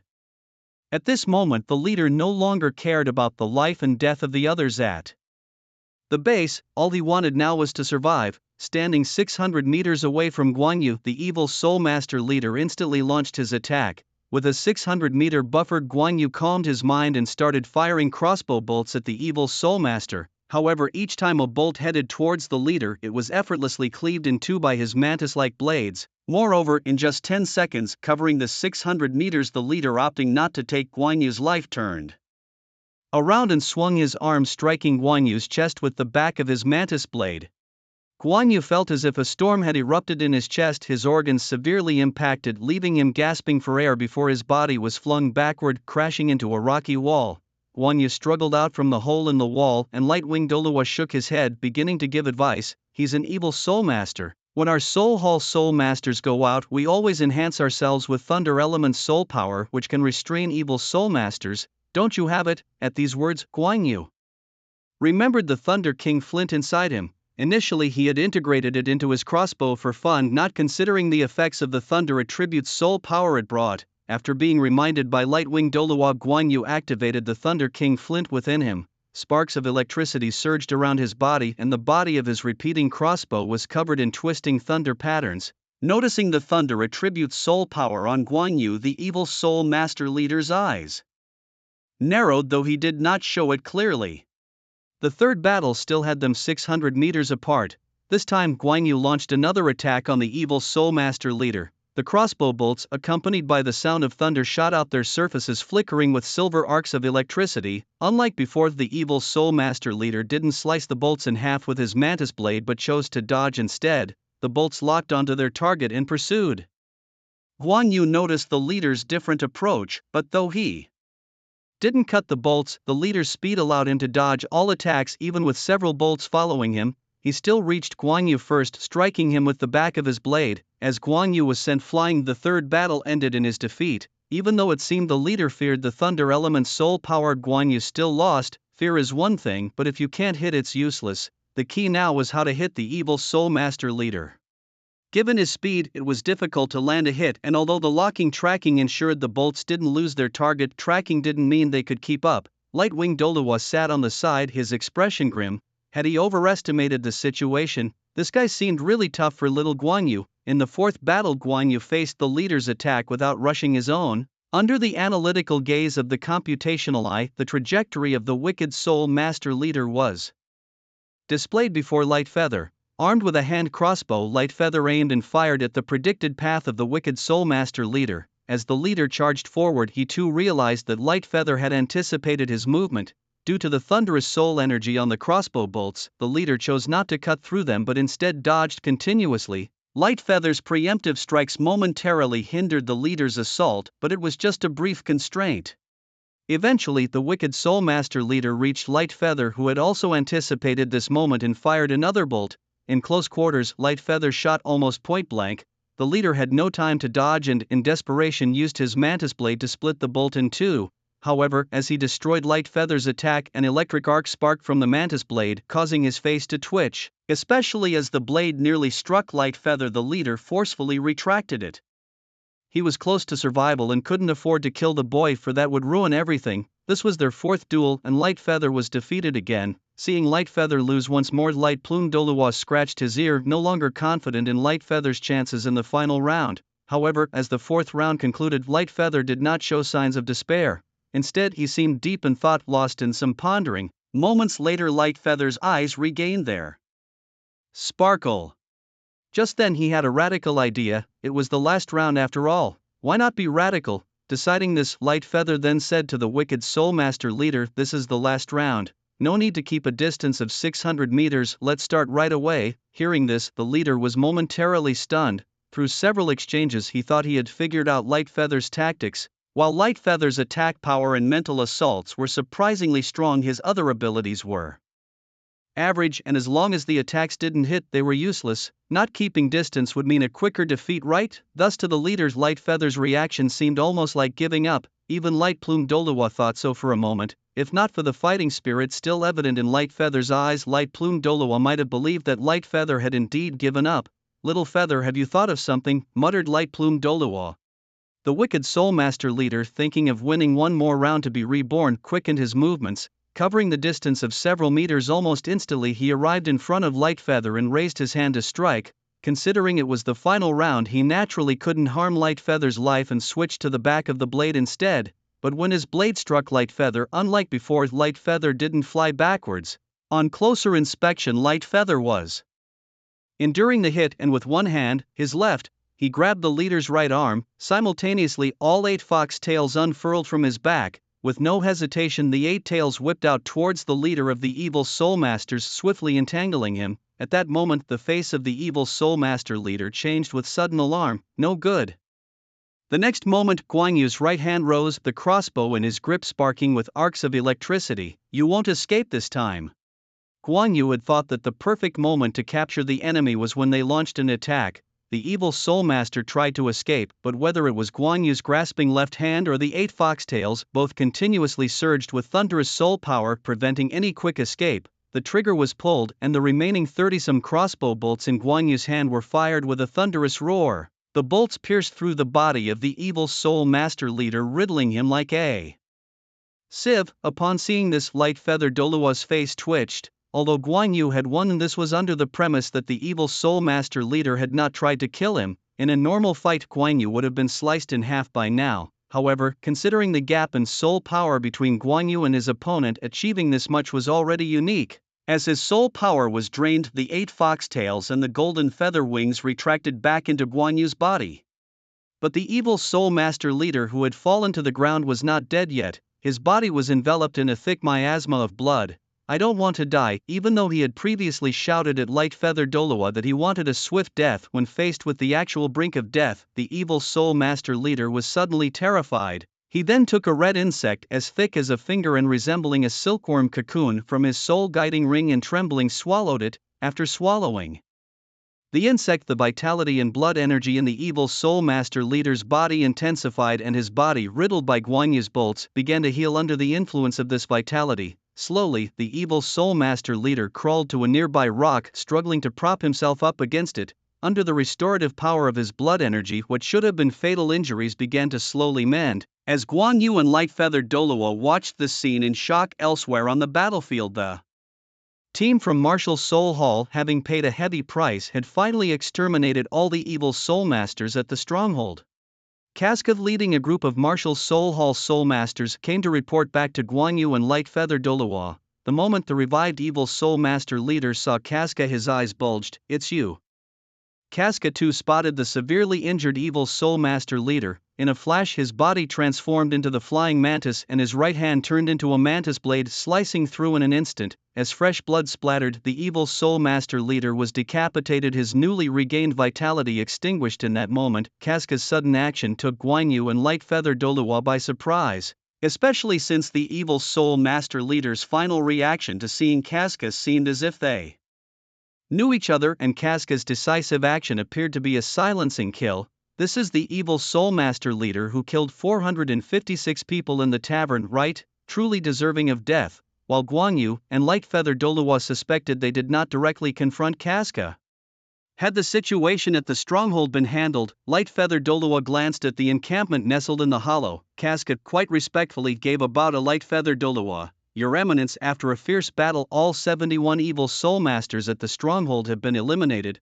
We also discovered numerous bodies there, however, what?" Seeing Casca hesitating, Lightfeather Douluo pressed for an answer. The scene at the stronghold was too ghastly. Those bodies were desecrated, a sight too harrowing to bear. Upon hearing this, both Lightfeather and Lightfeather Douluo frowned. Casca, after all, was a sub-hall master of the Spirit Hall with considerable experience and resilience. For him to describe the scene in such terms indicated the sheer horror of the situation. Finally, under Casca's lead, Lightfeather and Lightfeather Douluo proceeded to the encampment below.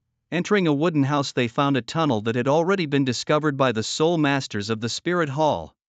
Following the tunnel downwards, they entered a basement far more spacious than the house above. The basement was dimly lit, the flickering lights casting shifting shadows, yet not enough to obscure the ghastly sights within. Many of the soul masters who had just arrived began to retch upon seeing the basement's contents. There were pools filled with bodies, each skinned and blood-soaked, with numerous insects feasting on them. The mix of complete and mutilated corpses created a horrifying tableau. the insects crawling on the bodies were not mere maggots but the red insects that the evil soul master's leader had ingested last, connecting the dots between the corpses and the abnormal behavior of the evil soul masters when consuming these insects. Lightfeather and Lightfeather Douluo could almost guess the entirety of the vile practice. These evil soul masters were using the bodies to cultivate these insects for their own use.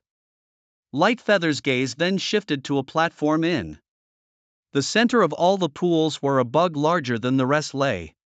Its size was nearly that of an adult human, its thick writhing body sending shivers down the spine. Lightfeather Douluo quickly noticed the giant insect as well. Meanwhile, Lightfeather turned to Casca and instructed Bishop Casca, take some men and continue searching outside. Check carefully to see if there are more such basements. Casca sensed that Lightfeather was trying to dismiss him. He wanted to state, yet he couldn't think of a valid reason. Protect the two of them with Lightfeather Douluo's present safety was hardly a concern. Reluctantly, Casca left the basement, looking back every 5 steps. Once the soul masters had exited, Lightfeather and Lightfeather Douluo approached the giant red insect. Glancing at the creature on the platform, Lightfeather Douluo's face showed disgust. So it is a nearly 1,000-year-old splitting goo insect. No wonder these evil soul masters acted this way. No wonder so many of them had the strength of soul kings and soul emperors.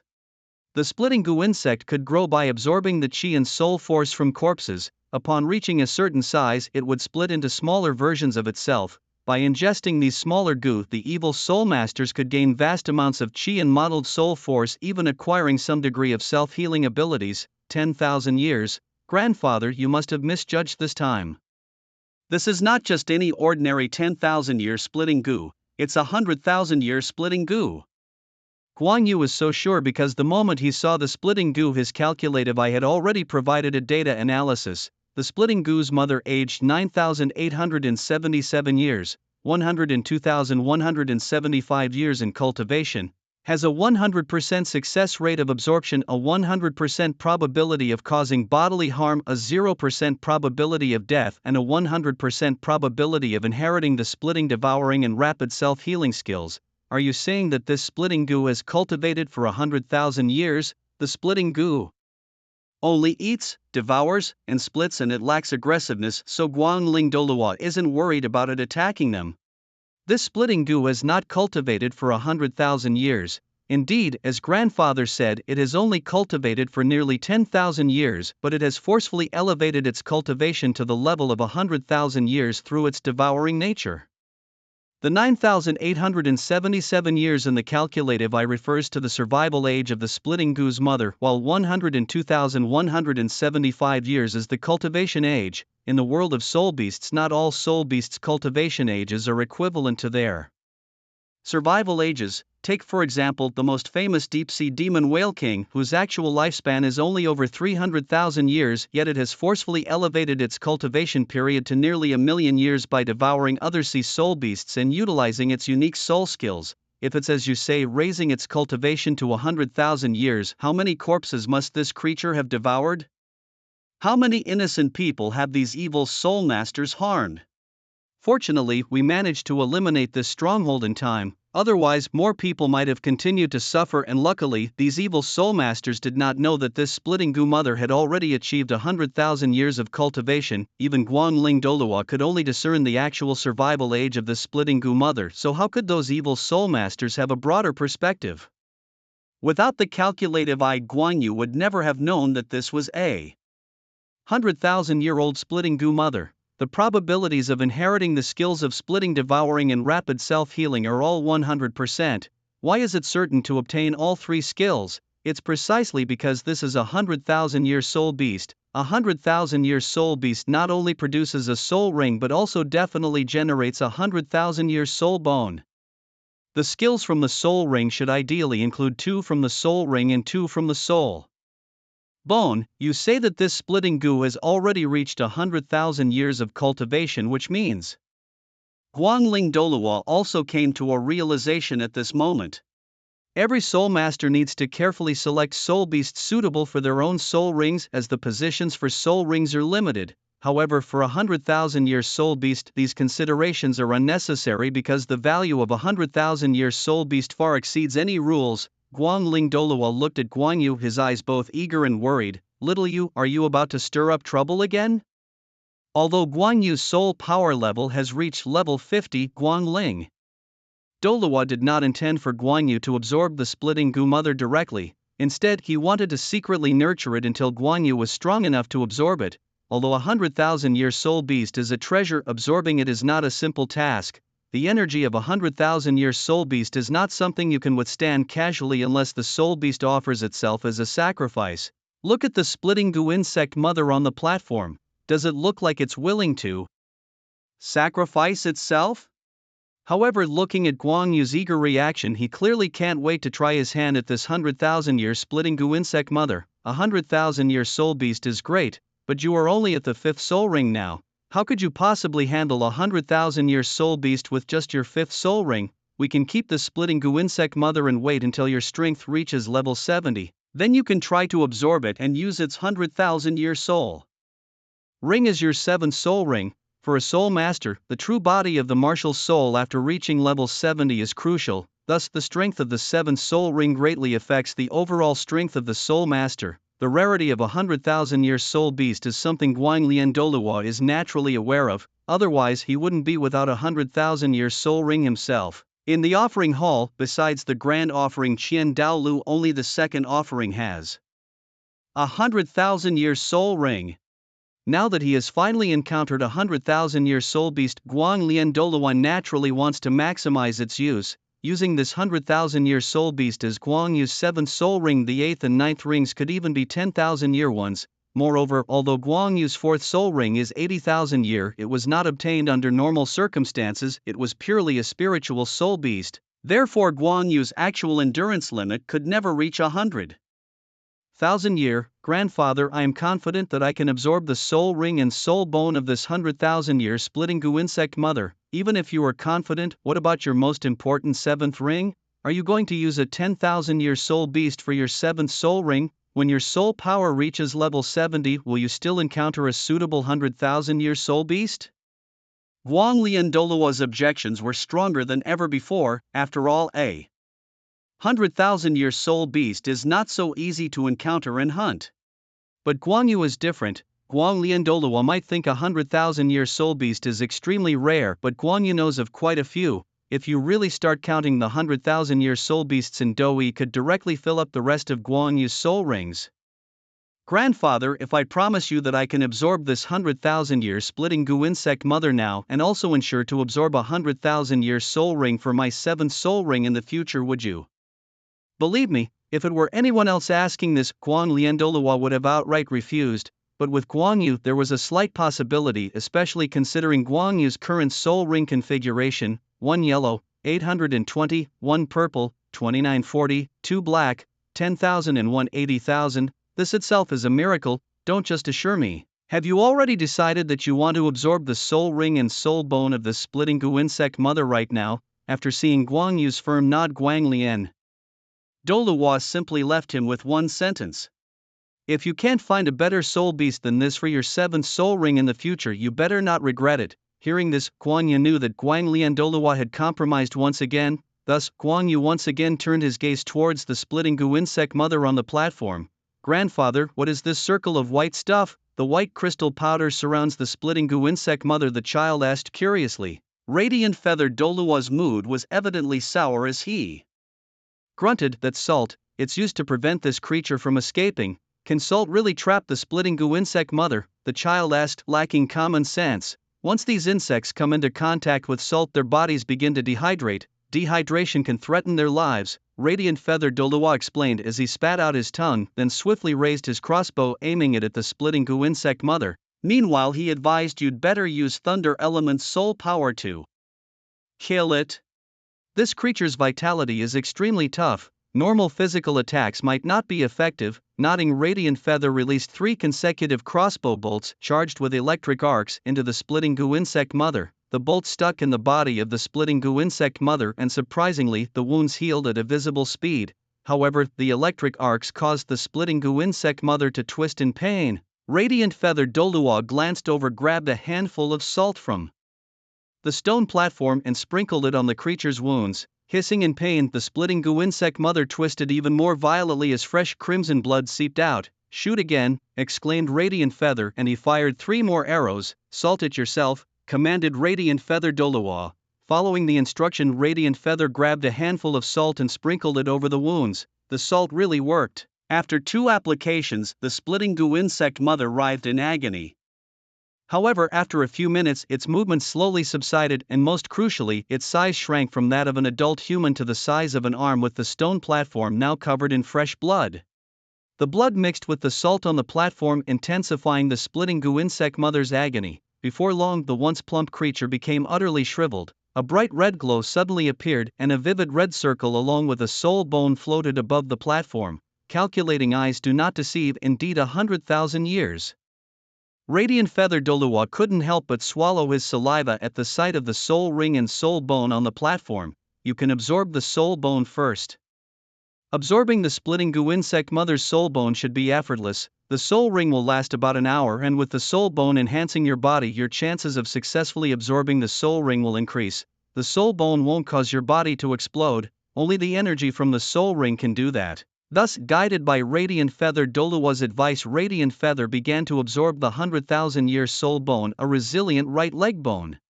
As Radiant Feather started absorbing the right leg bone, an unusual sensation surged through his body, primarily targeting his right leg. His right leg felt warm and slightly swollen, but there were no other adverse symptoms. Initially, it was just his right leg, but soon his entire body seemed to undergo a special transformation. This process lasted for nearly half an hour before finally slowing down. As his body returned to normal, his right leg felt perfectly fine without any discomfort. Although the soul bone that Guan Yu obtained was not one that enhanced speed like those of the agility series, it was after all a 100,000-year soul bone. It significantly strengthened Guan Yu's right leg, enhancing both speed and agility. Of course, the main benefits of the right leg bone were its 2 abilities. "So, what soul bone abilities does your right leg bone grant you?" his grandfather asked. Guan Yu replied excitedly, "Grandpa, my right leg bone gives me 2 abilities.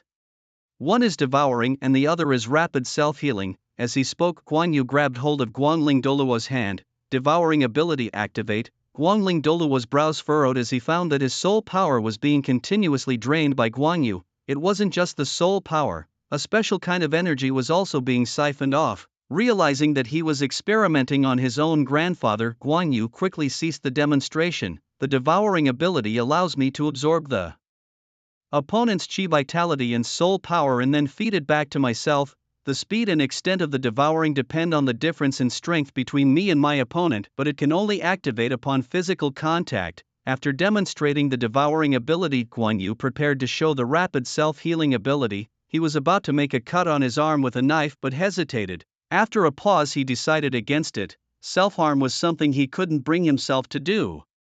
Instead, he opted to simply explain the ability to Guangling Douluo. "Grandpa, the second ability my soul bone grants me is rapid self-healing. It works like the division of a goo insect's mother body. For general physical injuries, I can heal at a visibly fast rate. Elemental attacks only have a 30% healing effect and psychic damage cannot be healed at all." Guan Yu also recognized the potency of this ability. Although the healing effect for elemental damages was only 30%, he was now immune to ice, fire, lightning and poison elements. He pondered over it. Elemental damage? What about wind or earth elements? Well, earth might be manageable, but wind elements are tricky since they tend to be more physical in nature. Analyzing further, Guan Yu realized he might have developed an almost indestructible constitution. Having absorbed the soul bone of the tenacious right leg from the bloodthirsty merciless beast, Guan Yu's gaze then fell upon the bright red soul ring on the stone platform. The soul bone had given him the abilities of devouring and rapid self-healing, while the soul ring would likely grant him the ability of division. This was different from the trajectory planned by the Eye of Calculation. It was neither a crippling blow nor an armor break or critical hit. However, as Guangling Douluo often said, no one could be too demanding about the type of 100,000-year soul beast. 100,000-year soul beast was powerful enough to bring about a qualitative change. Taking a deep breath, Guan Yu summoned his martial spirit and called upon the 100,000-year soul ring, channeling streams of bright red energy into his body. The energy was not explosively vigorous but rather chaotic, perhaps due to the nature of the 100,000-year soul ring, which had been accustomed to devouring corpses to increase its cultivation, focusing on quantity over quality and resulting in a chaotic accumulation of energy. Some of the energy even carried Negative emotions such as slaughter, anger, and evil thoughts continually assaulting Guan Yu's mind. Losing control, these negative emotions began to erode Guan Yu's clarity. Fortunately, the host of the parasitic worms had only devoured some weak corpses. Although there were many negative emotions, they were not dominated by overly strong obsessions. As 8 fox tails emerged from behind Guan Yu, the 8 fox tail skill was activated, causing Guan Yu's mental power to soar to twice its normal level.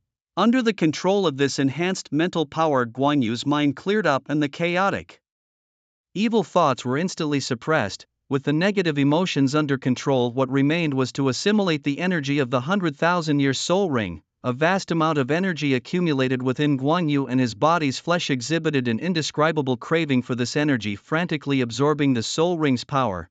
Moreover, it absorbed the energy aggressively without fear of overindulgence. Soon Guan Yu's entire body turned a bright red and his body began to bleed. Light Wing Douluo looked on anxiously as Guan Yu absorbed the soul ring. Except for the fourth soul ring, there wasn't one that didn't cause him concern. If this absorption was successful, he could rest easy in the future. No matter what kind of soul beast, even if it was 100,000-year soul beast, Guan Yu's success rate in absorbing them would become extremely high, especially with this experience. Surely there wouldn't be a million-year soul beast next. As Guan Yu's body absorbed the overload of energy from the 100,000-year soul ring, his flesh tore due to the excessive energy. At a critical moment, his right leg and back, the tough right leg bone, golden feather wings, and 8 fox tails all lit up, drawing in part of the 100,000-year soul ring's energy. With the infusion of the soul ring's energy, the 3 soul bones gradually emitted a faint mist of blood. Especially the golden feather wings and 8 fox tails, nourished by the soul ring energy, underwent their first evolution. Although their appearance didn't change much, both the golden feather wings and the 8 fox tails were enhanced and now exuded a demonic aura. The remaining energy was then completely infused into Guan Yu's tough right leg bone. Once all the energy was absorbed, a vibrant red circle identical to the one before slowly rose under Guan Yu's feet. The 100,000-year soul ring had been fully absorbed. Just as Guan Yu was about to stand, his muscles sent out a tearing pain. The merciless, bloodthirsty tough right leg bone skill quickly healed him. A force of vital energy spread throughout Guan Yu's body, but this time, instead of damaging him, it fervently repaired the damaged flesh all over his body. The entire process lasted about 10 minutes. After 10 minutes, Guan Yu, using his soul bone skill for the first time, slowly stood up. After moving his body a bit, a satisfied smile instantly appeared on his face. The extensive damage to his flesh, which would normally take a significant time to heal, had been remedied in just 10 minutes thanks to the skill of the right leg bone, which was evidently more effective than Guan Yu had anticipated. Throughout the process, Light Wing Douluo did not interfere and only approached Guan Yu after he had completely finished absorbing and recovering to inquire, "Is there anything unusual with your body?" Clenching his fist, Guan Yu responded, "All normal. The healing skill of the right leg bone is strong. Based on the injuries just now, if I'm in a fight and get severely injured, just give me an hour and I'll be as good as new." Guangling Douluo nodded in agreement, highlighting that rapid self-healing was the most characteristic feature of the splitting goo insect. His self-healing abilities were famously powerful. Even a salamander soul beast capable of regenerating limbs couldn't match its speed. The 100,000-year soul ring and soul bone, each a rare treasure in its own right, were now perfectly matched from the same soul beast in the hands of this young man. Together they enhanced each other, strengthening the effects of the skills. "Grandfather, what do you mean?" he asked. His grandfather explained that the powerful self-healing ability of his right leg bone was actually connected to the 100,000-year splitting goo insect's mother soul ring he had absorbed. Without the soul ring, the soul bone skill alone wouldn't be as strong as it currently was. Similarly, the second skill of his soul bone devourer should also be enhanced, a supportive amplification brought by the soul ring to the soul bone, and vice versa. The soul bone likely enhanced the skills of the soul ring. "What is your fifth soul skill?" Guangling Douluo asked, prompting Guan Yu to reveal a face full of pride. Summoning his crossbow, the distinct 100,000-year soul ring illuminated uniquely, and Guan Yu immediately shot an arrow towards Guangling Douluo. "Grandfather, my fifth soul skill is called Split. Be careful," he warned. As Guan Yu alerted him, a shiny crossbow bolt was shot towards Guangling Douluo. As Guangling Douluo conjured an ice wall to block it, the bolt astonishingly split into 10. During the splitting process, the speed of each bolt was instantly enhanced. was X10, all 10 bolts embedded themselves into the ice wall called forth by Guangling Douluo. Grandfather, under my 5th soul skill, my crossbow bolts can split from 1 into 10. During the splitting process, each bolt maintains its attack strength while its speed is further enhanced at the moment of division, delivering unexpected strikes to the enemy. Is that all? The effect seems average, Guangling Douluo remarked. If it were a 10,000-year soul beast, such a soul skill might be acceptable, but acquiring just a splitting effect for a bolt from a 100,000-year soul beast seems somewhat mismatched to the prestige of a 100,000-year soul ring. Seeing Guangling Douluo's unsatisfied smile, Guanyu smiled slightly and continued, average effect? Then what do you think about this, grandfather? As Guanyu finished speaking, a faint red vital energy began to permeate his body, then continuously split from him. After splitting, the vital energy reconvened, and shortly after 5 identical Guanyu figures appeared in the basement. Cloning skill. For the first time, Guangling Douluo's face showed a look of surprise. Guanyu added proudly, and they are all solid clones. This is the second function of my 5th soul skill, body splitting. All of them are solid. Guangling Douluo was astonished. He had seen cloning skills before, but most were shadow clones which were illusory. Solid cloning skills were rare. However, such skills came with many restrictions, primarily in the number of clones and their impact on strength. The limitations of physical avatars naturally cannot match the full strength of the original body, which leads to a pertinent question. The key measure of a physical avatar lies in how much of the original body's strength it can retain. Even if you create a multitude of avatars, if each one is so weak that they could be shattered by a mere slap, then they are of little use. Xiao Yuzi, hurry. Tell us about your 5th soul skill. After experiencing the effects of the 5th soul skill, Guanyu slowly began to explain to Douluo. Guangling, grandfather, my 5th soul skill is called split. I can now split into 5 physical avatars. For every 10 levels increase in my soul power, I can create an additional avatar. Each avatar possesses 60% of my original strength and can use soul ring and soul bone skills, except for the 5th soul skill itself. Guanyu continued. Using the 5th soul skill does consume my own vitality and soul power, affecting my original strength, which will drop to about 90%. Upon hearing this, Douluo Guangling couldn't help but gasp. The difference between 5 avatars with 60% strength and one original body at 90% strength versus a single entity at 100% strength is not hard to imagine. Crucially, all avatars share sensory perceptions such as sight and hearing, meaning that the avatars and the original can coordinate seamlessly in battle, creating highly inventive tactics.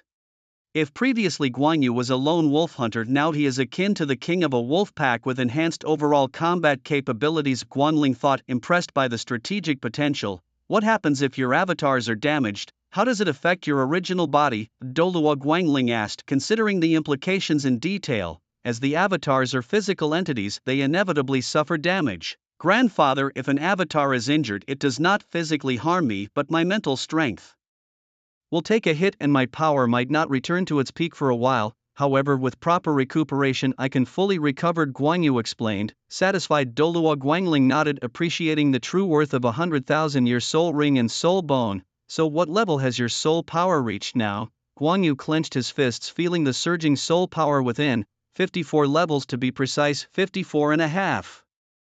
Guangling was thrilled at the progress. Grandfather, there's one more thing, Guanyu added. What is it? Don't tell me there are side effects from absorbing the soul ring and soul bone. Douluo Guangling tensed up, having never encountered this situation with a 5th soul ring before. Seeing his grandfather's nervous expression, Guanyu quickly reassured him with a smile. Don't worry, grandfather, there are no side effects from absorbing the soul ring and soul bone. It's just that after absorbing the splitting Gu Mother's soul ring, I've discovered something unusual. In the hallowed halls of Kazikh City's martial spirit temple, an unsettling aura clung to Bishop Kazka, the distinct scent of the splinter Gu insects. I had sensed something off about the pace of his soul power enhancement when I reviewed his file earlier. Now, it seemed highly probable that it was related to those nefarious insects.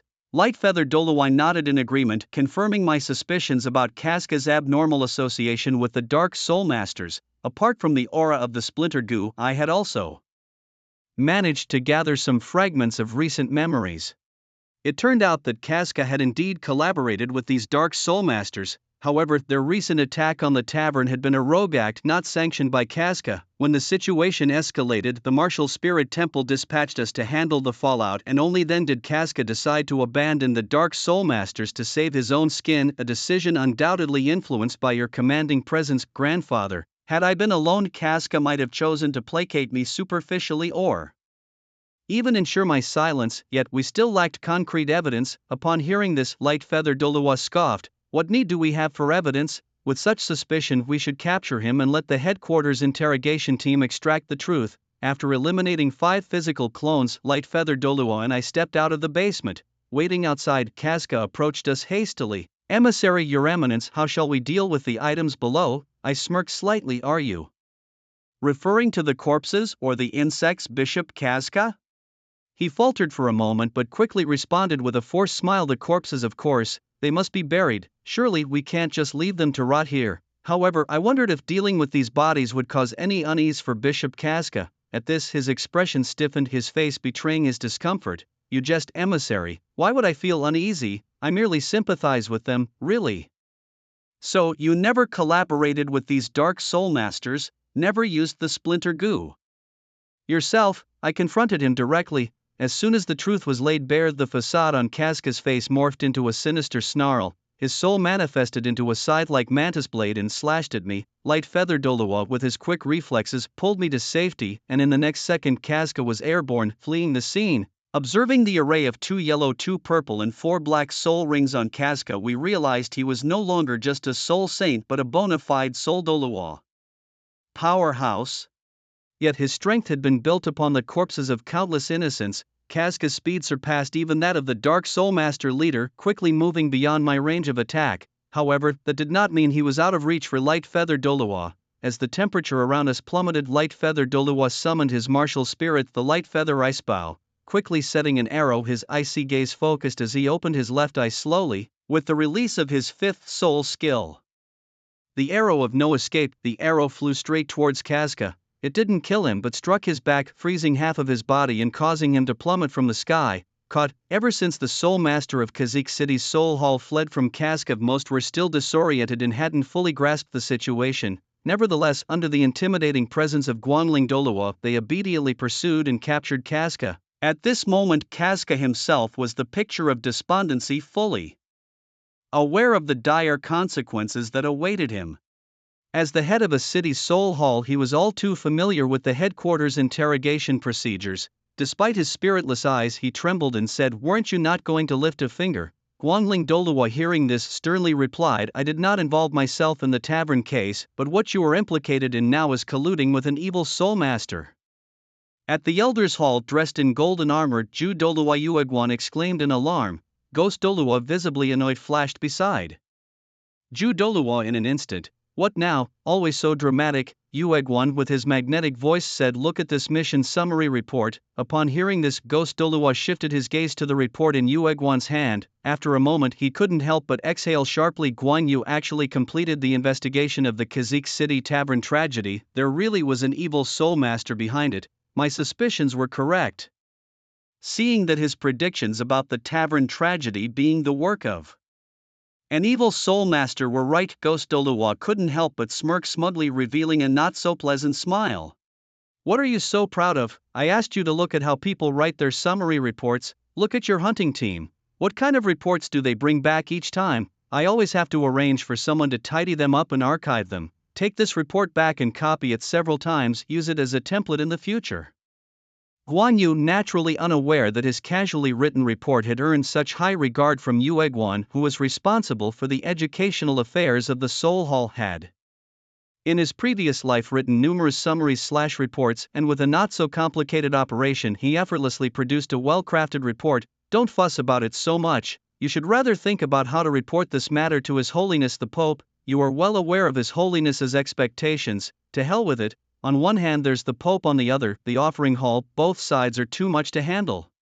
I will only present this report to His Holiness, and I'm not concerned with the rest." In the Pope's hall, having completed his mission, Guan Yu calmly entered the hall. Bibi Dong was seated high on the Pope's throne with Yueguan and Ghost Douluo standing on either side. Yueguan then handed the mission report to Bibi Dong. Bibi Dong flipped through the action report, her face showing no sign of joy despite the resolution of the matter. The head of Kazikh City's Soul Hall colluding with an evil Soul Master. Elders, is this how you manage your subordinates? Yue Guan and Ghost Douluo dared not retort against Bibi Dong. We have failed in our management, please forgive us, Your Holiness. Bibi Dong snorted coldly, then finally turned her gaze to Guanyu below. You did well, but I heard that this assessment involved the fifth offering accompanying you to Kazikh City. Just as Guanyu was about to explain, Guangling Douluo's voice preempted him. Bibi Dong, I was merely touring Kazikh City. Regarding the investigation and the siege on the evil Soul Master's stronghold, I did not participate, nor did I harm any evil Soul Masters. This can be testified by the Soul Masters from Kazikh City who participated in the siege. Regarding the head of the Soul Hall branch Kazka, that is a great sin of colluding with evil Soul Masters, which cannot be confused with the tavern case. Bibi Dong, could this still be considered as mere participation? At this moment the radiant feather Douluo had already appeared in the Pope's hall. As the radiant feather Douluo appeared, both Ghost Douluo and Chrysanthemum Douluo's expressions tightened, and they instinctively exchanged glances, both inwardly exclaiming in surprise. Level 97, the strength of the fifth elder has increased again. Above level 95, one becomes a peerless Douluo eligible to enter the Elder's Hall, becoming a worshipper of the Soul Hall. However, every level above 95 is extremely difficult to advance in soul power, which is why each increase brings significant rewards. Previously, Radiant Feather Douluo was a level 96 Peerless Douluo, and Ghost Douluo and Chrysanthemum Douluo could still perhaps struggle against him using their soul fusion skills, but with Radiant Feather Douluo's soul power reaching level 97, even if they joined forces, they would hardly be his match. After all, he could simply maintain his distance and shoot at them, and Radiant Feather Douluo was not slow. Pope Bibi Dong, seated on the Pope's throne, slightly narrowed her purple eyes. She too noticed the significant increase in Radiant Feather Douluo's strength from level 96 to 97, and his internal soul power was robust and full, not appearing as if he had just broken through. All the fifth elders had already broken through to level 97, perhaps the other old fellows had also made some breakthroughs. After pondering for a moment, Bibi Dong stood up and addressed Radiant Feather Douluo. What the fifth elder said is reasonable, it was a misunderstanding on my part. Having said this, Bibi Dong then turned her gaze towards Lightfeather. In the year 2640, Lightfeather, a student of the elite class at Soul Hall Academy, was responsible for investigating and handling the Moonlight Tavern case in Kazka City of the Star Luo Empire. After half a month, he successfully completed the task, meeting the assessment requirements for the Soul Hall Purple Record Medal, hereby awarded to demonstrate glory. As Bibi Dong announced loudly, a Soul Hall made quickly approached the Grand Hall carrying a tray. Ghost Douluo and Chrysanthemum Douluo displayed complex expressions on their faces, completing the Purple Record Medal assessment before the age of 13. Even they had to sigh at this achievement. The previous record at Soul Hall was 17 years old, and Lightfeather had pushed this record forward by more than 4 years, likely setting a record that might not be broken for a very long time, if ever, under the guidance of Radiant Feather. Douluo Lightfeather also slowly stepped forward, coming not far in front of Bibi Dong, making close contact with her for the first time. It must be said that Bibi Dong truly knew how to maintain herself. Though she was already in her 40s, by appearance alone, she looked like a young woman in her late 20s, quite tasteful. Bibi Dong slowly picked up the medal from the tray held by the maid. The Purple Record Medal was not purple but golden. However, the ribbon was purple, and the golden surface of the medal bore the engraving of a six-winged angel with a noble angelic sword piercing down at the center, the design quite majestic. Bibi Dong personally placed the Purple Record Medal on Lightfeather, her voice simultaneously echoing in Lightfeather's ears. Guanyu, having just graduated from the Wuhuan Hall Academy, was offered a position at the Wuhuan Hall branch in the Star Luo Empire. Before Guanyu could respond, Guangling Douluo, who stood beside him, winked his right eye at him. His left eye was perpetually sealed in ice, signaling Guanyu to ignore the woman making the offer. The internal structure of Wuhuan Hall was divided into three main parts: the Pope Hall, Elder Hall, and Douluo Hall. The Hall of Worship. Bibi Dong, who presided over the Pope Hall, managed nearly all affairs of Wuhuan Hall, and all regional city branches of Wuhuan Hall were under the command of the Pope Hall. Thus, sending Guanyu to the Star Luo Empire branch was actually an attempt to recruit him into the Pope Hall, a strategic move by Bibi Dong. Indeed, this was not Bibi Dong's first attempt at recruitment. She had previously tried to recruit Tang San during the elite competition at the Advanced Soulmaster Academy. When that failed, she resorted to more direct means against him. If she could go to such lengths for Tang San, why not for Guan Yu? Apart from the Pope Hall, both the Elder Hall and Douluo Hall were under the command of Qianrinshua, while Qian Douluo held the role of a judge elder in Wuhuan Hall, seldom involving himself in its affairs.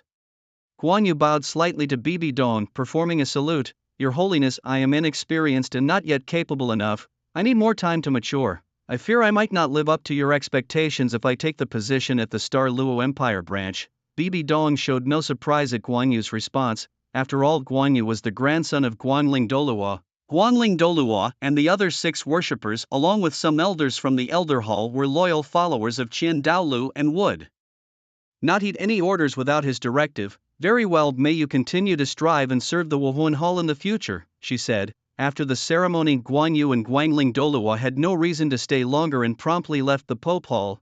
Bibi Dong watched their departing figures, her grip on her scepter tightening, a clear sign of her displeasure. It wasn't just because Guan Yu had once again unexpectedly passed the purple record medal examination, thwarting her plans to suppress him, but also because of the strength displayed by Guanling Douluo. This was like a signal that forced Bibi Dong to consider further enhancing the strength of her loyal old followers. Was this instigated by Qian Douluo, or was it Guanling Douluo's own initiative? Upon reflection, it seemed less likely to be Qian Douluo's idea and more like a show of force by Guanling Douluo. Jurchen Douluo and Ghost Douluo remained silent below. Having completed the purple record medal examination, Guan Yu returned to the Wuhuan Hall Academy one last time to speak with Teacher Fact before officially graduating. From the age of 7, Guan Yu had spent 6 years at the academy. While 6 years was not a long period in the history of the academy, in fact, it was quite short. It highlighted Guan Yu's exceptional capabilities. Unlike those who were eliminated halfway, Guan Yu had progressed from the intermediate class to the elite class, becoming the team captain and graduating with honors after passing the purple record medal examination. For the elite class students, this was a significant change, as the boss who had dominated the elite class for nearly 2 years was finally leaving. Although they were unsure of how Teacher Fact would proceed with teaching the elite class, at least they no longer had to be under Guan Yu's command. The golden trio of the Martial Soul Hall inevitably faced another setback, feeling the soul bones slipping further away from them. Kid, I didn't expect you to slip away from my hands so quickly. I heard this year's purple record medal assessment is unusually tough. Does it involve a soul saint? Fokker and Guan Yu were sitting together, and Guan Yu nodded slightly, his demeanor light. It's a bit different from previous years, but fortunately I managed to uphold the honor. Guan Yu didn't elaborate further. As an old-timer at the Martial Soul Hall, Fokker could guess some things himself. Honestly, when His Excellency the Fifth Worship demanded that you graduate within 2 years, I was actually prepared for failure, but I never expected you to actually achieve it. You've done well. You're the most outstanding student I've had since I started teaching the elite class of the Martial Soul Hall.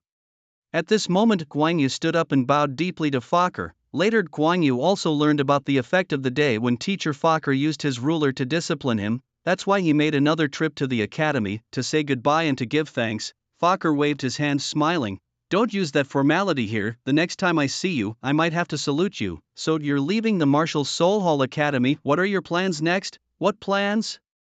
I've graduated, so of course I'm going to have some fun first. What else? At a location not far from the worship hall in Guan Yu's residence, having completed the procedures for the purple record medal assessment and bidding farewell to the Martial Soul Hall Academy, Guan Yu finally had time to thoroughly study his 100,000-year soul ring and soul bone. After absorbing the 100,000-year soul ring and bone, the first thing was the fusion probability of Guan Yu's soul bones.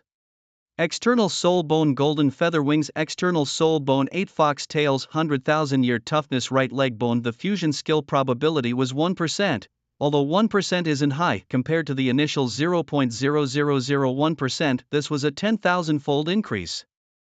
The probability of a soul bone fusion skill isn't directly proportional to the number of soul bones one possesses. It doesn't mean that the more soul bones one has, the higher the probability of a fusion skill, unless it's the same type of soul bone like the angel set. In fact, when he obtained the toughness right leg bone, Guan Yu noticed a decrease in the probability of generating a fusion skill. However, after later absorbing the 100,000-year dividing Gu Mother Soul Ring, the ring's energy nourished the external golden feather wings and 8 fox tails, prompting their first evolution. Perhaps because of this, the golden feather wings and 8 fox tails carried the essence of the dividing Gu, which intensified the connection between the 3 soul bones, thus raising the fusion skill probability to the current 1%.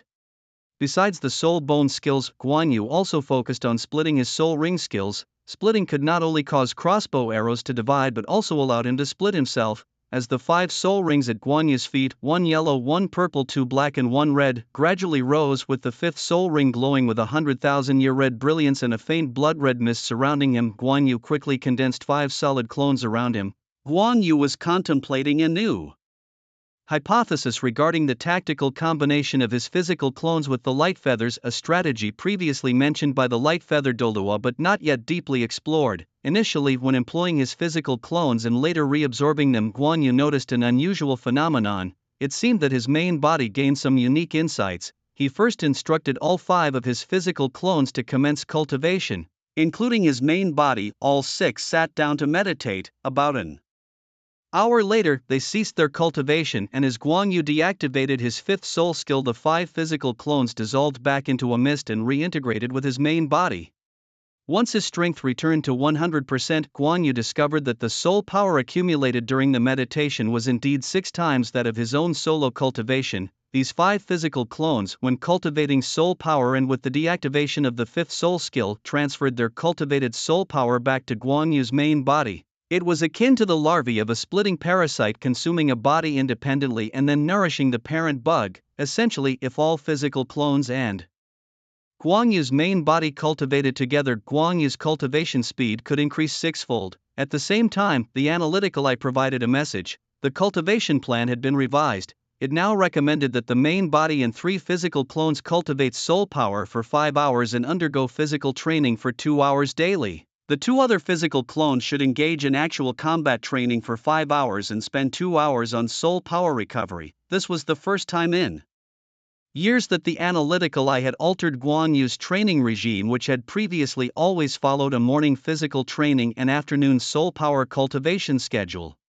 Now, the introduction of actual combat training suggested that the physical clones could not only feed back the cultivated soul power but might also be able to transfer the experience and insights from combat training back to the main body. With this adjustment in the cultivation plan by the analytical eye, Guan Yu couldn't help but speculate further. Then, in the next moment, 2 of the physical clones began fighting each other directly. They fought fiercely, and once the combat ended and the clones were deactivated, Guan Yu's main body also gained the experiences and insights from their duel. It felt as if he had been physically partaking in the battle himself, so vivid was the sensation. Moreover, battling against his own clones allowed him to more clearly see his own shortcomings. No wonder the analytical eye had suggested such a training plan, yet Guan Yu still wanted to make some adjustments to it. 2 physical clones would engage in combat training, 2 would cultivate soul power. Then, while his main body rested, the last clone would serve him.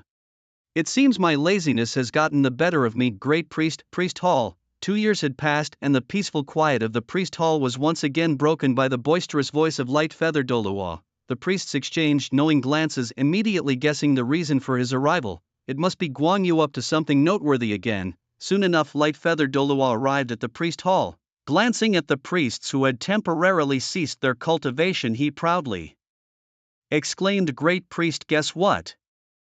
5th brother Guan Yu must have passed the purple record medal examination, right?" The discussion began with the demon subduing Douluo, but soon the Qingwan Douluo joined in. Despite Bibi Dong increasing the difficulty of the purple record medal assessment this time with you participating, it shouldn't be difficult to complete. On the contrary, it would be strange if we couldn't complete it. The radiant feather Douluo snorted. "Although I was there, I did not actively intervene.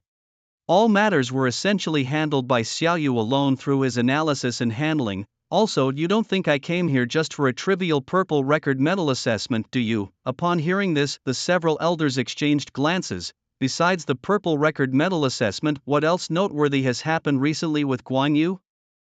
After pondering for a moment, their eyes lit up as they recalled that Guan Yu's soul power level has reached level 50, the 5th soul ring?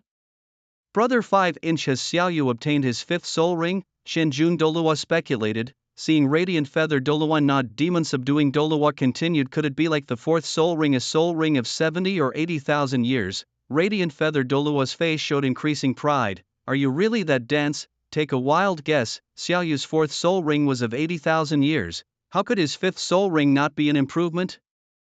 Demon subduing Douluo was left speechless. 70 or 80,000 years was not considered a wild guess? Although Guanyu's fourth soul ring was of 80,000 years, it was obtained through the Sky Fox test. Normally, how could a soul beast's fourth, let alone fifth soul ring be of 80,000 years? That's already extravagant, considering even demon subduing Douluo's ninth soul ring is just from an 89,000-year soul beast. Perhaps already having a hunch, Douluo spoke directly. Radiant feather, just tell us. What exactly is Xiaoyu's fifth soul ring? As Douluo spoke, Radiant feather Douluo stopped teasing and got serious. Great Elder, Xiaoyu's fifth soul ring is from 100,000 years splitting Gu Mother. Now both the soul ring and soul bone have been absorbed by Xiaoyu. His soul power has also reached level 54, 100,000 years. All the elders were visibly shocked. From the third elder, Qingwan Douluo, to the seventh elder, demon subduing Douluo, none of them possessed a 100,000-year soul ring, let alone a soul bone of that level. Thus, upon hearing that Guanyu's fifth soul ring was of 100,000-year grade, even though they had cultivated for decades, they couldn't hide their astonishment at this moment, feeling an unfamiliar twinge of envy towards Guanyu for the first time. Even though the second elder, Gold Crocodile Douluo, possessed a 100,000-year soul ring, it didn't stop him from being astounded. After all, Gold Crocodile Douluo only had 100,000-year soul ring, and it was his ninth.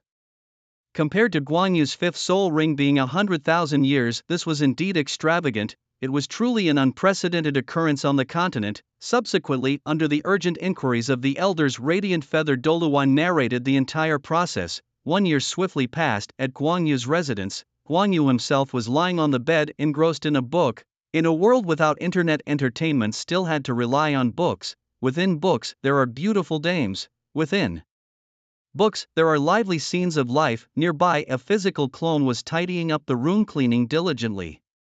2 physical incarnations were seated cross-legged on the blue stone at the doorway, deeply engrossed in their cultivation. Outside the house, the sounds of a fierce battle echoed through the air, originating from the intense fight between the 2 incarnations. This past year had been the most delightful for Guanyu since his arrival in the Douluo continent. A shiver ran through his body, momentarily distracting him from the book in his hands. Over the course of the year, Guanyu's soul power level had risen from level 54 to 58. Despite such progress, some still found his pace of advancement slow, deeming it deliberate suppression of his level. After reaching level 50, Guanyu could distinctly feel the increasing difficulty in elevating his soul power level. Nevertheless, when it came to overall combat ability, Guanyu had improved exponentially, far more than just doubling his strength from a year ago. It had multiplied several times, at least in the application of his fifth soul skill. Guanyu had become much more proficient. Stepping out of the house, he looked up at the high-hanging sun and immediately deactivated his fifth soul skill. As the 5 streams of vital energy returned to Guanyu's body, his soul power fluctuations once again intensified. After closing his eyes and carefully sensing his surroundings, he realized that the increase in soul power was still normal, doubling as expected, but the insights gained from actual combat practice were pitifully scarce. In the beginning, the insights from real combat practice were abundant, but as time passed, the gains from such experiences dwindled to almost nothing. Guanyu even considered using all 4 physical incarnations solely for cultivating soul power, which might accelerate his level advancement. However, he soon dismissed this idea. Guanyu never underestimated the importance of combat skills and real combat experience. His soul power level, soul bones and soul skills were akin to a character's level equipment and skills in a game, but combat finesse and real combat experience were the true gameplay. Overcoming opponents beyond one's level certainly depended on soul power level, soul bones and soul skills, but it also heavily relied on combat finesse and experience. Guanyu always felt he was lacking something, especially as the effectiveness of real combat practice with his physical incarnations deteriorated. He realized what he was missing. That was true combat, the kind of life and death struggle. This was something his physical incarnations practice couldn't offer him, whether in games or novels. It was often only through life and death battles that one could rapidly grow. Sometimes years of cultivation couldn't compare to a single exhilarating battle. like those old masters who preferred seclusion, they were often surpassed by the younger generation, especially those blessed with the protagonist's aura. Note: to become stronger he needed to fight, but the question remained, whom to fight with? Although the Douluo continent was now a place where several major powers coexisted, it was still a time of great peace, and no one dared to show hostility towards the Spirit Hall. Should he join a hunting team to fight against evil spirit masters? The hunting team was under the command of Bibi Dongsgos Douluo, a thought that Guan Yu had pondered for a long time. Moreover, having already reached level 50, it was time for Thousand Dao Flow to fulfill their promise to him. In the Hall of Devotion, Guan Yu, with a decision already made in his heart, stepped inside. He greeted the venerable elders. Greetings to the elders. After Guan Yu had paid his respects, the elders turned their attention to him. To these devoted practitioners, 7 years was not particularly long, but these past 7 years had been filled with more shocks and surprises than any other, all thanks to Guan Yu, the protagonist who kept astonishing them. It was impossible for the elders not to feel sentimental. Guan Yu, what brings you to the Hall of Devotion today? You rarely visit us, asked the demon-suppressing Douluo. Turning to face the demon-suppressing Douluo, Guan Yu replied, Elder, you jest. With the elders busy in cultivation, how could I dare to disturb you frequently? Upon hearing this, Qingwan Douluo snorted lightly. You might not have learned much else from Guangling, but you've certainly inherited his eloquence. Guangling Douluo retorted unhappily to Qingwan Douluo. Qingwan, what do you mean by that? Guan Yu, is there a specific reason you've come to the hall today? Knowing that Guan Yu had been cultivating at his residence recently, Guangling Douluo hadn't paid much attention, focusing instead on his own training. He was unclear about what Guan Yu intended by visiting now, but he had a hunch it would be something troublesome. Guan Yu bowed slightly to Guangling Douluo before turning to the Grand Elder Qian Douluo. Grand Elder, you once promised that for every 10 levels my soul power increased you would grant me one favor. Upon hearing this, Qian Douluo's stern face turned towards Guan Yu. Indeed, it seems you're here to claim the promise for reaching the 50th level of soul power. Guangling Douluo interjected, this boy planning to claim a favor from the Grand Elder without discussing it with me first. The Grand Elder's promises are precious, don't waste it on something trivial. Guan Yu bowed again to Qian Douluo. Grand Elder, my request for reaching level 50 is to be allowed to train in the City of Slaughter. Hearing this, all the elders widened their eyes in shock. What, you want to go to the City of Slaughter? Why would you choose such a place? If you wish to enhance your strength, you could go to the Mystic Gorge. It's also a place where you can hone your skills, Guangling Douluo exclaimed. Qian Douluo did not outright refuse. The City of Slaughter is a dangerous place. Once you enter, there's a high chance you might not come out. Guan Yu was well aware of the City of Slaughter. It was indeed a formidable place to level up, and successfully navigating the Hell route there could even grant one the domain of Killing God, a highly potent domain skill. In the Douluo continent? I know all this, but only the City of Slaughter can make me stronger. Why won't you listen? Guangling Douluo still seemed reluctant. The other elders, though initially shocked, couldn't help but admire Guan Yu's boldness and determination. Daring to venture into the City of Slaughter for training, the courage and resoluteness alone were enough to earn the admiration of the several elders present. Shen Daolu stared intently at Guan Yu for a long moment before speaking. I'll give you 3 more days to consider. If after 3 days you haven't changed your mind, I will arrange for someone to take you to the City of Slaughter. Thank you, Elder. After exchanging formalities with the elders, Guan Yu slowly exited the Hall of Worship. As soon as Guan Yu left, Guangling Douluo urgently addressed the Grand Elder. Grand Elder, Guan Yu is only 13 years old, going to a place like the City of Slaughter. Xian Daolu glanced at Guangling Douluo, then swept his gaze over everyone present.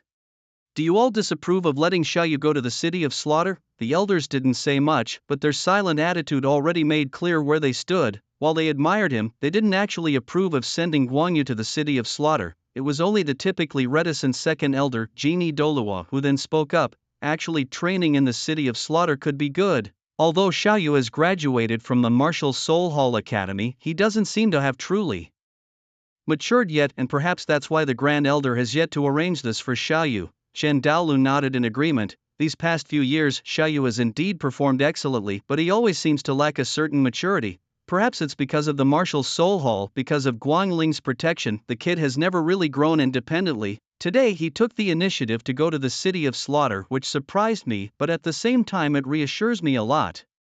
It's very hard for others to come out of the city of slaughter, but Xiaoyu may well be able to do it. Guangling, you have protected Xiaoyu for long enough, including during his recent purple record medal examination. It's time for him to venture out on his own. Do you plan to protect him for the rest of his life? If so, how will he ever take charge of the Douluo Hall?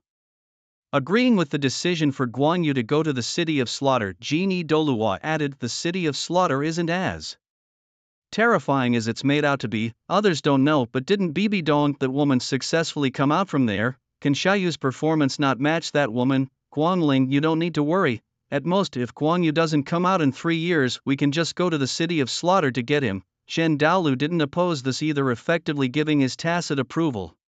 However, should it come to that, he feared it would inevitably lead him to be disappointed in Guan Yu. After all, Chen Daoliu's current internal assessment of Guan Yu was higher than that of Bibi Dong. If in the end they needed to rescue him, wouldn't it directly prove that Guan Yu was inferior to Bibi Dong? Wage, that's no excuse. As Chen Daolu and Genie Douluo agreed, the other elders naturally could not object. Just like that, 3 days passed in a blink, and despite Guangling Douluo's nagging concerns, Guan Yu remained steadfast in his decision to train in the city of slaughter. Meanwhile, in the cathedral hall, sitting on the throne, Bibi Dong's delicate face couldn't help but shift expressions upon hearing the news. They are actually sending Guan Yu to the city of slaughter. Those old fellows in the hall of worship are truly ruthless. Below her, Gue Douluo and Zhu Douluo's expressions also changed. They were very clear about what kind of place the city of slaughter was. Reflecting on the past, they vividly remembered the days when they followed the former Pope Qianquan with haste, and Bibi Dong had just returned from her training in the killing city at the age of 22.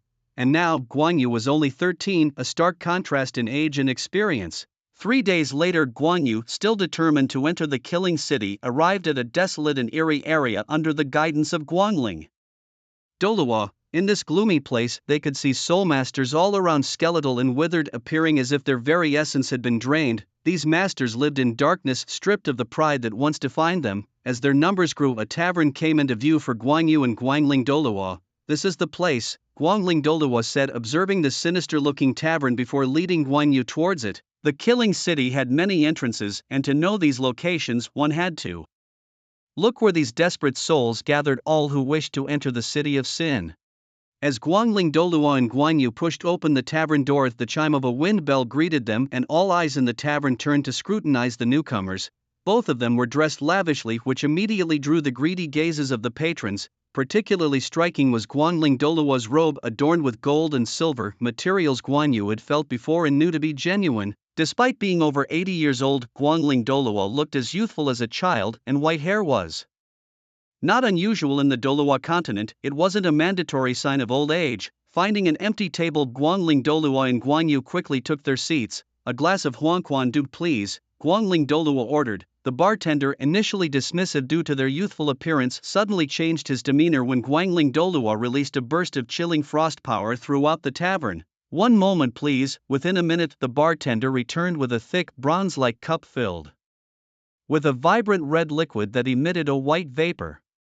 As the bartender prepared to place the drink before Guangling Douluo, the elder tilted his head towards Guan Yu, indicating the drink was for him. After witnessing the formidable power of Guangling Douluo, the bartender dared not disobey and quickly positioned the Huangquan Du before Guan Yu before retreating. You want to enter the killing city, right? This is your test, drink it.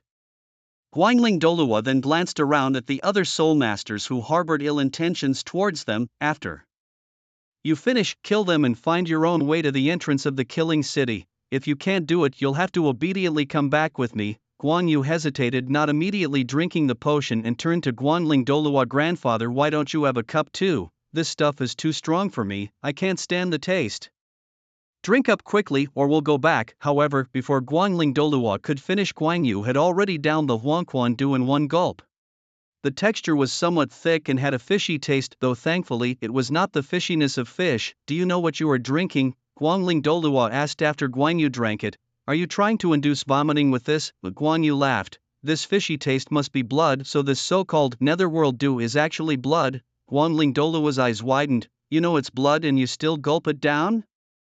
Boy, you really have the potential to be an evil soul master. Indeed, after drinking the netherworld dew, Guan Yu experienced a strange reaction in his body. A surge of irritability tried to invade his mind, but having been strengthened by the previous energy from the split goo insect's mother's soul ring, Guan Yu's mental power had subtly improved, thus the irritability failed to affect him. Meanwhile, the netherworld dew in his stomach was quickly broken down by the devouring function of his tough right leg bone, transforming into streams of vitality, chi, blood and soul power replenishing his body. As for the toxins in the netherworld dew, naturally Guan Yu was immune to them. It seemed that the netherworld dew was greatly helpful in enhancing his strength. Was this the original function of the netherworld dew, or did the devouring function of the right leg bone magnify its effect? Guan Yu tended to believe the latter. At that moment, Guangling Douluo's voice echoed again. Next, kill them and find the entrance to the city of slaughter. The other soul masters in the tavern were no pushovers and naturally felt provoked by Guangling Douluo's challenging words. Although Guangling Douluo had revealed his aura, he hadn't been recognized as a titled Douluo. Moreover, with just the two of them against 20-some people, if everyone attacked together, they could definitely overpower them. However, just as they were leaving their seats, there was a sound of breaking wind. Then, they were astonished to see the young man who had drunk the netherworld dew now surrounded by one yellow, one purple, two black and one red soul ring floating around him. A soul king, 10,000-year soul rings, 100,000-year soul rings. Were their eyes deceiving them? When they thought to act, they found themselves losing control over their bodies, and the next moment they fell to the ground, a coldness seeping throughout their bodies. From the corner of their eyes they saw holes had been pierced in the foreheads of others. Was it the sound just now? And the young man was even holding a crossbow. After dealing with the other soul masters, Guan Yu could feel streams of soul power flowing towards a certain area of the tavern. It was in front of the bar counter. However, Guan Yu didn't rush to act but quickly went to the bodies of the dead soul masters, placing his palm on them, then activating the devouring ability of his tough right leg bone. The strength of chi, blood and soul power was continuously absorbed into his body. If before coming to the city of slaughter Guan Yu was more about mastering the domain of killing and honing his life and death skills, now he realized that the city of slaughter might be the perfect place for his strength to flourish. The devouring ability in the city of slaughter might provide the greatest help to him. Watching Guan Yu decisively drink the netherworld dew and kill the 20+ evil soul masters around him, Guangling Douluo finally believed that Guan Yu could truly adapt to the survival rules of the city of slaughter. After absorbing the life force and soul power of all the soul masters, Guan Yu walked contentedly to the front of the bar. Under the fearful gaze of the bartender behind the counter, he lifted his crossbow and shot at the ground. Several consecutive arrows impacted the floor in front of the bar, finally revealing a hole over a meter in diameter from which a large amount of bloody scent gushed out. At that moment, Guangling Douluo approached. This is one of the entrances to the city of slaughter. It seems you already knew quite a bit about the city of slaughter. Grandfather, didn't you ask me to kill those people so that after their deaths I could follow the direction of their fleeing soul power to find the real entrance to the city of slaughter? Guangling Douluo nodded in agreement. The city of slaughter absorbs the soul power of the losers, so the best way to locate its real entrance is to follow the soul power flow direction after killing. Standing at the entrance, Guangling Douluo smiled as he saw Guan Yu hesitate. What's the matter? Are you scared? Scared? Hardly, Guan Yu replied, but before entering the city of slaughter one must always prepare. As he spoke, the 4 soul rings on his body lit up sequentially. First, his 5th soul skill split activated. Following this, 5 streams of life force separated from Guan Yu's body and 5 solid clones appeared. Then each of the 5 clones activated the first 3 soul skills, excluding the third. The first soul skill, crossbow expansion, was activated. The second soul skill, range enhancement, was activated. The fourth soul skill, psychic attack, was activated. Watching Guan Yu's operations, Guangling Douluo was somewhat puzzled. What is this? To Guangling Douluo's question, Guan Yu chuckled. Preparing for a dungeon run, one must always max out their state first.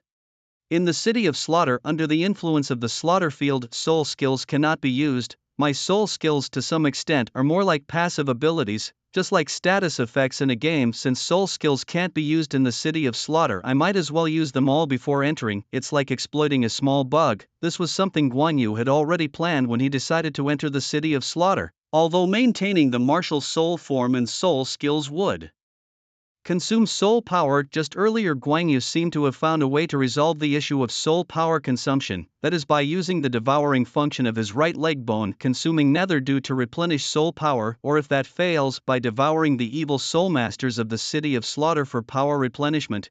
Can it really be done like this? Seeing the 6 Guan Yus in front of him, Guangling Douluo couldn't help but marvel at Guan Yu's ingenuity. Since you're all set, go ahead. The 6 Guan Yus nodded and then put on masks and jumped down one by one. Since the clones looked identical to the original, masks were worn to avoid unnecessary trouble. The hole was too small, allowing only one to jump down at a time. Guangling Douluo could see that the true Guan Yu was the last to descend. As Guan Yu entered the city of slaughter, the passage began to slowly close. Glancing around, Guangling Douluo sneered, "Young fellow, your actions are still not clean enough." As Guangling Douluo's left eye opened, a powerful force of freezing energy was completely released, turning the entire tavern and even the surviving staff into ice sculptures in an instant, sending everything into a whirlwind of chaos. Guan Yu felt a haze cloud his mind as violent emotions threatened to take control. Fortunately, his formidable mental strength managed to suppress these violent urges. Upon landing with his 5 corporeal clones, the first sight that greeted them was a dark red ancient castle devoid of any opulence. It exuded only a sinister and terrifying aura. Standing slightly behind in the group, Guan Yu and his party of 6 advanced towards the dark red castle. Clop clop. As they approached, the sound of horse hooves echoed. They were met by a cavalry unit, each rider and horse clad in thick armor. "We are the Dread Knights of the City of Slaughter. You have entered through unconventional means. Defeat us to earn your entry into the City of Slaughter." Faced with the 10-member Dread Knight unit, any other person might have felt intimidated by the formidable presence of the heavy cavalry. However, it seemed that the natural nemesis of knights were crossbowmen. Maintaining his sole weapon form, Guan Yu and his clones each readied their crossbows. Seeing the crossbows wielded by Guan Yu and his 5 physical clones, Captain Scott of the Dread Knights felt a chilling prickle. Nonetheless, adhering to the rules of the City of Slaughter, Scott raised his greatsword, pointing it towards Guan Yu and his clones, commanding, "Dread Knights, charge at the enemy." As the 10 Dread Knights charged, a terrifying murderous aura surged towards them. These knights, tasked with upholding the rules of the City of Slaughter, exuded a potent murderous intent. Under the influence of this murderous aura, Guan Yu's own body involuntarily took a step back, unaccustomed to such a force. However, his 5 clones did not retreat. As mere extensions of his will, they knew neither fear nor death. Strictly following Guan Yu's commands, the relationship between him and his clones resembled that of subordinate gooworms to their queen. The subordinates could perish, but the queen must survive, for if the queen perished, all was lost. With a single thought from Guan Yu, all 6 swiftly pulled the triggers of their crossbows. Bolts of silver light shot from the magazines, effortlessly piercing through the heavy armor of the Dread Knights. As the 6 holstered their crossbows behind them, the Dread Knights along with their horses fell to the ground lifeless.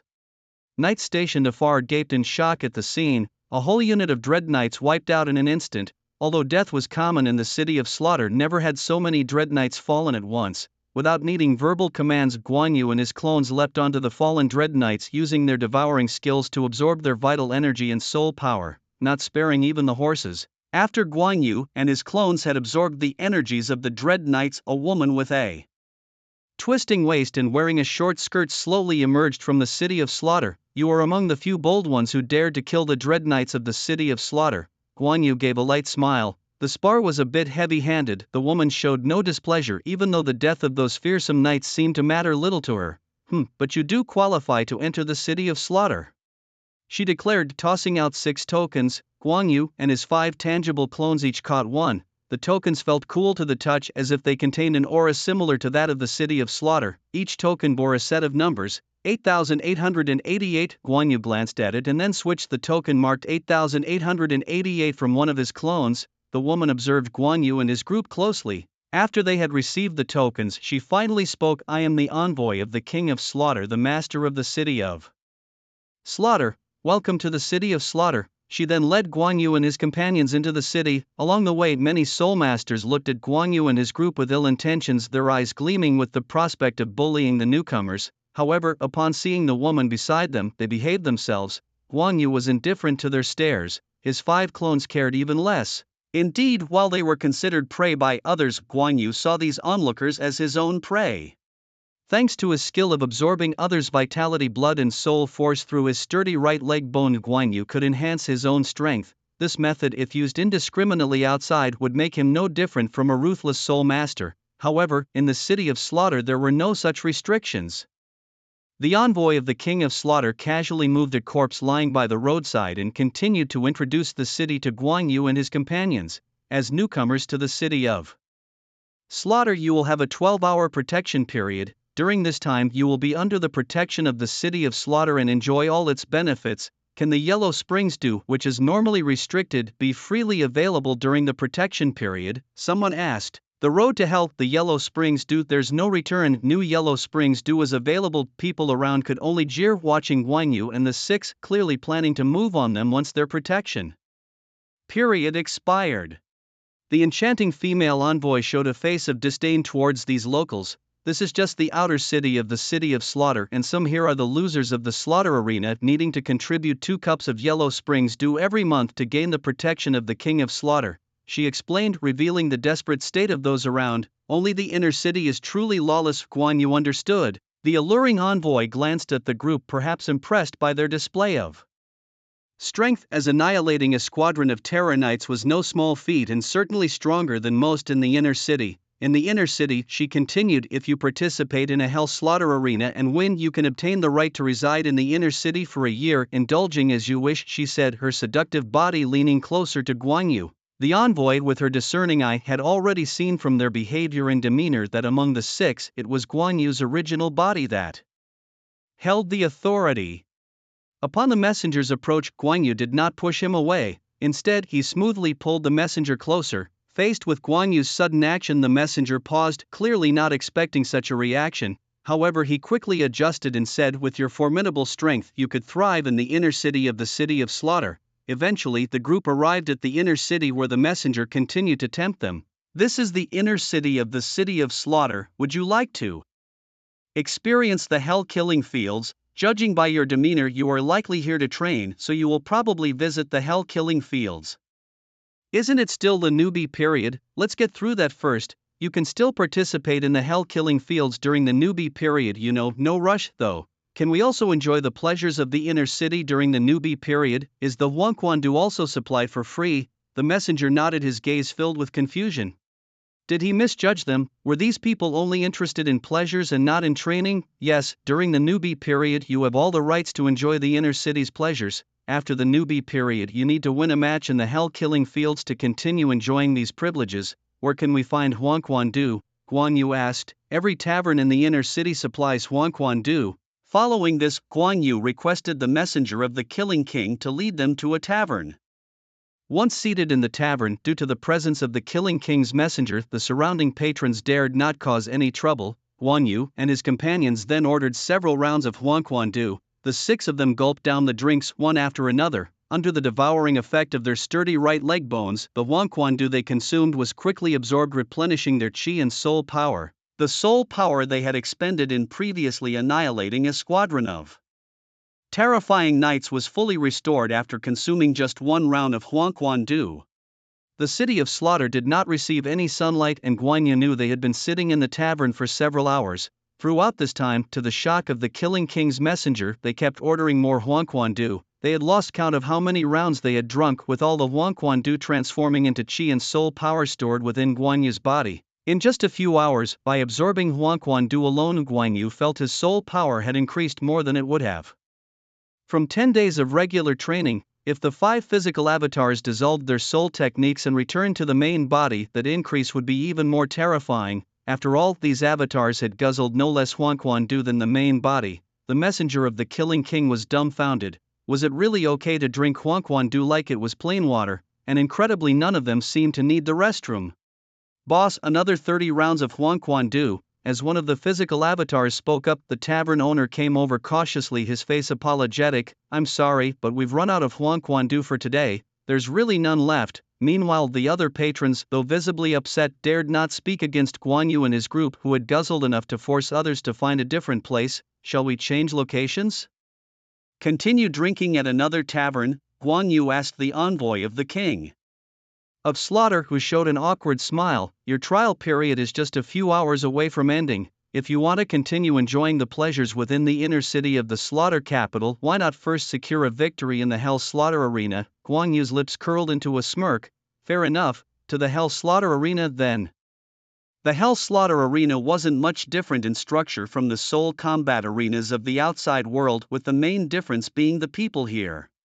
Stimulated by the drink known as Huangquandu, the patrons' moods were volatile, erupting into frenzied shouts and cries for blood as they watched the duels at the center of the arena. Upon arriving, Guan Yu and his group made their way to the arena where one of his physical clones signed up for the competition. After about 15 minutes, the envoy of the King of Slaughter approached the sign-up clone, saying, "Your group of 10 has been filled. You can prepare to enter the fray." Silently, the physical clone entered the Hell Slaughter Arena. Unlike the arenas outside, there was no master of ceremonies, only a mechanical voice that announced the start of a new round. As the match began, the participants did not rush to attack. Instead, they looked around warily, guarding against any sudden assaults from their competitors, as life itself was at stake. During the standoff, a crackling mechanical noise suddenly filled the air. The competitors followed the sound and saw a figure in a mask raising a hand crossbow. "A crossbow soul weapon, take him down first," someone shouted, quickly reaching a consensus among the others. Crossbow soul weapons had a significant advantage here, where close combat was the norm. As they charged, they did not forget to bolster their defenses. Facing the charge of 9 opponents, the physical clone expressionlessly pulled the trigger. Silver bolts shot from the crossbow, piercing through the bodies of all. In the darkness, silence fell. As the 9 competitors collapsed, the Hell Slaughter Arena was suddenly quiet. Compared to previous life and death battles, this swift massacre was shockingly impressive, especially since it was 1 against 9. Perhaps because of the clone's outstanding performance, the mechanical voice inquired further, "Victor of this round, number 8883, number 8883, please state your name or codename." After a moment, as instructed by Guan Yu's main body, the physical clone finally spoke. Meanwhile, in a palace within the slaughter capital, the King of Slaughter, a towering figure with dark red skin, held a cup of Huangquandu. The dew reflected the scene from the Hell Slaughter Arena, showing the clone standing with a crossbow, 9 bodies lying before him. Adu San Soul Hall. It's been over 20 years, the new generation of Soul Hall has come to train in the slaughter capital. As he reflected, another series of mechanical clicks and whooshing sounds followed, and 9 more competitors were shot down. "Victor of this round, number 8884, number 8884, please state your name or codename." Following Guan Yu's instruction, the second clone also immediately announced the pre-arranged codename. Papa, watching the scene just like Adu-san before, Papa was frantically absorbing the chi and soul power of the deceased soul masters. The envoy of the King of Slaughter could not help but look shocked. The main reason was not Papa's strength, but the speed at which Papa was absorbing the chi and soul power of others, which was almost on par with the Hell Slaughter Arena. Previously, participants in the competition could only gain 10% of the soul power of the 9 defeated participants after killing them, with 90% of the soul power being absorbed by the Hell Slaughter Arena. However, Adu-san in the previous match and Papa in this match managed to absorb as much as 40%, nearly 50% of the soul power of the 9 losers. Looking at Guan Yu, who had not yet participated in the Hell Slaughter Arena, and the other 3 physical clones, the envoy of the King of Slaughter couldn't help but speculate. Could all of them absorb the soul power of the losers in this way?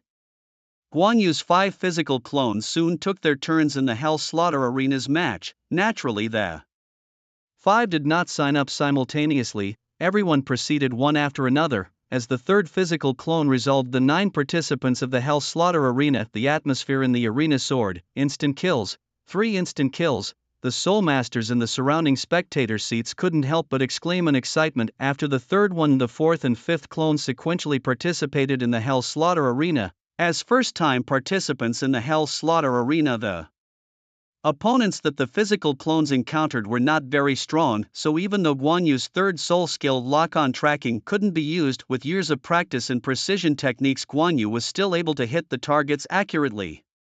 Congratulations to contestant 8887 for the victory. Contestant 8887, may I ask for your name or title? Old Abe. As the match concluded, the last clone was also moving around several bodies, frantically absorbing the soul power and chi of these losers and starting to compete with the Hell Slaughter Arena. "Now it's just you left. Should I sign you up for the Hell Slaughter Arena?" The envoy of the King of Slaughter recovered from the excitement of the recent matches and then spoke to Guan Yu. Himself, yes, as the bodies on the Hell Slaughter arena were cleared away, the registration for the next match began. However, this time Guan Yu's wait was a bit longer. The consecutive appearances of participants who single-handedly wiped teams inevitably led to some less capable people hesitating to register for the Hell Slaughter arena. Finally, after nearly half an hour, a new round of the Hell Slaughter arena finally gathered 10 people, since Guan Yu and the several physical clones were dressed exactly the same. When Guan Yu entered the stage, everyone burst into fierce cheers.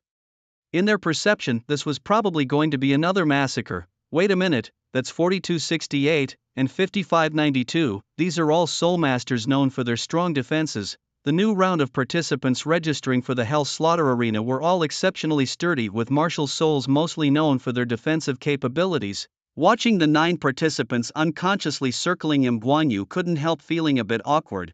How did the difficulty suddenly increase when it came to him? He had originally thought of letting a few physical clones scout the way, but this suddenly scared away the weaker ones, and now he was facing a bunch of quite capable opponents. Surrounded by 9 competitors, Guan Yu could sense that among them were even 2 Soul Saints. Although they couldn't use their soul skills, the physical prowess of Soul Saints was terrifying. Even Guan Yu himself might not easily break through their defense or inflict any damage. Take him down first. Although Guan Yu wasn't sure he could penetrate the physical defenses of those 2 Soul Saints, the opponents, due to the previous 5 physical clones, had decided to focus their attacks on him.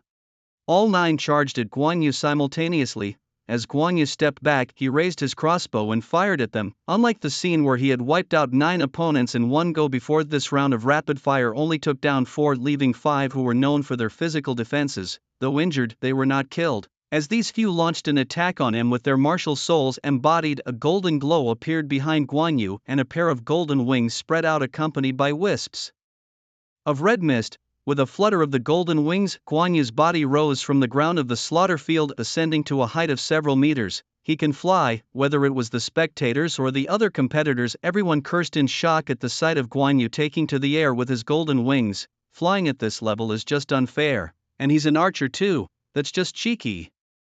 Unable to do anything immediately, the remaining 5 competitors could only continuously channel their soul power to enhance the defensive effects of their embodied martial souls. Watching the others strengthen their defense below, Guan Yu didn't continue to attack, which would waste soul power and crossbow bolts. Instead, he took a special vial from his soul guidance device, dripped the liquid inside onto the crossbow bolts, and then fired. The vial contained water from the Icefire Yin-Yang well. Besides taking medicinal herbs from the Icefire Yin-Yang well, Guan Yu had also obtained some special containers from Chenghuan Douluo to carry some of its water. How could Guan Yu not use a move that Tang San from the original story had used? The crossbow bolts, now coated with the water from the Icefire Yin-Yang well, were potent enough to hunt even the 10,000-year evil demon Orcus, let alone a group of Soul Saint-level Soul Masters. The 5 remaining Soul Masters below didn't see Guan Yu's maneuver. They only tried to dodge the bolts when he fired them. Failing to dodge, they braced themselves and took the hits with their bodies. Thunk, several bolts penetrated their bodies, embedding a few centimeters deep without hitting any vital organs. Just as they were about to pull out the bolts and figure out how to counter Guan Yu, they suddenly felt an intense burning sensation throughout their bodies. Excruciating pain racked their organs, as if they were combusting from within. A layer of transparent ice crystals formed on their skins, and within moments, all 5 collapsed to the ground, like his physical clones had done. Guan Yu absorbed the chi and soul power from these fallen competitors. However, because he used the water from the Icefire Yin-Yang well to defeat his enemies, the chi and soul power within the 5 defeated competitors were greatly diminished. At this point, the entire arena erupted into cheers as the match came to an end. 4268 and 5592, both formidable champions who won over 40 battles in the hellish killing fields, were defeated by a newcomer. The victor of this match, number 8888. 8888. Please state your name or title. Phase. As Guan Yu announced his name, he suddenly felt a strange sensation. Everything around him seemed to freeze, including all the people and even his own physical avatar, all immobilized. It was as if time had stopped flowing at that moment, and then a dark red giant door appeared in Guan Yu's field of vision. Accompanied by a slow creaking sound, the red giant door slowly opened. a force so overwhelming that it left no room for resistance swept out. Straining to look, Guan Yu could only see a blood-red silhouette which slightly turned its head. There were no words, just a gaze that sent a strange red energy crashing into Guan Yu. It was a power that represented evil or malevolent thoughts, yet it was not entirely the same as the brutality, greed, selfishness, and malevolence typical of the City of Slaughter. This power was pure and consisted solely of cold, merciless killing. Could this be? Under the influence of this power, it was a luxury even to open his mouth for Guan Yu, but his mind was wildly speculating about the identity of this figure. The City of Slaughter harbored two gods of malevolent thoughts, Shura and Rakshasa. Supposedly, both these deities had successors by now, although the succession of the Rakshasa was still in progress, with Bibi Dong and Tang Chen, the successor of Shura, had been corrupted by the divine thoughts of Rakshasa during the 8th test. Guan Yu's mind raced as he recalled the first test in the hellish killing fields, achieving 600 victories. As this thought surfaced in Guan Yu's mind, that pure, extreme aura of cold, ruthless slaughter quickly receded like a tide retreating back behind the dark red door. The dark red door slowly closed again, and as it finally shut, it seemed as though time began to flow once more and everything returned to normal. The previously frozen audience, the emissaries of the King of Slaughter and his own physical avatar were all finally able to move again. Absorbing the soul energy and vital essence of the defeated Guan Yu's true body, slowly left the hellish killing fields amid the worshipful and terrified gazes of the spectators. Although Guan Yu and his physical avatar had only won a single battle, Guan Yu's 9 opponents had each won at least 10 battles, with 2 participants winning 40 battles each. Setting aside the actual level of soul power in the City of Slaughter, winning more battles in the hellish killing fields indicated greater strength. To date, no competitor in the City of Slaughter had won more than 50 battles. Phase. Guan Yu paid no heed to the surrounding shouts. At this moment he was only reflecting on the recent changes. Having seen both the 1,000 Dao flow and the 6 high priests of the martial soul hall, Guan Yu felt that none could compare to that silhouette. Thus, that figure must have transcended human limits. That figure could very well be either Shura or Rakshasa. Was it Shura or Rakshasa? Guan Yu leaned towards the former Shura, for although both were gods of malevolent thoughts, Shura's power was more extreme and pure, offering Guan Yu an experience of pure slaughter. This seemed to be the way of Shura. The power of the Rakshasa god was mainly to disrupt the evil thoughts, and though these thoughts were evil in nature, they still differed from each other. The most crucial aspect was the impressive aura of that figure. Nearly turning to glance at oneself, he neither greeted nor spoke a word. This included the first trial, where achieving 600 victories in the hell killing fields manifested solely through telepathic appearances in one's mind. Such actions were more reminiscent of the Azura god style. Unlike the original sea god, who occasionally took over Tangsan during critical moments and spoke much, both Rakshasa god and angel god frequently made their presence felt, but Azura god truly spoke little and acted ruthlessly. This first trial was about securing 600 victories in the hell killing fields. With 5 physical clones plus the original Light Feather making 6 individuals in total, it was clear that gods were not easily appeased. As Light Feather's original form returned, the surprised expression on the face of the messenger of the Killing King was soon replaced by calm. You are indeed no ordinary beings. It seems there will be more interesting events in the hell killing fields. Light Feather responded with a slight smile. What the future held was uncertain, but for now they had achieved a victory in the hell killing fields and could enjoy themselves for a year in the City of Slaughter. Watching the smile on Light Feather's face, the messenger of the Killing King suddenly had a strange illusion. Were these fellows planning to spend a year drinking in the City of Slaughter after just one battle, and then participate in a second one after finishing their drinks? Surely not. Light Feather and his group soon arrived at a new tavern where they continued to drink the spirit of the netherworld in silence. The first trial did not specify a time limit, so Light Feather was in no rush.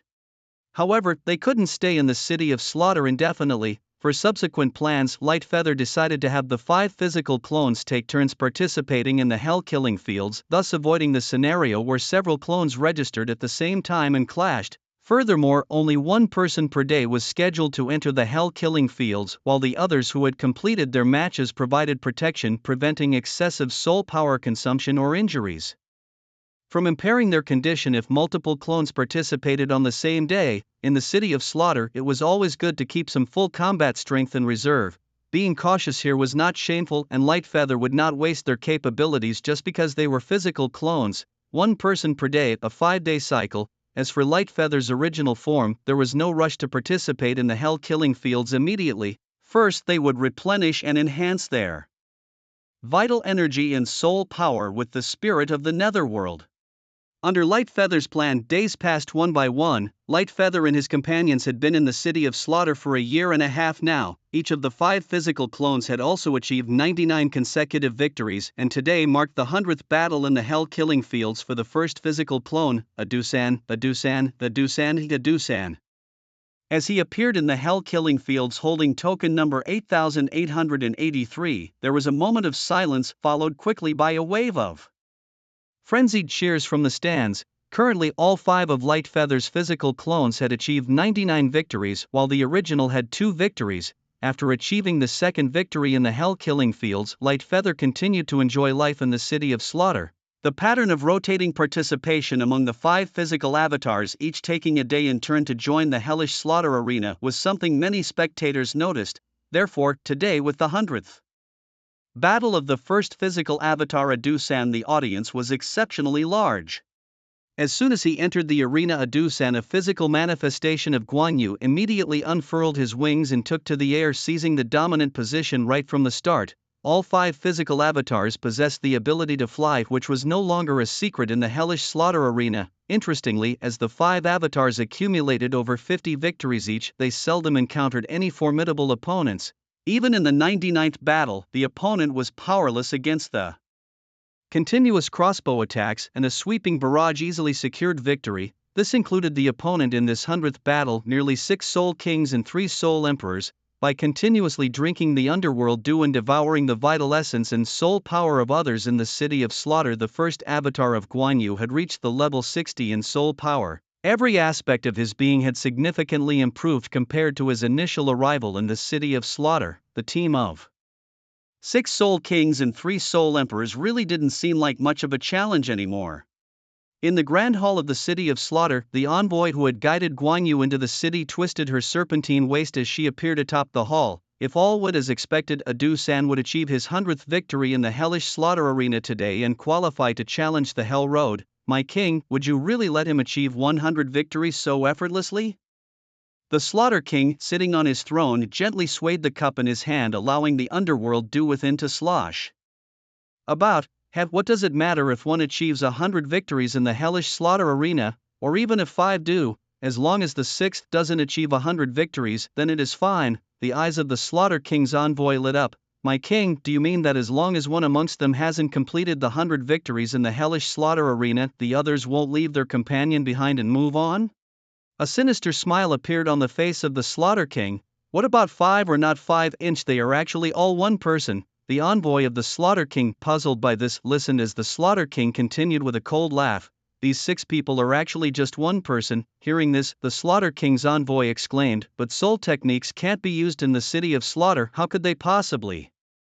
Suddenly recalling the first time he saw Guan Yu and the others, the envoy of the Slaughter King reasoned to himself, they must have used a cloning soul technique outside before they came in. What a cunning young man. The Slaughter King also nodded slightly. Indeed, it's a sophisticated cloning technique. If not for the inherent domain abilities of the City of Slaughter, I probably wouldn't have seen through this cloning skill. Such an advanced cloning technique, powerful devouring abilities. This young man from the Martial Soul Hall is extraordinary indeed.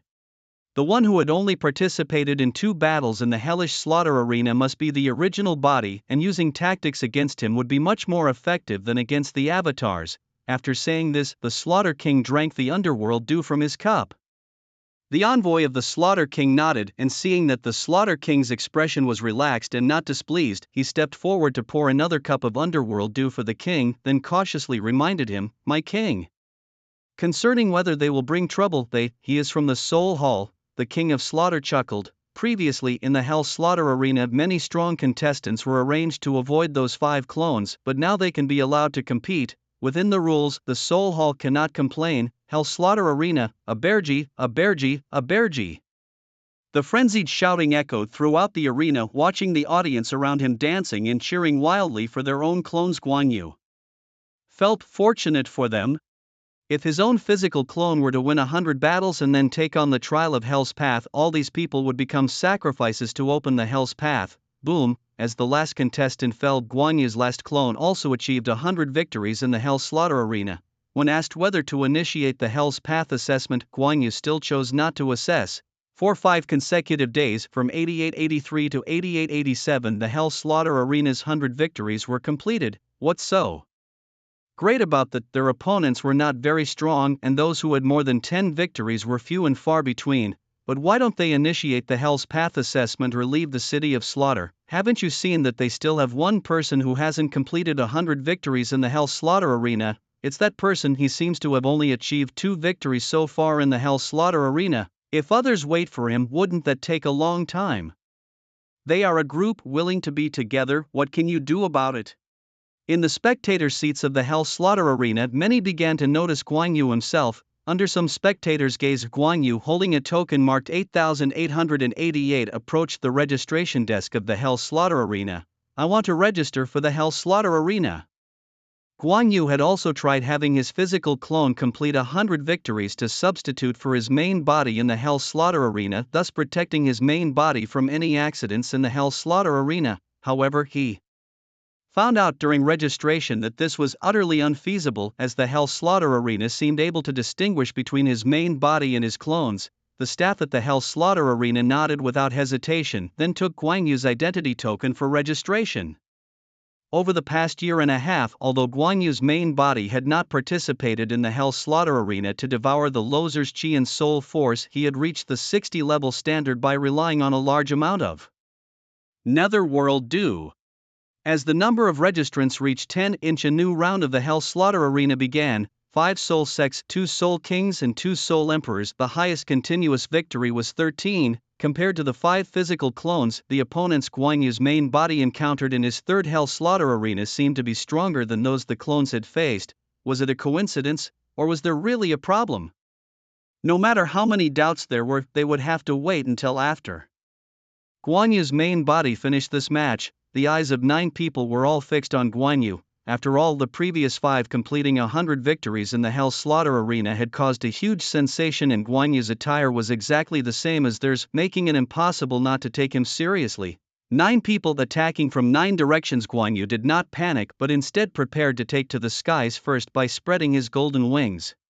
Want to fly? Think again. One of the competitors leapt high into the air, swinging a several-meter-long whip in his hand, and immediately lashed it towards Guan Yu's true form. With a flap of his wings on his back, Guan Yu swiftly dodged. Having been guided by the premier aerial combatant of the skies, he now handled his golden feather wings with ease, making it not too difficult to evade the attack. Whoosh whoosh, the sound of the wind breaking at his ears suddenly intensified, signaling another participant launching an attack on him. This opponent didn't use a whip but instead his martial spirit was a type of vine that could stretch at will. Flying towards him, trying to seize control. Using his analytical eye of calculation to map out a trajectory, Guan Yu dodged the vine attack and, seizing the moment, shot a crossbow bolt, achieving a headshot. Then, leveraging the aerial advantage provided by the golden feather wings, Guan Yu once again dealt with the whip-wielding competitor in the melee.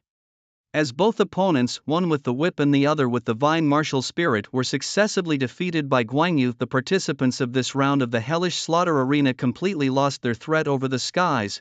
Guan Yu, relying on his dominance in the air, successively eliminated his opponents. While absorbing the essence and soul power of these defeated foes, Guan Yu couldn't help but ponder, was it just a coincidence that the opponents encountered by his true form were just a bit stronger than his avatars, or was it also a coincidence that in his third match he faced competitors who posed a threat from the air? The subsequent matches made Guan Yu more certain of his suspicions. It was no accident.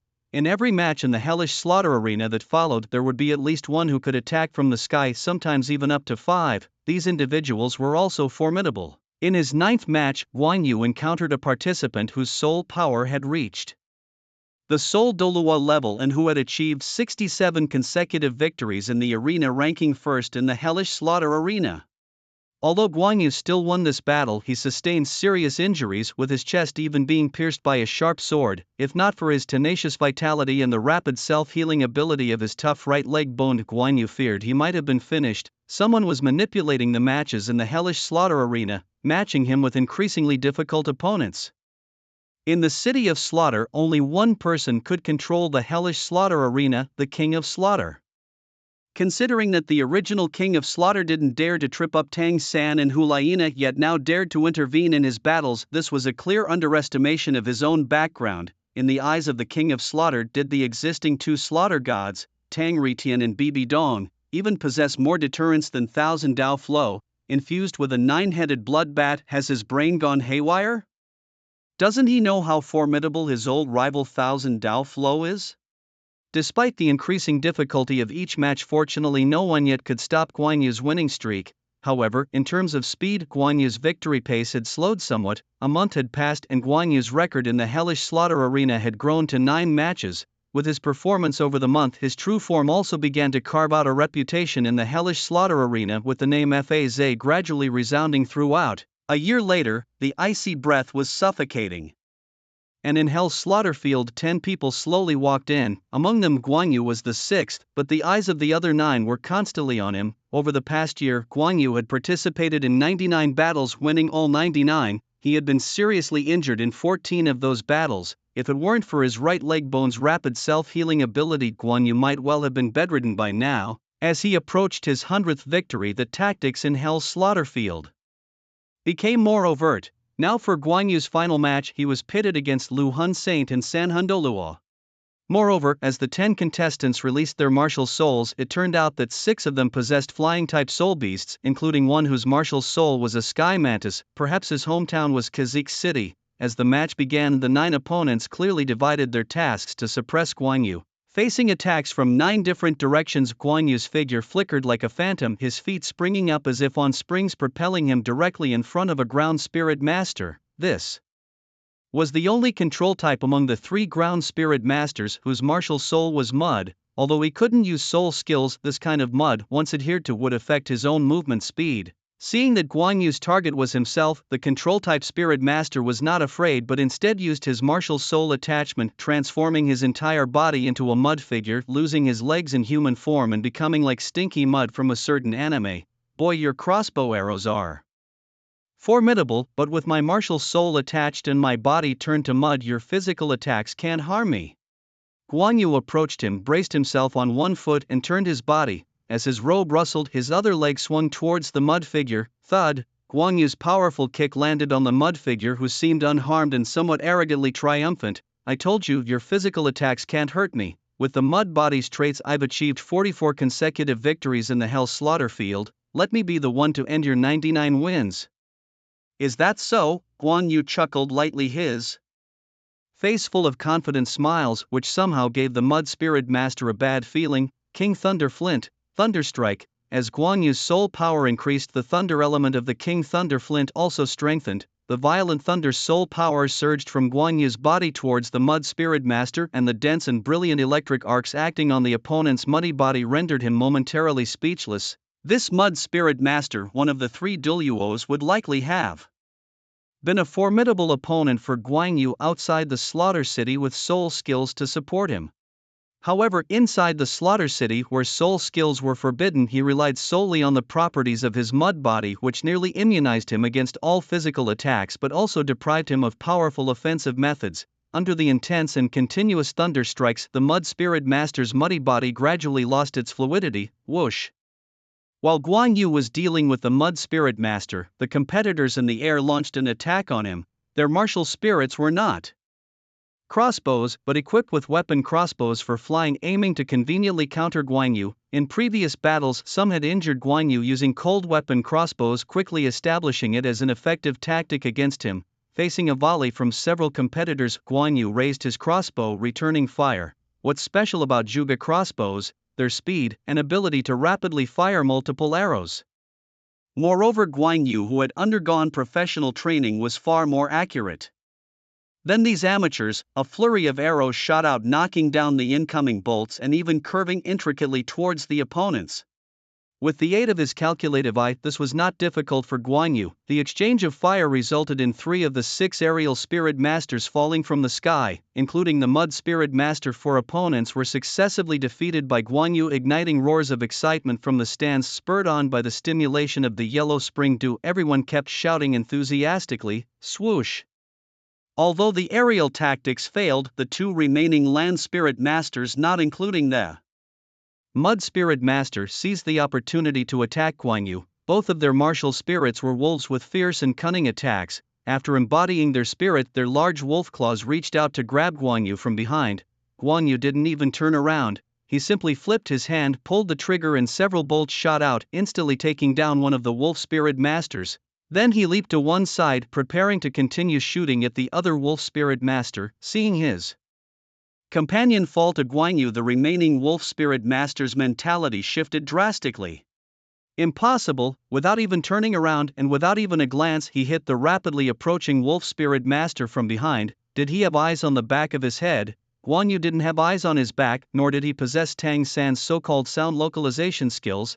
Guan Yu relied not on his own eyes, but on others. Unbeknownst to everyone, Guan Yu had grown accustomed to positioning several of his physical clones at different points around the Hell Slaughter field. With shared vision, Guan Yu could easily control the entire arena. After all, as the main body competing, he needed extra security. This was also why out of 99 matches, the number of times he was successfully ambushed was very few. It wasn't just a pair of eyes watching, but 6 pairs of eyes, turning most ambushes into direct confrontations. Integrating the vision of 6 individuals and aided by the calculative eye, Guan Yu raised his crossbow and fired several bolts at the wolf spirit master. Human habits are subconscious, and the wolf spirit master, despite repeatedly changing directions and trying not to let Guan Yu predict his route, ultimately revealed his trajectory under the keen observation of Guan Yu and his clones. Aiming at an empty spot, Guan Yu raised his hand and fired 3 bolts. As Guan Yu made his move, the wolf spirit master was visibly shocked, his body unexpectedly moving towards the spot Guan Yu was targeting. Anticipating the attack, the wolf soul master slammed his hands into the ground, forcibly slowing down to dodge the onslaught from Light Feather. Just as he narrowly escaped Light Feather's strike and his heart slightly relaxed, he looked up. Whoosh, whoosh, whoosh. 3 streaks of silver light arrived in an instant, piercing through the wolf soul master's head, throat, and heart. After dispatching the ground-based soul master, Light Feather then unfurled his golden wings again and soared to deal with the remaining aerial soul masters. After a fierce aerial battle, the aerial soul masters dropped their crossbows.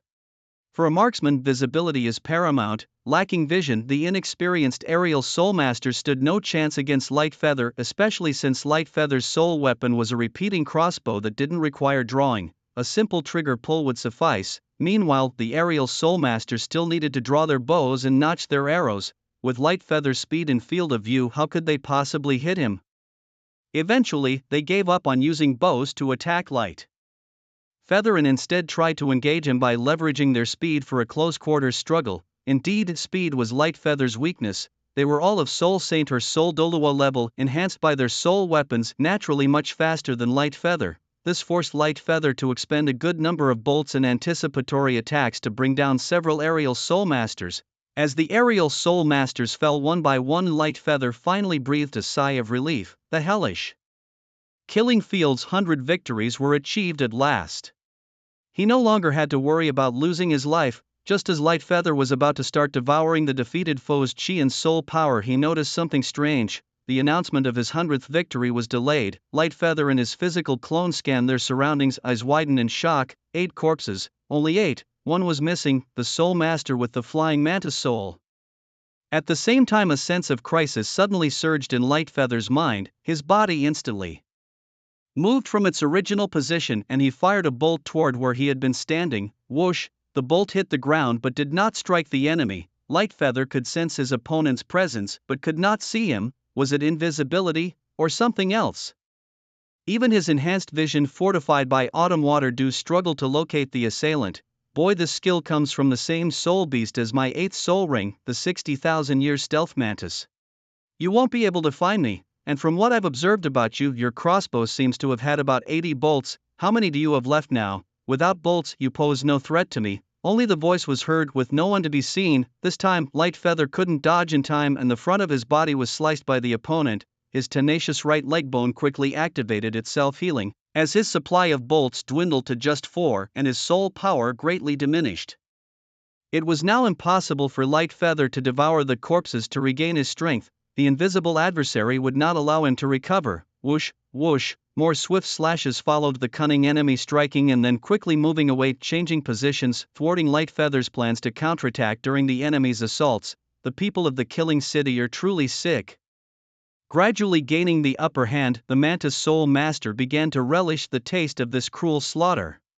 Blinded by the darkness, Guan Yu's reactions were inevitably delayed, each move slower than his assailants, and more cuts marred his body. With his soul power nearly depleted, he no longer used the resilience of his right leg bone for self-healing unless the injuries were severe, but the gravest concern was that his repeating crossbow was out of bolts. After an expansion and an increase in his soul power, Guan Yu had used up all 88 bolts in the crossbow, finding himself for the first time completely out of ammunition and just one step away from victory. As his situation grew desperate, Guan Yu's eyes, unbeknownst to him, turned a deep crimson, and a peculiar pattern emerged within them, identical to the symbol of the Hell Slaughter Field, or rather the emblem of the City of Slaughter.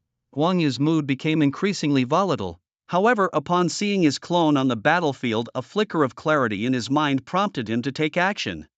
He didn't dispel all his soul skills, only one of his physical clones. In a secluded corner of the Hell Slaughter Field, this particular clone of Guan Yu began to fade mysteriously, and a surge of soul power infused with the essence of blood mist flowed into Guan Yu's body. His depleted soul power was almost fully replenished in an instant, and his vital energy was restored. The bolts in the crossbow's magazine were also refilled. The wounds on his body began to heal rapidly thanks to the regenerative power of his resilient right leg bone. What just happened? How is this possible? Hidden in the shadows, the voice of the Mantis Soul Master carried a tone of disbelief.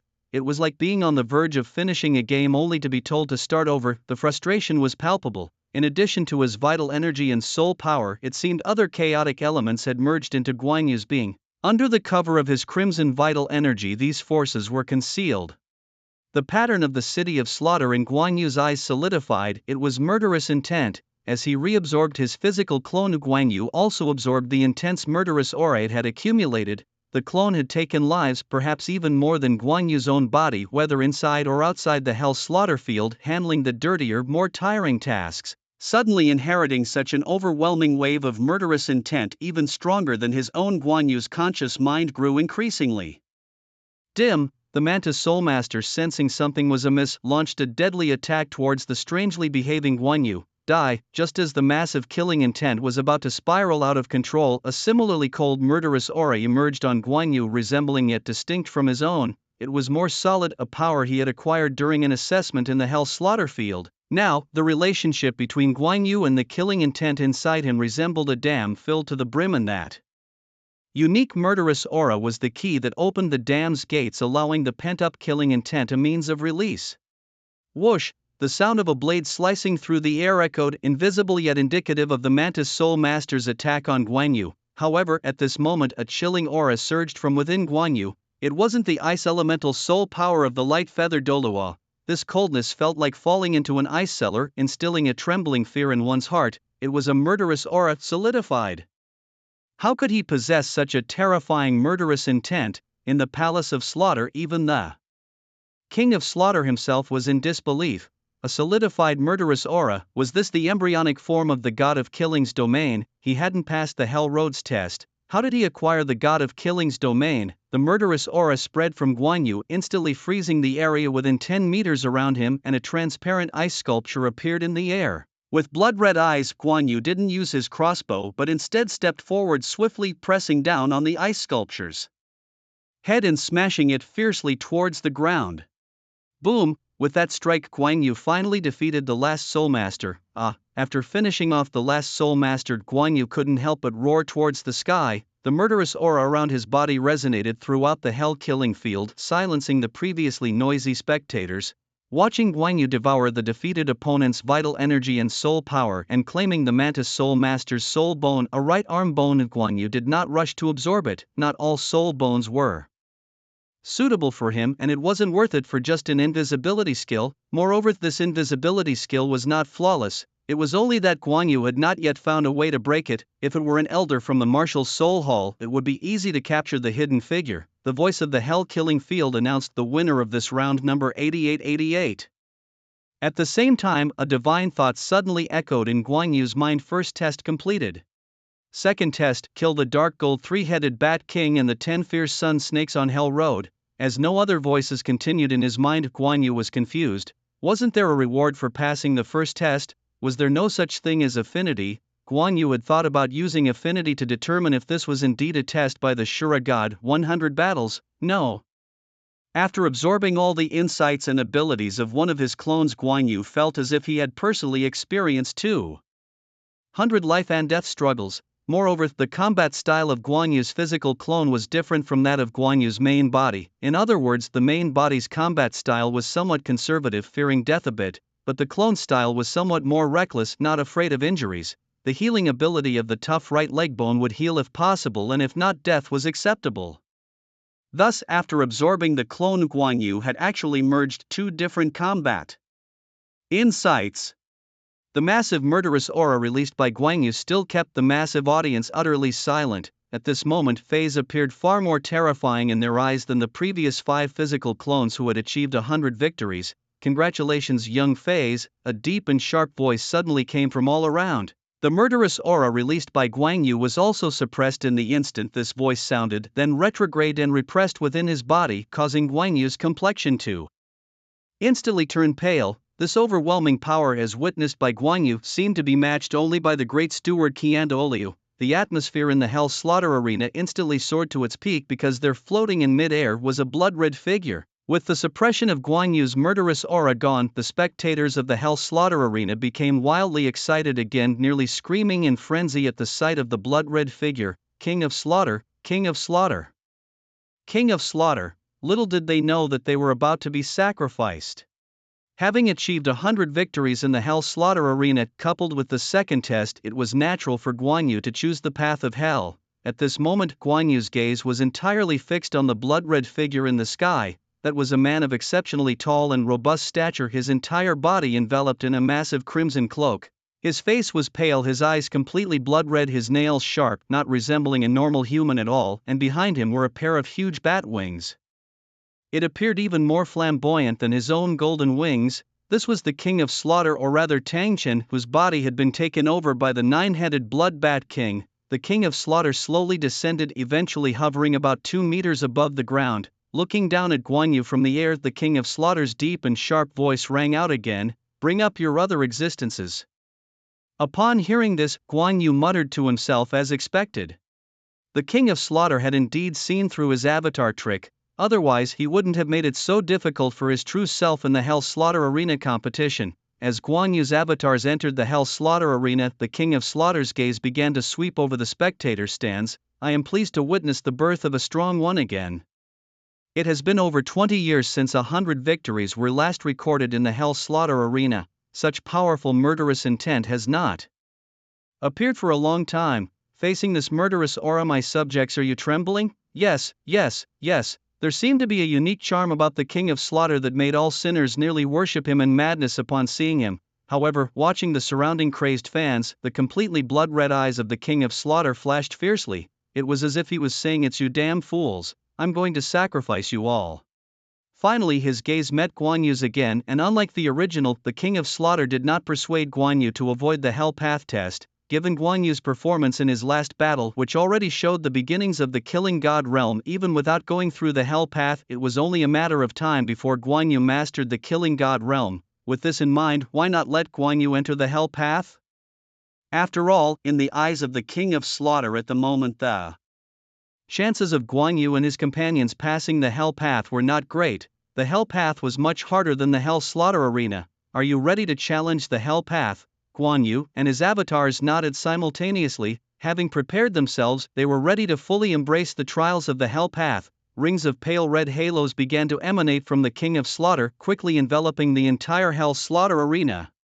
A thick red mist burst forth from the body of the King of Slaughter, pushing back the light feather and all his avatars several steps with its overwhelming presence. The aura emanating from the King of Slaughter was not merely murderous, though it was certainly filled with a chilling intent to kill. More prominently, it was an extremely malevolent aura that involuntarily stiffened one's entire body with cold. This must be the contamination of the evil thoughts of the Rakshasa god, evil and icy red.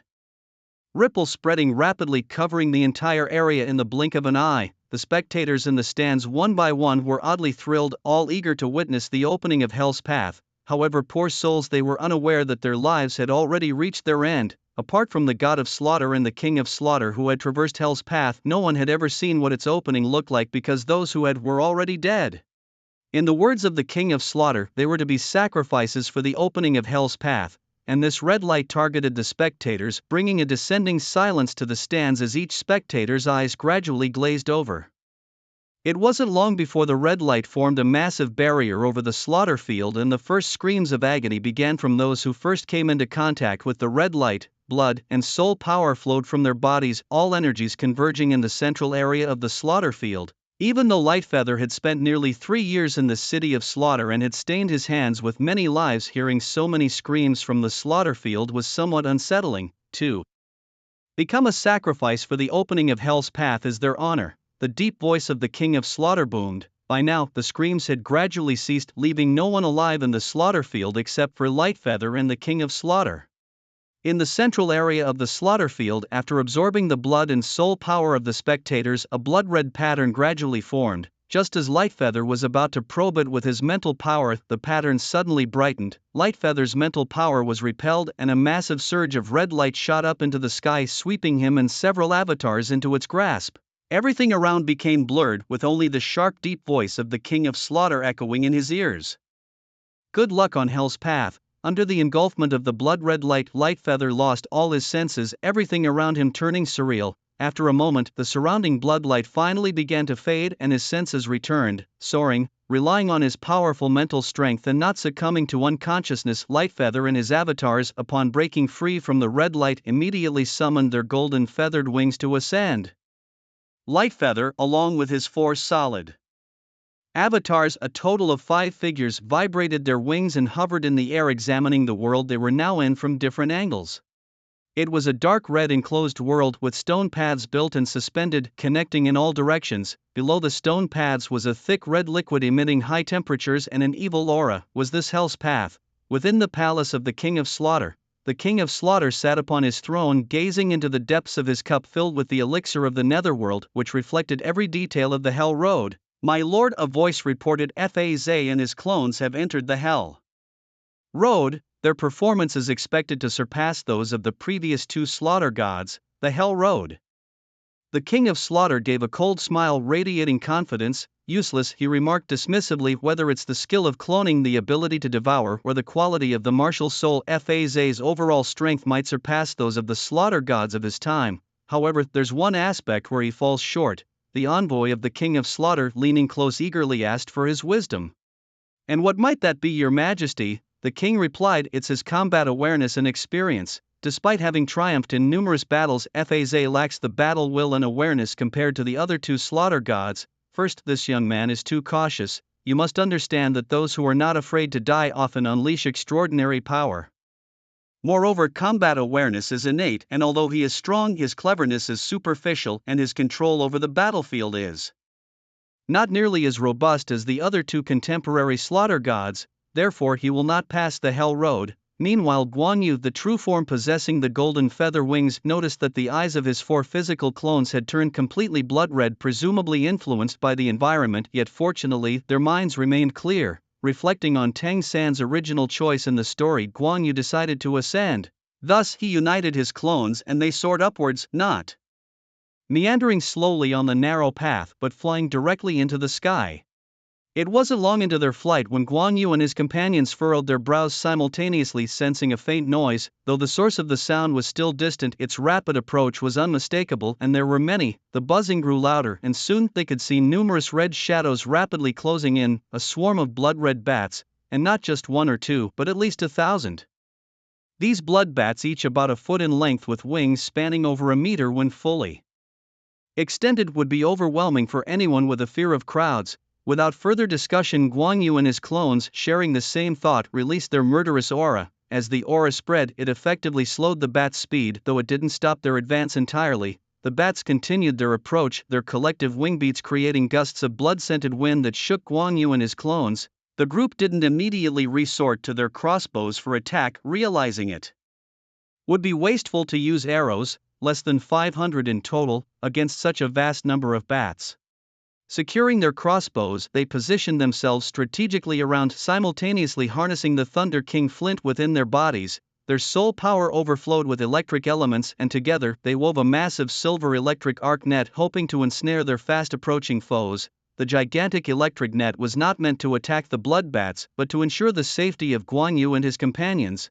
Beneath this silver electric net, the blood bats showed no sign of fear and kept diving in, only to be severely injured upon contact and then falling into the red liquid below. The blood bats in the air seemed to possess considerable intelligence. Realizing they couldn't break through the net, they ceased their futile attacks and simply circled around the group. These were no ordinary bat spirit beasts. They were a different breed among bats, exceptional in both speed and attack, and even carried potent venom. Seeing that the blood bats had stopped attacking, Guan Yu did not use his repeating crossbow to fire at them. Previously he would have attacked freely due to the ample supply of arrows, but after the lessons learned in the 100th Battle of the Hell Slaughter Field, Guan Yu had become more conservative with his arrows, especially in this Hell Road where unforeseen situations could arise. As Guan Yu continued to ascend, he discovered a huge creature hanging upside down right under a stone path. It was bathed in the dim red light around it, casting a dark golden glow. The creature was about 4 meters long, with 2 massive claws clamped under the stone path, each claw almost a meter long, its sharp blades easily piercing into the stone. Amid the high-pitched screams of numerous blood bats, the dark golden body gradually woke up and then spread a pair of huge wings. With an intimidating wingspan of 10 meters, it released its claws and lifted its massive body into the air, fully revealing its form, a colossal bat. Seeing this giant bat didn't surprise Guan Yu much, after all he had studied Hell Road beforehand. Upon seeing the massive bat, he had guessed that this was the dark golden three-headed Bat King, the first challenge of Hell Road and one of his targets. True to its name, this dark golden bat boasted 3 heads. Since its awakening, the blood bats around Guan Yu had obediently gathered behind the dark golden three-headed Bat King. With the appearance of the dark golden three-headed Bat King, the King of Slaughter in the Grand Hall of the City of Slaughter also revealed a smile that seemed to control everything. "Let this dark golden three-headed Bat King keep you entertained," the central head of the Bat King croaked, as its terrifying wings flapped. An overwhelming aura approached, stronger than all the previous blood bats combined.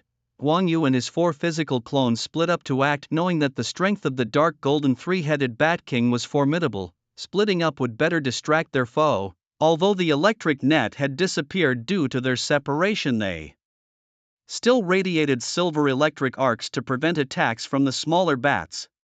After splitting up, 2 of them coordinated a feint attack. Pulling out their repeating crossbows, they immediately launched an assault on the dark golden three-headed Bat King. Through the vibrations in the air, the dark gold tri-headed Bat King swiftly dodged, but given its massive size, it inevitably got hit by several light-feathered crossbow bolts. However, these bolts, upon striking the dark gold tri-headed Bat King's body, were quickly expelled. The creature possessed a rapid self-healing ability similar to that of a tough right leg bone. Unbeknownst to the Bat King, from 3 other directions, 3 figures had simultaneously pulled their triggers. 3 crossbow bolts, traveling at high speed from cunning angles and with precise anticipation, pierced directly through the Bat King's heads. In the Palace of Slaughter, the smile had not yet faded from the face of the King of Slaughter when he suddenly froze. The emissary of the King of Slaughter was also visibly shocked. How could he know the dark gold tri-headed Bat King's weakness? Was it a coincidence, or could it be, perhaps the surviving war god from the Hall of Martial Souls had advised him? The King of Slaughter took a deep breath, feeling quite displeased. Impossible, the content of the Hell Road test wasn't fixed. After passing through Hell Road, the dark gold tri-headed Bat King had grown much stronger, and at that time, the war god only managed to escape from the dark gold tri-headed Bat King and another creature without choosing to strike them down, so she couldn't have known its weakness. This young man must have somehow discovered the weakness of the dark gold tri-headed Bat King. Every step he took was premeditated, from the feigned attacks by his 2 clones that distracted the Bat King to the simultaneous assault on the 3 heads by the other 3 warriors. Every action was executed without any superfluous movements, as if he already knew everything about Hell Road. Through the reflection in the cup of yellow springs, the scene unfolded, where the 5 members of the Light Feather group each grabbed a part of the dark gold tri-headed Bat King's body, threw it onto the platform of Hell Road and began devouring its vital energy and soul power. During the process of devouring the dark gold tri-headed Bat King, Light Feather continuously felt a strong life force within the Bat King's body. No matter how much he devoured, this life force seemed protected by some powerful force, making it impossible to fully consume. With this unique life force present, even though the dark gold tri-headed Bat King's 3 heads were destroyed, it could resurrect after a certain period. It was uncertain whether this was the handiwork of the King of Slaughter or that of the 2 great gods from the City of Slaughter. With the death of the dark gold tri-headed Bat King, the rest of the blood bats became leaderless and disoriented, unable to mount any effective attacks against Lightfeather and his companions. Having dealt with the dark gold tri-headed Bat King, Lightfeather and his 4 solid clones had not expended much energy. After absorbing the vast vital energy and soul power of the dark gold tri-headed Bat King, not only was their soul power fully restored, but it even overflowed. Thus, the group did not linger but continued to ascend upwards. Meanwhile, Lightfeather and the others also noticed that the blood pool below was rising. As they ascended, a rustling sound suddenly came from somewhere along the Hell Road. Several people, relying on their superior vision, soon spotted a dark red figure crawling on a narrow path ahead. It was difficult to judge the exact length of its body since part of it was coiled around a stone pillar, a serpent with a bizarre demeanor. Its eyes were not particularly large, but they held a terror that surpassed that of the dark gold tri-headed Bat King. Furthermore, when the serpent opened its eyes, the other blood bats showed fear and left. Accompanied by rustling sounds, the dark red snake began to slowly move forward. As it got closer, Guan Yu could see its full form more clearly. On the head and back of this large snake were 10 protrusions, each resembling a bright red tumor with blood flowing inside. The snake's abdomen was particularly large, bulging on the narrow path, its size completely surpassing the dark gold tri-headed Bat King, the 10-headed solar serpent, the second gatekeeper of Hell's Path, the final target of the second trial. Without needing any communication, Guan Yu and his 4 solid clones immediately launched an attack on the 10-headed solar serpent. This was when having more people proved advantageous. The 10-headed solar serpent didn't know that these 5 were actually one person. Even if it did, it couldn't distinguish which one was the real body. On the contrary, the simultaneous attacks by 5 people forced the serpent to divide its focus. Approaching the 10-headed solar serpent, Guan Yu could hear the hissing sounds coming from its mouth. The 10 tumors on its back also began to emit a golden red glow. When Guan Yu and the others were about 10 meters away, the 10-headed solar serpent launched its first attack. A fiery red light burst forth from its mouth, carrying a strong stench as it rapidly spread towards them. Facing the fiery red attack of the 10-headed solar serpent, Guan Yu and his clones all showed a hint of disdainful smiles. Fire attack. Guan Yu and his clones were immune to fire. Attack carries poison. Guan Yu and his clones were immune to poison. Thus, the attack of the 10-headed solar serpent was not so frightening. The group directly broke through the opponent's flame attack under the terrified gaze of the serpent, circled to its rear, and each of them targeted the tumors on the back of the 10-headed solar serpent. Crossbow bolts were fired, and to be safe, each of Guan Yu's crossbow attacks was precisely aimed. Although there was resistance when hitting the tumors on the back of the 10-headed solar serpent, the repeated attacks of the crossbow bolts finally broke through the serpent's tumor defenses, successfully destroying 5. Guan Yu also knew the weakness of the 10-headed solar serpent. He indeed knew how to pass through Hell's Path, and while he should be immune to fire and poison, the Spirit Hall, truly a place that produces talents. The envoy of the King of Slaughter did not dare to speak. Having been with the King of Slaughter for a while, she knew what made him angry, and now was when the King of Slaughter was most furious. When both the flame and the snake poison had no effect on Guan Yu, the 10-headed solar serpent almost lost its ability to attack him. It could only rely on its powerful body to whip at Guan Yu and his group, through the vibrations in the air. The dark gold tri-headed Bat King swiftly dodged, but given its massive size, it inevitably got hit by several light-feathered crossbow bolts. However, these bolts, upon striking the dark gold tri-headed Bat King's body, were quickly expelled. The creature possessed a rapid self-healing ability similar to that of a tough right leg bone. Unbeknownst to the Bat King, from 3 other directions 3 figures had simultaneously pulled their triggers. 3 crossbow bolts, traveling at high speed from cunning angles and with precise anticipation, pierced directly through the Bat King's heads. In the Palace of Slaughter, the smile had not yet faded from the face of the King of Slaughter when he suddenly froze. The emissary of the King of Slaughter was also visibly shocked. How could he know the dark gold tri-headed Bat King's weakness? Was it a coincidence, or could it be perhaps the surviving war god from the Hall of Martial Souls had advised him? The King of Slaughter took a deep breath, feeling quite displeased. Impossible. the content of the Hell Road test wasn't fixed. After passing through Hell Road, the dark gold tri-headed Bat King had grown much stronger, and at that time, the war god only managed to escape from the dark gold tri-headed Bat King and another creature without choosing to strike them down, so she couldn't have known its weakness. This young man must have somehow discovered the weakness of the dark gold tri-headed Bat King. Every step he took was premeditated, from the feigned attacks by his two clones that distracted the Bat King to the simultaneous assault on the three heads by the other three warriors. Every action was executed without any superfluous movements, as if he already knew everything about Hell Road. Through the reflection in the cup of yellow springs, the scene unfolded where the 5 members of the Light Feather group each grabbed a part of the dark gold tri-headed Bat King's body, threw it onto the platform of Hell Road, and began devouring its vital energy and soul power. During the process of devouring the dark gold tri-headed Bat King, Light Feather continuously felt a strong life force within the Bat King's body. No matter how much he devoured, this life force seemed protected by some powerful force, making it impossible to fully consume. With this unique life force present, even though the dark gold tri-headed Bat King's 3 heads were destroyed, it could resurrect after a certain period. It was uncertain whether this was the handiwork of the King of Slaughter or that of the 2 great gods from the City of Slaughter.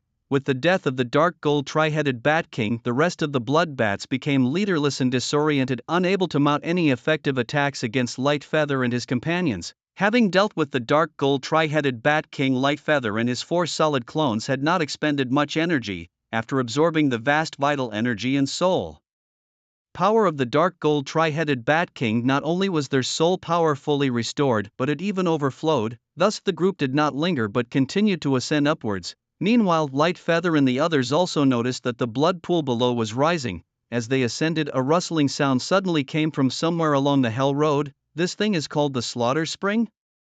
Guan Yu first arranged for an avatar to continue flying upwards, but saw no exit from Hell's Road in the sky above. It seems that Tang San and Hulaina in the original story moved much slower than him. Could it be that the exit is also time-based? Is it not just about defeating the dark gold 3-headed Bat King and the 10-headed fierce sun snake to open it? Indeed, after all, Tang Ritian and Bibi Dong didn't defeat the 10-headed fierce sun snake either. The dark gold 3-headed Bat King can be resurrected, but the 10-headed fierce sun snake cannot. If Tang Ritian and Bibi Dong had dealt with the 10-headed fierce sun snake back then, it wouldn't still exist on Hell's Road, so their approach back then was not to deal with the 10-headed fierce sun snake, but to figure out how to escape from its clutches. The exit isn't showing up. It seems I really need to complete the 3rd trial first. Looking at the thick, scalding red liquid below, Guan Yu was not very reassured. Now that his soul power had reached level 60, should he absorb the soul ring before descending? This could provide some assurance. However, as Guan Yu prepared to absorb the Divine Soul Ring, he hesitated. The Divine Soul Ring is special, offering the most suitable soul ring for the lifespan one can endure. So, is it really wise to absorb this soul ring now? Guan Yu remembered his 7th soul ring. Initially, when the Guangling Douluo saw the 100,000-year splitting Gu Mother, he was somewhat reluctant to let Guan Yu absorb it immediately, considering it for the 7th soul ring instead. The 7th soul ring, involving the martial soul true body, is especially important for a soul master's development and impact. With Guan Yu's vision, although the 100,000-year splitting Gu Mother is good, it's not top tier in the 100,000-year range, at least compared to creatures like Deming Erming, the evil demon orca whale, and the deep-sea demon whale king. It seems rather inferior. As his 7th soul ring, it clearly wasn't sufficient. Guangling Douluo recommended it simply because he hadn't encountered a 100,000-year soul ring before. When you finally come across one, why bother with a bicycle? 100,000 years and still graded, ridiculous. But the Divine Soul Ring is different, appearing to be the perfect choice for the 7th soul ring. As for the 6th soul ring? Guan Yu's gaze involuntarily shifted to the 10-headed fierce sun snake's inner pill next to him. The essence of a soul ring is a special manifestation of energy. In the original story, Ma Hongjun once used the 10-headed fierce sun snake as his 7th soul ring. The changes it brought to Ma Hongjun were significant, not just in strength but crucially in his appearance and image. Moreover, as a mythical beast, the 10-headed fierce sun snake planted the seeds of mutation in Ma Hongjun's martial soul, eventually evolving it into the 10-headed fire phoenix and awakening a formidable domain skill.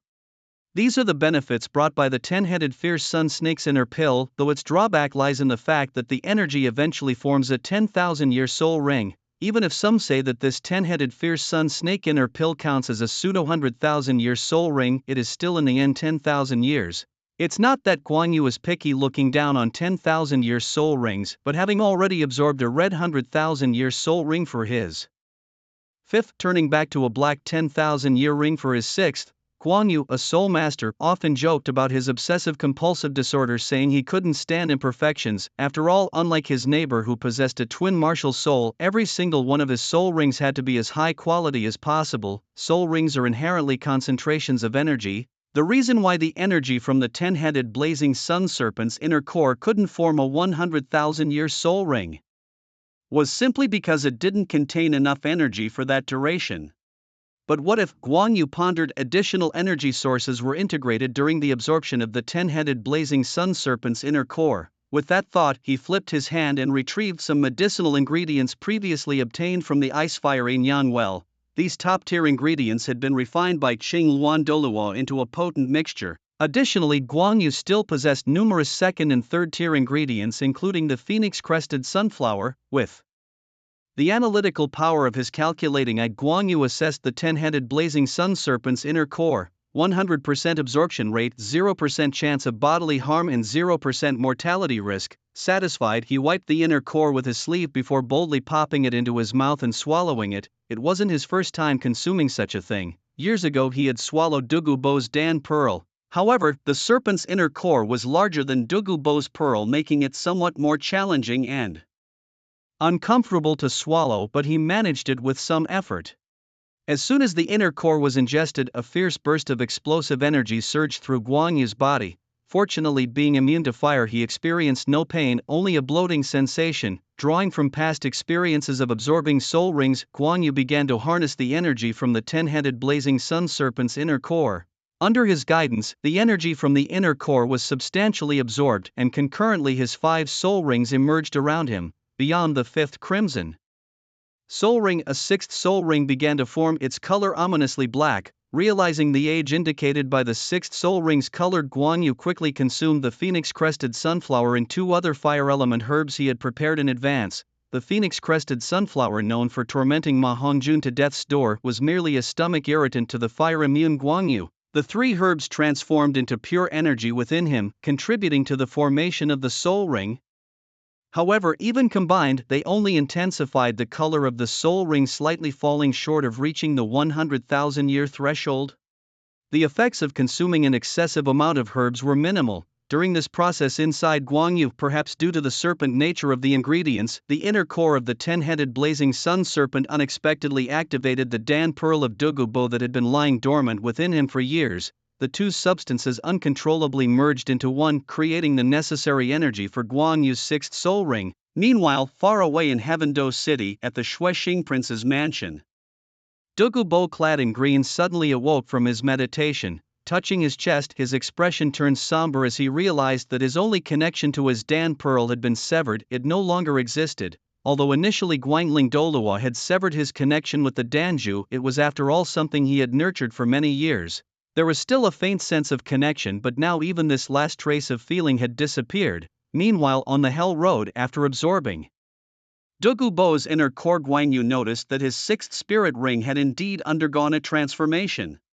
Amidst the dense blackness, there seemed to be a hint of red silk, but it had not yet reached the level of 100,000 years. What else could provide energy? Finally, Guan Yu's gaze fixed on the red liquid below. In this intense moment of revelation and desperation on the Hell Road, Guan Yu grappled with the loss of connection to his long-nurtured Danju. The transformation of his 6th spirit ring, although significant, was not sufficient to meet the formidable 100,000-year threshold. His eyes, now desperate and calculating, turned to the mysterious red liquid below, pondering its potential power. This was a turning point, a moment of decision that could alter his power fundamentally.